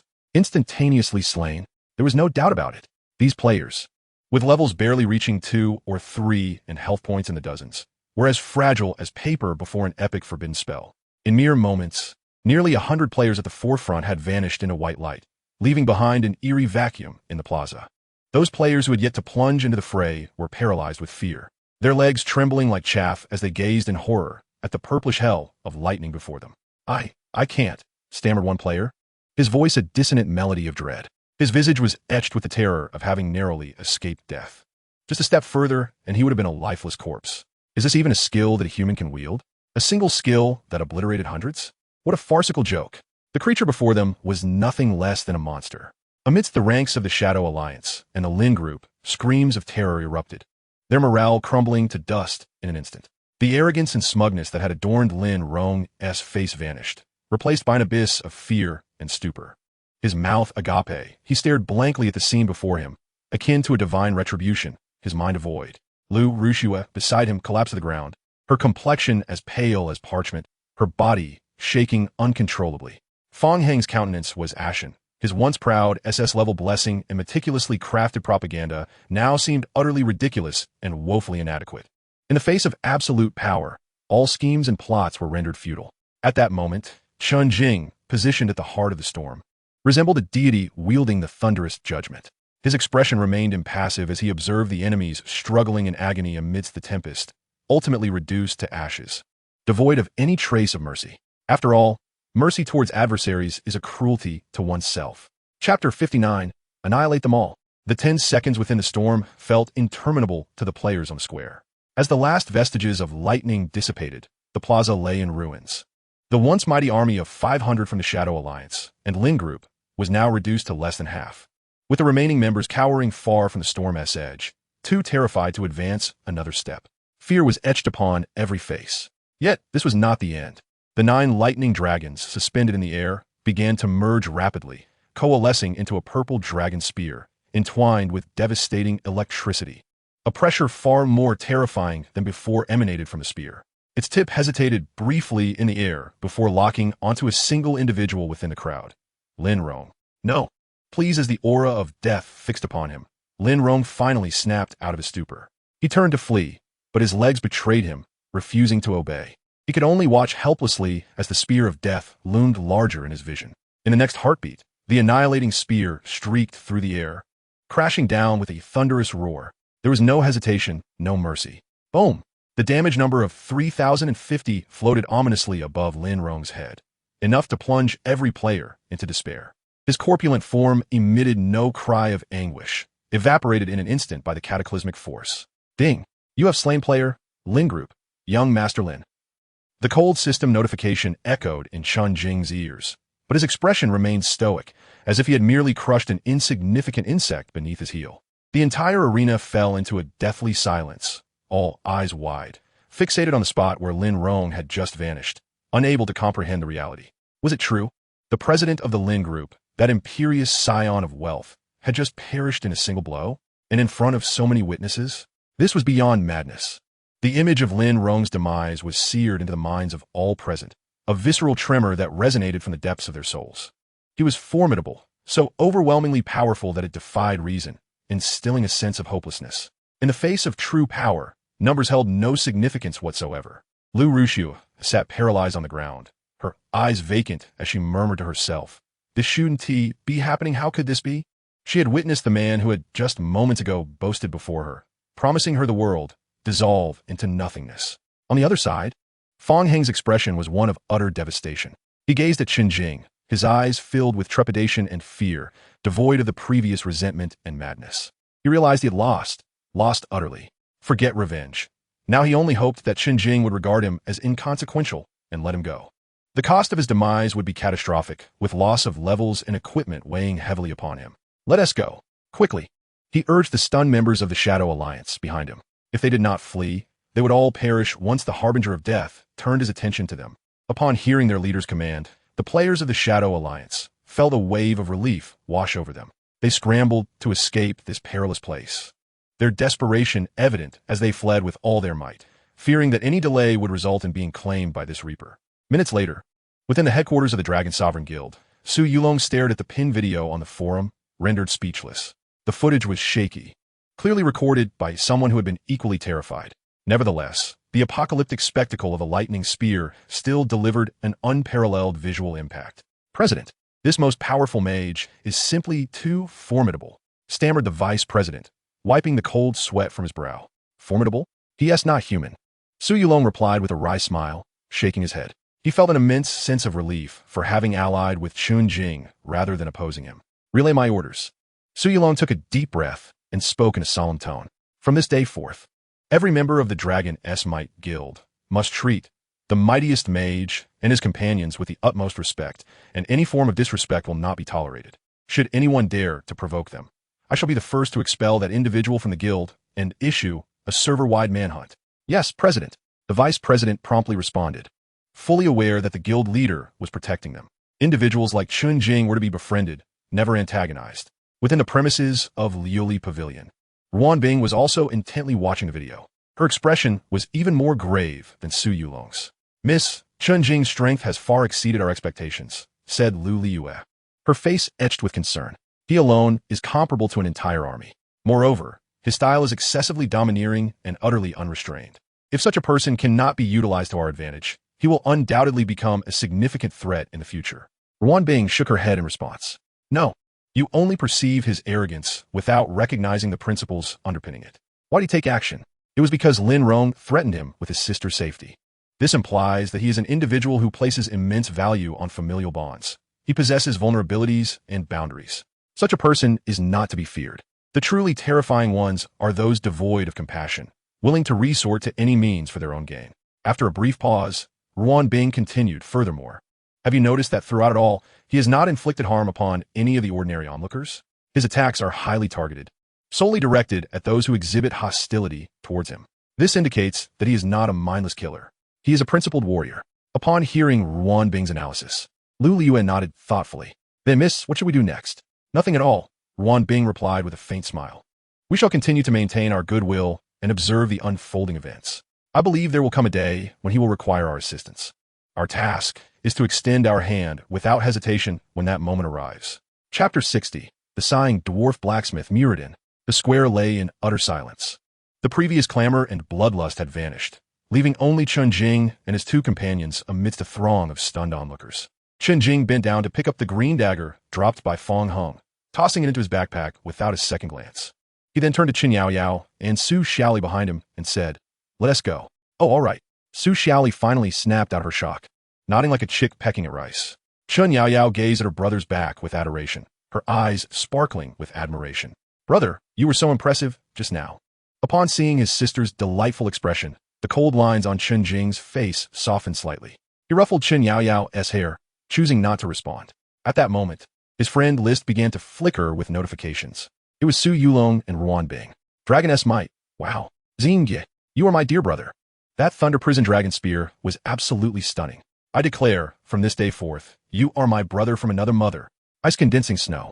Well done. It was splendid to deal with a rabid dog using the most direct means, one blow to eliminate. A slight smile graced Chen Jing's face as he read the two messages of contrasting styles.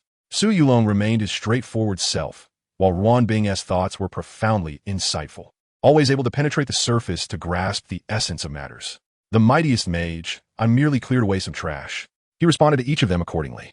Su Yulong quickly sent a flurry of enthusiastic messages, offering to treat him to a meal and even introduce him to lovely models, all of which Chen Jing chose to ignore. Ruan Bing's reply was far more succinct. Ice condensing snow. With the trash cleared away, what are your plans next? This inquiry struck at the heart of the matter. With Lin Rong and Fong Hung dealt with, the grievances of a novice village had reached a resolution. It was time to contemplate the path ahead. In truth, if circumstances allowed, Chen Jing wished to embark on the legendary quest to inherit the Holy Light. However, to complete the Holy Light inheritance, he would need to journey to the City of Holy Light and acquire that high-level hidden map, Summit of the Holy Light. The City of Holy Light was one of the numerous main cities within the vast world. To leave the novice village and enter a main city, players must reach level 20. Thus, the road ahead was long. First, it was imperative to quickly grind monsters, level up, and refresh equipment. With this in mind, Chen Jing provided his response. The mightiest mage. First, let us level up, upgrade equipment and skills, and discuss the rest later. After sending the message, Chen Jing closed the chat window and led Su Xiaoli and Chen Yaoyao outside the novice village. As nearby players noticed Chen Jing approaching, they instinctively stepped back, parting to create a path. Soon, the trio vanished from the sight of the many players. The crowd in the square began to return to normal after Chen Jing and his companions departed. My heavens, what was that skill just now? One skill eliminated nearly 200 people? It's terrifying, like divine punishment. The Lin Group and the Shadow Alliance have truly met their match. Their leader was taken out before all the players, a massive loss of face. They had it coming. Who told them to be so arrogant and engage in smear campaigns? Now they've been slapped in the face by absolute power. On the forums, the narrative shifted dramatically. All the previous posts denigrating Chen Jing were swiftly deleted, replaced by the video of the Thunder Prison Dragon Spear wreaking havoc, recorded by countless viewers. The titles of these videos were increasingly extravagant. Shocking. The mightiest mage's fury turns thousands to ashes. The most powerful forbidden spell in history. One man is an army. Revisiting the battle of the century. In the face of absolute power, all conspiracies are laughable. Chen Jing remained unconcerned by the external clamor. Having dealt with Lin Rong and Fong Hung, he prepared to leave a novice village with Yaoyao and Su Xiaoli to train in higher-level areas. However, just as they were about to exit the novice village, Su Xiaoli halted in her tracks. Mage, Yaoyao, I'll see you here, she said. feeling a bit shy as she scratched her head. Huh, Sister Xiaoli, aren't you coming with us to grind levels? Chen Yaoyao inquired, a hint of reluctance in her voice. Having spent so much time together, she had come to regard the lively and adorable priestess as a good friend. Su Xiaoli shook her head with a smile. No, the fighting and killing aren't quite suited for me. I prefer to explore, seek out treasure, and discover places that others haven't visited. That seems far more interesting. She winked, a hint of pride dancing across her face. My S-level blessing, treasure hunter's intuition, is indeed remarkable. Perhaps the next time we meet, I shall be able to procure a legendary dungeon for you all. Chen Jing nodded upon hearing this. Everyone has their own aspirations, and he would not impose his will. Moreover, Su Xiaoli's talents are undoubtedly more suited for a solitary adventurer. Be careful then, Chen Jing advised earnestly. Yes, you too. Su Xiaoli emphatically nodded, waving her hand at the two. I'll take my leave now. Message me anytime if you need anything. With that, she skipped away in another direction, quickly disappearing into the dense forest. Alas, Sister Xiaoli has departed just like that. Chen Yaoyao sighed with a hint of disappointment. There will be plenty of opportunities to meet again, Chen Jing consoled, gently ruffling her hair. Let us proceed with our own matters. Yes, Chen Yaoyao perked up, falling back in a step beside her brother. Just as they were about to exit the novice village, Chen Jing suddenly halted. At the roadside outside the village stood the notoriously hot-tempered dwarf blacksmith, Muladin, currently puffing on a pipe with a sorrowful expression, sighing heavily. This was rather unusual. In Chen Jing's memory, Muladin had always been an energetic and vociferous figure. Why had he ever appeared in such a state? Master Muladin, what brings you here? Chen Jing approached him with a friendly greeting. Muladin lifted his head, and upon recognizing Chen Jing, the frown on his face eased somewhat. Oh, it's you, lad. He exhaled a thick cloud of smoke, his tone lacking its usual vigor. What troubles you? Ah, don't even mention it. Muladin sighed heavily. I've been trying to forge a masterpiece lately, but I find myself lacking a crucial material. What material? Chen Jing inquired, intrigued. A substance known as essence of the malevolent spirit, Muladin explained. That particular item can only be obtained from the malevolent spirits in the blood-soaked lands to the west of the village. Then why don't you go get it? Chen Yaoyao chimed in, equally curious. Muladin's face flushed slightly, and he coughed awkwardly. Ahem, the creatures in that place are rather ominous. They possess a rather bothersome psychic shock, and at my age, I can't withstand it. I see. Chen Jing nodded thoughtfully. He had been to the blood-soaked lands in his previous life, where the creatures indeed bore unique traits. Their physical attacks were low, but their psychic assaults were formidable. For a purely physical NPC like Muladin, they were a natural nemesis. However, this posed no issue for Chen Jing. Chapter 61, Hidden Quest. The Blacksmith's Woes. Proceed to the blood-soaked lands. Master, perhaps we could assist you, Chen Jing offered. You? Muladin scrutinized Chen Jing and Chen Yaoyao with a hint of skepticism. Lad, I acknowledge you possess some skill, but the blood-soaked lands are no trifling matter. The monsters there are all at least level 10. Are you certain you can handle it? Chen Jing did not elaborate, merely focusing his thoughts. He displayed a portion of his level and attributes for Muladin to see. Upon witnessing Chen Jing's impressive level of 13 and his remarkable 255 points in psychic attributes, Muladin's eyes nearly bulged out of their sockets. By the gods, are you a monster? He gaped at Chen Jing, nearly dropping his pipe in shock. In just a few days, you've soared to level 13, and that psychic attribute is nothing short of terrifying. You are certainly not the typical newcomer to the great world. How on earth did you train? After his astonishment subsided, Muladin's demeanor transformed completely. He grasped Chen Jing's hand with fervor, his face alight with enthusiasm. Good lad, I knew you were no ordinary person. You must help me with this. If you can bring me 100 portions of essence of the malevolent spirit, I shall gift you a treasured item I have cherished for many years. Ding. You have triggered the hidden quest, the Blacksmith's Woes. Quest objective, proceed to the blood-soaked lands, defeat malevolent spirit monsters, and collect 100 portions of essence of the malevolent spirit for Blacksmith Muladin. Quest reward, 20 points of Muladin's favor. Do you accept? Without hesitation, Chen Jing selected accept. The item that Muladin deemed a treasure would undoubtedly be of significant value. Moreover, gaining 20 points of favor was an excellent opportunity to build rapport with a top-tier NPC. Splendid, Muladin exclaimed, slapping his thigh. Then I leave this task in your capable hands. The blood-soaked lands lie to the west of the village. Just keep walking, and you shall find it. That place is perpetually shrouded in a chilling wind, making it easily recognizable. Rest assured, master, we shall return swiftly. Chen Jing nodded and then led Chen Yaoyao toward the western direction of the village. Watching their departing figures, Muladin stroked his beard with satisfaction. a smile returning to his face. Hee hee, this lad is truly a blessing. Once he retrieves the materials, my masterpiece shall be complete. After bidding farewell to Muladin, Chen Jing and Chen Yaoyao journeyed westward. After walking for about 10 minutes, the surroundings began to change dramatically. The lush green grass gradually turned a withered yellow, and a chilling atmosphere filled the air, accompanied by the howling wind reminiscent of countless wailing souls. A desolate, lifeless expanse of gravel emerged before them. This was the blood-soaked lands. Brother, this place is quite frightening. Chen Yaoyao instinctively clutched Chen Jing's sleeve, her little face etched with anxiety. Fear not, I am here. Chen Jing reassured her, gently patting her hand. He raised his gaze and beheld translucent phantoms wandering across the gravel. Those were their targets for this quest, the malevolent spirits. Malevolent spirit, level, LV10, health, 800, attack, 50, physical defense, 30, magical defense, 30, skills, psychic shock, claw strike. Note, a group of poor souls bound to the gravel. They will attack any living being that steps into this land. Though the level 10 monsters did not possess particularly high attributes, the troublesome aspect was their sheer numbers. Scattered throughout the area, there were at least 100 of them, all of which were aggressive. Once one entered their aggro range, they would swarm like a tide. Yaoyao, be cautious, Chen Jing said with a calm demeanor. Yes, Chen Yaoyao promptly raised her barrier shield, adopting a defensive stance. Chen Jing lifted his bone staff. He did not rush to use the wide-ranging spell, Thunder Prison Dragon Spear, against these minor creatures. That would be unnecessary.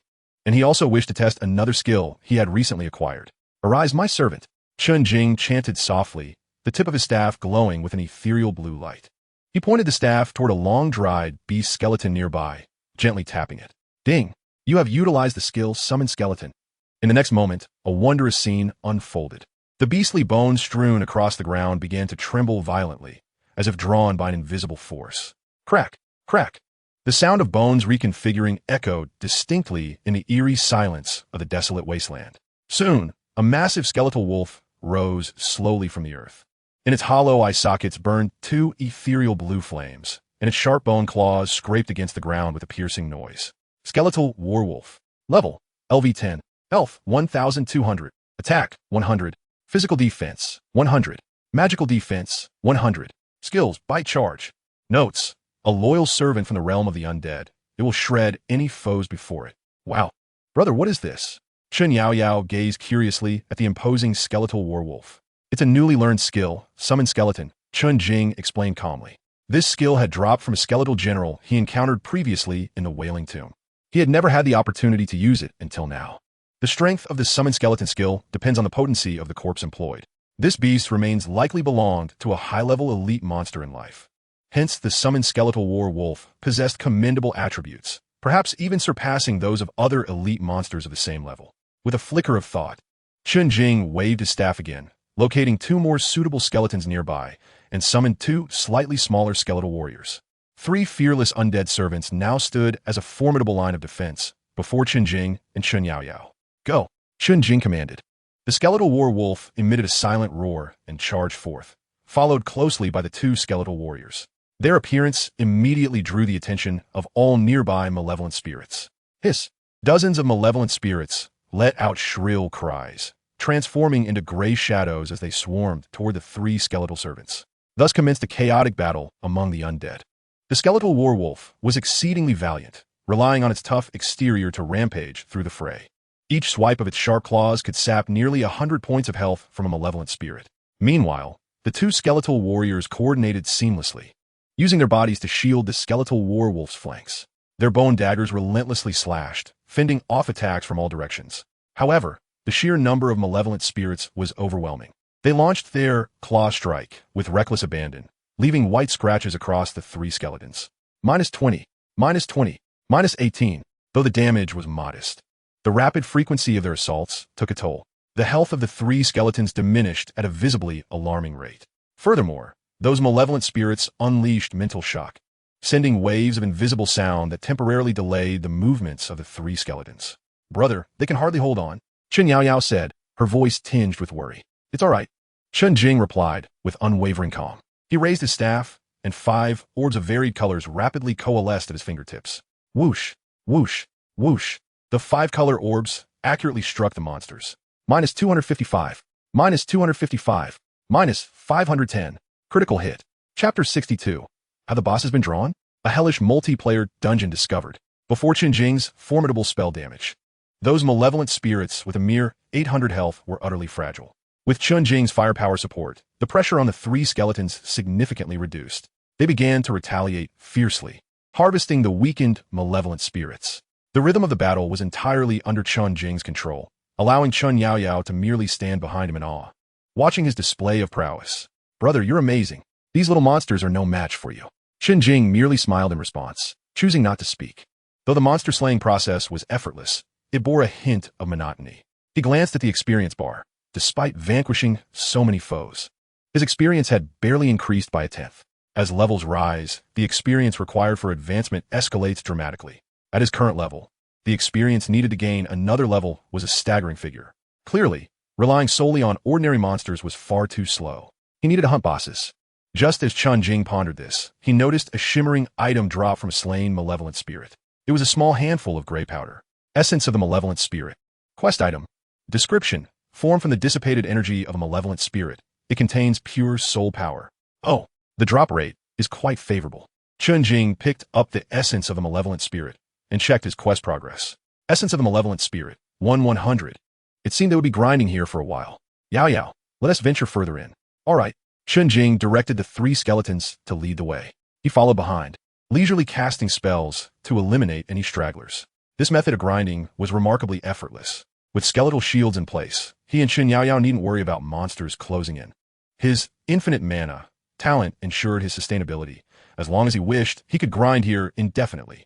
As they delved deeper, the number and strength of the malevolent spirits on the wasteland increased, with some LV-12 elite wraiths emerging. Yet, these posed no threat to Chen Jing. He could hardly be bothered to engage directly, simply tossing down a thunder prison dragon spear. Boom! The purplish lightning engulfed a 50-meter radius in an instant. Countless frenzied, lightning serpents rampaged within, roaring. Those malevolent spirits and wraiths, previously clawing and gnashing, could not even utter a scream before being reduced to ashes by the terrifying lightning. Minus 1,065. Minus 1,065. Minus 2,130. Critical hit. A flurry of damage numbers erupted above the monsters' heads. Instant kill. Once again, it was an unequivocal instant kill. A single forbidden spell cleared the area in an instant. On the ground, some essence of the malevolent spirit lay scattered. No equipment, though that was to be expected. The odds of acquiring gear from ordinary monsters in the wild were exceedingly slim. As for Chen Yaoyao, she stood with her mouth agape at a loss for words. Brother's skill is simply too overpowered. It's a true map-clearing technique. Chen Jing nodded in satisfaction.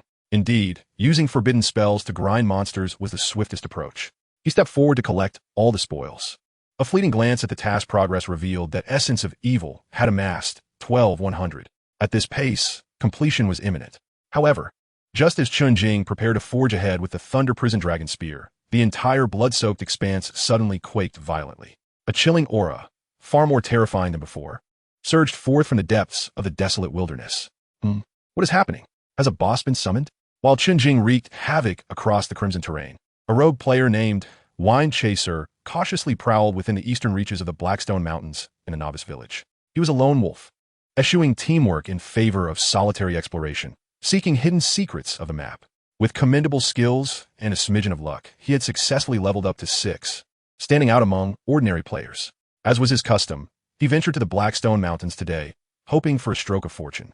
Rumor had it that this locale was once an ancient battlefield, concealing numerous treasures. Should he uncover anything valuable today, it would be a delightful boon. As Wind Chaser stealthily advanced, his thoughts brimmed with excitement. He navigated through a rugged heap of stones, and suddenly, a vast valley unfolded before him. At the entrance of the valley stood 2 colossal demon statues, grotesque in appearance and exuding an ominous aura. Streams of black mist continuously billowed from the depths of the valley, enveloping the entire area. What kind of place is this? Wind Chaser felt a jolt of surprise. After all this time, he had never encountered such a sight in the Blackstone Mountains. Summoning his courage, he cautiously approached the valley entrance. Upon discerning the inscription on the stone tablet, his breath quickened. Purgatory Corridor, Multiplayer. Recommended level, LV-10. Difficulty, Hell. What the hell? A multiplayer dungeon.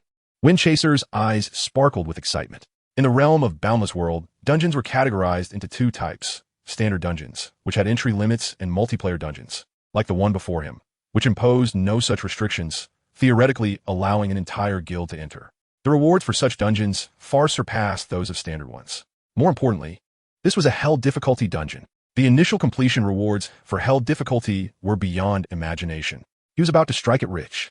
His heart raced uncontrollably, for he had stumbled upon a monumental secret. If this information were sold, it would fetch an astronomical price. Suppressing his inner exhilaration, he kept his discovery to himself. Quietly, he retreated from the Blackstone Mountains and hastened back to the novice village. Upon arriving, he wasted no time and made his way to the bustling square. The square was still teeming with players, as various guilds sought to recruit members amidst the lively atmosphere. Wind Chaser's gaze swept over the signs of several prominent guilds. Dragon's Might Guild? I've heard their leader, Su Yulong, is difficult to communicate with.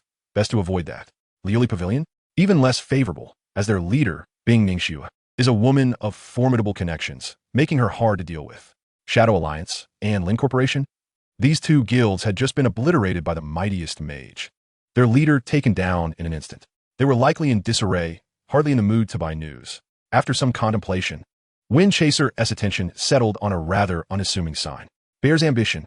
Though the name sounded somewhat silly, it was rumored that their leader, Xiong Kun, was a coal magnate with ample wealth. Moreover, this guild boasted the largest membership in the novice village.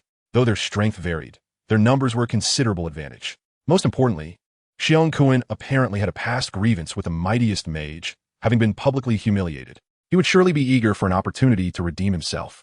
The news of a Hell-level multiplayer dungeon was precisely what he needed. With this thought in mind, Wind Chaser approached the recruitment point for Bear's Ambition without hesitation. Chapter 63. The opportunity for the rise of Bear's Ambition. The expedition to the Purgatory Corridor. Damn it. While the mightiest mage was undeniably powerful, reflecting on past events still left a bitter taste. Behind a recruitment point for Bear's Ambition, a burly middle-aged man with a face full of fury slammed his fist onto the table. He was none other than Xiong Kun, the guild's leader. Calm down, boss. It's not worth getting upset over such a person, a shifty-eyed player hastily interjected. How can I not be furious? Xiong Kun Dilovith.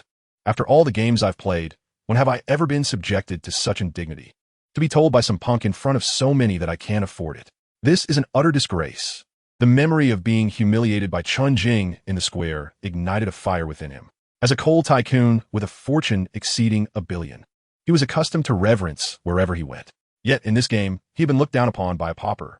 Such a slight was intolerable. Just wait. Once I develop the guild and gather enough members, we shall play this game at our own pace. Xiong Kun vowed fiercely. Boss is wise. His sycophant eagerly chimed in. Just then, Wind Chaser approached. Excuse me, is leader Xiong Kun available? He inquired politely. I am. Xiong Kun shot him a disdainful glance. Greetings, I am Wind Chaser, he replied, maintaining his composure. I have a monumental piece of news I wish to sell to the leader. News? Xiong Kun scoffed. What news could possibly be worth anything? A piece of information that could catapult Bear's Ambition to fame, even surpassing Dragon's Might Guild and Liuli Pavilion, Wind Chaser said, a mysterious smile gracing his lips. Oh, Xiong Kun's interest was piqued. He scrutinized Wind Chaser, asking, go on, tell me more. It's not suitable to discuss here. Too many eyes and ears. Wind Chaser glanced around and lowered his voice. Leader, may we speak privately? After a moment of hesitation, Xiong Kun nodded. Very well, follow me. He led Wind Chaser to a secluded corner of the square. Now can we talk? Xiong Kun incurid impatente. Leader, I have discovered a hidden multiplayer dungeon. Wind Chaser cut straight to the chase. A multiplayer dungeon? Xiong Kun's eyes widened with interest. Indeed, Wind Chaser affirmed with a nod, and it is of Hell difficulty. What? Xiong Kun's breath quickened at the revelation. He understood all too well what this entailed. The first completion. As long as they secure the first completion of this dungeon, the reputation of Bear Dominion will reverberate throughout the entirety of the Huaxiao region. At that point, what will Dragon Sovereign Guild or Glazed Pavilion matter? That cursed archmage will have no choice but to look up to them. With this thought, Xiong Kun felt a surge of fervor in his heart. He suppressed his excitement and, gazing at Wind Chaser, asked in a solemn tone, who else is aware of this news? Currently, only I know, Wind Chaser replied. Excellent. Xiong Kun nodded in satisfaction. Now, how much do you desire? Wind Chaser extended a single finger. 1 million. 1 million? Upon hearing this, Xiong Kun furrowed his brow. What? Do you think that's too steep, President? Wind Chaser chuckled. For the first completion of a hell-level multiplayer dungeon, the worth should be apparent to you. 1 million is hardly excessive. Even if it were 10 million or even 100 million, there would be those eager to claim it. Xiong Kuan fell silent, well aware that Wind Chaser spoke the truth. The prestige and benefits derived from the first completion of a hell-level dungeon could not be quantified with mere currency. Indeed, 1 million was not exorbitant. Very well, 1 million it is. Xiong Kuan gritted his teeth and ultimately acquiesced. However, how can I be certain that your claims are genuine? That's simple. Wind Chaser anticipated this question and promptly sent a brief video he had recorded to Xiong Kuan. Given that World of Greatness was an unexpectedly emergent high-dimensional game, features such as video recording or sitting on chairs naturally existed.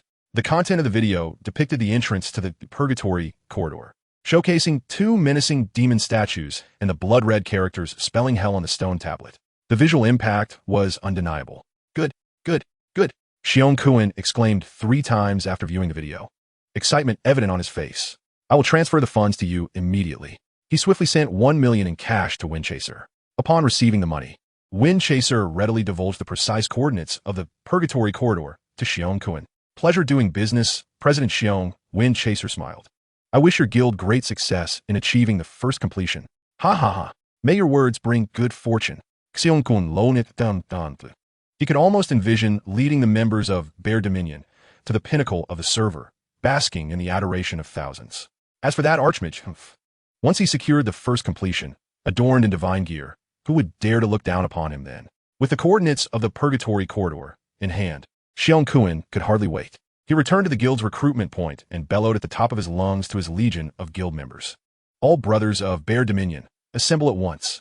His voice resonated powerfully, instantly capturing the attention of everyone in the square. Those players queuing to join Bear Dominion turned their curious gazes toward him. President, what's going on? What happened? Yes, President, why the urgency? Are we going to battle? A plethora of guild members surrounded him, chattering excitedly.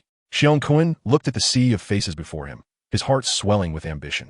Clearing his throat, he donned a proud expression and declared loudly, Brothers, I have splendid news to share. Just moments ago, I invested 1 million to acquire a monumental piece of information. We have discovered a brand new, hidden multiplayer dungeon, and it is of hell difficulty. At this declaration, the crowd erupted in astonishment. No way. Is that true? A hell-level multiplayer dungeon? President, you're incredible. How did you manage that? We're going to strike it rich. The rewards for the first completion of a hell dungeon must be immense. The members of Bear Dominion were flushed with excitement, roaring with enthusiasm. Even the surrounding onlookers exhibited looks of envy and jealousy. A hell-level dungeon. Such a thing was legendary.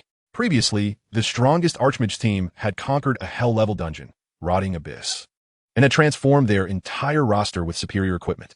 Now, Bear Dominion had also uncovered a hell dungeon, and a multiplayer one at that. If they secured the first completion, it would be monumental. The guild's strength would undergo a dramatic transformation.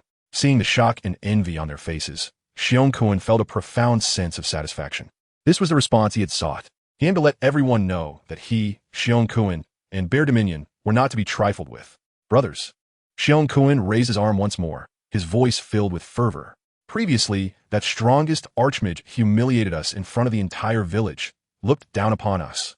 Today, we shall use our strength to deliver a resounding slap to his face. We will show everyone who the true overlord of Novice Village 4396 is. As long as we secure the first completion of this hell dungeon, Bear Dominion will ascend to legendary status. At that time, wealth, beauty, and honor will be ours for the taking. Do you have confidence? Yes, yes, yes. Under Xiong Kuan's impassioned rallying, all members of Bear Dominion felt invigorated, their voices echoing like thunder in the skies. Their morale reached its zenith in that moment. Good. Xiong Kuan nodded in satisfaction. All members above level 5. Prepare your gear and replenish your potions. We shall depart on the dot in 10 minutes. Our target, the Blackstone Mountains, to conquer the Purgatory Corridor. Chapter 64. The Terrifying Purgatory Imp. We are about to be wiped out. With Xiong Kuan's command, the entire Bear Dominion guild sprang into action. Over 200 players, all above level 5, began to assemble in the square. Each of them was eager and filled with anticipation, the scene truly spectacular. The players in the entire Novice Village were taken aback by this spectacle. Good heavens, what is Bear Dominion planning? Are they mobilizing their entire force? Didn't you hear? They are going to tackle a hell-level multiplayer dungeon. Is that for real? Can they pull it off? Let's hope they don't fall flat like the Lin group. All talk and no action. It's hard to say. Bear Dominion has several times the manpower of Lin group. They might just succeed. The crowd buzzed with speculation, some optimistic, others cynical. Yet, without exception, all eyes were fixed on Bear Dominion. This would mark the first large-scale dungeon raid organized by a guild since the advent of World of Greatness. Its significance was unparalleled. If successful, Bear Dominion would reap both fame and fortune. If they failed, they would become a laughingstock of the entire server. 10 minutes later, over 200 elite members of Bear Dominion had gathered in full. They formed a relatively orderly line, marching forth with great vigor towards the outskirts of the novice village. Xiong Kun, clad in a gleaming suit of green armor, wielded a menacingly gleaming battle axe. Leading the procession, he exuded an air of authority and magnificence. He reveled in the awe and envy reflected in the gazes of the surrounding players, feeling as though he had reached the pinnacle of his existence. Before long, the group arrived at the Blackstone Mountains. Following the coordinates provided by Wind Chasing the Wind, they effortlessly located the hidden Purgatory Corridor, nestled within the valley. Upon beholding the two grotesque demon statues and the incessantly billowing black mist, all members of Xiongtu Bay collectively gasped in astonishment. Wow, this dungeon! Just the sight of its entrance evoked an extraordinary sensation. Indeed, the atmosphere was overwhelmingly imposing. No wonder it was classified as a hellish dungeon. Xiong Kun observed the spectacle before him, his heart racing with excitement. Approaching the stone tablet inscribed with the words Purgatory Corridor, he inhaled deeply. Then, turning to face his more than 200 subordinates, he declared, "Brothers, the opportunity for Xiongtu Bay to make our mark is right before us. Everyone, steel yourselves. Paladins and warriors, take the lead. Mages and priests, stay behind. Assassins and archers, be vigilant for openings to unleash your attacks. Do you all understand?" "Understood." The crowd responded in unison. "Good." Xiong Kun nodded with satisfaction. "Everyone, prepare to enter the dungeon." With that, he stepped forward, crossing into the valley shrouded in black mist. Behind him, the over 200 guild members followed suit, streaming in one after another. As the last player vanished into the darkness, the valley fell silent once more. As if nothing had transpired, only the two demon statues remained, standing still with an eerie, mocking smile adorning their faces. As Xiong Kun and his 200 guild members stepped into the Purgatory Corridor, the scene before them opened up dramatically. They found themselves in an extraordinarily wide corridor, flanked by bottomless cliffs. Below, bubbling magma surged ominously. The air was thick with the pungent stench of sulfur, inducing nausea. The entire corridor was enveloped in a dim red glow, exuding an eerie and sinister ambience. Wow, this map is incredibly captivating. Indeed, it feels as though we have truly descended into hell. Everyone, stay cautious. I sense that the monsters here will not be easy to confront. The guild members whispered amongst themselves, curiously surveying their surroundings. Xiong Kun, with his battle axe in hand, led the group at the forefront, his expression betraying vigilance. Truly, the oppressive atmosphere of this hellish dungeon was palpable. Taking a deep breath, he shouted, "Everyone, stay close. Do not scatter. Paladins and warriors form a wall at the front. Priests, ensure everyone's status is maintained." Under his command, the group quickly organized their formation. Nearly 100 warrior players raised their shields, creating an impenetrable wall at the forefront. The mages and archers behind them also readied their weapons, prepared for battle. The entire formation appeared orderly, reminiscent of a disciplined military unit. Xiong Kun nodded in approval, confident in the strength of his guild. Although they could not rival the top-tier guilds like Dragon Sovereign Guild and Lioli Pavilion, they should be more than capable of handling a level 10 dungeon. After all, they numbered over 200. Even if they had to overwhelm the boss by sheer numbers, they could certainly prevail. Advance. With Xiong Kun's command, the group began to progress slowly into the depths of the corridor. After traversing roughly 100 meters, a horde of wandering monsters appeared ahead. They were grotesque creatures with the heads of goats and the bodies of men, wielding massive axes. Towering in stature, their muscles bulged, and their skin bore a dark red hue. Curved horns adorned their heads, and their eyes blazed with crimson flames. Purgatory Imp, Elite Monster. Level, LV12. Health, 1500. Attack, 300. Physical Defense, 200. Magical Defense, 200. Skills, Heavy Chop, Charge, Frenzy. Notes, the lowest tier demons of hell. They delight in tormenting souls. They are level 12 elite monsters. Everyone, be careful. There are so many of them. Upon seeing the attributes of the monsters, the group collectively gasped in disbelief. Just the first wave of monsters consisted of level 12 elites. Moreover, there were at least 30 to 40 of them. The difficulty was astonishingly high. Xiong Kuan's expression grew grave as he had not anticipated the strength of the minions in this hellish dungeon. However, there was no turning back now. What is to fear? He bellowed, rallying his courage. They are merely level 12 elite monsters. We have over 200 people. If everyone spits, we could drown them. All warriors, hold the line. Mage team, prepare to focus fire. Let us slay this wave of monsters and share the spoils. With the promise of loot, the morale of the crowd surged once more. Kill for the loot. The paladins and warriors at the front roared as they charged headlong into the throng of purgatory imps.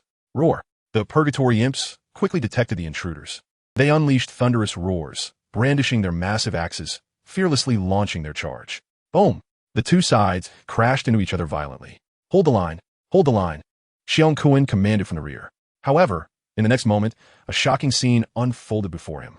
One of the purgatory imps at the forefront glowed ominously with a blood-red light as it swung its axe. Heavy chop, 758. A horrifying damaged figure floated above the head of a warrior player, who had no time to scream before vanishing in a flash of white light. Instant kill. A level 10 warrior, clad in basic white gear, had a maximum health of just over 300 points. Faced with the Purgatory Imp's staggering attack power of 300, coupled with the skill's damage amplification, he simply could not withstand it. What the hell? That damage is too high. We can't hold. President. The attack power of these monsters is utterly insane. The frontline warriors were instantly thrown into disarray. Their defenses were like paper against the onslaught of the Purgatory Imps. In just a single exchange, the shield wall was breached. More Purgatory Imps roared as they surged into the ranks of mages and priests at the back. Help! Cries of distress echoed as every profession fell victim to the might of the demon's colossal axes. 780, 702, 795.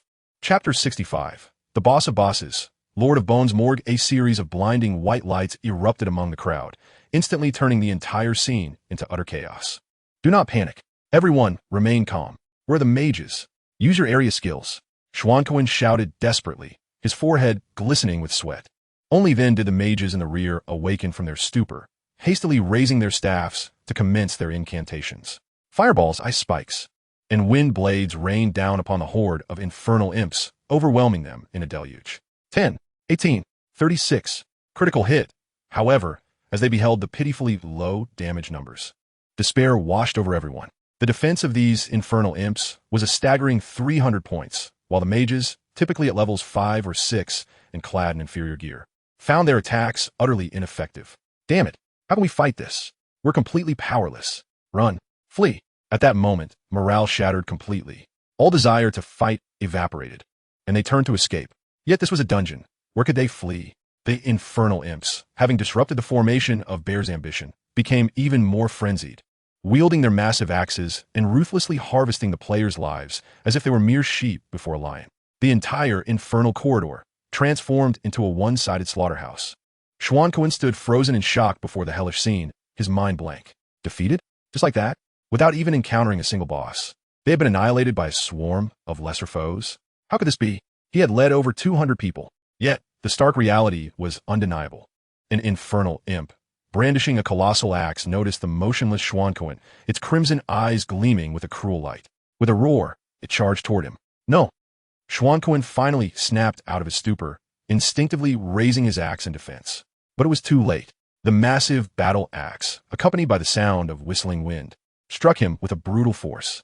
825. A damage number that heralded despair floated above his head. The light in Xuanquan's eyes dimmed rapidly. In the final moments of consciousness, he seemed to hear the silent mockery emanating from the demonic statue. Welcome to hell. Meanwhile, deep within the blood-soaked lands, Chen Jing was encountering his own troubles.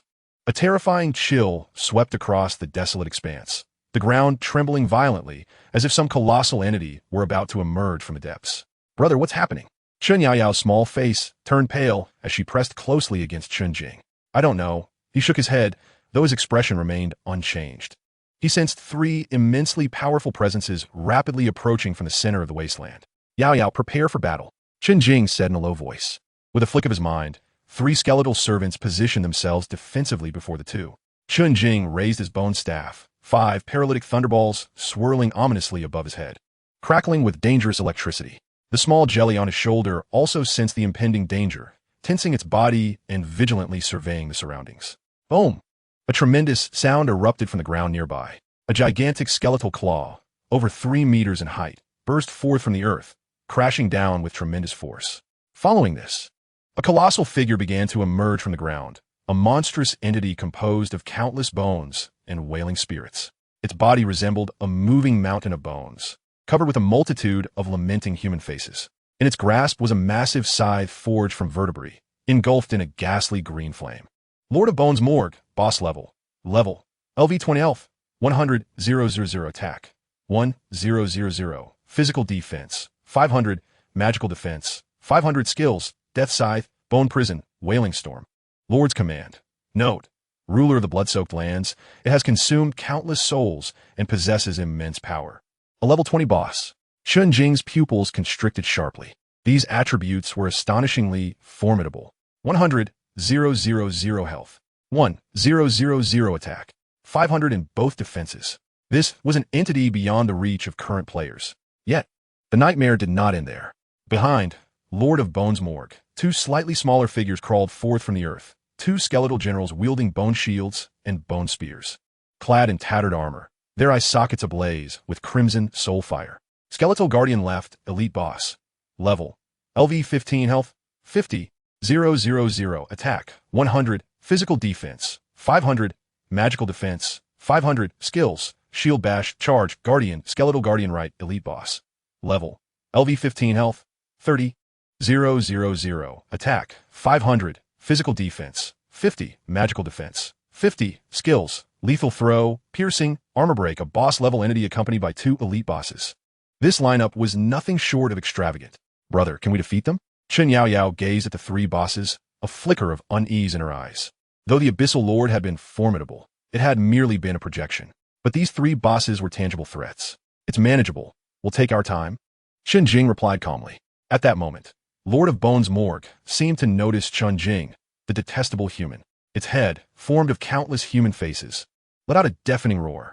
The 2 skeletal guardians behind it immediately received their orders, one to the left and one to the right, transforming into fleeting shadows as they charged toward Chen Jing and Chen Yaoyao. Yaoyao, activate Holy Light Protection. Chen Jing shouted. Yes. Chen Yaoyao, not daring to delay, swiftly raised her shield and activated her most powerful defensive skill. A golden light enveloped them instantly. Simultaneously, Chen Jing sprang into action, directing his 3 skeletal servants to confront the 2 skeletal guardians. He himself hurled all 5 of the paralytic thunder orbs atop his head towards the skeleton guardian right, who wielded a bone spear. This adversary posed the greatest threat with its ranged attacks and armor-piercing skills, necessitating immediate attention. Whoosh, whoosh, whoosh. The 5 purple orbs traced elegant arcs through the air, striking precisely upon the skeleton guardian right. 655, 655, 1,310, critical hit, 655, 655, ding. The target is now in a state of paralysis for 3 seconds. A cascade of damage numbers floated above the skeleton guardian right, its health plummeting instantaneously, its body stiffened, immobilized by the effects of paralysis. Yet before Chen Jing could revel in his success, another skeleton guardian left, brandishing a bone shield, charged toward the 3 skeleton minions. The bone shield in its grasp radiated a dusty yellow light. Shield bash. Boom! The foremost skeleton werewolf was violently propelled backward by the force of a shield. 550. A terrifying damaged figure emerged above its head, its health bar rapidly depleting. The other 2 skeleton warriors staggered back, shaken by the sheer impact. The defensive prowess of the skeleton guardian left was formidable, rendering their attacks utterly ineffective. Such high defense. Chen Jing gasped internally. It was evident that this skeleton guardian left was a pure tank. With its presence, the prospect of eliminating the ranged skeleton guardian right seemed nearly impossible. At that moment, the distant figure of skeleton Lord Morgue stirred. Slowly, it raised its colossal bone scythe. The ghastly green flames upon it surging violently. A palpable aura of dread instantly locked onto Chen Jing. Chapter 66. Eliminate the 2 minions of the boss. Death Scythe. Whoosh. A crescent-shaped blade of sickly green light tore through the air, hurtling toward Chen Jing with cataclysmic force. The speed was so swift that evasion was unfeasible. Brother, be careful, Chen Yaoyao exclaimed, instinctively positioning herself in front of Chen Jing. She raised her barrier shield, bracing to absorb the impending blow. Boom! The ghastly green blade struck fiercely against Chen Yaoyao's shield. 16. A number floated above her head. The talent of absolute defense activated once more, capping the lethal damage to merely 1% of her maximum health. Nevertheless, the sheer force of the impact caused her to stagger back several steps. Yaoyao, are you alright? Chen Jing quickly steadied her. I'm fine. Chen Yaoyao shook her head. Chen Jing's eyes narrowed slightly. While the boss's attack was clearly manageable for Yaoyao, if it were to strike him directly, he would likely be obliterated in an instant. Little Jelly, mimic my skill, Thunder Prison Dragon Spear. Chen Jing commanded his pet perched upon his shoulder. Poochie. Little Jelly let out a cry, its translucent form flickering with purple electricity. In the next moment, a miniature version of the Thunder Prison Dragon Spear coalesced above its head. Although its range and power were only half of Chen Jing's, it was sufficient to alter the tide of battle. Go! With Chen Jing's command, 2 bolts of thunder descended simultaneously. Zzz. Zzz. The ferocious lightning raged across the battlefield. 605. 580. 302. Little Jelly. 295. Little Jelly. A flurry of damage figures erupted above the 3 bosses, their health rapidly diminishing at a visibly alarming rate. Roar. Enveloped in lightning, the 3 bosses emitted anguished roars. They attempted to break free from the confines of the thunderous prison, but how could Chen Jing allow them such an opportunity? Yaoyao, taunt that lord. Skeletons, entangle those 2 guardians. Chen Jing calmly issued a series of commands. Within the thunderous prison, the battle escalated to a fever pitch. The skeleton Lord Morgue was firmly restrained by Chen Yaoyao's taunt, frantically swinging its death scythe. Waves of ghastly green blades relentlessly sliced toward Chen Yaoyao. 16. 16. 16. Chen Yaoyao's health bar began to fluctuate slightly, but only marginally. As the effects of holy armor triggered, her health regenerated at a rate of 1 per second. Coupled with the occasional wood elemental spheres Chen Jing tossed her way, her health remained nearly at full capacity. Meanwhile, the 3 skeleton minions engaged in fierce combat with the 2 skeleton guardians. They fearlessly used their bodies to obstruct the advance of the elite bosses. Although they were continuously repelled and even had their bones shattered, as long as Chen Jing invoked the summon skeleton skill, they would rise anew and rejoin the fray. This was the most infuriating aspect of summoning skills. Wherever there was a corpse and mana, a relentless supply of fodder could emerge. And Chen Jing was never short of mana. The battlefield devolved into a brutal tug-of-war. Chen Jing maintained the continuous damage of the Thunder Prison Dragon Spear, while relentlessly bombarding the 3 bosses with 5-colored balls, explosive fireballs, and paralytic thunder orbs. Perhaps in another 10 or 20 minutes, victory would be within reach. Chen Jing mused to himself. The health of the 3 bosses steadily declined, especially the 2 elite skeleton guardians, whose health had dwindled below half. The dawn of victory was so close. However, bosses were not to be trifled with. They would not succumb so easily. When the health of skeleton Lord Morgue fell to 50, it suddenly threw its head back and emitted a furious roar. Roar! An invisible sound wave radiated from it, engulfing the area. Wailing spirit storm. Countless faces of tormented souls erupted from its body, swirling into a gray tempest that wreaked havoc within the thunderous prison. 16. 16. 16. Damage numbers cascaded above Chen Yaoyao's head. Even the 3 skeleton minions were instantly torn to shreds. Chen Jing kept a vigilant eye on the 3 bosses, having already prepared to evade. Hence, the wailing spirit storm did not inflict any harm upon him. Of course, the fact that his sister, Chen Yaoyao, absorbed the majority of the damage was also a key reason for his continued survival. Brother, how are you holding up? Chen Yaoyao turned her head to glance at Chen Jing. Do not panic, I am fine. Chen Jing, quick-witted and nimble, hurled another wooden orb in her direction. Although the healing was minimal, it was certainly better than nothing. However, his skeletal minions had all been annihilated in the tempest of vengeful spirits. This meant that the 2 Bone Guardians were now unrestrained for the briefest of moments. Indeed, in the next second, the freed Bone Guardian left and Bone Guardian right immediately locked their sights on Chen Jing. They approached him in a pincer formation. What a nuisance! Chen Jing muttered under his breath, a hint of exasperation creeping into his tone. He then addressed Chen Yaoyao. Yaoyao, use Holy Light Protection to hold off the one with the shield. Little Jelly, mimic Paralyzing Thunderball to control the one wielding the spear. Understood. Chen Yaoyao responded without hesitation, charging towards the Bone Guardian left. Splash! Little Jelly sprang into action as well. 5 violet thunderballs coalesced in an instant, shooting towards the Bone Guardian right. Boom! The clash between Chen Yaoyao's Holy Light Protection and the shield strike of Bone Guardian left reverberated violently. The golden shield trembled fiercely, but ultimately absorbed the impact. Meanwhile, Bone Guardian right was immobilized by Little Jelly's paralyzing thunderball. The immediate crisis was averted, albeit temporarily. Chen Jing's gaze zeroed in on the most formidable foe, Bone Lord Morg. Capture the leader first. If it were slain, the battle would conclude. At that moment, the duration of the Thunder Prison Dragon Spear finally expired. The 9 Thunder Dragons that hovered in the air began to merge rapidly, culminating in a purple dragon spear entwined with destructive lightning. A wave of oppressive force, far more terrifying than before, emanated from a spear. The opportunity has arrived. Yaoyao, now is the time. Utilize all your skills to control it. Chen Jing bellowed. Upon hearing this, Chen Yaoyao grasped his intent. She summoned the remaining vestiges of her holy power, invoking divine protection. Taunt, holy light, impact. A cascade of control skills rained down upon Bone Lord Morg. The body of Bone Lord Morg stiffened for a brief moment. Though it was merely a second, it was sufficient for Chen Jing. Perish. A glint of coldness flickered in Chen Jing's eyes as the tip of the Annihilation Dragon Spear hesitated momentarily in the air before locking onto the enormous head of Bone Lord Morg. In the next instant, the Annihilation Dragon Spear sliced through the air, descending with cataclysmic force. Simultaneously, Bone Lord Morg appeared to sense the impending doom. Its body, composed of countless human faces, began to convulse violently, expanding.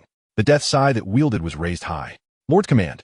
In an astonishing display, the 2 Bone Guardians that had been engaged with Chen Yaoyao and Little Jelly abruptly abandoned their targets, transforming into streaks of light that resolutely shielded Bone Lord Morg. Boom! A thunderous explosion resonated through the heavens.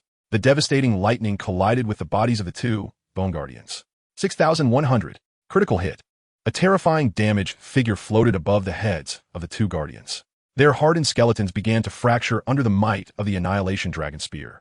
Soon after, the 2 bosses, whose health was already perilously low, disintegrated into ash, vanishing from existence. Ding! You have slain the elite boss, Bone Guardian left. Ding! You have slain the elite boss, Bone Guardian right. The sound of 2 crisp system notifications echoed in Chen Jing's ears. However, his expression bore no semblance of joy. The crucial Bone Lord Morg remained alive. It had sacrificed its subordinates as scapegoats to absorb that fatal blow. Although it had lost a considerable amount of health due to the residual force, it still persisted. Moreover, its health had dropped below 30, entering a frenzied state. A roar of fury erupted from Bone Lord Morg. Its ghastly green flames shot skyward as the entire blood-soaked land began to tremble violently. The ground fissured, and countless pale, skeletal hands emerged from the crevices, reaching for Chen Jing and Chen Yaoyao. This was the final skill of the boss. Bone Prison. In the novice village. At the resurrection point, a flash of white light revealed Xiong Kun, his face ashen. Shortly thereafter, blinding light erupted around him in succession. Within mere minutes, the resurrection point became overcrowded with members of Xiong Tubai. Expressions of terror and disbelief marred every face. Did we just suffer total annihilation? When the world was that place. Even the minions were so overpowered. My equipment. I just bought it and now it's gone. What a loss. The air was filled with wails and curses, and the guild channel devolved into chaos. Xiong Kun listened to the cacophony around him, his expression darkening further, nearly dripping with frustration. He had never anticipated such a disheartening outcome from his confident expedition. He hadn't even laid eyes on the boss, only to be sent packing by a swarm of minions. The humiliation he felt surpassed that of his previous disgrace at the hands of the most powerful mage. He could almost envision the ridicule that would ensue once word of this defeat spread. Xiong Tubai would be the laughingstock of all other guilds. Damn it! The more he pondered, the angrier he grew, slamming his fist into the wall beside him. President, what shall we do now? A senior guild member cautiously inquired. What shall we do? We stew in our own juice. Xiong Kun barked. Everyone, shut up. Anyone who dares to make noise will be the first to be kicked out of the guild. His thunderous voice finally quelled the chaos. Silence fell as everyone held their breath, afraid to speak. Xiong Kun panted heavily, his mind racing. He was unwilling to simply concede defeat. Though the hellish dungeon was indeed daunting, it also promised rewards that were beyond imagination. If they could conquer it, all losses could be recouped.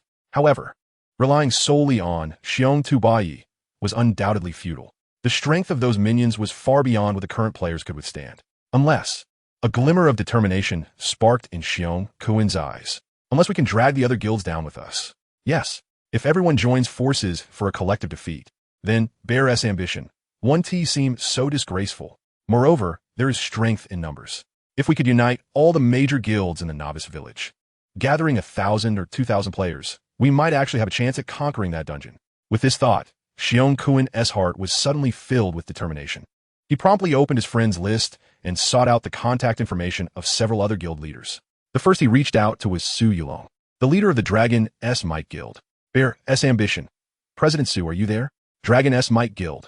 Oh, ISNT this boss Bear? What brings you to seek me out? Are you looking to purchase something again? Perhaps short on funds? Su Yulong's reply was laced with mockery. Clearly, he had not forgotten the humiliation Xiong Kuan suffered at the hands of Chen Jing last time. Upon seeing this message, Xiong Kuan-'s face flushed with anger, nearly overwhelming his composure. However, he restrained his fury and responded. Bear S Ambition. President Su is joking. I'm here to discuss a lucrative business opportunity with you. Dragon S Might Guild. Oh, what kind of grand venture? Bear S Ambition. I've discovered a hellish-level multiplayer dungeon and would like to invite President Su to join me in conquering it. After sending the message, Su Yulong fell into a long silence, evidently taken aback by the news. After what felt like an eternity, he finally replied. Dragon S Might Guild. A hellish-level multiplayer dungeon? Are you certain? Bear S Ambition. Absolutely. I have a video. Would you like to see it? Xiong Kuan immediately forwarded the video that Feng Zhongxue had sent him to Su Yulong. After watching, Su Yulong again fell into silence. Xiong Kuan knew he was intrigued. No guild leader could resist the allure of being the first to conquer a hellish-level dungeon. Bear S Ambition. So what do you think, President Su? Are you interested? Dragon S Might Guild. I am indeed interested, but why would you come to me for such a splendid opportunity? Bear S Ambition. To be frank, the difficulty of that dungeon is beyond imagination, and relying solely on our guild may not suffice. Thus, I aim to unite all capable guilds in the village to tackle it together. Dragon S Might Guild. I see. You wish to drag us into this. Su Yulong incisively pointed out Xiong Kuan-'s true intent. Xiong Kuan's face turned crimson, yet he steeled himself to reply. Bear S Ambition. President Su, you speak as if this is a burden. We are seeking a mutually beneficial collaboration. If we secure the first completion, the rewards can be shared equally, and we shall all rise to greatness. Dragon S Might Guild. That sounds appealing, but I must first consult with Master Jing. Bear S Ambition. Upon seeing the words Master Jing, Xiong Kuan-'s mouth twitched involuntarily. That formidable mage again. Why is he everywhere? However, he dared not voice his frustrations and could only await patiently. Meanwhile, within the sanctuary of Lioli Pavilion, Ruan Bing also received Xiong Kuan-'s message. Her reaction mirrored that of Su Yulong. After the initial shock, she became wary. She knew Xiong Kuan's character well. He would never act without ulterior motives. Such a golden opportunity would not be offered without a catch. Nonetheless, the allure of a hellish-level dungeon was too great to dismiss. After a moment of contemplation, she resolved to consult Chen Jing for his insights, as she had considerable trust in his judgment. Ice condensing snow. Are you there? There's an urgent matter. She relayed Xiong Kuan-'s invitation to tackle the hellish dungeon to Chen Jing. However, at that moment, Chen Jing was locked in a fierce battle with 3 bosses and had no time to check his messages. Ruan Bing waited anxiously for a reply that never came. Xiong Kuan continued to urge her, claiming that the other guilds had already agreed and were awaiting Lioli Pavilion. Miss, what should we do? Lioli Yu, standing nearby, was also uncertain. Ruan Bing furrowed her brow, pacing back and forth within the guild stronghold. To go or not to go? It was a difficult choice. If they ventured forth, they might find themselves ensnared in a disastrous pitfall like Xiong Kuan. Yet if they abstained and the other succeeded, Lioli Pavilion would be left far behind. The thought of being left in the dust of progress was utterly intolerable. Let us take the plunge. Ultimately, Ruan Bing clenched her teeth and made her decision. Send my orders to assemble all core members of level 5 and above in the guild. Prepare to tackle the dungeon. Purgatory Corridor. Miss, are you truly resolved? What if Lioli Yu expressed her concerns? There is no what if. Ruan Bing's gaze turned resolute. As the leader of Lioli Pavilion, I cannot let any opportunity to grow stronger slip away. Risks and opportunities coexist. This time, I believe in the strength of our united guilds. Seeing the unwavering determination in her eyes, Lioli Yu ceased her attempts to dissuade her. She promptly went to relay the orders. Soon, a grand announcement echoed through the public channel of the novice village. Bear S Ambition, Dragon S Might Guild, Lioli Pavilion, and a dozen other guilds, both large and small, shall form an alliance to jointly conquer the hellish-level multiplayer dungeon, Purgatory Corridor. As the news broke, The entire novice village erupted in excitement once more. Countless independent players rushed to join these guilds, eager to partake in the spoils. Yet unbeknownst to them, what awaited was either boundless treasure or an abyss from which there would be no return.